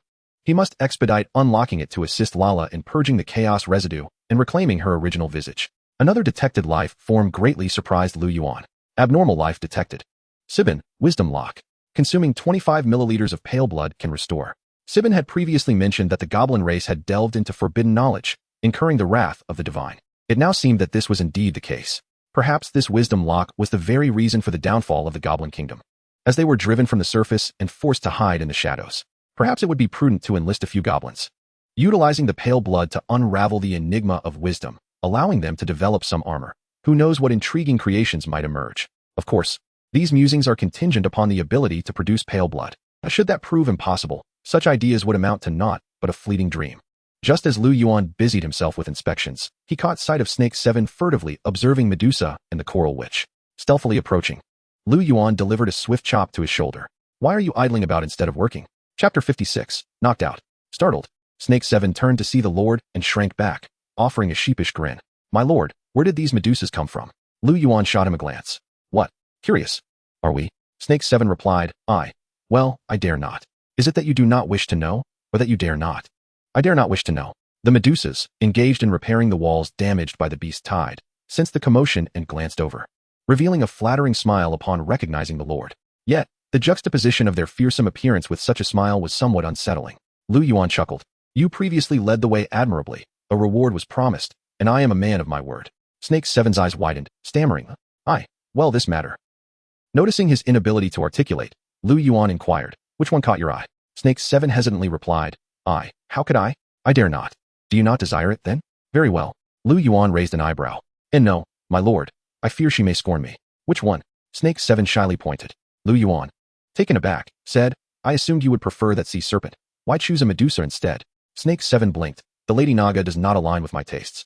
I find the wild and fierce nature of Sister Medusa far more appealing. Just look at her scales, so dense and robust, utterly perfect.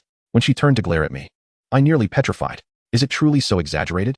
Snake 7 nodded. Sister Medusa's presence in our camp is nothing short of divine. Only the chieftain is worthy of her affections. In comparison, our camp's mother snake is but a mere trifle. To catch even a glimpse of her is a stroke of fortune. The incessant adoration of Sister Medusa sent shivers down Liu Yuan's spine. Such a lack of ambition. Breathing heavily, Snake 7 continued. My lord, you mentioned a reward earlier. Do not get ahead of yourself. I will not arrange it for you. Disappointment clouded Snake 7's expression. However, I can offer you an opportunity. Henceforth, you shall work alongside the Medusas, aiding them in repairing the walls. Prove your worth, and if she is willing, you may pursue whatever pleases you, provided it does not hinder the work. Liu Yuan was also curious whether the troops generated by the system could propagate with the indigenous inhabitants. It seemed plausible. There was no reason for the system to create units devoid of reproductive capabilities. With enthusiasm, Snake 7 exclaimed, "Thank you, my lord. Pledging my loyalty to you is the wisest decision I've made. Now off you go. Work diligently." The outer walls of the dungeon had suffered from the corrosive venom of the soldier ants, followed by burns from the fiery adhesive, and ultimately collapsed under the onslaught of the dungeon lord's earth spike. Previously, due to a lack of manpower, repairs had been delayed. Now that they had recuperated, they could finally clear the debris and restore the walls. In the distance, Snake 7 was hard at work. "Sister Medusa, pile the soil over there. I will shovel." "Sister Medusa, quickly put that down. Let me carry the bricks." Sister Medusa. Terrifying. Liu Yuan sighed inwardly. Yet, he had not anticipated that such an initiative would invigorate production. He mused whether he should seek out the Harpies next.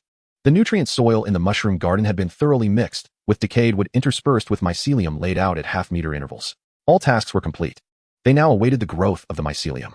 Sibin maneuvered the logging machine around the mushroom garden. "What parts have yet to be installed?" Liu Yuan inquired upon seeing scattered components.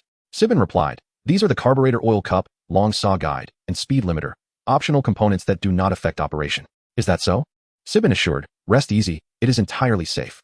"My lord, look, this way is forward, that way is backward, and this way we saw." Sibin manipulated the lever, demonstrating the machine's functions incrementally.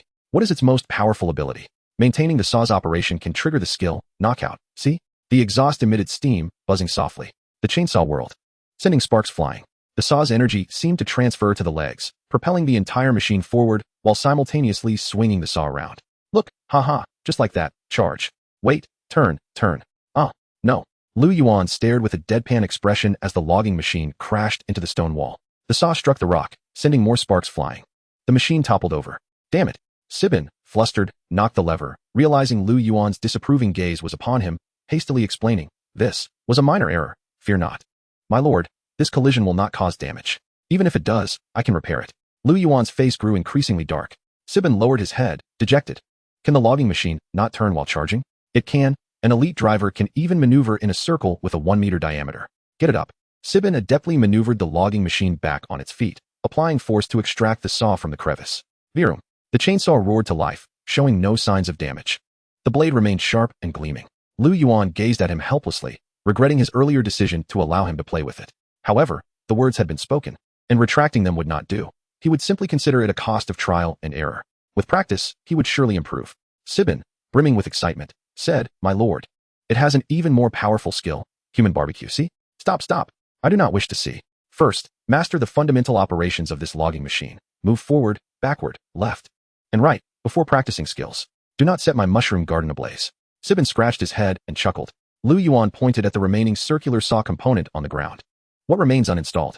"Oh, I slightly modified it, replacing the left-hand circular saw with a hammer, so even if the long saw cannot penetrate defenses, it still delivers some blunt force damage." "Ah, I see. Moreover, I removed its launching grappling hook, significantly reducing weight, which greatly enhances sprint speed."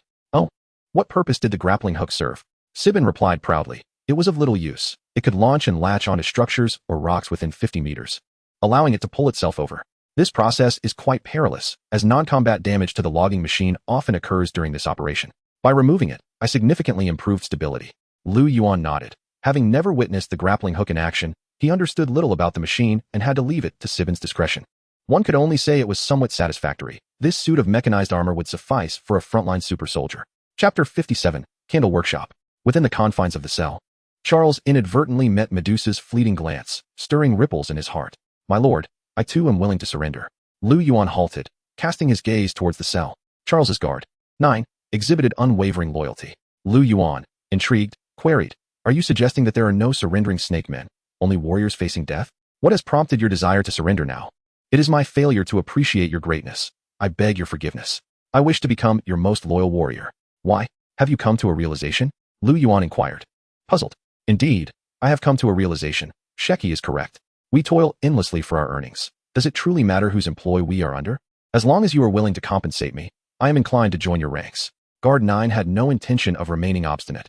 He was merely observing Charles's movements.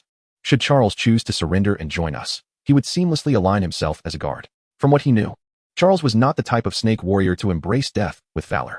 However, circumstances took an unexpected turn today. He witnessed Sheki accompanied by 3 enchanting maidens, bustling about, which stirred an intense ire within him. This traitor, what charade is he performing? Thus, Guard 9 resolved to alter his strategy, infiltrating the enemy's inner circle. Hoping to sway those Medusas with his charm, Liu Yuan regarded him with skepticism. Yet, the interface revealed, Guard 9. Loyalty, 80. The system was unlikely to deceive, prompting Liu Yuan to release him. From now on, you shall be known as Snake 9. Yes, my lord. You will oversee the mushroom garden. Snake 9 hesitated, then spoke. My lord, truth be told, I have always collaborated effectively with Achi. May I continue to work alongside him? Liu Yuan then realized that the surrender was not directed at him, but rather aimed at the Medusas. Very well, since that is the case, I shall not object. Snake Chi has a better sense of timing. He joined first, thus he shall be your captain. You are to heed his commands, understand? Snake 9 clenched his teeth and nodded. Yes. Once a colleague, now transformed into a superior, though reluctant, he complied without choice. After addressing Snake 9's matters, Liu Yuan prepared to construct a candle workshop. Candle workshop, capable of producing candles, doubling the weekly output of the Kobolds. Construction requires resources, 500 stones, 500 woods. Today marks the second Sunday of the week. Tomorrow, troop types will refresh. Therefore, it is imperative to erect the candle workshop before the refresh, thus doubling the Kobold output. Originally able to recruit 10 Kobolds, doubling means 20, allowing for an additional 10 Kobolds. Yet, there remains a deficit of over 200 units of stone. Although the Kobolds tirelessly quarry day and night, it is still insufficient. Meanwhile, the wood has been entirely consumed in the mushroom garden. To build the candle workshop, resources must be procured at a premium from the trading market. Fortunately, stone and wood are not exorbitantly priced and are readily available nearby, including transportation costs. The markup is merely around 25, which is entirely acceptable. Once the supplies were gathered, Liu Yuan chose to construct the candle workshop, adjacent to the dark pit. A building dripped with wax appeared. The entrance was low, necessitating a stoop to enter. Inside, the workshop was well equipped, featuring crucibles, burners, condensers, and various tools. A system notification emerged. Can produce Kobold candle. Materials, biological corpses. Creator, Kobold. Kobold candle. Quality, white. Description, Kobold candle, used to dispel darkness. We relish wax, especially when it flows from our ears. Intelligence 1, Kobold exclusive. This Intelligence 1 seemed rather ambiguous, leaving Liu Yuan pondering the purpose of augmenting the Kobold's intellect. He brought Dibu into the candle workshop. Dibu's eyes sparkled as he fiddled with the condenser and fuel, excitedly exclaiming, My lord, is this truly the candle workshop? Indeed. Do you know how to operate these tools? Dibu eagerly nodded. I didn't tea before, but upon entering, I suddenly envisioned several methods. Liu Yuan instructed, then proceed with your work. I shall procure a few corpses for you. The fragments of the snake people's corpses that had not been sold could be utilized here to test the candle's efficacy. Dibu patted his chest, assuring, Rest assured, my lord. The candle workshop is in capable hands. Upon receiving the snake people's corpse fragments, Dibu commenced his fervent work, eyes gleaming with zeal. I reckon it should be done this way. No more hesitation, just pour in the wax. Despite Liu Yuan's background in physics, he still retained some knowledge of high school chemistry. Observing Dibu's unorthodox methods caused Liu Yuan's brow to twitch. Spilled. The fuel has drenched the table. Use a small stick to direct it. The mold is ablaze. You fool, extinguish the fire. Dibu remained oblivious, wholly engrossed in his stirring. Liu Yuan, alarmed, quietly retreated towards the door, preparing to call for assistance to quell the flames. Yet, astonishingly, as the flames subsided, a row of exquisite candles emerged from the mold. This defies logic. Liu Yuan's eyes widened. Is this even possible? He picked up a candle for closer inspection. This candle was entirely white, approximately the length of a finger, with a diameter about half its length. When ignited, it emitted a gentle orange glow, casting a halo of light. Dibu held a candle aloft, and it instantly radiated a glow of wisdom, bestowing an impressive intelligence boost. Transform all these corpses into candles. Later, distribute 2 to each kobold, and keep the rest stored. Dibu joyfully replied, Yes, thank you, my lord. Outside the mushroom garden, Sibin operated the lumber machine when he suddenly felt a chill along his spine. Who was there? Odd. The lumber machine possessed an innate sensing ability, capable of distant reconnaissance. The chill he felt moments ago indicated someone had locked onto him from the shadows, triggering the machine's alarm. Yet, upon approaching, he found no one. Could the sensing component be malfunctioning? That seems unlikely. I'll check it later. Scratching his head, he turned back. In truth, the lumber machine's alarm was accurate. An adversary lurked in the shadows, biding their time without making a move. In the darkness, a pair of slit pupils intently observed the surrounding walls. Lingering near the mushroom garden, seemingly calculating something. A volatile, transparent venom extended sporadically from the insect nest to this location. Harpies soared overhead, while a group repaired the walls. Another constructed the mushroom garden, and a cacophony resonated within the enclosure. 30 individuals? No, given the scale of the walls, there must be at least 40. And even a lumber machine. The machine paused momentarily, then advanced directly towards them, evidently having detected something, exhibiting a heightened alertness. A glimmer of trepidation flickered in the slit pupils, which silently retreated into the darkness, concluding this reconnaissance. It cannot be mistaken. This is the place. Chapter 58, Supremacy of Strength. Are you suggesting that a new force has emerged from that abandoned dungeon, right beneath our noses? The campfire flickered, casting shadows. A tall, robust lizard man lounged in a metallic chair, lazily swirling a goblet. His expression devoid of emotion as he gazed down upon the leader of the snake people after hearing the report. His name was Liu Yuan, the chief of this marauder camp. His sinewy muscles perpetually proclaimed violence, as if each cell harbored boundless strength. A mere glance could instill fear in the heart of the snake people's leader.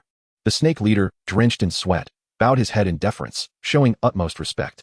For marauders, the position of chief is not inherited. It is claimed through traditional plunder. The previous chief was shattered limb by limb and bound at the camp's entrance, allowing flesh-eating mushrooms to engulf his body until his features were consumed, with caps sprouting from his belly, leading to his demise. Here, only strength is revered. The philosophy of might prevails, granting the powerful the freedom to trample all. And he, the leader of the marauders, was undoubtedly the strongest among them. The blood tribute submitted by the goblins has arrived, yet the gremlins have not responded. They likely harbor doubts about you. My lord, a raiding party that was supposed to return a day ago has vanished, and all signs indicate that this dungeon force may be responsible. My son, Charles, has been missing for quite some time, and it is highly probable that he has already been. My condolences. That young man, lacking in skills, has met his end on the battlefield. Yet such a demise can be deemed a warrior's honor. Those who dare to challenge me are indeed intriguing. Liu Yuan clenched his fists, the muscles on his shoulders rippling. Veins standing out. How many of them are there? No more than 50. I spotted a logging machine, which could very well be the one we lost. A mere 50. And it's unlikely that even half of them are seasoned fighters. At best, there might be a hero among them, for such places are devoid of riches. However, to maintain regional deterrence, we must eliminate any force that dares to make an appearance. A hint of disdain flickered across Liu Yuan's face as he waved his hand. Have Quentin lead the team over there, make it clean, and capture as many slaves as you can. Consider it compensation for you. Yes, the clan leader's lips curled into a slight smile. The serpent folk have recently suffered a treacherous setback, their strength significantly diminished. The complete annihilation of Eaton and his faction indicates that the enemy possesses considerable power. This time, sending the lizard man Quentin will not only weaken their forces, but also eradicate the dungeon's influence. He may seize the opportunity to bring back the dragon egg. Ideally, Quentin would be defeated, allowing him to lead the serpent folk to reap the rewards with ease. You may leave now. Liu Yuan gestured dismissively, sending the serpent clan leader away. Once he departed, the exquisite drow slave understood implicitly, delicately loosening her garment, kneeling gracefully before the chair, her lips parting gently, exhaling like orchids, slowly drawing closer. Week 3, Monday. A new week commenced, and the troops were refreshed. Liu Yuan rubbed his hands together, initiating a new round of troop recruitment. 20 goblins for 200 gold coins. 5 beholders for 125 gold coins. 7 harpies for 210 gold coins. For Medusas for 200 gold coins. 10 soldier ants for 200 gold coins. Current troop strength, goblins, 33. Harpies 14, beholders 17, grey dwarves 2, abyssal demons 18, serpent folk 2, Medusas 7, coral witches 1. 1 hero, Lala, and 1 dragon egg. Total population, 253. Auxiliary personnel, Sibin, logging machine. With the expansion of forces, the overall strength of the dungeon has ascended to a new level, and dominion over the dark regions is now within reach. Yet, a new issue has arisen, a shortage of weapons. Harpies, beholders, and abyssal demons can inflict damage without armor. But the Medusas and goblins require weaponry. Without proper equipment, their effectiveness will be significantly diminished. Purchasing weapons from the trading market is excessively costly. Liu Yuan plans to establish a blacksmith shop to forge his own gear. For now, he will rely on basic equipment. He still has some gear from previous acquisitions that were not fully sold off, which he will first allocate to the Medusas, primarily bows and knives. As for armor, that can wait until the blacksmith shop is constructed. To build the blacksmith shop, steel must first be smelted. In response, Copperbeard stepped forward, thumping his chest. My lord, you can leave the iron smelting to me. Are you capable? I assure you, I can. Oakshield remarked. He is an apprentice blacksmith from the Rust tribe. He should know a thing or two. Liu Yuan nodded, sketching the rudimentary furnace tutorial from the forum onto paper and handing it over to him. They discussed various technical details, such as the size and shape of the furnace, the locations of the iron and slag outlets, and the dimensions of the air inlet. Copperbeard and Oakshield took 10 goblins outside to tinker with the furnace. Outside the dungeon, dust swirled as materials were transported and hammered, creating a bustling scene of industriousness. The soldiers seemed to possess boundless energy and enthusiasm, pushing carts laden with cement and bricks, transporting them to the rear of the walls for repairs. The original walls had been hastily constructed before the beast tide, and due to time constraints, certain compromises had to be made, leaving their stability and functionality lacking. Now, with ample time, Liu Yuan felt it imperative to reinforce the wall's defensive system. The new walls would be raised by 1 meter and widened by half a meter, with a watchtower erected on each side. These towers would be positioned in the blind spots of the dungeon's sightlines, ensuring they did not obstruct the dungeon's shooting windows, while also addressing the blind spots for ranged attacks. The blueprints for the watchtowers were readily available from the forum. Presenting no technical challenges, Liu Yuan ordered a new batch of cement and bricks from Zhongnan. Though there was a slight markup, it was unavoidable, as manpower was currently stretched to its limits, necessitating the expenditure of gold to buy time. Every individual was fully engaged in the construction efforts. Coral assisted Lala in the kitchen, both managing the dungeon's provisions, which was quite arduous. Fortunately, the puppet had awakened, and upon opening its eyes to see the giant spider, it nearly fainted again. After a moment, it floated over to Liu Yuan, hands on hips, glaring at him in indignation, as if to say, "If you leave me with that spider again, I will die right before you." Liu Yuan had initially intended for the puppet to help in the kitchen, but it seemed that would not be feasible. Consequently, Liu Yuan resolved to take the puppet to the trading market in a few days to allow her to select a gift, as he had previously promised her. However, the puppet appeared unable to perceive the trading market interface, rendering the plan moot. As a result, the puppet grew even angrier, seemingly believing Liu Yuan was toying with her, pinching his ear and refusing to relent, causing him to plead for mercy. Liu Yuan planned to take some time to visit the Ryan camp soon, to procure equipment for the puppet and also to purchase some slaves to alleviate the manpower shortage at the camp. Outside the walls, about 30 bison were being herded by 20 fully armed merchants, halting approximately 100 meters from the walls. 100 meters is a safe distance, indicating a lack of hostile intent. Nearby soldiers paused their work, gathering to observe from a respectful distance. The guards within the merchant caravan were equally surprised to see the soldiers. Their own troop was already a mix of various races, comprised of traders who journeyed far and wide, attracting a diverse array of participants, including drow, gray dwarfs, cave dwellers, goblins, and even 3 wirgins. However, the population composition of the territory before them seemed even more eclectic, as visible races included harpies, goblins, abyssal demons, serpent folk, and beholders, among others. They were unaware whether it was merely idle curiosity that had led this motley assembly of races to occupy the once-abandoned dungeon, or if there were deeper secrets at play. What were they up to? Perhaps they were constructing walls. Is that a furnace? Or possibly a vertical well? Marcus was not concerned with the thoughts of the people before him. He was only interested in what he could gain from this place. Observing the laborious efforts of wall construction, he surmised that the scale of this place was likely modest, at most 100 inhabitants. Such territories typically lack self-sufficiency and rely on trade with outside merchants, resulting in relative scarcity of resources, though with significant potential. Perhaps another location would be added to his trade route, Marcus pondered. Meanwhile, Liu Yuan had arrived at the entrance, taking a moment to observe. An envoy had already been dispatched from the opposite side. After some negotiations, he learned that a merchant caravan had arrived, led by a figure named Marcus, who inquired about Liu Yuan's interest in trade. Liu Yuan approached with several goblins in tow. The leader of the caravan, Marcus, was a minotaur clad in a vibrant red mage's robe, with flames flickering atop his horns. Marcus greeted him warmly. At the Shadow City Tavern, I heard that a new power had taken hold here. I initially thought it was a band of scavengers, but it seems I was mistaken. Your territory is quite vibrant. I am pleased to hear you think so. Liu Yuan mused inwardly, realizing that news of his territory had spread, even reaching Shadow City. While he remained unaware of its whereabouts, it might be prudent to dispatch a merchant caravan to explore the surrounding area and uncover the nearby factions. I hope this trade will bring mutual satisfaction, establishing another trading post along my commercial route. You shall not be disappointed. Liu Yuan raised his hand, revealing a small stone, and directly addressed the matter at hand, asking, "What do you think of this stone?" Marcus took it into his possession, examining it closely. "Quite remarkable, Malin stone. Of exceptional quality. I am willing to procure some. It seems my journey here has not been in vain. How much do you have?" "I possess a cart's worth." Liu Yuan indicated to the goblin to retrieve all the Malin stones from the warehouse. After Marcus inspected the stones on the cart and conferred with the drow in the caravan, he proposed, "How does 30,000 gold coins sound? This price is slightly above the usual acquisition rate. Considering this is our first transaction, I believe it prudent to extend a gesture of goodwill. Although my advisors and assistants would dissuade me from such a decision, I feel that investing a bit of gold for the sake of friendship is a wise venture." Liu Yuan contemplated for a moment. In the trading market, The average price for a unit of Malonstone is 50 gold coins, with 500 units yielding 25,000 gold coins. The reason for the lower price is that players must bear part of the transportation costs. When buyers realize that the price exceeds that of purchasing from native merchants, they tend to prefer the latter.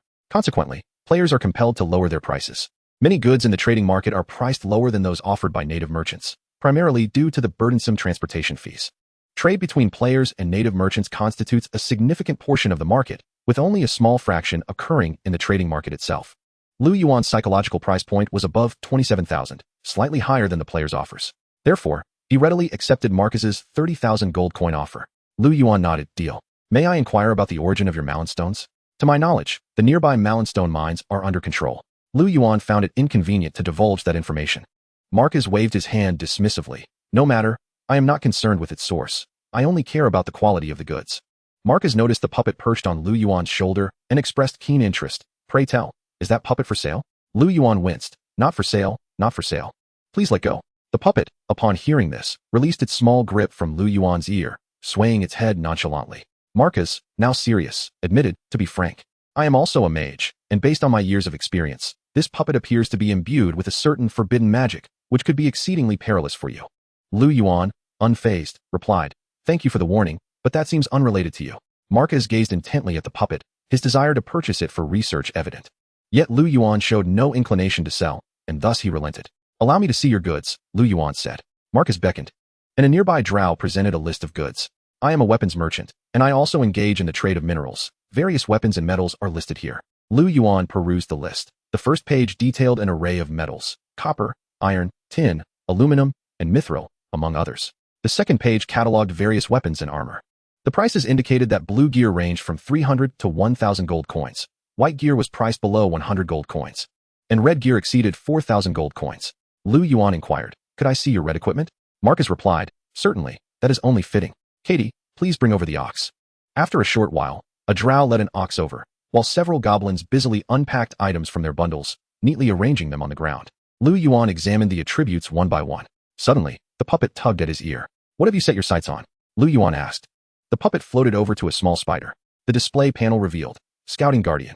Quality, red. Description, a magical derivative, an artificial creation from a mage's workshop. Inscribed with a scouting mark, capable of awakening guardians and controlling them for remote reconnaissance. It can accommodate up to 2 marks for shared vision. Skill, presence dilution. Reduces its own presence, allowing it to evade certain perceptions. This spider was entirely black, no larger than a fist, with 8 eyes that could rotate a full 180 degrees. Liu Yuan picked up the small spider, which remained motionless in his hand. Marcus cautioned, if you activate it, you must purchase it, and returns are not permitted, as it will be considered secondhand. Chapter 60, The Banquet. The goods list indicated that this spider-shaped scouting guardian possesses a primary and secondary authority. What does that mean? Liu Yuan inquired, perplexed. Marcus explained. The primary and secondary authority indicates that the individual who leaves the mark first obtains primary authority, which allows them to manipulate the scouting guardian's movements and share vision with the secondary authority. However, the secondary authority cannot control the guardian. Liu Yuan grasped the concept. One is akin to an administrator's access, allowing both read and write capabilities. The other is akin to a guest's access, permitting only reading. Having always lacked adequate means for reconnaissance, this equipment perfectly aligns with his current needs, serving as a remote camera to monitor enemy movements and send early warning signals. However, the unit price is not insignificant.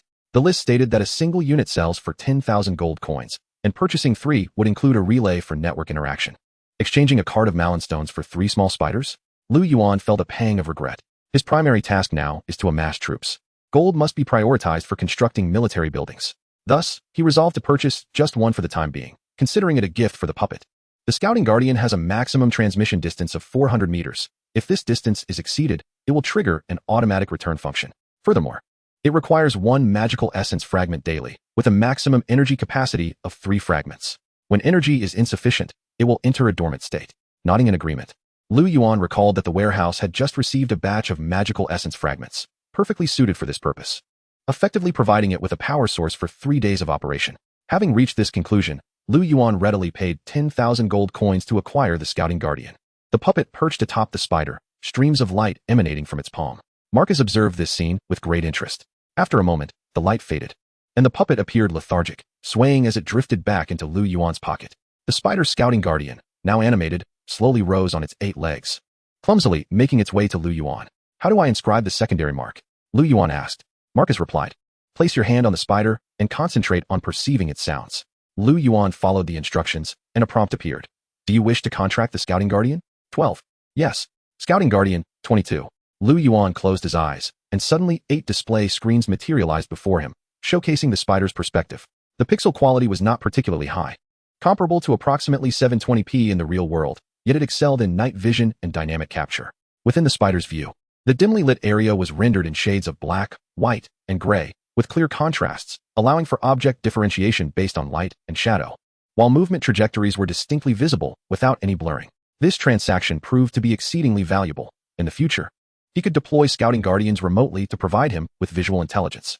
After concluding the transaction, Liu Yuan examined the other red equipment. After much deliberation, he selected 3 items, totaling 18,000 gold coins. Flowing staff. Quality, red. Description, enhances the casting effects of water-based magic, reducing casting cooldown by 1 second. Intelligence, 3. This piece of equipment perfectly complements the Coral Witch, enhancing her spell strength while reducing cooldown, thereby improving her water magic output and healing capabilities. Ogre's Staff. Quality, red. Description, has a 15 chance to trigger double casting when casting spells. Strength, 2. Intelligence, 2. This Ogre's Staff, with its rough exterior resembling a club, boasts commendable effects, offering the chance to trigger double casting. Equipping it to Lala would provide her with double the magical benefits, though it remains uncertain whether the effects can stack. Universal Ring. Quality, red. Introduction, all attributes increase by 2 points. This piece of equipment enhances both offensive and defensive capabilities, making it a valuable addition to one's arsenal. As for other swords and blades, they either come at exorbitant prices with little value for money or fail to meet current needs, rendering them temporarily impractical. After a vigorous round of haggling, these 3 items were secured for the sum of 16,000 coins. With the transaction concluded, the atmosphere grew more relaxed. Marcus, my lord, I kindly request permission to set up camp here. My caravan has traveled a continuous 30 kilometers. Liu Yuan nodded. I can allow you to rest outside the walls, and my guards will provide perimeter security. However, I hope your men will refrain from entering the walls without prior consent to avoid any unnecessary misunderstandings. That is only right. Rest assured, my caravan consists of seasoned travelers who will not breach protocol. That is for the best. Should you require supplies, I can offer some at a reasonable price. Marcus smiled. I am most grateful. Liu Yuan, might you be available later? I would like to invite you to dinner. Marcus, ever courteous, replied. It would be my honor. May I bring 2 of my subordinates along? Of course. Though Marcus remained cautious, Liu Yuan felt no concern. It was not a banquet of treachery, and he had no objection to his request. Thank you for your generous invitation. My subordinates and I will first set up our temporary camp and will arrive punctually. Please, take your time. Liu Yuan returned to the camp with his goblin companion. Marcus and his group unloaded their belongings and began to erect their campsite, maintaining a distance of 150 meters from the walls to avoid misunderstandings while allowing for possible assistance in emergencies. Despite the successful transaction, Marcus remained vigilant, establishing both overt and covert watch. Liu Yuan stroked his chin, contemplating the future influx of external caravans. He envisioned constructing a way station for their respite, or even establishing a free market allowing external merchants to set up, providing a trading platform and security in exchange for attacks on transactions. Of course, the establishment of such a market necessitated a formidable armed force and a reputation to offer guarantees. Otherwise, what incentive would merchants have to settle here? Liu Yuan placed great importance on the upcoming banquet. In the kitchen, he entrusted the flowing staff and the ogre staff to Coral and Lala, personally instructing them to prepare a lavish feast for 8. He then proceeded to the marketplace, purchasing a decent set of tableware and a dining table from players. The previous utensils were hardly presentable. It was time for an upgrade. After searching, he discovered that resourceful players had already crafted a variety of porcelain items, including enamel pieces, blue and white porcelain, and even the distinctive crackle of gooeware. According to them, these porcelain goods sold exceptionally well in the other world. Liu Yuan felt envious. Having learned a skill before his journey to another realm truly paid off. He spent 3,000 coins acquiring a Western-style solid wood long table and accompanying chairs, along with 2 silver candle holders. An additional 800 coins were spent on porcelain tableware and decorative items. It was apparent that Marcus was of noble birth and, as a traveling merchant, likely possessed substantial knowledge about various goods. Chapter 61, Marcus. The banquet was set to take place outside the dungeon. Considering the dietary preferences of the Minotaur race and the uncertainty surrounding their restrictions, Liu Yuan purchased some vegetables and fruits from players to prepare a salad. When the dining hour arrived, Marcus donned a brand new robe and attended the feast as scheduled. During the evening, as they exchanged toasts, Marcus sliced a piece of bread and savored it slowly, taking a sip of wine before inquiring, if I am not mistaken, This bread is made from mushroom flour sourced from Mushroom Cliff City, is it not? The flavor is exquisite. Thank you for the compliment. The wine is also delightful. Such quality cannot be produced in the Shadow Realm and must come from the hands of a surface master brewer. Marcus squinted his eyes, relishing the rich aroma. Would my lord be willing to part with some mushroom flour and wine so my subordinates may also partake? I would be glad to exchange a card of steel for it. Liu Yuan smiled. Certainly, I am pleased you enjoy it. As for the quantity of the exchange, let Oakshield negotiate that. Thank you. Although he had ordered a batch of iron ore from the goblin babu, Liu Yuan anticipated a significant demand for steel in the future, and acquiring some finished steel would not be amiss. Liu Yuan posed an intriguing question. Marcus, are all minotaurs adept in magic or possess magical talents? The dungeon's available structures included a maze capable of producing level 1 minotaurs. If these creatures were skilled in magic, he would have many mages at his disposal. However, Marcus's response shattered his expectations. Undeniably, our race has many sorcerers like myself, but they are exceedingly rare, 1 in 1,000. If that. He took a sip of wine and continued. Being a mage requires both talent and effort, with talent accounting for 70% of the equation. A minotaur lacking innate magical ability will never become a mage. Of course, there exists the possibility of a bloodline awakening leading to the emergence of a warlock. Every race has its warlocks, including cave dwellers and goblins. Nodding, Liu Yuan recalled what he had learned from Lala about the distinction between mages and warlocks. In essence, mages rely on extensive study to master the knowledge and principles of casting spells, honing their skills through diligent practice. However, due to the vast and intricate nature of the spell system, requiring memorization of extensive knowledge, even a grand mage must utilize forgetfulness spells to relinquish some knowledge and review it nightly to prepare for the next day's magic. Even a legendary grand mage can only remember 6 high-level spells at a time. Warlocks, on the other hand, draw their magic from their bloodline. They do not require years of study. Instead, they awaken their bloodline magic when the time is ripe. Marcus, slightly tipsy, remarked, after completing the Hero's Testament, I was bestowed with the talent of magical power, strengthening my spellcasting effects by 5 with each level gained. It is this talent that allowed me to stand out among my kin and become a powerful mage. Marcus gazed at the candles on the dining table and inquired, your candles are quite unique. May I know their origin? Liu Yuan waved his hand, chuckling. I crafted them for fun. May I take a look at one? Liu Yuan gestured for him to proceed. Marcus took down a candle and began to inspect it carefully. The goblins might appreciate these candles. Selling them to the goblin tribes could yield a profit. Is that so? Liu Yuan was somewhat surprised. These candles were made by the goblin from the candle workshop, only triggering an intelligence boost effect when equipped by a goblin. He had not expected Marcus to recognize their uniqueness at a glance. Marcus expressed his desire to procure some candles, noting that there was a goblin tribe along the trade route where they could be sold, potentially opening up their market. Shall I have my goblin negotiate with your people? That would be fine. Thank you. Liu Yuan then inquired, could you share your experiences along the journey? Marcus paused for a moment before responding. My caravan departed from Shadow City, passing through Black Moss City, Agate City, and Cold Pool City, ultimately reaching Whisk City. Covering a distance of approximately 12,000 miles, a round trip takes about a year. You cannot imagine what we encountered along the way. The underground tunnels are rife with countless bandits and aberrations, various monsters lurking in the darkness, waiting for the opportune moment to strike. While chaotic whispers and treachery often echo in our ears, the Shadow Realm is forever haunted by fugitives and madmen who cannot return to the surface. This journey has truly been. Marcus contemplated for a moment, struggling to find the right words. Liu Yuan surmised, I imagine you must have earned a considerable fortune along the way. Marcus chuckled and remarked, indeed, this money is earned at the cost of one's life. Being a merchant is far more perilous than being a marauder, albeit considerably more lucrative. He stroked his chin thoughtfully and murmured, speaking of marauders, it seems a band of them has been roaming around here. What was their leader's name again? Ah, Wen. Yes, that rascal, a rather burly lizard man. Liu Yuan inquired with curiosity, have you encountered him? Huh, I have indeed crossed paths with him. Long before he became a leader, he dared to attempt to seize my goods. I drove him off, and since then, he has never dared to trouble me again. Liu Yuan regarded him with newfound respect. Recalling what Shi Qi and Shi Jiao had said, Wen was exceedingly formidable, even more brutal than his predecessors. To have sent one packing, it seemed Marcus was not to be underestimated. It made sense, for itinerant merchants like them, a round trip along trade routes took a year. Without some capability, they would have been swiftly dispatched as easy prey. Marcus kindly cautioned, if I may be frank, this area is not ideal for establishing a territory. According to reports along the trade routes, he may already possess 200 to 300 elite fighters. If he were to attack you, your strength might struggle to withstand the onslaught. From the moment he stepped through the walls, he had meticulously observed his surroundings, almost comprehending the fundamental dynamics of this faction and its military strength. Thus far, the most formidable sight was merely a lumberjack machine. Should an invasion occur, it would likely be untenable to hold the ground. Settling here would not be prudent, even though they frequently plunder towards Black Moss City. It was only a matter of time before they discovered this place. It is wise to proceed with caution. Liu Yuan nodded gravely. He was well aware that this was not a suitable haven. If given a choice, he would select a strategic location, embraced by mountains, beside flowing waters, and rich in mineral resources. He too desired to safeguard a gem mine and thrive. Regrettably, after his descent, even a less-than-ideal position could not be restarted like in a game. The players who perished on their first day had often suffered due to the disadvantages of their birthplace. Chapter 62, The Subtle Scheme.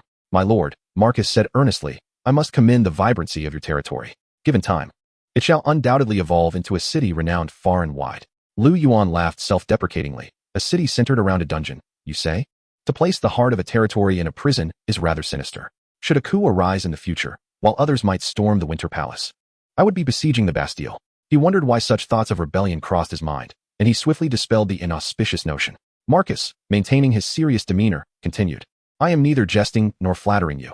I genuinely perceive great potential in your territory. Oh, what leads you to this conclusion? Marcus elucidated. You must be aware that your territory lies quite far from any major city, correct? Indeed, but how does this relate to its potential? Liu Yuan pondered. Realizing that he had yet to enter any native city, while players near urban areas had already begun posting strategies for opening shops on forums. Marcus continued, that is precisely because of your unique geographical position. 300 kilometers to the north lies Black Moss City. Approximately 250 kilometers to the southeast is Shadow City, and to the west is Cold Hammer City. Your territory is conveniently situated at the confluence of these three cities. Thus, my territory holds the potential to become a trade hub. With my years of experience in commerce, I would advise against establishing a trading post in the dungeon. Why is that? Marcus pointed out, the space is insufficient. It is too cramped. While it may serve as a military base, easily defensible yet hard to conquer, it is not suitable for a trading station. However, I have a location in mind that I can recommend. Intrigued, Liu Yuan asked, where might that be? Marcus produced a hand-drawn map and gestured casually. This location is about a kilometer from the northern bank of the underground river, quite close to the dungeon. Running there would take approximately 10 minutes. And if we were to dig a straight tunnel, we could have that time. The position was indeed strategic. Situated at a nexus of various pathways and capable of utilizing the underground river for transportation. Marcus raised an eyebrow. What do you think of the location? Liu Yuan contemplated for a moment. The site was excellent. Capturing it to establish a trading post could serve as a bulwark for the dungeon, ensuring its safety. The dungeon could then become a purely military base, safeguarding its secrets while the trading post acted as a window to the outside world, enhancing external communications. Despite these thoughts, doubt lingered in his mind. I am quite fond of your map. May I copy it? I am willing to pay. Marcus nonchalantly replied. You may have this map as a gift. Thank you. Liu Yuan scrutinized the map, his brow furrowing. Such a critical location must surely attract many factions. Why has no one established a camp here? Marcus paused, then chuckled wryly. Ah, you see through me. This site is indeed pivotal, and marauders have set their sights on it as well. You will need to clear out the nearby marauder camps. Liu Yuan replied calmly. So, you are encouraging me to establish the trading post as a means to eliminate the marauders along the route. Am I correct? Marcus admitted, I do not deny it. Once the trading post is established, I shall benefit from it. But for you, is this not a tremendous opportunity? It is no exaggeration to say that by occupying this place, you could collect tolls with ease. Liu Yuan chuckled self-deprecatingly. You overestimate me. Do you truly believe I have the capability to drive them out? Marcus insisted earnestly. I have stated before, I see your potential. He lifted his goblet and took a sip of wine, adding, after all, it takes me a year to make a round trip along the trade route. By the time I return, your trading post may well be constructed. Liu Yuan lowered his gaze, absent-mindedly fiddling with the fruits on his plate. His mind still deep in contemplation. The advantages of securing this location were undeniable, yet the risks lurking in the shadows remained a significant concern. Marcus wore a peculiar smile and countered, if you are unwilling to take this opportunity, what will you do if one day a band of marauders occupies this place and establishes a city first? Liu Yuan's heart skipped a beat. He understood all too well the peril of allowing adversaries to take such a position. If the enemy were to claim this ground, he would lose all strategic buffers. And when conflict erupted, the dungeon would be the first to bear the brunt. You mentioned these marauders. Liu Yuan began, but was interrupted. Marcus, calmly slicing through roasted duck with his knife and fork, stated, I heard in Shadow City that the serpent merchants lost a cart of marlin stones and several carts of crystals 4 days ago. What do you mean by that? Do not be alarmed. I know you are not the one who stole them. The culprits were Luen's Bloodscale tribe. However, it appears this batch of goods has found its way to you, either purchased from the black market or taken by force. I am inclined to believe the latter. Liu Yuan responded. So you deduced this from the very beginning? I was initially uncertain, but gradually came to a conclusion. Let me share another piece of information. One has begun to gather supplies, preparing to establish a new camp at the location I mentioned. And he may start construction as early as next week. He has stationed a lizard man named Quentin there. Whether this is true or not, You are welcome to send someone to verify. A cold sweat broke out on Liu Yuan's back as he feigned calmness. If he manages to establish a camp, that would not bode well for you, would it? Perhaps, Marcus replied. But for a merchant like me who travels once a year, it would not have a significant impact. We could always take a detour or pay a hefty toll. After a lengthy contemplation, Liu Yuan suggested, perhaps we could collaborate. I must responsibly inform you that this is not feasible. We merchants are neutral. Marauders that do not attack us are potential trading partners. History has shown that those who rise to leadership within merchant caravans tend to have ulterior motives. Their subordinates depend on them for wealth. And those foolish enough to challenge the trade routes have often met their demise. He had initially sought to extract some information from Marcus, but found himself ensnared in his own trap. Liu Yuan was acutely aware that Marcus intended to exploit him. Yet he found himself compelled to acquiesce, for he understood that he had incurred the ire of Wen and must eradicate the Bloodscale tribe to eliminate future threats. This was the inescapable dilemma of a calculated scheme. Liu Yuan, still somewhat perplexed, inquired, "Did you come here solely because you are convinced I pilfered Wen's goods? What if I am innocent? Would your journey then be in vain?" Marcus erupted in laughter. How could that be? I am a merchant, and my destination is Whisk City. Your territory merely lies along this route. Even if you were not the culprit, my trade would still yield profits. Liu Yuan, with a grave expression, remarked, "And what if I were to fail? I mean, if I do not triumph, and Wen establishes his camp, would not your interests also be jeopardized?" "Not at all, for there are other powers that can intervene, such as Blackmoss City, perhaps?" Marcus responded with a knowing smile. Remaining silent. Chapter 63, Quentin. The greatest boon from this banquet was undoubtedly the map bestowed upon Liu Yuan by Marcus. The map detailed the roads and factions surrounding Blackmoss City, with perilous locations marked in vivid crimson. Additionally, a transaction was concluded: 5 sacks of nutritional powder, a barrel of wine, and 50 candles in exchange for a cartload of iron, which amounted to 300 units of steel in the warehouse. Before departing, Marcus and Liu Yuan exchanged a handshake, both wearing satisfied smiles. "Farewell, my friend. Our next meeting should be next year, assuming you are still here," Marcus said. Liu Yuan smiled in response. "Rest assured, I shall remain. Go and take your rest, for my men will ensure your safety." Marcus offered a knowing smile. "Let us hope so." Outside the dungeon, approximately 15 kilometers to the southwest, a group of well-equipped, battle-hardened lizard folk rested along a winding path. Their armor was meticulously crafted to fit their reptilian forms, featuring openings for their dorsal spikes, while their leathery, scaled faces exuded a fierce countenance. Their robust tails were adorned with jagged metallic spikes. Armed with maces, siege axes, longswords, short swords, and bows, they bore no standardized weaponry, wielding whatever was at hand, giving the impression of an irregular force. Yet, they maintained strict discipline, with silence reigning during their encampment. The cave-dwelling folk scattered in fear, and any unfortunate souls who obstructed their path were swiftly dispatched with a blade or consumed by brutal sorcery. Quentin patiently awaited atop a siege engine, a strategy refined through years of plundering, sending scouts ahead to assess the terrain and enemy troop placements. Those engaged in this line of work must not be hasty. The impatient raiders often meet their demise, while only the bold and meticulous survive to the end. Having risen from a lowly henchman to Wen's trusted confidant, Quentin was well versed in this wisdom. Beside him, 3 towering iguanas anxiously paced the ground. Though they bore some resemblance to dragons, their intelligence was lacking, and they possessed no magical prowess, relying solely on their strength to crush foes beneath their 3-meter stature. Quentin patted one on the back, attempting to soothe his pet. Soon, I shall select the largest for you to feast upon." The 3 iguanas exhaled heavily. The lizard folk continued to regroup and conserve their strength, resembling a coiled viper poised to strike. "Captain Quentin, I have returned," announced a lizard folk cloaked in a disguise. "What is the situation, Gangloro?" Panting, Gangloro replied. "The troublesome merchants have finally departed." "Are you certain Marcus's caravan has left?" "Indeed. Are you absolutely sure?" A glimmer of unease flickered in Quentin's eyes. "I witnessed it with my own eyes. They extinguished their campfire, packed their belongings, and led their oxen away. Were there any unusual occurrences?" Gangloro scratched his head. "I saw Marcus enter the walls with 2 others. When they emerged, they appeared to have been drinking. Several hours later, they departed with their caravan. Additionally, I believe I caught sight of Charles's guards." Quentin scrutinized him. "Are you certain?" "That is a grave accusation." Gangloro hesitated, uncertainty evident. "The distance was considerable, and I couldn't see clearly. It merely resembled them. Perhaps I was mistaken." Quentin pondered for a moment, then declared, "Leave a few of those snake men alive. We may uncover something significant. Notify the others to rest for another hour. We shall launch our assault in 1 hour." For reasons unknown, Quentin felt an odd sensation stirring within him. Understood. His subordinates murmured in hushed excitement.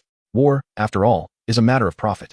For raiders, seizing wealth from conflict is a natural right. They harbor no thoughts of sharing spoils. On the battlefield, what one seizes belongs to them alone, an immutable tenet of plunderers. Thus, they yearn for war, desiring to ravage the weak and seize slaves and riches. At the captain's command, they stand ready to arm themselves and trample any foe. Before them lay nothing more than a mere dungeon, easily within their grasp. As they sharpened their blades, oblivious to the impending danger, Liu Yuan found himself deep in slumber. After prolonged wakefulness and a few cups of wine, fatigue had overtaken him. It was not until Coral entered and gently roused him that he stirred. "What is it? What has happened?" Liu Yuan mumbled, still half asleep. Coral replied, "The merchant caravan has just departed. Mr. Marcus sent a drow to bid farewell." "Oh." Liu Yuan blinked awake, glancing at the Lord's ledger. Only 3 hours had elapsed since the banquet, barely enough time for a restorative nap. Why the haste? "Where is the drow who came to say farewell?" Coral responded, "He is waiting outside the dungeon." Liu Yuan yawned, rolled over, and waved his hand dismissively. "All right, I understand. Please convey to him my wishes for a safe journey, but I shan't see him off." Coral added, "The drow mentioned he has a letter for you." Liu Yuan, still groggy from the effects of the wine, lay in bed for a moment longer. Coral's expression turned troubled. "My lord." After a brief pause, Liu Yuan stretched and said, "Fine, I shall meet him." "This is Marcus's letter?" Liu Yuan wondered aloud as he opened it. "Please forgive my abrupt departure. The first principle of a merchant is neutrality." "Neutrality? What does that mean?" Liu Yuan glanced at the drow messenger, seeking clues in his expression. The drow maintained an impassive demeanor. "Mr. Marcus instructed me to ensure this letter reaches you. I must take my leave now. I wish you luck." "Why the rush? Can't you rest a bit longer?" "I have many questions for Mr. Marcus." The drow remained silent, offering a cryptic smile before bowing respectfully and turning to depart. Liu Yuan watched him leave and called out, "Please convey my gratitude to Mr. Marcus." Once the drow had gone, Liu Yuan's expression shifted, and he quickly prodded the puppet's face. "Hurry. Send the spider out to scout along the southwestern route." The puppet, with its round face, seemed to protest the poking, retaliating by pinching Liu Yuan's ear sharply. Liu Yuan winced in pain. The spider scout stirred to life in Liu Yuan's pocket, climbing swiftly to a nearly vertical rock face before scuttling away with remarkable speed. "Coral, quickly awaken everyone who is asleep. Call back the mushroom garden workers. Halt the construction on the outer wall, and bring the building materials back. Sound the alarm." Forces inside and outside the dungeon were mobilized. Liu Yuan closed his eyes, immersing his consciousness within the scout. Before him materialized a monochromatic scene. Under the puppet's guidance, the spider scout rapidly traversed the rocky ceiling, scanning the terrain. Chapter 64, The Assault. 1, 2, 328 lizard folk, 1 large creature, 2 siege engines, and 2 catapults. After a long wait, a troop finally appeared within the scout's view. Liu Yuan, through reconnaissance of the guards, clearly observed the unfolding scene of the march. Unable to suppress a gasp, the lizard men marched in formation, fully armed, their scales glistening like polished armor, unmistakably elite warriors, advancing along the winding passage directly towards the dungeon. On his side, the troops had assembled, and in the limited time available, they cleared the debris from around the perimeter walls, laying down over a dozen landmines. Medusa and the soldier ants ascended the walls, guarding the primary defensive line.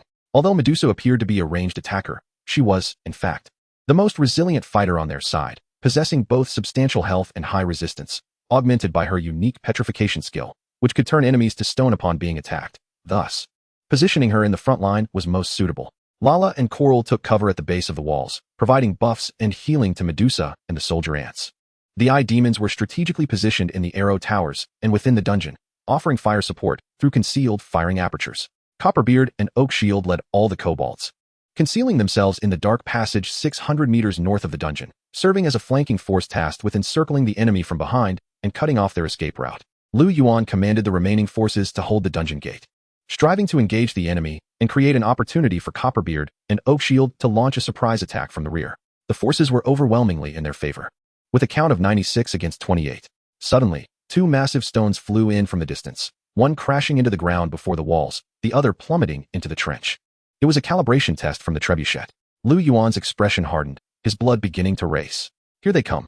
The lizardmen split into 3 squads, 2 flanking with siege engines on either side, while another advanced head-on, accompanied by a 3-meter behemoth, relentlessly raining arrows upon them. Once the trebuchet was calibrated, it entered a continuous firing state, launching a barrage of boulders that pounded against the walls. All knowledge triggered. Dice roll, 12. You have acquired extensive intelligence on the lizardmen. Lizardmen. Strength, 9. Agility, 9. Intelligence, 4. Resistance, 9. Health, 160, 160. Energy, 100, 100. Skills. Leather scales. Lizardmen possess natural scales that reduce ranged physical damage by 20 and ranged spell damage by 10. Thirsty Throat. Automatically triggers when health is below 15.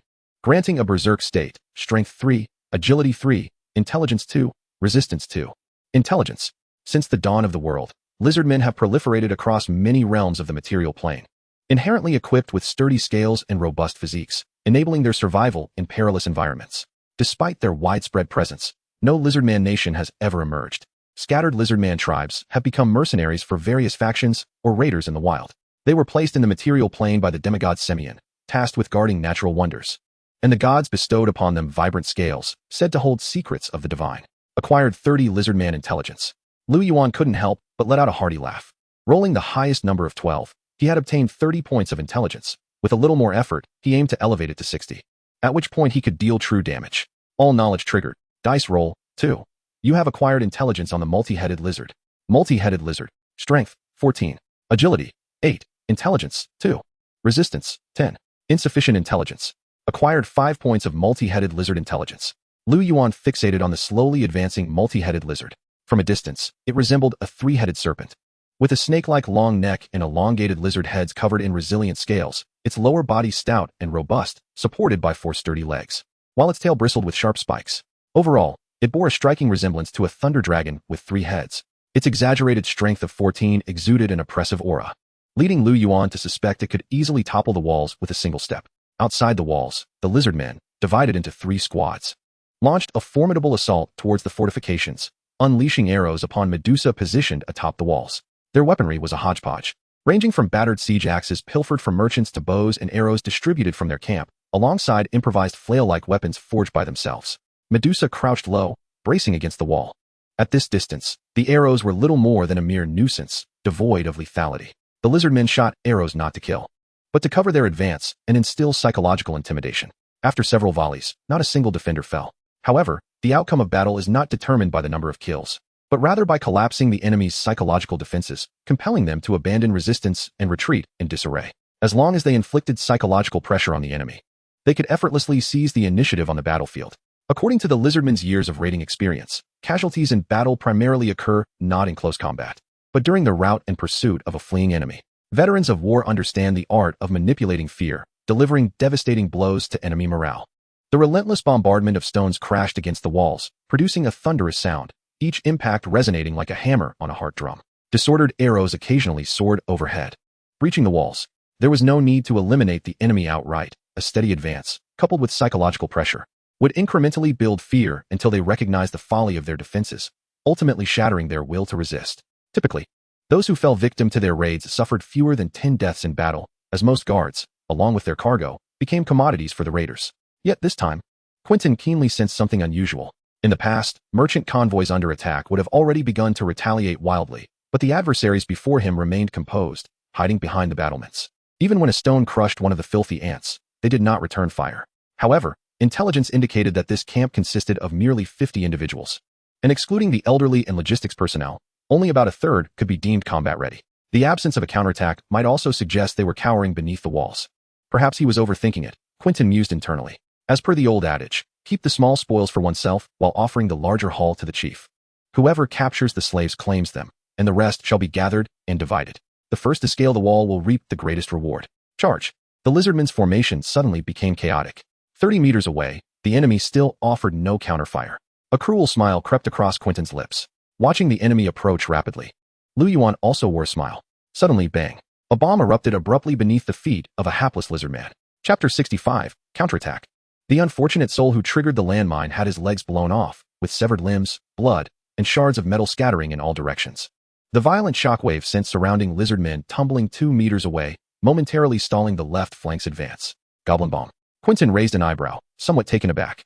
This surprise quickly transformed into disdain. Is this your confidence? A mere bomb? Foolish wretches, let us show you what true warfare entails. Blood and flesh rebirth. The lizardman sorcerers within the ranks swiftly began their incantations. From the severed leg of the lizardman, several writhing fleshy buds emerged, clinging to the slowly emerging bone structure. And within mere breaths, a bloody new leg sprouted, its blood gradually congealing into supple skin, though the new scales had yet to form. Liu Yuan watched in astonishment at the lizardmen's bizarre defense. Their exoskeletons, encased in scales, had withstood the blast shockwave. The explosion had merely stripped away 2 layers of armor and 1 leg. Quentin shouted, "Come, let these little ones witness our grand treasures, ha ha ha." The lizardman on the right flank retrieved a large bomb and, with the protection of his comrades, took a running start before hurling it over. The sizable bomb traced an arc in the air before landing in front of the wall. A deafening blast erupted, shaking the ground violently, causing a segment of the wall to suddenly collapse. One Medusa and two soldier ants unfortunately slipped down, becoming buried beneath the rubble. Liu Yuan was momentarily stunned by the thunderous sound, his heart racing with astonishment. The lizard men in the ranks shouted in exasperation, "Watch it, the slave-s blown up. And we can't sell it now." Quentin, somewhat taken aback, remarked, "Has it collapsed already? I truly overestimated them. This assault was a waste." Upon witnessing the wall-s breach, the lizardmen ceased their bombardment of bombs and switched to tossing incendiary bottles. Sparks erupted as they shattered, igniting flames upon the stone barricades. Subsequently, a second and third bottle followed suit, with some thrown inside the wall, igniting further fires within. Fortunately, Coral quickly reacted, waving her water staff, sending water orbs flying towards the flames, which hissed and steamed upon impact. Occasionally, 2 or 3 landmines were triggered, yet they inflicted no significant damage and were promptly healed by the lizardman sorcerers, just as Quentin believed they would soon breach the defenses. Strange luminescence suddenly emanated from the wall. Enhancement magic? Quentin mused curiously. Group Blessing of the Holy Spirit activated. Strength 2, Agility 2, duration, 10 minutes. Group Shield of Divine Protection activated. Damage dealt by enemies reduced by 20, duration, 10 minutes, triggering double casting. Effect modified. Damage dealt by enemies reduced by 33, duration, 10 minutes. Group Petrifying Skin activated. Resistance 3, duration, 20 minutes.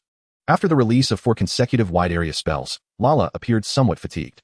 Although these spells did not encompass the beholders and gnolls, the immense expenditure still rendered her momentarily dizzy.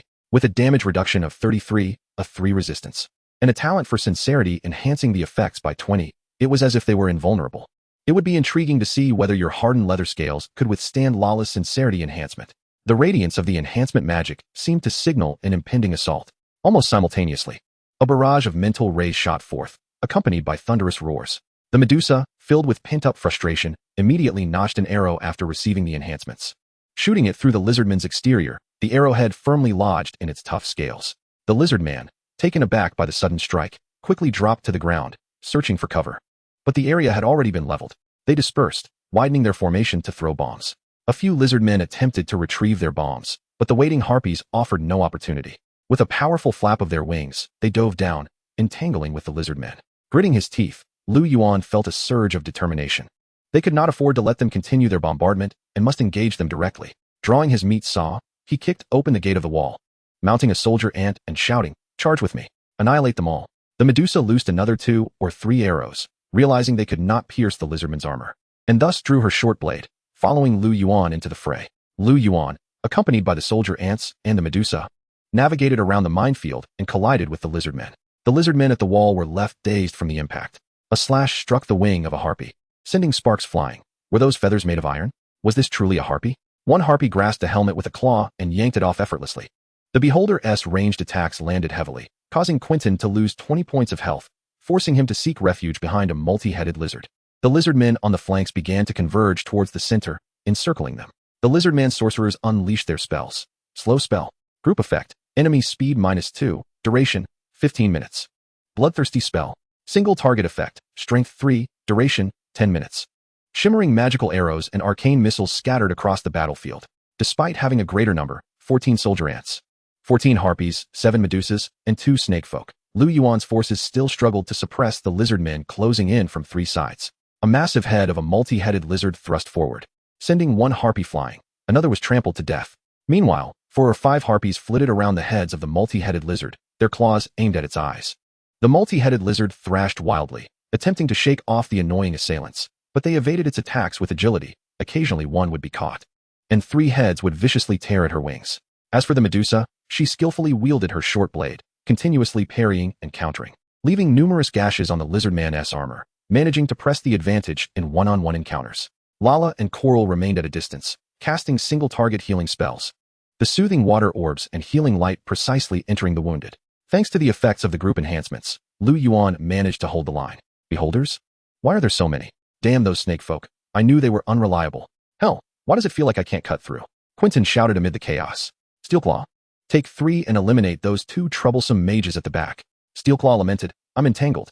He swung his spiked hammer, which the Medusa nimbly dodged. The sharp blade gleamed as it sliced beneath his ribs, while numerous mental rays bombarded him, leaving him dizzy. Damn it. Liu Yuan followed up with strikes to widen the wound, flames coalescing in his palm as he hurled them forth. His meat saw possessed a passive skill that caused bleeding. ensuring the lizard man could not stop the flow, even after consuming flesh for rebirth. 2 or 3 soldier ants pinned the lizard man down, their serrated mandibles gradually prying open the outer armor, tearing at its throat. The air was thick with a rancid stench, and now and then, an arcane missile would zip past, accompanied by violent explosions. Behind us! Behind us! The lizard men noticed something amiss behind them. Feeble flames flickered in the distance, countless candles slowly emerging from the darkness. Quentin's pupils dilated. Chapter 66, Anti-Magic Gold Bomb. There are gnolls behind us, attempting to encircle us. How dare they? Wasn't the intel supposed to indicate fewer than 50 individuals in their stronghold? Damn, where did they come from? Quentin was momentarily stunned. Despite their offensive, they found themselves surrounded. The merchant caravans he had looted had never put up such a ridiculous resistance. As the gnolls and gray dwarves joined the fray, the tide of battle began to shift. The 4 lizard men operating the catapults were the first to fall, quickly overwhelmed by the gnolls. Sibin, piloting a lumberjack machine, raised his saw sword, charging forward. Its sharp teeth resembled a meat grinder, spilling forth a torrent of blood. Let us go all out. Quentin gritted his teeth, his eyes burning with fury. Pulling out his last trump card, the anti-magic gold bomb. This bomb had been pilfered from an alchemical guild and was exceedingly rare, with only 3 existing within the entire Bloodscale tribe. Although it was incredibly costly, there was no time to ponder. If not used now, he'd never have the chance again. The rune-engraved anti-magic gold bomb exploded suddenly in his palm. There was no shockwave in the air, but a violent, chaotic blue ripple surged forth, causing the magical essence in the air to spiral into disarray. You are affected by the anti-magic gold bomb. All enhancement effects have been removed, and you have entered a silenced state, unable to cast spells for 5 minutes. On the battlefield, regardless of friend or foe, everyone was affected by the anti-magic gold bomb, creating vast swathes of silence. All enhancements were stripped away, plunging everyone into a state of muteness. Those casting spells were abruptly interrupted, their magical energies rebounding and rendering them momentarily blind. Coral was also impacted by the chaotic waves. Her spell was interrupted, causing a backlash of magic that drew blood from the corner of her mouth. Lala, however, was fortunate when the anti-magic gold bomb detonated. She was in the midst of a skill cooldown, thus escaping the explosion's effects, though the chaotic magical essence made it difficult for her to cast spells. The idol, brimming with enthusiasm and poised to showcase her prowess, suddenly experienced a disconnection, plummeting downwards. Fortunately, Liu Yuan was quick-witted and deft enough to catch her, swiftly tucking her into his pocket. Even the lizard folk sorcerers were caught in the upheaval, abruptly interrupting their incantations to engage in close combat. This spectacle left him utterly astonished. The indiscriminate silence and purification that enveloped the area resembled a variant of all-frequency jamming interference from another realm. Whether mage or sorcerer, all were rendered ineffective. The tide of battle was now dictated by the most primal form of barbaric violence. The battlefield was a brutal clash of flesh against flesh, steel against blood. With claws bared, the underworld was merciless. In an environment of limited resources, cowardice and weakness were swiftly eliminated. The lizard folk's first lesson was one of survival at all costs. Some lizard folk, with their health dipping below 15, activated their innate ability, the thirsting roar, enhancing their strength and agility by 3 points, while diminishing their intelligence and resistance by 2. With this surge in power and swiftness, they momentarily gained the upper hand in morale. Driven by a bloodlust, they were determined to fight to the death. Even when the gnolls entered the fray, attacking from behind, they were still repelled by Quentin. With only 4 lizard folk at his side, Quentin turned to confront the gnolls. The gnolls' pickaxes struggled to breach their defenses, resorting instead to targeting their legs to topple them, entangling them on the ground and slowly wearing them down with their numerical superiority. Yet, the lizard folk did not falter. Their stout tails swept through the ranks, and their maces struck with such ferocity that they splattered brains across the battlefield.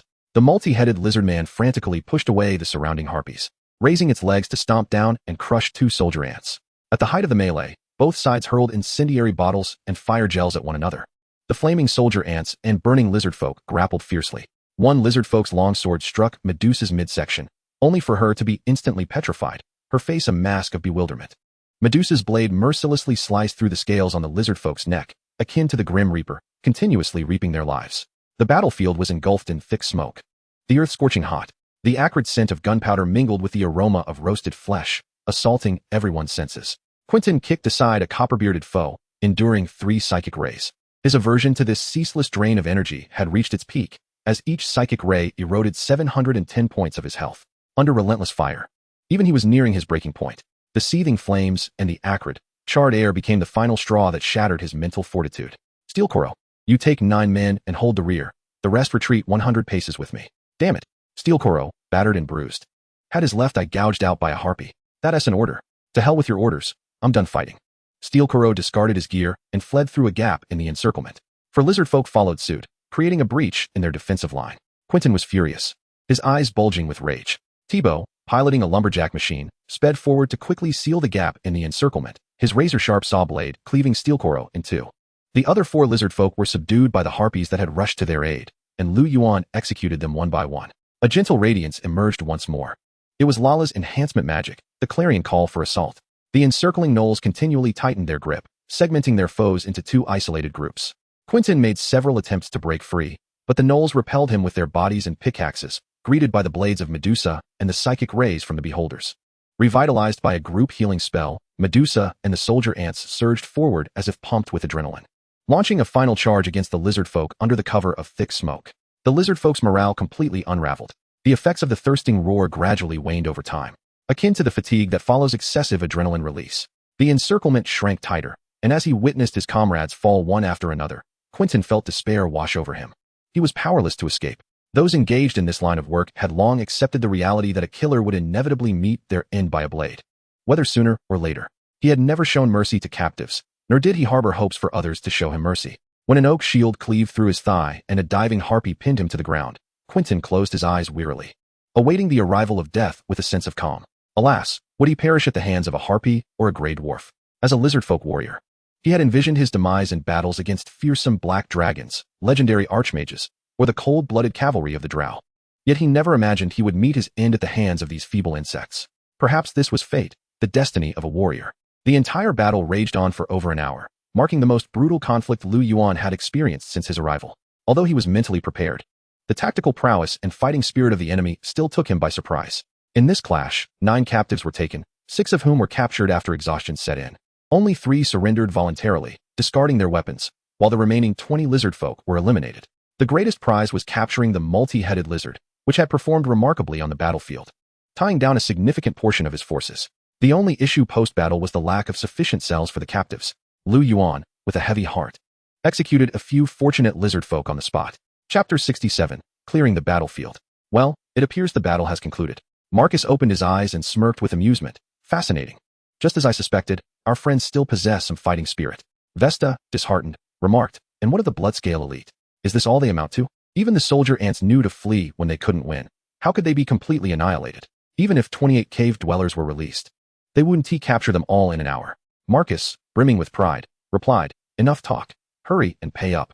Vesta grumbled as he fished out gold coins from his pocket and tossed them to Marcus. Who would have thought that one of Rune's strongest raiding parties would fall to a new power? Quentin truly proved to be inept. I knew this battle wouldn't be straightforward.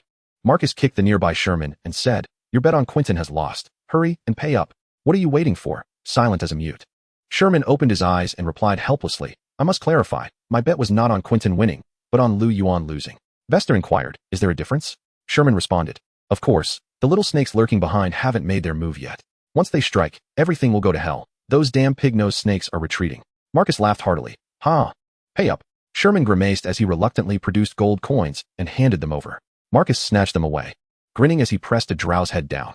Do you think being the caravan leader is an easy task? If you lack this level of insight, how dare you lead your lot over 10,000 miles to trade? Sherman still held some resistance. Quentin was simply too careless, failing to scout the northern side of the dungeon beforehand. Had he eliminated the ambushing gnolls early on, the situation wouldn't have been so dire. Vesta countered, clearly. It was not the gnolls that decided the outcome. They were merely a supplementary factor. The true game changer was that mysterious mage. The enhancements were astounding, making me covetous. Not to mention those Medusas and beholders. Who knows where he found them? No, that is not it. If the gnolls had been taken out, they wouldn't have had to worry about enemies at their backs, and could at least have maintained their morale. As for your so-called enhancements, it can only be said that Quentin never anticipated this. Otherwise, he would have utilized the anti-magic gold bombs long ago. The moment the anti-magic gold bomb detonated, Marcus and the others observing the battlefield lost their view. The magical essence in the entire battlefield became chaotic, disrupting all external signals. After 8 or 9 minutes, as the magical essence settled, Marcus restarted the magic and regained the battlefield view. They had missed a vivid scene of bloody carnage. Marcus remarked, it is abundantly clear that the ambush by the dog-headed men and the garrison forces of the dungeon are interlocked in a deadly embrace. Whichever side faces an assault will have the other poised to provide support from the shadows. Liu Yuan will not sit idly by while the dog-headed men are annihilated. Ultimately, it is the serpent folk who are apprehensive. That old wretch is akin to a pile of mud, incapable of standing upright. and deserves to be crushed under the heel of Liu Yuan, to be played with until his demise. Liu Yuan spares him merely to maintain control. Should the serpent folk choose to launch an offensive, the outcome may not guarantee victory, but at the very least, they could cover the lizardmen's retreat with some semblance of dignity. Alas, they remain divided in purpose. Marcus continued, days ago. When the raiding party of the serpent folk was vanquished, I anticipated that the balance of power within the bloodscale would further destabilize. The lizardmen's defeat in this battle may very well align with the serpent folk's desires. Gentlemen, we must evaluate how to coexist with this minor faction a year from now. Shemin grinned. Liu Yuan will not relent. Whether he can survive this ordeal is still up for debate. Marcus raised an eyebrow. Shall we wager again? If we are to gamble, then let it be. Count me in. I wager that both sides will find themselves in a stalemate, equally matched, unable to gain the upper hand, leading to a protracted conflict. I bet Liu Yuan will level the dungeon within a month. Marcus closed his eyes in deep contemplation, as if engaged in a strategic calculation or perhaps a silent prayer. After a moment, he opened his eyes, his crimson bull-like gaze ablaze with fervor. I wager Liu Yuan shall surely face defeat. Once the battle concluded, Liu Yuan and his subordinates set about clearing the battlefield, extinguishing any remaining flames. Severed limbs and mangled flesh were sent to the candle workshop, while intact bodies were dispatched to the trading market, and fallen warriors were collected for cremation.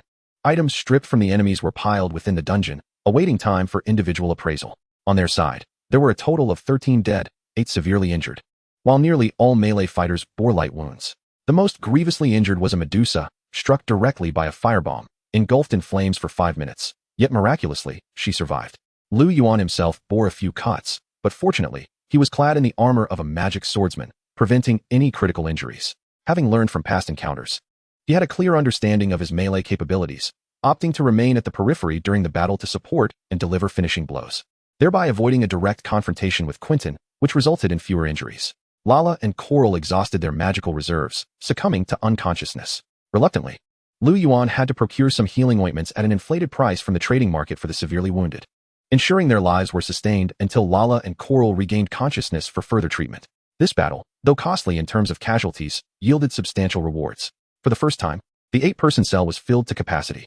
The captives included Quentin, level 8, resistance 90, multi-headed lizard, level 3, resistance 85, Sawyer, lizardman sorcerer, level 6, resistance 72. Sean, lizardman warrior, level 5, resistance 77. Tate, lizardman warrior, level 6, resistance 80. Eaton, serpent sorcerer, level 6, resistance 65. Charles, level 3, resistance 50. Scorpion-tailed lion, level 5, loyalty 45. To accommodate more lizard men, Manhwaedit had been released in advance, with his loyalty increasing to 65, making him marginally useful. Liu Yuan assigned him to assist the Oak Shield in ironworking. Previously, Manhwaedit was the captain of the Oak Shield, but the roles had reversed. Now the Oak Shield was the superior due to his greater experience and continuous monster slaying, having reached level 6, surpassing Manhwaedit by 1 level. This disparity left Manhwaedit discontented. Additionally, the scorpion-tailed lion opted to pledge allegiance, but its loyalty was too low to release, fearing a potential betrayal. Since the Medusa had begun delivering meals to Eden and Charles, their resistance had dropped rapidly, and it was anticipated that they would be persuaded to surrender soon. Furthermore, Liu Yuan's resting cell and storage room had been cleared. He purchased a tent and set it up in the empty space on the second level of the dungeon, furnishing it with a bed spacious enough for Lala to sleep beside him. Another significant gain came from the information value brought by his talent, longing to know. Liu Yuan personally executed numerous lizardmen, acquiring 11 information points, thereby gaining knowledge about lizardmen evolution and migratory patterns. He amassed a total of 41 points on lizardmen intelligence and resolved to capitalize on this momentum, continuing his research into the lizardmen in hopes of surpassing 60 points to ascertain the true effectiveness of the damage dealt. Thus, he preserved a lizardman corpse, instructing someone to carry it to the medical room, intending to dissect it at a later time to garner additional information points. Chapter 68, Inventory Assessment. Goblin Bomb Type Modified. Quality, Red. Description, a superior creation combining goblin engineering and alchemy, releasing immense energy upon detonation, suitable for structural demolition. Liu Yuan confiscated 3 such bombs, their copper-colored forms resembling goblin heads. Unlike the original goblin bombs, these versions produced minimal shrapnel upon explosion, with their destructive energy being directionally constrained, easily demolishing surrounding walls. Upon seeing the breach in the distant wall, Liu Yuan felt a wave of exhaustion wash over him. This wall had barely been completed before it was toppled, first by the Cavern Lord's spike, and now by the goblin bomb. It seemed that anyone could bring it down. The wall now served little purpose beyond obstructing traffic. Was there any need to repair it? Setting aside the wall's dilemma, Liu Yuan resumed tallying the spoils. This time, the lizardmen had brought 4 siege engines, 2 battering rams were destroyed by fire, leaving 2 catapults. Light catapult. Quality, blue. Description, constructed by the gray gnomish craftsman. It can hurl a 30-kilogram stone 120 meters, inflicting an additional 30 durability damage to structures. Such catapults might prove functional in open terrain, but in subterranean skirmishes, the intricate landscape would likely hinder their ability to accurately launch projectiles. He planned to sell them at the trading market shortly. Most of the lizardman's weaponry was of blue quality or lower, with only 2 red-grade items. Mace with spikes. Quality, red. Description, crafted from fiberglass, expertly designed for balance, sturdy, and durable. Skills. Stun. Attacks have a 10 chance of stunning the target for 0.5 seconds. Resilience. Immune to physical damage. Strength 4. Liu Yuan bestowed this mace upon the oak shield as a reward for being among his earliest and most loyal companions. While the dwarven hand axe he replaced was given to Monai. The other item was a beautifully crafted rapier. Vile. Quality, red. Description, a masterpiece forged by the elven smith Master Fury, currently damaged but will elevate in quality upon repair. Skills. Piercing. Attacks can penetrate 2 points of resistance, not stackable. Sharpness. Each successful strike inflicts an additional 4 points of physical damage, bypassing armor and immunity. Strength 1, Agility 2. This gleaming elven rapier, measuring approximately 1.2 meters in length, boasted a slender blade adorned with exquisite engravings and a delicate metal guard on the grip that exuded elegance, making it evident at a glance that it was an elven creation. Compared to the gruesome meat cleaver, this elven sword radiated a sense of refined artistry. Liu Yuan planned to store the meat cleaver in the eye of the wormhole while wearing the rapier at his waist, embodying the demeanor of a true lord. After inspecting the equipment, Liu Yuan proceeded to the trading market. Soul extraction can extract the soul from a corpse, converting it into soul essence. The quantity extracted is influenced by the corpse's intelligence and time of death, with the extraction of strong souls consuming 1080 points of energy. Note, souls cannot be extracted after 1 hour post-mortem. Liu Yuan raised his hand to cast the spell, successfully extracting the soul essence from the corpses and finally filling the soul purification bottle. At that moment, a puppet unexpectedly activated, emerging from his pocket. Xiao's nose twitched, as if she had caught a whiff of something delightful. Upon catching sight of the purified soul bottle, a flicker of surprise crossed her face before she darted towards its opening. Liu Yuan held the bottle aloft, preventing her from reaching it. The puppet, undeterred, clung to Liu Yuan's hand, seemingly pleading, "Just a sip, allow me but a taste." Liu Yuan grasped her hand firmly and replied, "If you wish to drink, I shall extract a little for you. After all, there is still plenty left within the corpse, while this bottle contains Lala's essence." The puppet nodded in agreement. Liu Yuan released her, extracting some soul essence from the lizardman warriors and offering it to her lips. Without hesitation, she swallowed it whole, her face illuminating with satisfaction. As his proficiency in soul extraction advanced, the energy required diminished. Now, extracting a soul from a lizardman warrior demanded merely 15 points of energy. He drew forth another portion of soul essence, allowing the puppet to consume it at her leisure. Subsequently, he contacted a professional body collector, Lin Jingyang from the Great Necropolis, 8 gold coins per lizardman corpse. Liu Yuan inquired, "Why is the price so low?" Lin Jingyang responded, "Because lizardmen are as common as dirt. They inhabit jungles, swamps, underground, deserts, and even the seas. These creatures are ubiquitous, and I have no shortage of lizardman corpses." Liu Yuan countered, "These are no ordinary lizardmen. Their average level exceeds 5, and they possess mastery over combat skills, along with several lizardman sorcerers." Lin Jingyang conceded, "Fine. For a long-term transaction, I will raise it by 2 gold coins, 10 gold coins per corpse. Is that acceptable? Level does not matter. Reincarnated skeletons and zombies will reset their levels." Liu Yuan added, "What about the original armor?" Lin Jingyang exclaimed, "Where did you acquire such armor? My regular troops do not possess such fine gear." Liu Yuan replied, "I stripped it from their bodies. It's authentic." Lin Jingyang agreed, "All right. A standard set of blue armor is around 800 gold coins, damaged ones about 500. I will take the whole lot. Can you offer a discount?" Liu Yuan calculated that he needed to reserve a few sets of armor for those in confinement. The remaining pieces, albeit somewhat damaged, could be bundled for a lower price. "How does 14,000 gold coins sound?" Lin Jingyang replied, "Agreed, but I am currently short on funds. Can we barter with something else? What do you wish to trade?" Lin Jingyang shared an image. Garden cottage. Quality, red. Description, a one-time item that allows the construction of a garden cottage within one's territory. Construction requires resources, 800 stones, 800 wood, 200 spiritual roots. Effect, produces 12 small sprites weekly, each costing 12 gold coins. Liu Yuan pondered, "Such troop-producing buildings are quite rare. Do you not desire it? To acquire this, you must add another 30,000 gold coins." Lin Jingyang explained, "I do not require buildings for troop production. I merely need to toss the corpses into the reincarnation pool. Moreover, I do not accept living beings, and sprites do not synergize with my necropolis. Their recruitment would be a waste of funds. After some contemplation, Liu Yuan concluded that the price was not exorbitant. In the trading market, a red item could command between 5,000 and 50,000 gold coins, and buildings that could produce troops were generally even more costly. Would you be interested in catapults?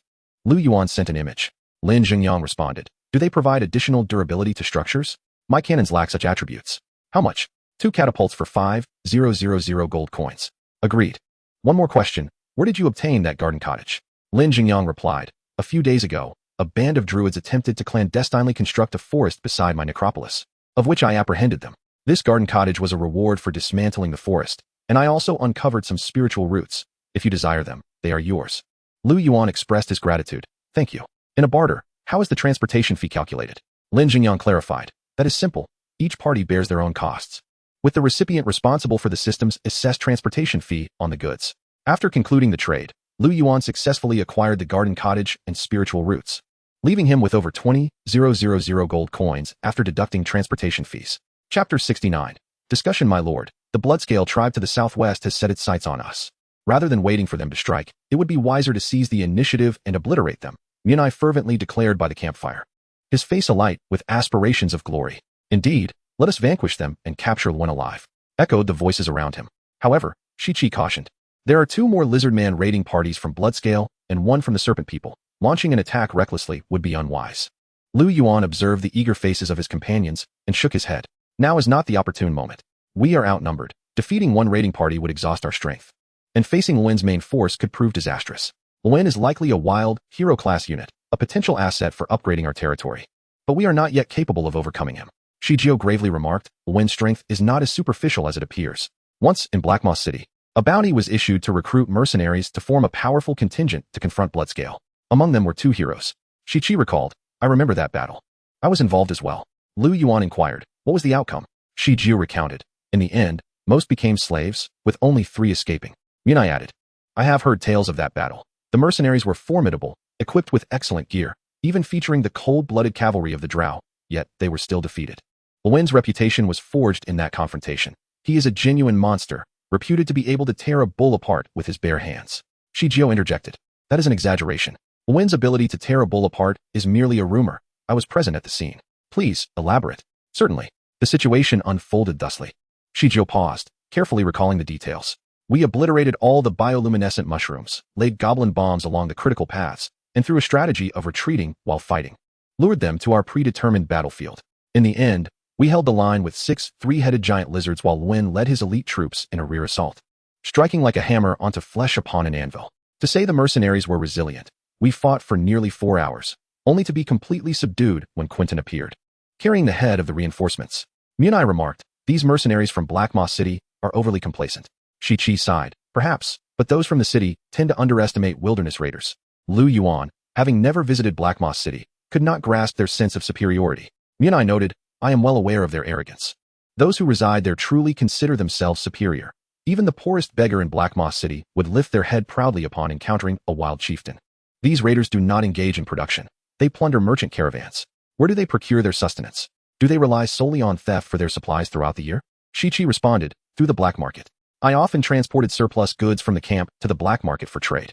Shijio added, let me share something you might not know. Why do they consistently ambush merchant caravans with precision? Much of the intelligence about caravans can be purchased in the black market. Some merchant guilds gather intelligence on rival or opposing guilds and pass it to Luan, employing a strategy of using a knife to kill. Liu Yuan pondered for a long while before proposing, perhaps engaging in a defensive battle at our doorstep is not the best idea. What if we lure them away? For instance, by attacking the black market, we could disrupt their supply lines. Even if we fail, it would force them to divide their forces and strengthen the defenses around the black market. The most crucial factor is that rebuilding the black market requires time. Black market trade relies on mutual understanding and a fragile trust. For every black market merchant we eliminate, Luan will lose a fraction of that trust. Shi-Chi marveled. This is an excellent idea. From what I know, the armed forces in the black market have always been weak. Both buyers and sellers maintain a tacit agreement not to station troops there, allowing the black market to remain neutral, managed solely by a single gang. Monet remarked, I visited the black market last year while trafficking slaves. It is under the management of the Simon Brotherhood. The precise number of their members eludes me, yet their combat prowess should not be underestimated. Liu Yuan nodded in acknowledgement and inquired, if it is merely a matter of harassment. There is no need to seize this black market. How many individuals do you think we require? He continued, if we are to engage in harassment. It is preferable to deploy fewer troops, yet they must be the elite. The most formidable unit within the dungeon is the Medusa, however.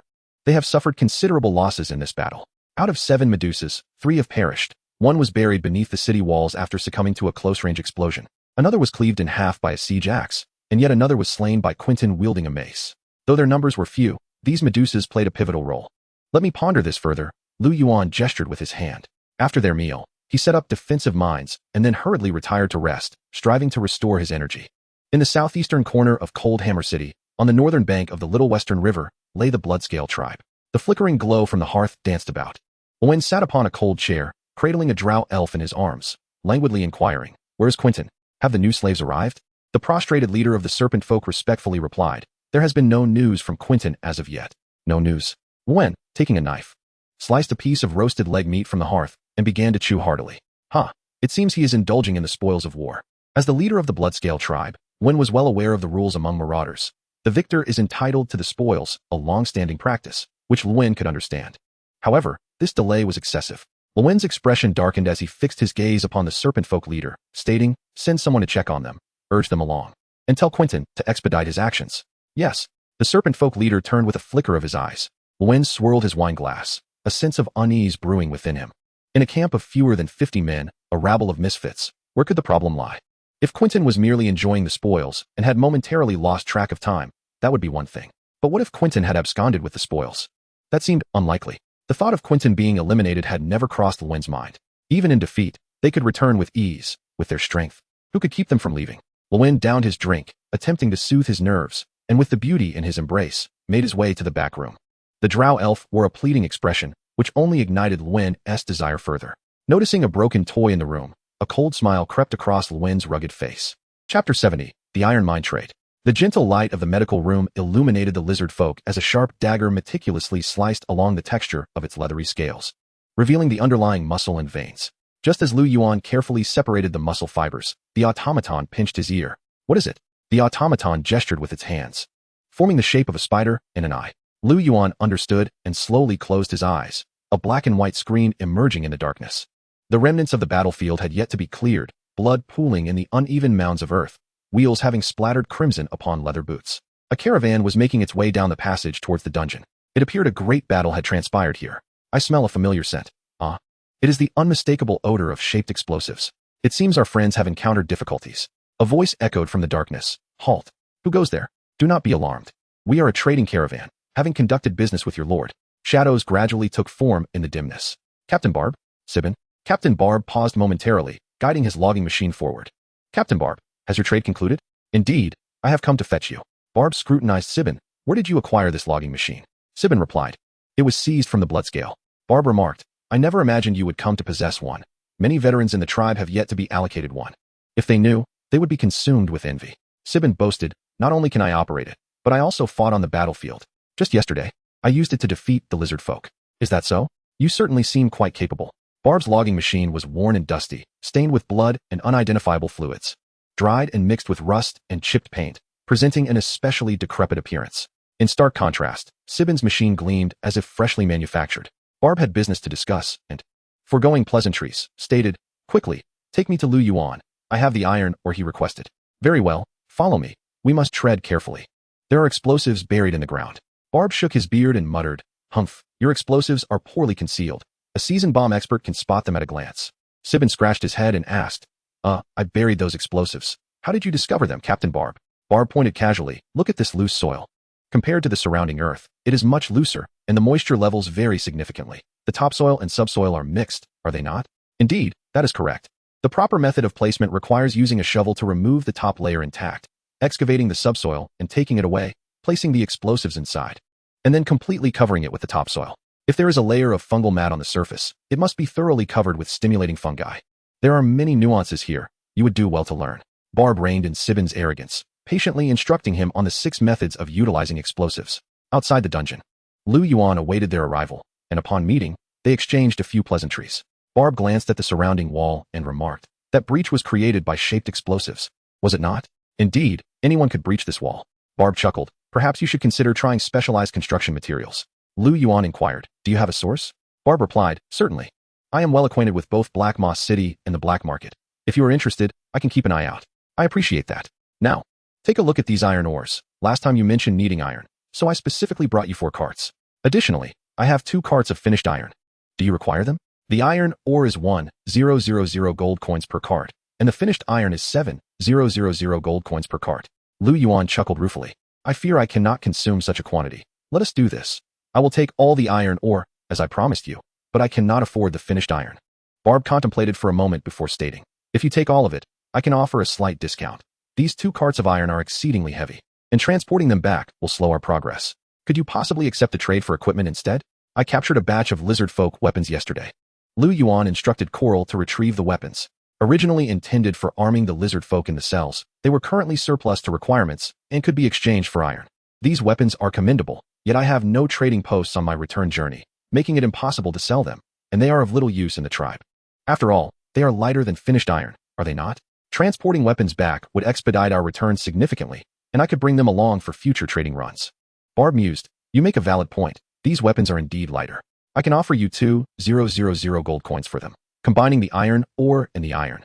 That totals 18,000 gold coins. If you give me 16,000 gold coins, I will discount it to 15,000 gold coins. What say you? It is a deal. Barb nodded, adding, one more thing. We agreed to keep Sibin here to establish the mushroom garden, but now I need to take him with me. Liu Yuan responded. That is only fair. However, the mushroom garden has only just been established and requires time for the mycelium to grow. I wonder if he could stay a few more days. I am willing to pay extra. Liu Yuan hesitated to let him go, for the logging machine had proven exceptionally effective on the battlefield. Sibin eagerly concurred. Yes, indeed. The mushroom garden has just been completed. I cannot leave just yet. Please allow me to stay a few more days. Barb sighed. I see you have become quite enamored with operating the logging machine. You do not wish to come down, do you? Haha, Sibin chuckled, scratching his head. He was indeed reluctant to part with the lumberjack, but more critically, upon returning, he was expected to follow the path laid out by his parents and apprentice in the workshop, eventually becoming a master craftsman according to their wishes. This was not the life he desired.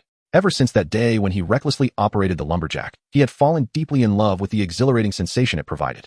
The blood that splattered from the saw, mingling with bits of flesh that struck his face, made him laugh with excitement, his heart racing as the blood coursed through his veins like boiling liquid. In that moment, he felt as though he had discovered the very meaning of life. True elves should operate lumberjacks. Only dwarves would stoop to being apprentices in a workshop. Babu said earnestly, my lord. I regret to inform you that I cannot comply with your request.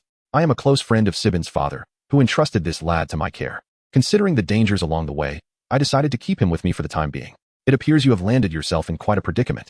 Hearing Babu's words, a flicker of disappointment crossed Sibin's face. Liu Yuan nodded regretfully. Indeed, there are complications. In that case, I shall not insist. It is the Bloodscale tribe, is it not? How do you know? Babu replied. Did Sibin tell you? He did not, but there are only they who are notorious marauders in this region. Sibin interjected. I cannot leave now. My presence is needed here. How can I flee at such a time? You must come with me. Have you forgotten what your father told you before you left? He permitted you to venture out on the condition that you listen to me at all times.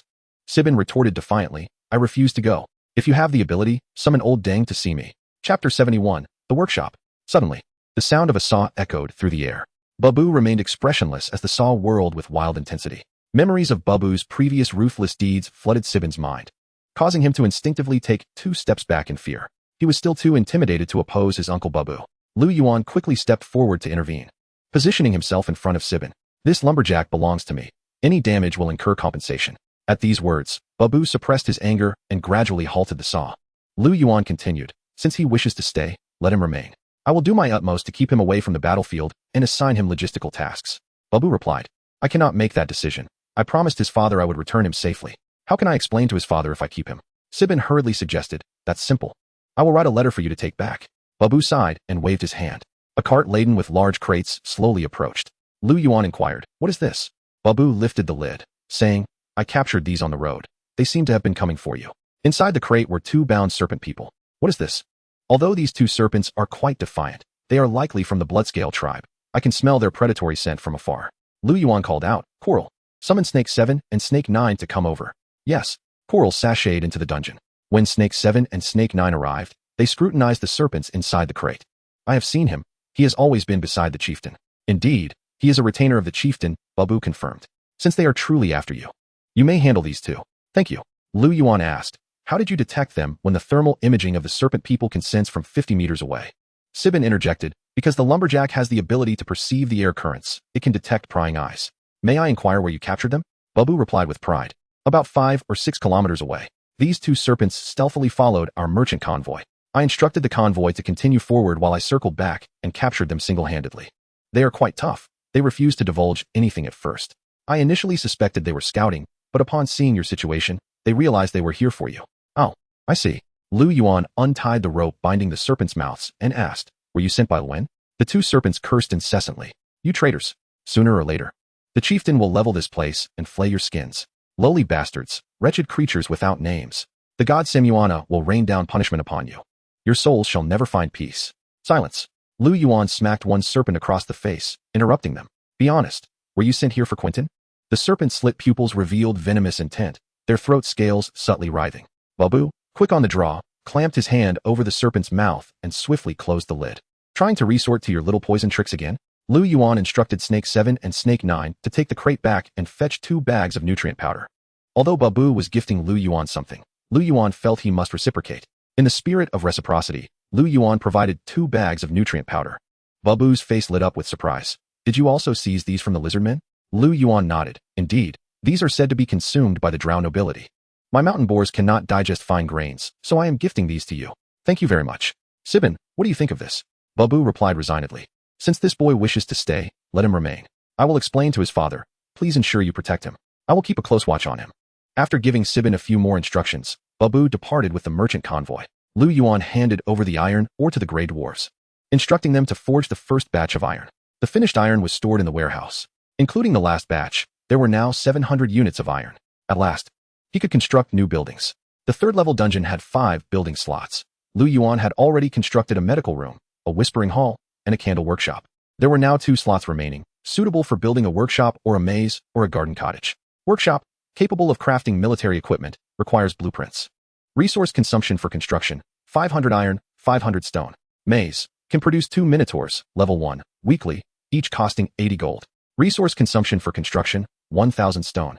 1,000 iron, requires pre-existing building. Workshop. In addition to these 2 dungeon buildings, there was a purchased building item, garden cottage. Quality, red.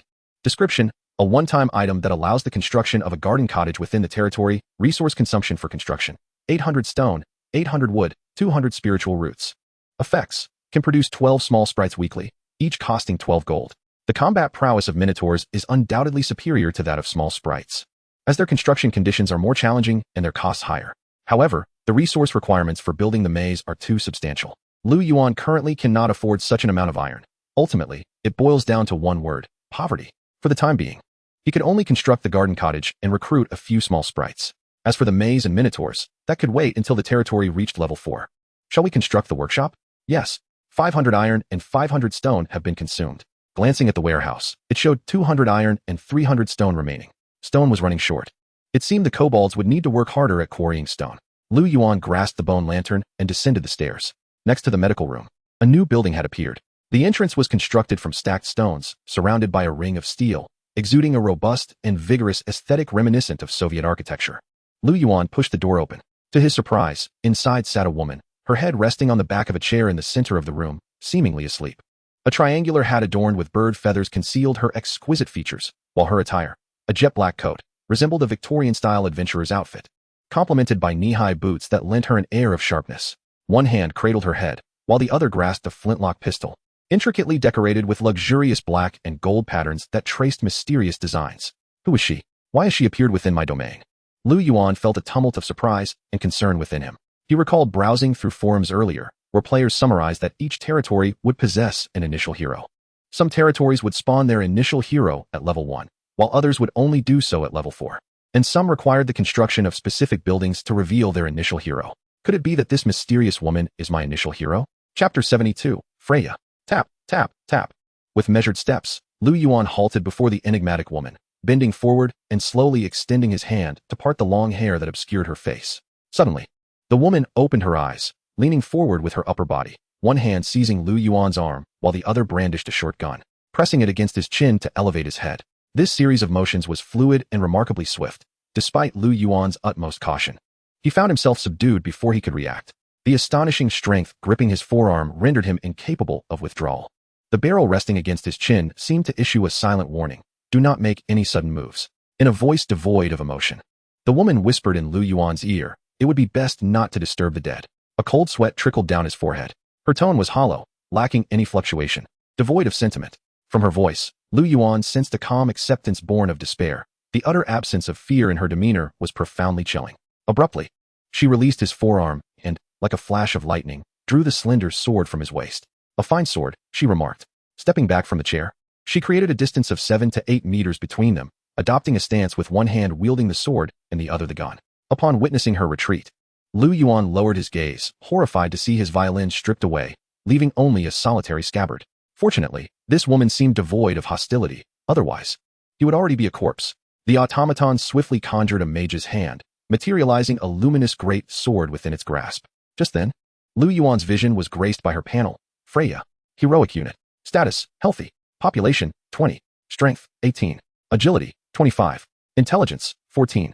Resistance, 12. Life, 350350. Energy, 280280. Introduction.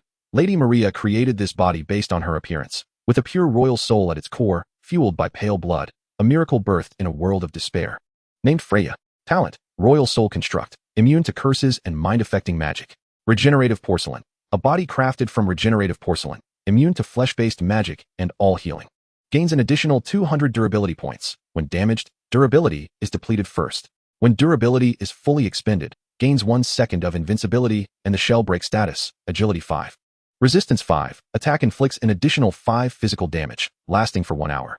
After 1 hour, receives the fragile status, resistance -5, damage taken increases by 20. Restores 1 durability point every minute. When durability reaches 100 points, both shell break and fragile statuses are removed, and 2 life points are automatically restored every hour. In a state of disengagement, no attacks received within 1 hour, restores 10 durability points every minute. Skills, Shadow Leap, transforms into a shadow, instantly leaping to any location within an 8-meter radius in 0.5 seconds, cannot be targeted, consuming 10 energy points, with a cooldown of 10 seconds, in shell break state. Cooldown is halved. Execution, enhances the next attack, inflicting an additional 50 damage on units with health below 5, consuming 5 energy points, with a cooldown of 5 seconds. In shell break state, cooldown is halved. After reviewing her attributes, Liu Yuan could only marvel at their astonishing nature. Her talents and skills marked her as a born tank assassin, with durability stacking her life points to an impressive 550. In shell break state, her agility soared to 30, complemented by the Shadow Leap skill, rendering her a merciless assassin within the shadows. However, the drawbacks were glaring. She was impervious to healing items and magic, indicating a poor sustain on the battlefield. Once gravely injured, it might take her 6 or 7 days to fully recover her health. Given her remarkable speed, even if she were to falter in battle, she could easily escape, alleviating concerns of her demise due to lack of sustain. It was a classic case of gains and losses. Perfect balance was an impossibility. Liu Yuan gazed at the woman from a distance, murmuring, Freya? Freya displayed a look of confusion, replying, We have failed. Everyone is dead. Has this world perished? Lady Maria said, even death would die. It certainly appeared not. At least this world still thrived. Liu Yuan gestured to the automaton, which withdrew the hovering mage's hand and luminous weapon. Liu Yuan inquired, Pray tell, who is Lady Maria? Freya, lowering her guard, responded, I do not know. Are you a product of the 4th era? I do not know. Do you know of the Astral Clock Tower? I do not know. Are you familiar with this dungeon? I do not know. What do you know? I am called Freya. It seemed that the woman's memories had been utterly formatted. No matter the inquiry, she remained in ignorance. From her emotionless responses, it was evident that she neither concealed nor lied. She genuinely did not know. Perhaps she was merely a character molded one by the system based on Freya's original self, possessing her body and abilities but lacking her memories. Liu Yuan stated firmly, I am the new master of this dungeon, and I hereby invite you to join my territory and fight for the dungeon. In exchange, I shall assist you in recovering your memories. Freya placed her hand, still gripping the short gun, against her chest and elegantly bowed, saying, I shall fight for you. You consented just like that?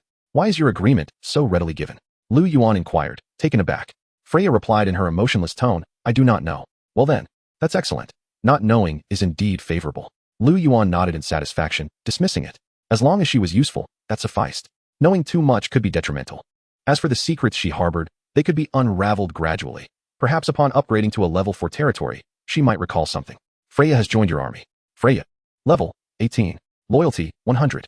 Liu Yuan reflected, Construct units are indeed easily swayed. Loyalty surged to full in an instant. After spending so long with Lala, her loyalty was only at 96. Yet, the Spider Girl was a being of emotion, making unconditional loyalty a challenge. He would have to inquire among the omnipotent players for effective strategies. Returning to the moment, Liu Yuan approached Freya and extended his hand. Freya sheathed her short gun within the leather holster of her coat and took his hand. Her grasp was cold and unyielding, reminiscent of ceramic. Yet the knuckles bore no visible seams, as he felt a subtle vibration within her hand. It was akin to the resonance produced by hundreds of tiny gears rotating in unison. However, Liu Yuan's intent was to reclaim his violin, not merely to shake hands. Yet Freya regarded him with an expression of blank confusion. Never mind, consider it a gift. Liu Yuan unfastened the scabbard and offered it to her. Next time, just say it directly. Chapter 73, Blueprint. It must be said, the environment within the machinery workshop was remarkably spacious. 2 basic production lines occupied merely 1/10 of the area. As Liu Yuan approached, information popped up on the panel. Blueprint, abyssal handcuffs. Quality, blue. Introduction. After inputting designated materials, corresponding equipment can be generated. Requires 2 units of control. Intelligence limit of 5 and above. Each unit of abyssal handcuffs requires 20 units of steel, 20 units of crystal, and 5 units of anti-magic stones. Attached, abyssal handcuffs. Quality, blue. Description, crafted from abyssal metal, it can restrain entities with a power level below 14. Skill, suppression. When worn, the power value is halved, ineffective against entities with a power greater than 14. The handcuffs gifted at the beginning of the dungeon are of white quality. Those produced here have directly increased in quality, enhancing their control capability from 10 to 14 power points. It can be said that the vast majority of non-heroic entities will fall under its influence. Another production line appears peculiar, resembling a coffin or a hydraulic press, with mechanical components and levers that seem to be assembled from biological skeletal structures. Blueprint, spirit fuel. Quality, red. Description, after inputting specified materials, corresponding resources can be generated. Requires 1 unit of control, with an intelligence limit of 10 or above. Spirit fuel consumes materials from biological entities of level 10 and above, with production quantity correlated to the strength of the organism. Attached, spirit fuel. Quality, red. Description, transforms the bones and flesh of organisms into fuel, essential for producing pale blood. Within the medical room lies a mysterious machine, with a gap beneath that resembles a furnace for feeding fuel, indicating it may be the place for depositing spirit fuel. With the source of fuel identified, only the raw materials remain. Liu Yuan speculates that the raw material for pale blood is likely some form of blood, a matter he must set aside for now, intending to conduct experiments once he acquires the fuel. He retrieves another blueprint from the wormhole eye. Blueprint detected. Ant shell armor. Would you like to use it? Yes. As soon as he utters the word, the blueprint disperses into glimmering particles, coalescing into a small production line before him. Each component is labeled: tanning pool, shaping table, cold plating device, cutter, assembling machine. The panel displays the following information. Blueprint, ant shell armor. Quality, blue. Description, input specified materials to generate corresponding equipment. Requires 2 units of control, with an intelligence limit of 7 or above. Ant shell armor consumes materials from Cavity Demon's exoskeleton, steel, and star silver.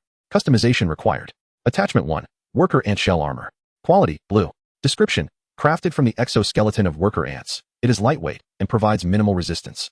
Suitable for flying units. Resistance 1, agility 1. Attachment 2, soldier ant shell armor. Quality, blue. Description, crafted from the exoskeleton of soldier ants. It possesses robust and wear-resistant properties. Suitable for heavily armored units. Resistance 2. Attachment 3, Cavity Lord shell armor. Quality, red. Description, crafted from the exoskeleton of a Cavity Lord. It combines light weight with excellent hardness, effectively mitigating damage. Skill, spiked shell can release spikes from the shell for a duration of 3 seconds, returning 50 damage when subjected to melee attacks and paralyzing the opponent for 2 seconds, with a cooldown of 40 seconds. Resistance 2, Strength 2. There is no Ant Mother armor available, as the Ant Mother lacks an exoskeleton, appearing merely as a mass of writhing flesh. The advantage of this blueprint lies in its customization. It allows Liu Yuan to create armor for himself or for his units. For instance, the Eye Demon and Harpy have long been constrained by their low resistance, preventing their deployment in frontline skirmishes. With the worker ant shell armor equipped, their resistance can be marginally enhanced, and coupled with Lala's buffing magic, it significantly augments their battlefield survivability. The soldier ant shell armor can be equipped to ground troops, enhancing their capability in assault and as a makeshift wall. The quantity of Cavity Lord shells is limited, leaving uncertainty whether 2 or 3 sets can be crafted. However, such items are likely available in the trading market. If all else fails, raiding a few ant nests may be necessary. As for the workers in the armory, Liu Yuan plans to assign the Eye Demon to the task, as it is an initial unit with high intelligence post-upgrade. and its tentacles can serve effectively as hands. The warehouse still contains 200 units of steel, 100 units of crystal, and 400 units of anti-magic stones, sufficient to forge 5 abyssal handcuffs. As for the ant shell armor, the Cavity Lord type requires the resource of star silver, which is currently lacking. Thus, priority will be given to crafting the worker ant type to address the resistance deficit of the flying units. After a moment, the demons arrive. They operate like skilled assembly line workers, intuitively feeding various resources into the input port.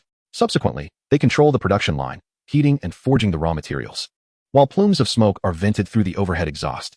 Meanwhile, the demons begin tanning the worker ant exoskeleton, removing excess parts. Seeing that production will take some time, Liu Yuan decides to leave with Freya. Upon reaching the staircase, they encounter Lala, who approaches with a look of delight, saying, "My lord." The dragon egg just shook a bit. Unexpectedly, Freya, standing behind Liu Yuan, suddenly lunges forward, drawing her sword and aiming it sharply at Lala's face.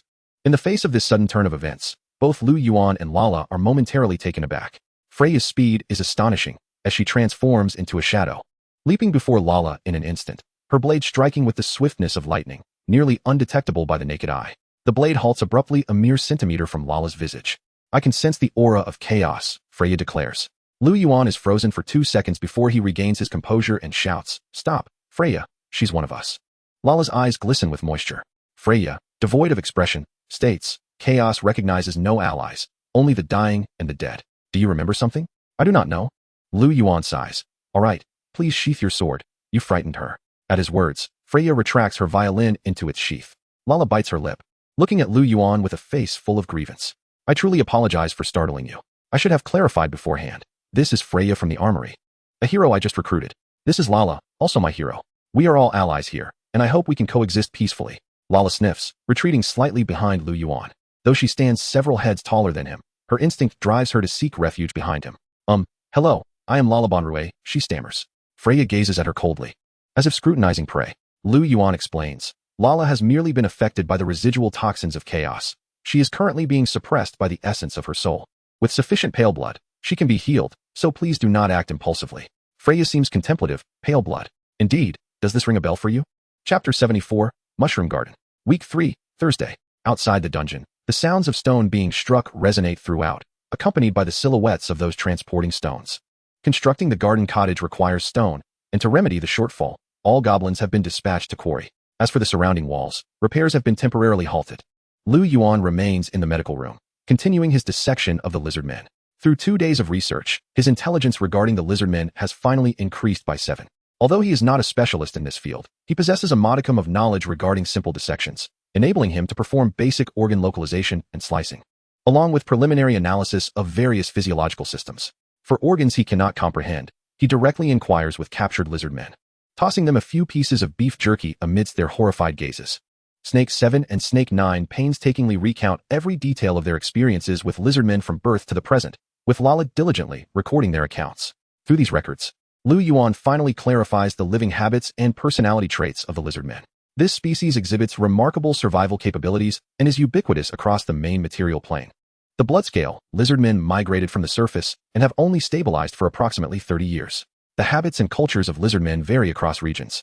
Thus, the recollections of Snake 7 and Snake 9 provide only minimal intelligence value. Currently, Liu Yuan possesses 51 intelligence points regarding lizard men. To acquire further information, he may have to resort to enduring curiosity to obtain it through conflict. As he diligently immersed himself in his research, a system notification materialized before him. You have completed the prologue of Mushroom Path. Reward, Spore Control. The mushroom garden had finally begun to yield results. Under the meticulous care of Sibin, fresh mushrooms sprouted within the insulated tent. Although the spores were not entirely pure and some wild mushrooms had emerged, there was no need for excessive concern. The Mushroom Path indicated that the prologue had been completed, smoothly advancing to Chapter 1. Mushroom Path was a narrative card dropped by the mother worm. Completing the tasks of each chapter would yield corresponding rewards, propelling the story to the next chapter. The prologue had established a mushroom plantation. Reward, Spell, Spore Control. Chapter 1 required cultivating 20 kilograms of mushrooms, of white quality or higher. Reward, Delicious Mycelium. Spore Control allows one to perceive the flow and emotions of spores. Consumes 20 points of energy, guiding spores to migrate, grow, and reproduce. Lasting for 5 minutes with a cooldown of 1 hour. Liu Yuan could instantly grasp the spell awarded by the system. Standing in the mushroom garden, he could sense a myriad of emotions. The mushroom's feelings enveloped him in an instant. Don't crowd Don't crowd me. I'm hungry. I want to feel the breeze. It's so hot. Thirsty. These voices resonated from deep within, presenting a spatial distribution. For instance, upon reaching a corner, the prevailing sentiment there was don't crowd. Liu Yuan observed closely and noted that the mushrooms were indeed growing more densely in this area. He casually plucked a few mushrooms. Waxcap mushroom. Quality white. Description. Grows by absorbing organic matter and a small amount of geothermal energy. Edible. Most mushrooms in the garden were these edible waxcap mushrooms, along with a few bioluminescent mushrooms known as light-stipe mushrooms. As for the other miscellaneous mushrooms, they were mostly toxic and inedible, which Sibin had diligently uprooted one by one. After removing half of the mushrooms from the corner, the cacophony of voices indeed diminished, now transmitting a new sentiment. So hot. So hot. In the middle, a group of mushrooms cried out for food, mostly appearing thin and stunted, resembling underdeveloped specimens. Sibin, could you bring some of that nutrient-rich soil mixed with sawdust from the corpses? Pour a bit here. Understood. Sibin fetched the nutrient soil and sprinkled it around the mushrooms. Surprised, he remarked, "My lord, these mushrooms do seem a bit malnourished. How did you discern that?" Liu Yuan replied, "They told me." "Huh, what else did they say?" Liu Yuan continued, "They mentioned it's hot. Did you raise the temperature?" Sibin scratched his head and answered, "I only have a rough sense of temperature. I adjust it to what feels right, as I've always done. Didn't I give you a thermometer?" Sibin, embarrassed, replied, "Well, I can understand the temperature changes on it. But without a reference, I don't know what temperature is appropriate." Liu Yuan coughed twice, realizing it was his oversight. Without a reference. How could Sibin know what temperature was suitable? First, bring in some water to cool things down and lift the curtain to let in some air. Sibin quickly entered with water, pouring it slice by slice, as the steam evaporated and carried away some of the heat. Soon, the temperature inside the tent gradually decreased to slightly above the outdoor ambient temperature. Liu Yuan then heard the mushrooms expressing their emotions. "It's 39. Quickly lower the curtain, and remember the current humidity and temperature." Sibin nodded, intently observing the scales on the thermometer and hygrometer, silently committing them to memory. "Remember this temperature. If the mushroom's respiration causes the indoor temperature to rise, remember to open the curtain for ventilation, ensuring the temperature and humidity remain around this value." "Yes, my lord." Sibin felt a bit doubtful. In the past, while cultivating mushrooms in the tribe, he had never heard that mushrooms needed to breathe. Nor was there any mention of opening curtains for ventilation, yet they still managed to grow plenty. Although the lord's requirements left him perplexed, he refrained from arguing. After all, this was his mushroom garden. He was merely a gardener at best, so there was no need to fuss unnecessarily. If this batch of mushrooms did not thrive, he would naturally heed Liu Yuan's advice in the future. Suddenly, Liu Yuan recalled the previously harvested hemlock cap mushroom and asked, "Has your tribe ever cultivated hemlock cap mushrooms?" Sibin shook his head, saying, "I've only encountered them in the wild, but the tribe has never cultivated them because their growing conditions are too harsh. Only mushroom folk can manage small-scale cultivation." Hearing this, Liu Yuan's eyes lit up as if he beheld a vast blue ocean. This particular mushroom was in high demand in the market, essential for crafting clarity potions, and many players were posting requests to purchase hemlock cap mushrooms. However, their yield was quite low, and the wilds were guarded by bottom-dwelling worms, making harvesting exceedingly perilous. Thus, the market supply was scant. If he could leverage the ability of spore control, he might be able to cultivate hemlock cap mushrooms perfectly. At that point, monopolizing the hemlock cap mushroom market would entirely resolve his coin shortage, allowing him to equip every soldier with a piece of crimson armor. The mere thought of such a future made Liu Yuan's mouth water in anticipation.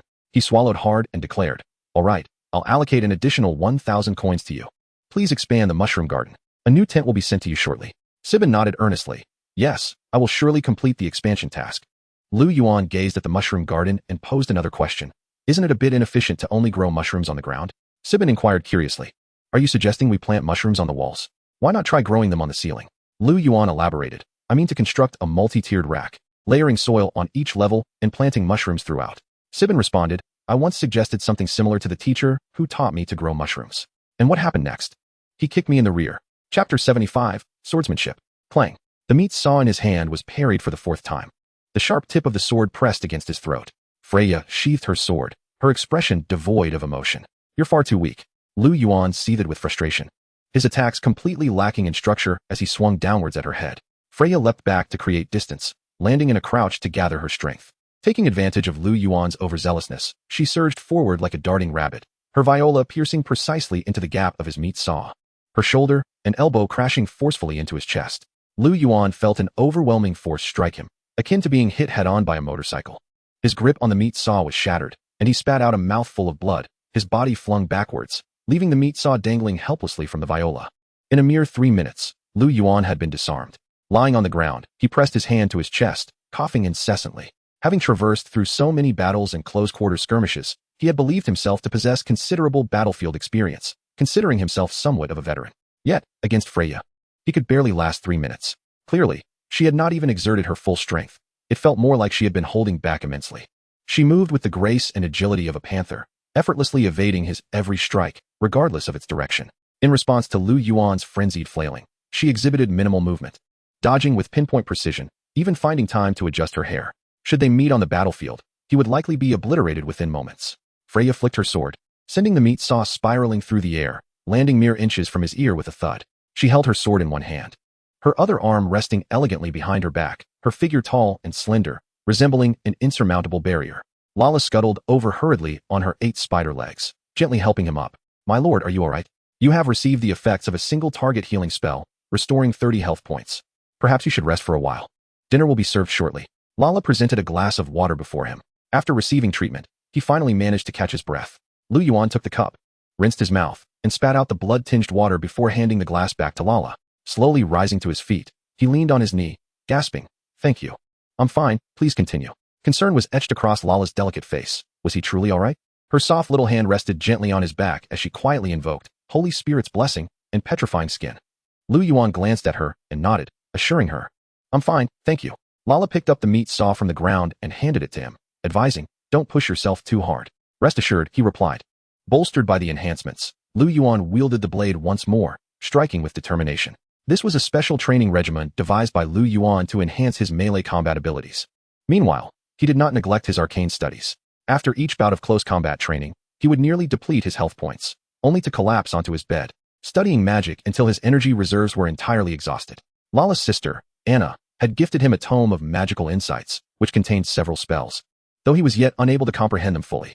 Mastering magic required starting from the most fundamental definitions and formulas, a process that demanded considerable time. The only shortcut lay in Anna's knowledge imprint, which could directly inscribe the magic into his mind. However, Anna had refrained from imprinting any lethal spells for him. For instance, the fire control spell, while a fundamental skill within the fire magic domain, produced sparks no larger than a lighter flame, sufficient for lighting a cigarette, yet utterly inadequate for battle. Additionally, there was the mage hand spell, which dissipated upon mere contact with the door, lacking both the strength and finesse of the puppet's mage hand. Observing his clumsy attempt, the puppet giggled mischievously beside him.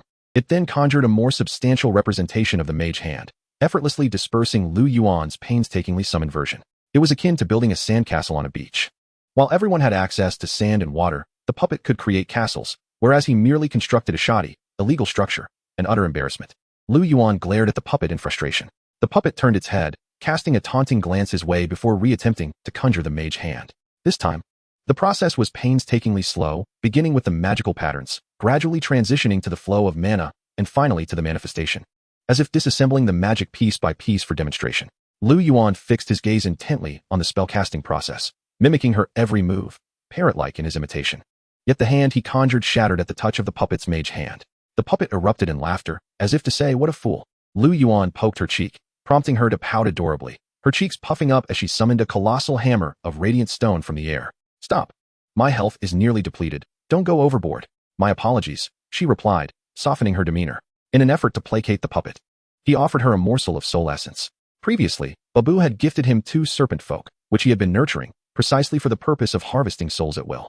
The puppet, cradling the soul essence, consumed it leisurely, casting him a sidelong glance before turning away with a huff, clearly still miffed. However, her swinging little legs betrayed her inner delight. The pursuit of magical knowledge was immensely taxing on one's vitality. Merely 2 hours of practice had drained his energy bar. Liu Yuan closed his eyes and began perusing the forum, casually posting a query. "To the omniscient players, how can I boost my hero's loyalty? My hero's loyalty stands at 96. How can I max it out?" Image.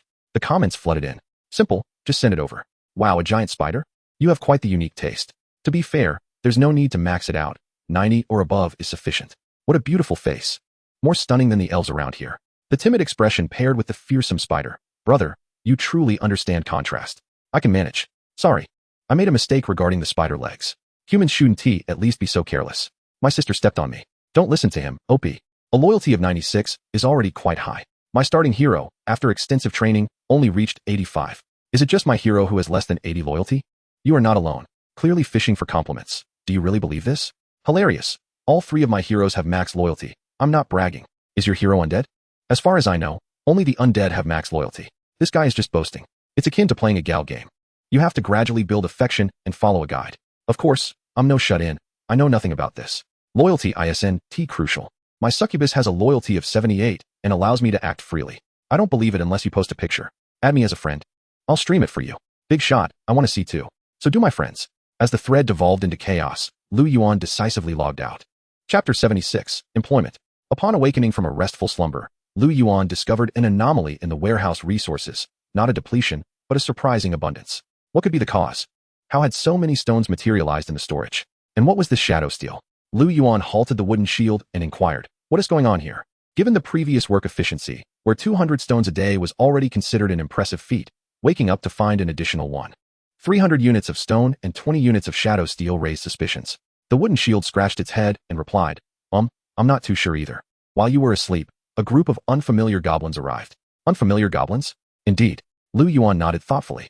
Soon, Coral arrived with several goblins in tow. Where did all this extra stone and shadow steel come from? The goblins began to chatter excitedly all at once. Quiet. Liu Yuan commanded, pointing, you speak first. The goblin designated began, my lord, yesterday while we were mining stones, a few goblins emerged from a cave. They said they were attracted by the candlelight above and wanted to purchase our candles. Thinking about the task you assigned us to collect more stones, I suggested we trade them for stones in exchange for our candles. So, all these stones were exchanged for candles? Liu Yuan asked. The goblin nodded affirmatively. Yes. That is correct. Initially, I didn't anticipate such a large exchange. Upon hearing we could trade for candles, they dismantled their tribal stone huts. And those without stones offered us this purple iron, asking if we wanted it. Seeing we had received so many stones and completed our quota ahead of time, we decided to take these as a gesture of gratitude. So, you traded with them to expedite the completion of your task?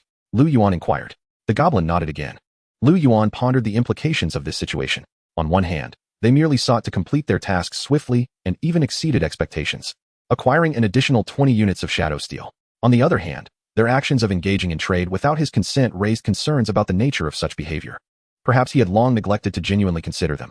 He had forgotten that they were not mere game characters, nor Cold War machines, but living beings with flesh and blood, capable of spontaneous trade, capable of being cunning, and possessing their own needs. For now, the issues had not yet surfaced prominently, but given time, they might impact loyalty.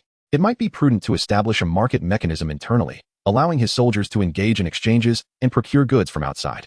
However, he needed to weigh the risks of such unauthorized external interactions carefully. As a lord, with an expanding territory and increasing number of subordinates, it was impossible for him to manage every detail personally. He would inevitably need to delegate responsibilities. For instance, Coral assisted Liu Yuan by taking on certain secretarial duties, while Lala managed daily operations in his absence. A blanket prohibition on contact with the outside world for subordinates is undoubtedly detrimental.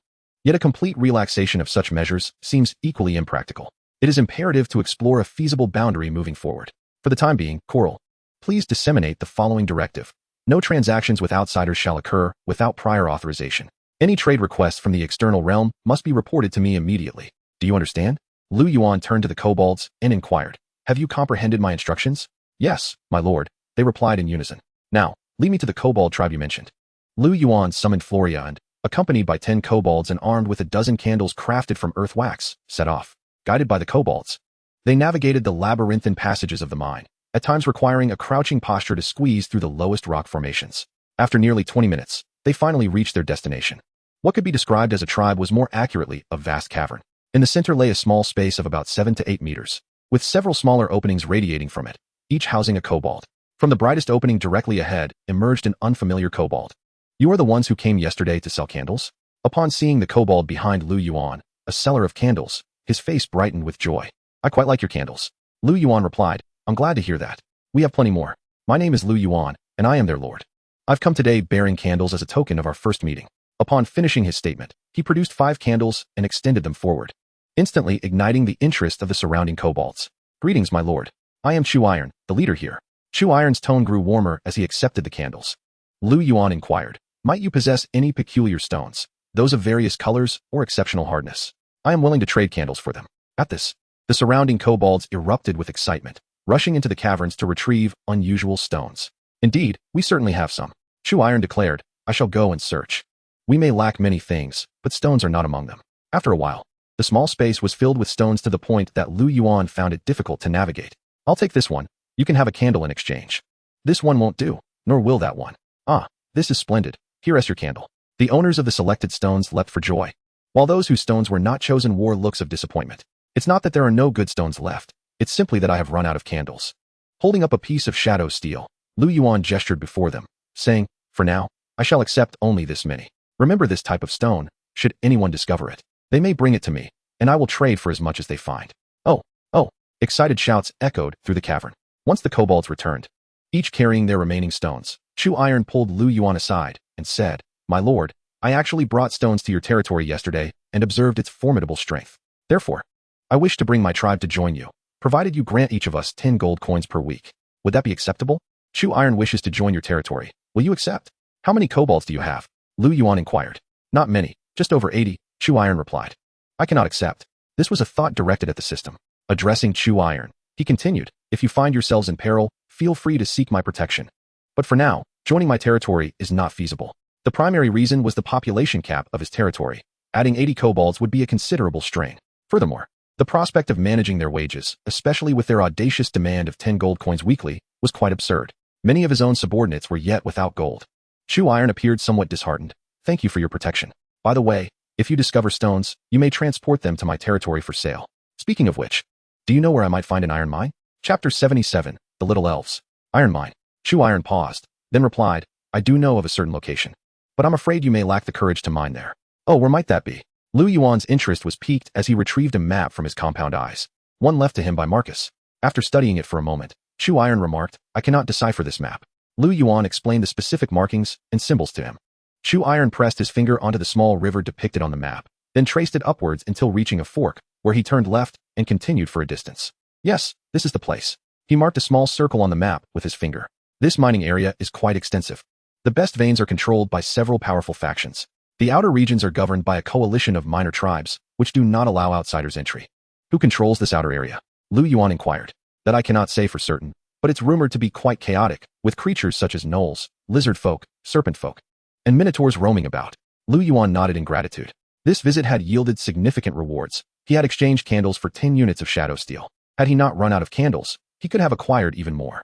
Upon returning, he learned from the trading market that shadow steel was a rare building material, necessary for certain constructions as his territory level increased, and it was currently in high demand but low supply. Liu Yuan surmised that there must be a shadow steel mine nearby. This material was akin to diamonds in that it could be utilized directly upon extraction, without the need for smelting. Its sole drawback was its scattered distribution. Chu Iron had informed him that one would need to excavate 10 square meters of earth to obtain a single piece of shadow steel. Mining for shadow steel relied heavily on chance. For the time being, there was no immediate need for it, so he decided to let the kobolds accumulate it gradually. The pressing matter at hand was the expansion of military forces. With the construction materials for the garden cottage amassed, Liu Yuan promptly initiated the building process. Garden cottage. Quality, red. Description, a one-time use item that allows the construction of a garden cottage within the territory. Resource consumption for construction, 800 stones, 800 woods, 200 spiritual roots. Effect, produces 12 little elves weekly, with each costing 12 gold coins. Will you build it? Yes. After a brief tremor, another structure was added. The third-tier territory had finally reached its construction limit. However, the garden cottage stood in stark contrast to the adjacent buildings, appearing almost out of place, as if it belonged to a different realm altogether. The other structures on the same level were either dark and foreboding or rugged and imposing. In contrast, the garden cottage exuded an air of exquisite elegance, inviting the sounds of birds and the fragrance of flowers. You may recruit 12 little elves. Recruit. After deducting 144 gold coins, 12 little elves emerged from the garden. These elves resembled young human girls, standing approximately 1.2 meters tall, with pairs of orange and black butterfly wings sprouting from their backs, their bodies adorned with tendrils of plant vines. They fluttered their wings, hovering gracefully in the air, curiously observing their surroundings. Little elf. Level, 1 loyalty, 80. Population, 1, status, healthy. Strength, 3, agility, 12. Intelligence, 5. Resistance, 2. Life, 60-60. Vitality, 100-100. Description, the little elf is diminutive in stature, resembling a young girl, elegant and sensitive, a beloved child of nature, able to effortlessly summon the forces of nature to punish pests. Skills, Nature's Blessing. Upon initiating an attack, becomes immune to a single counterattack from the enemy. Verdant Flame, releases a green flame from the palm, with a striking distance of 0.5 meters, unable to sustain combustion, causing magical damage with a cooldown of 2 seconds and no cost. These little elves were not particularly sturdy, with only 2 points of resistance and 60 health points. A mere light tap could incapacitate them, and a single area of effect spell from a mage would wipe them out entirely. Moreover, they were close-range units, requiring them to fly directly into the faces of their foes to engage. Liu Yuan found himself at a loss regarding how this particular troop type could effectively operate on the battlefield, envisioning only scenarios of mobile harassment. In quieter moments, they could be tasked with cultivating mushrooms, and these naturally blessed little sprites should swiftly master the art of planting. During their leisure, they might even assist Lala in the kitchen.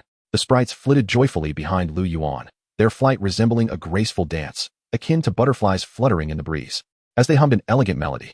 However, their exuberance was perhaps premature. Upon encountering a large spider wielding a spatula, stirring a pot, the sprites instantly huddled together, trembling in fear, nearly bursting into tears. "Oh no, please don't eat us. We're not tasty at all. It's over, we can't escape. We're going to be devoured." Liu Yuan cast a glance at the panel, noting with dismay that their loyalty had plummeted by 5 points. Lala, observing the scene, tapped her foot and sheepishly remarked, "I'm sorry for scaring you. I mean no harm." Liu Yuan replied, "It's their first encounter with you. They get accustomed to it. I've brought them as your helpers. Let them share some of your workload." It felt somewhat unfair to place all the kitchen responsibilities on Lala alone. Recently, the quality of meals had severely declined. For instance, steaks were devoid of parsley and butter, resulting in overcooking. Yet, it was an unavoidable situation, given the shortage of hands and the overwhelming number of diners. The small stove could only provide so much. Liu Yuan sensed that his palate had been spoiled by Lala's culinary skills, to the extent that he often forgot this was a survival game for a lord. Eagerly speculating on the meal before each mealtime, yet Lala never failed to meet his expectations. While other players on the forum debated the optimal allocation of resources and survival kits, Liu Yuan casually shared a photograph of a candlelit dinner along with an image of Lala's upper half, nearly igniting a minor online uproar. But they don't seem to like me," Lala observed, her expression tinged with sadness. "It's all right, they'll adapt in time. They're merely shy," he reassured her. "I wager they will come to adore you." "We certainly will not," one sprite declared, shaking her fist defiantly. Immediately, another sprite covered her mouth, exclaiming, "Silly Shasha, be quiet." A third sprite, sniffing and clutching her trembling fists, forced a calm demeanor and addressed Liu Yuan, "My lord, please do not consume us. It is an honor to work here alongside this beautiful older sister." Struggling to hold back tears, the sprite's voice quivered. "We are delighted to be here, working." Liu Yuan gestured to Lala, saying, "See, they are quite happy." Lala stifled a giggle, her face blooming like a peach blossom. "In any case, I leave them in your capable hands." "Yes, my lord."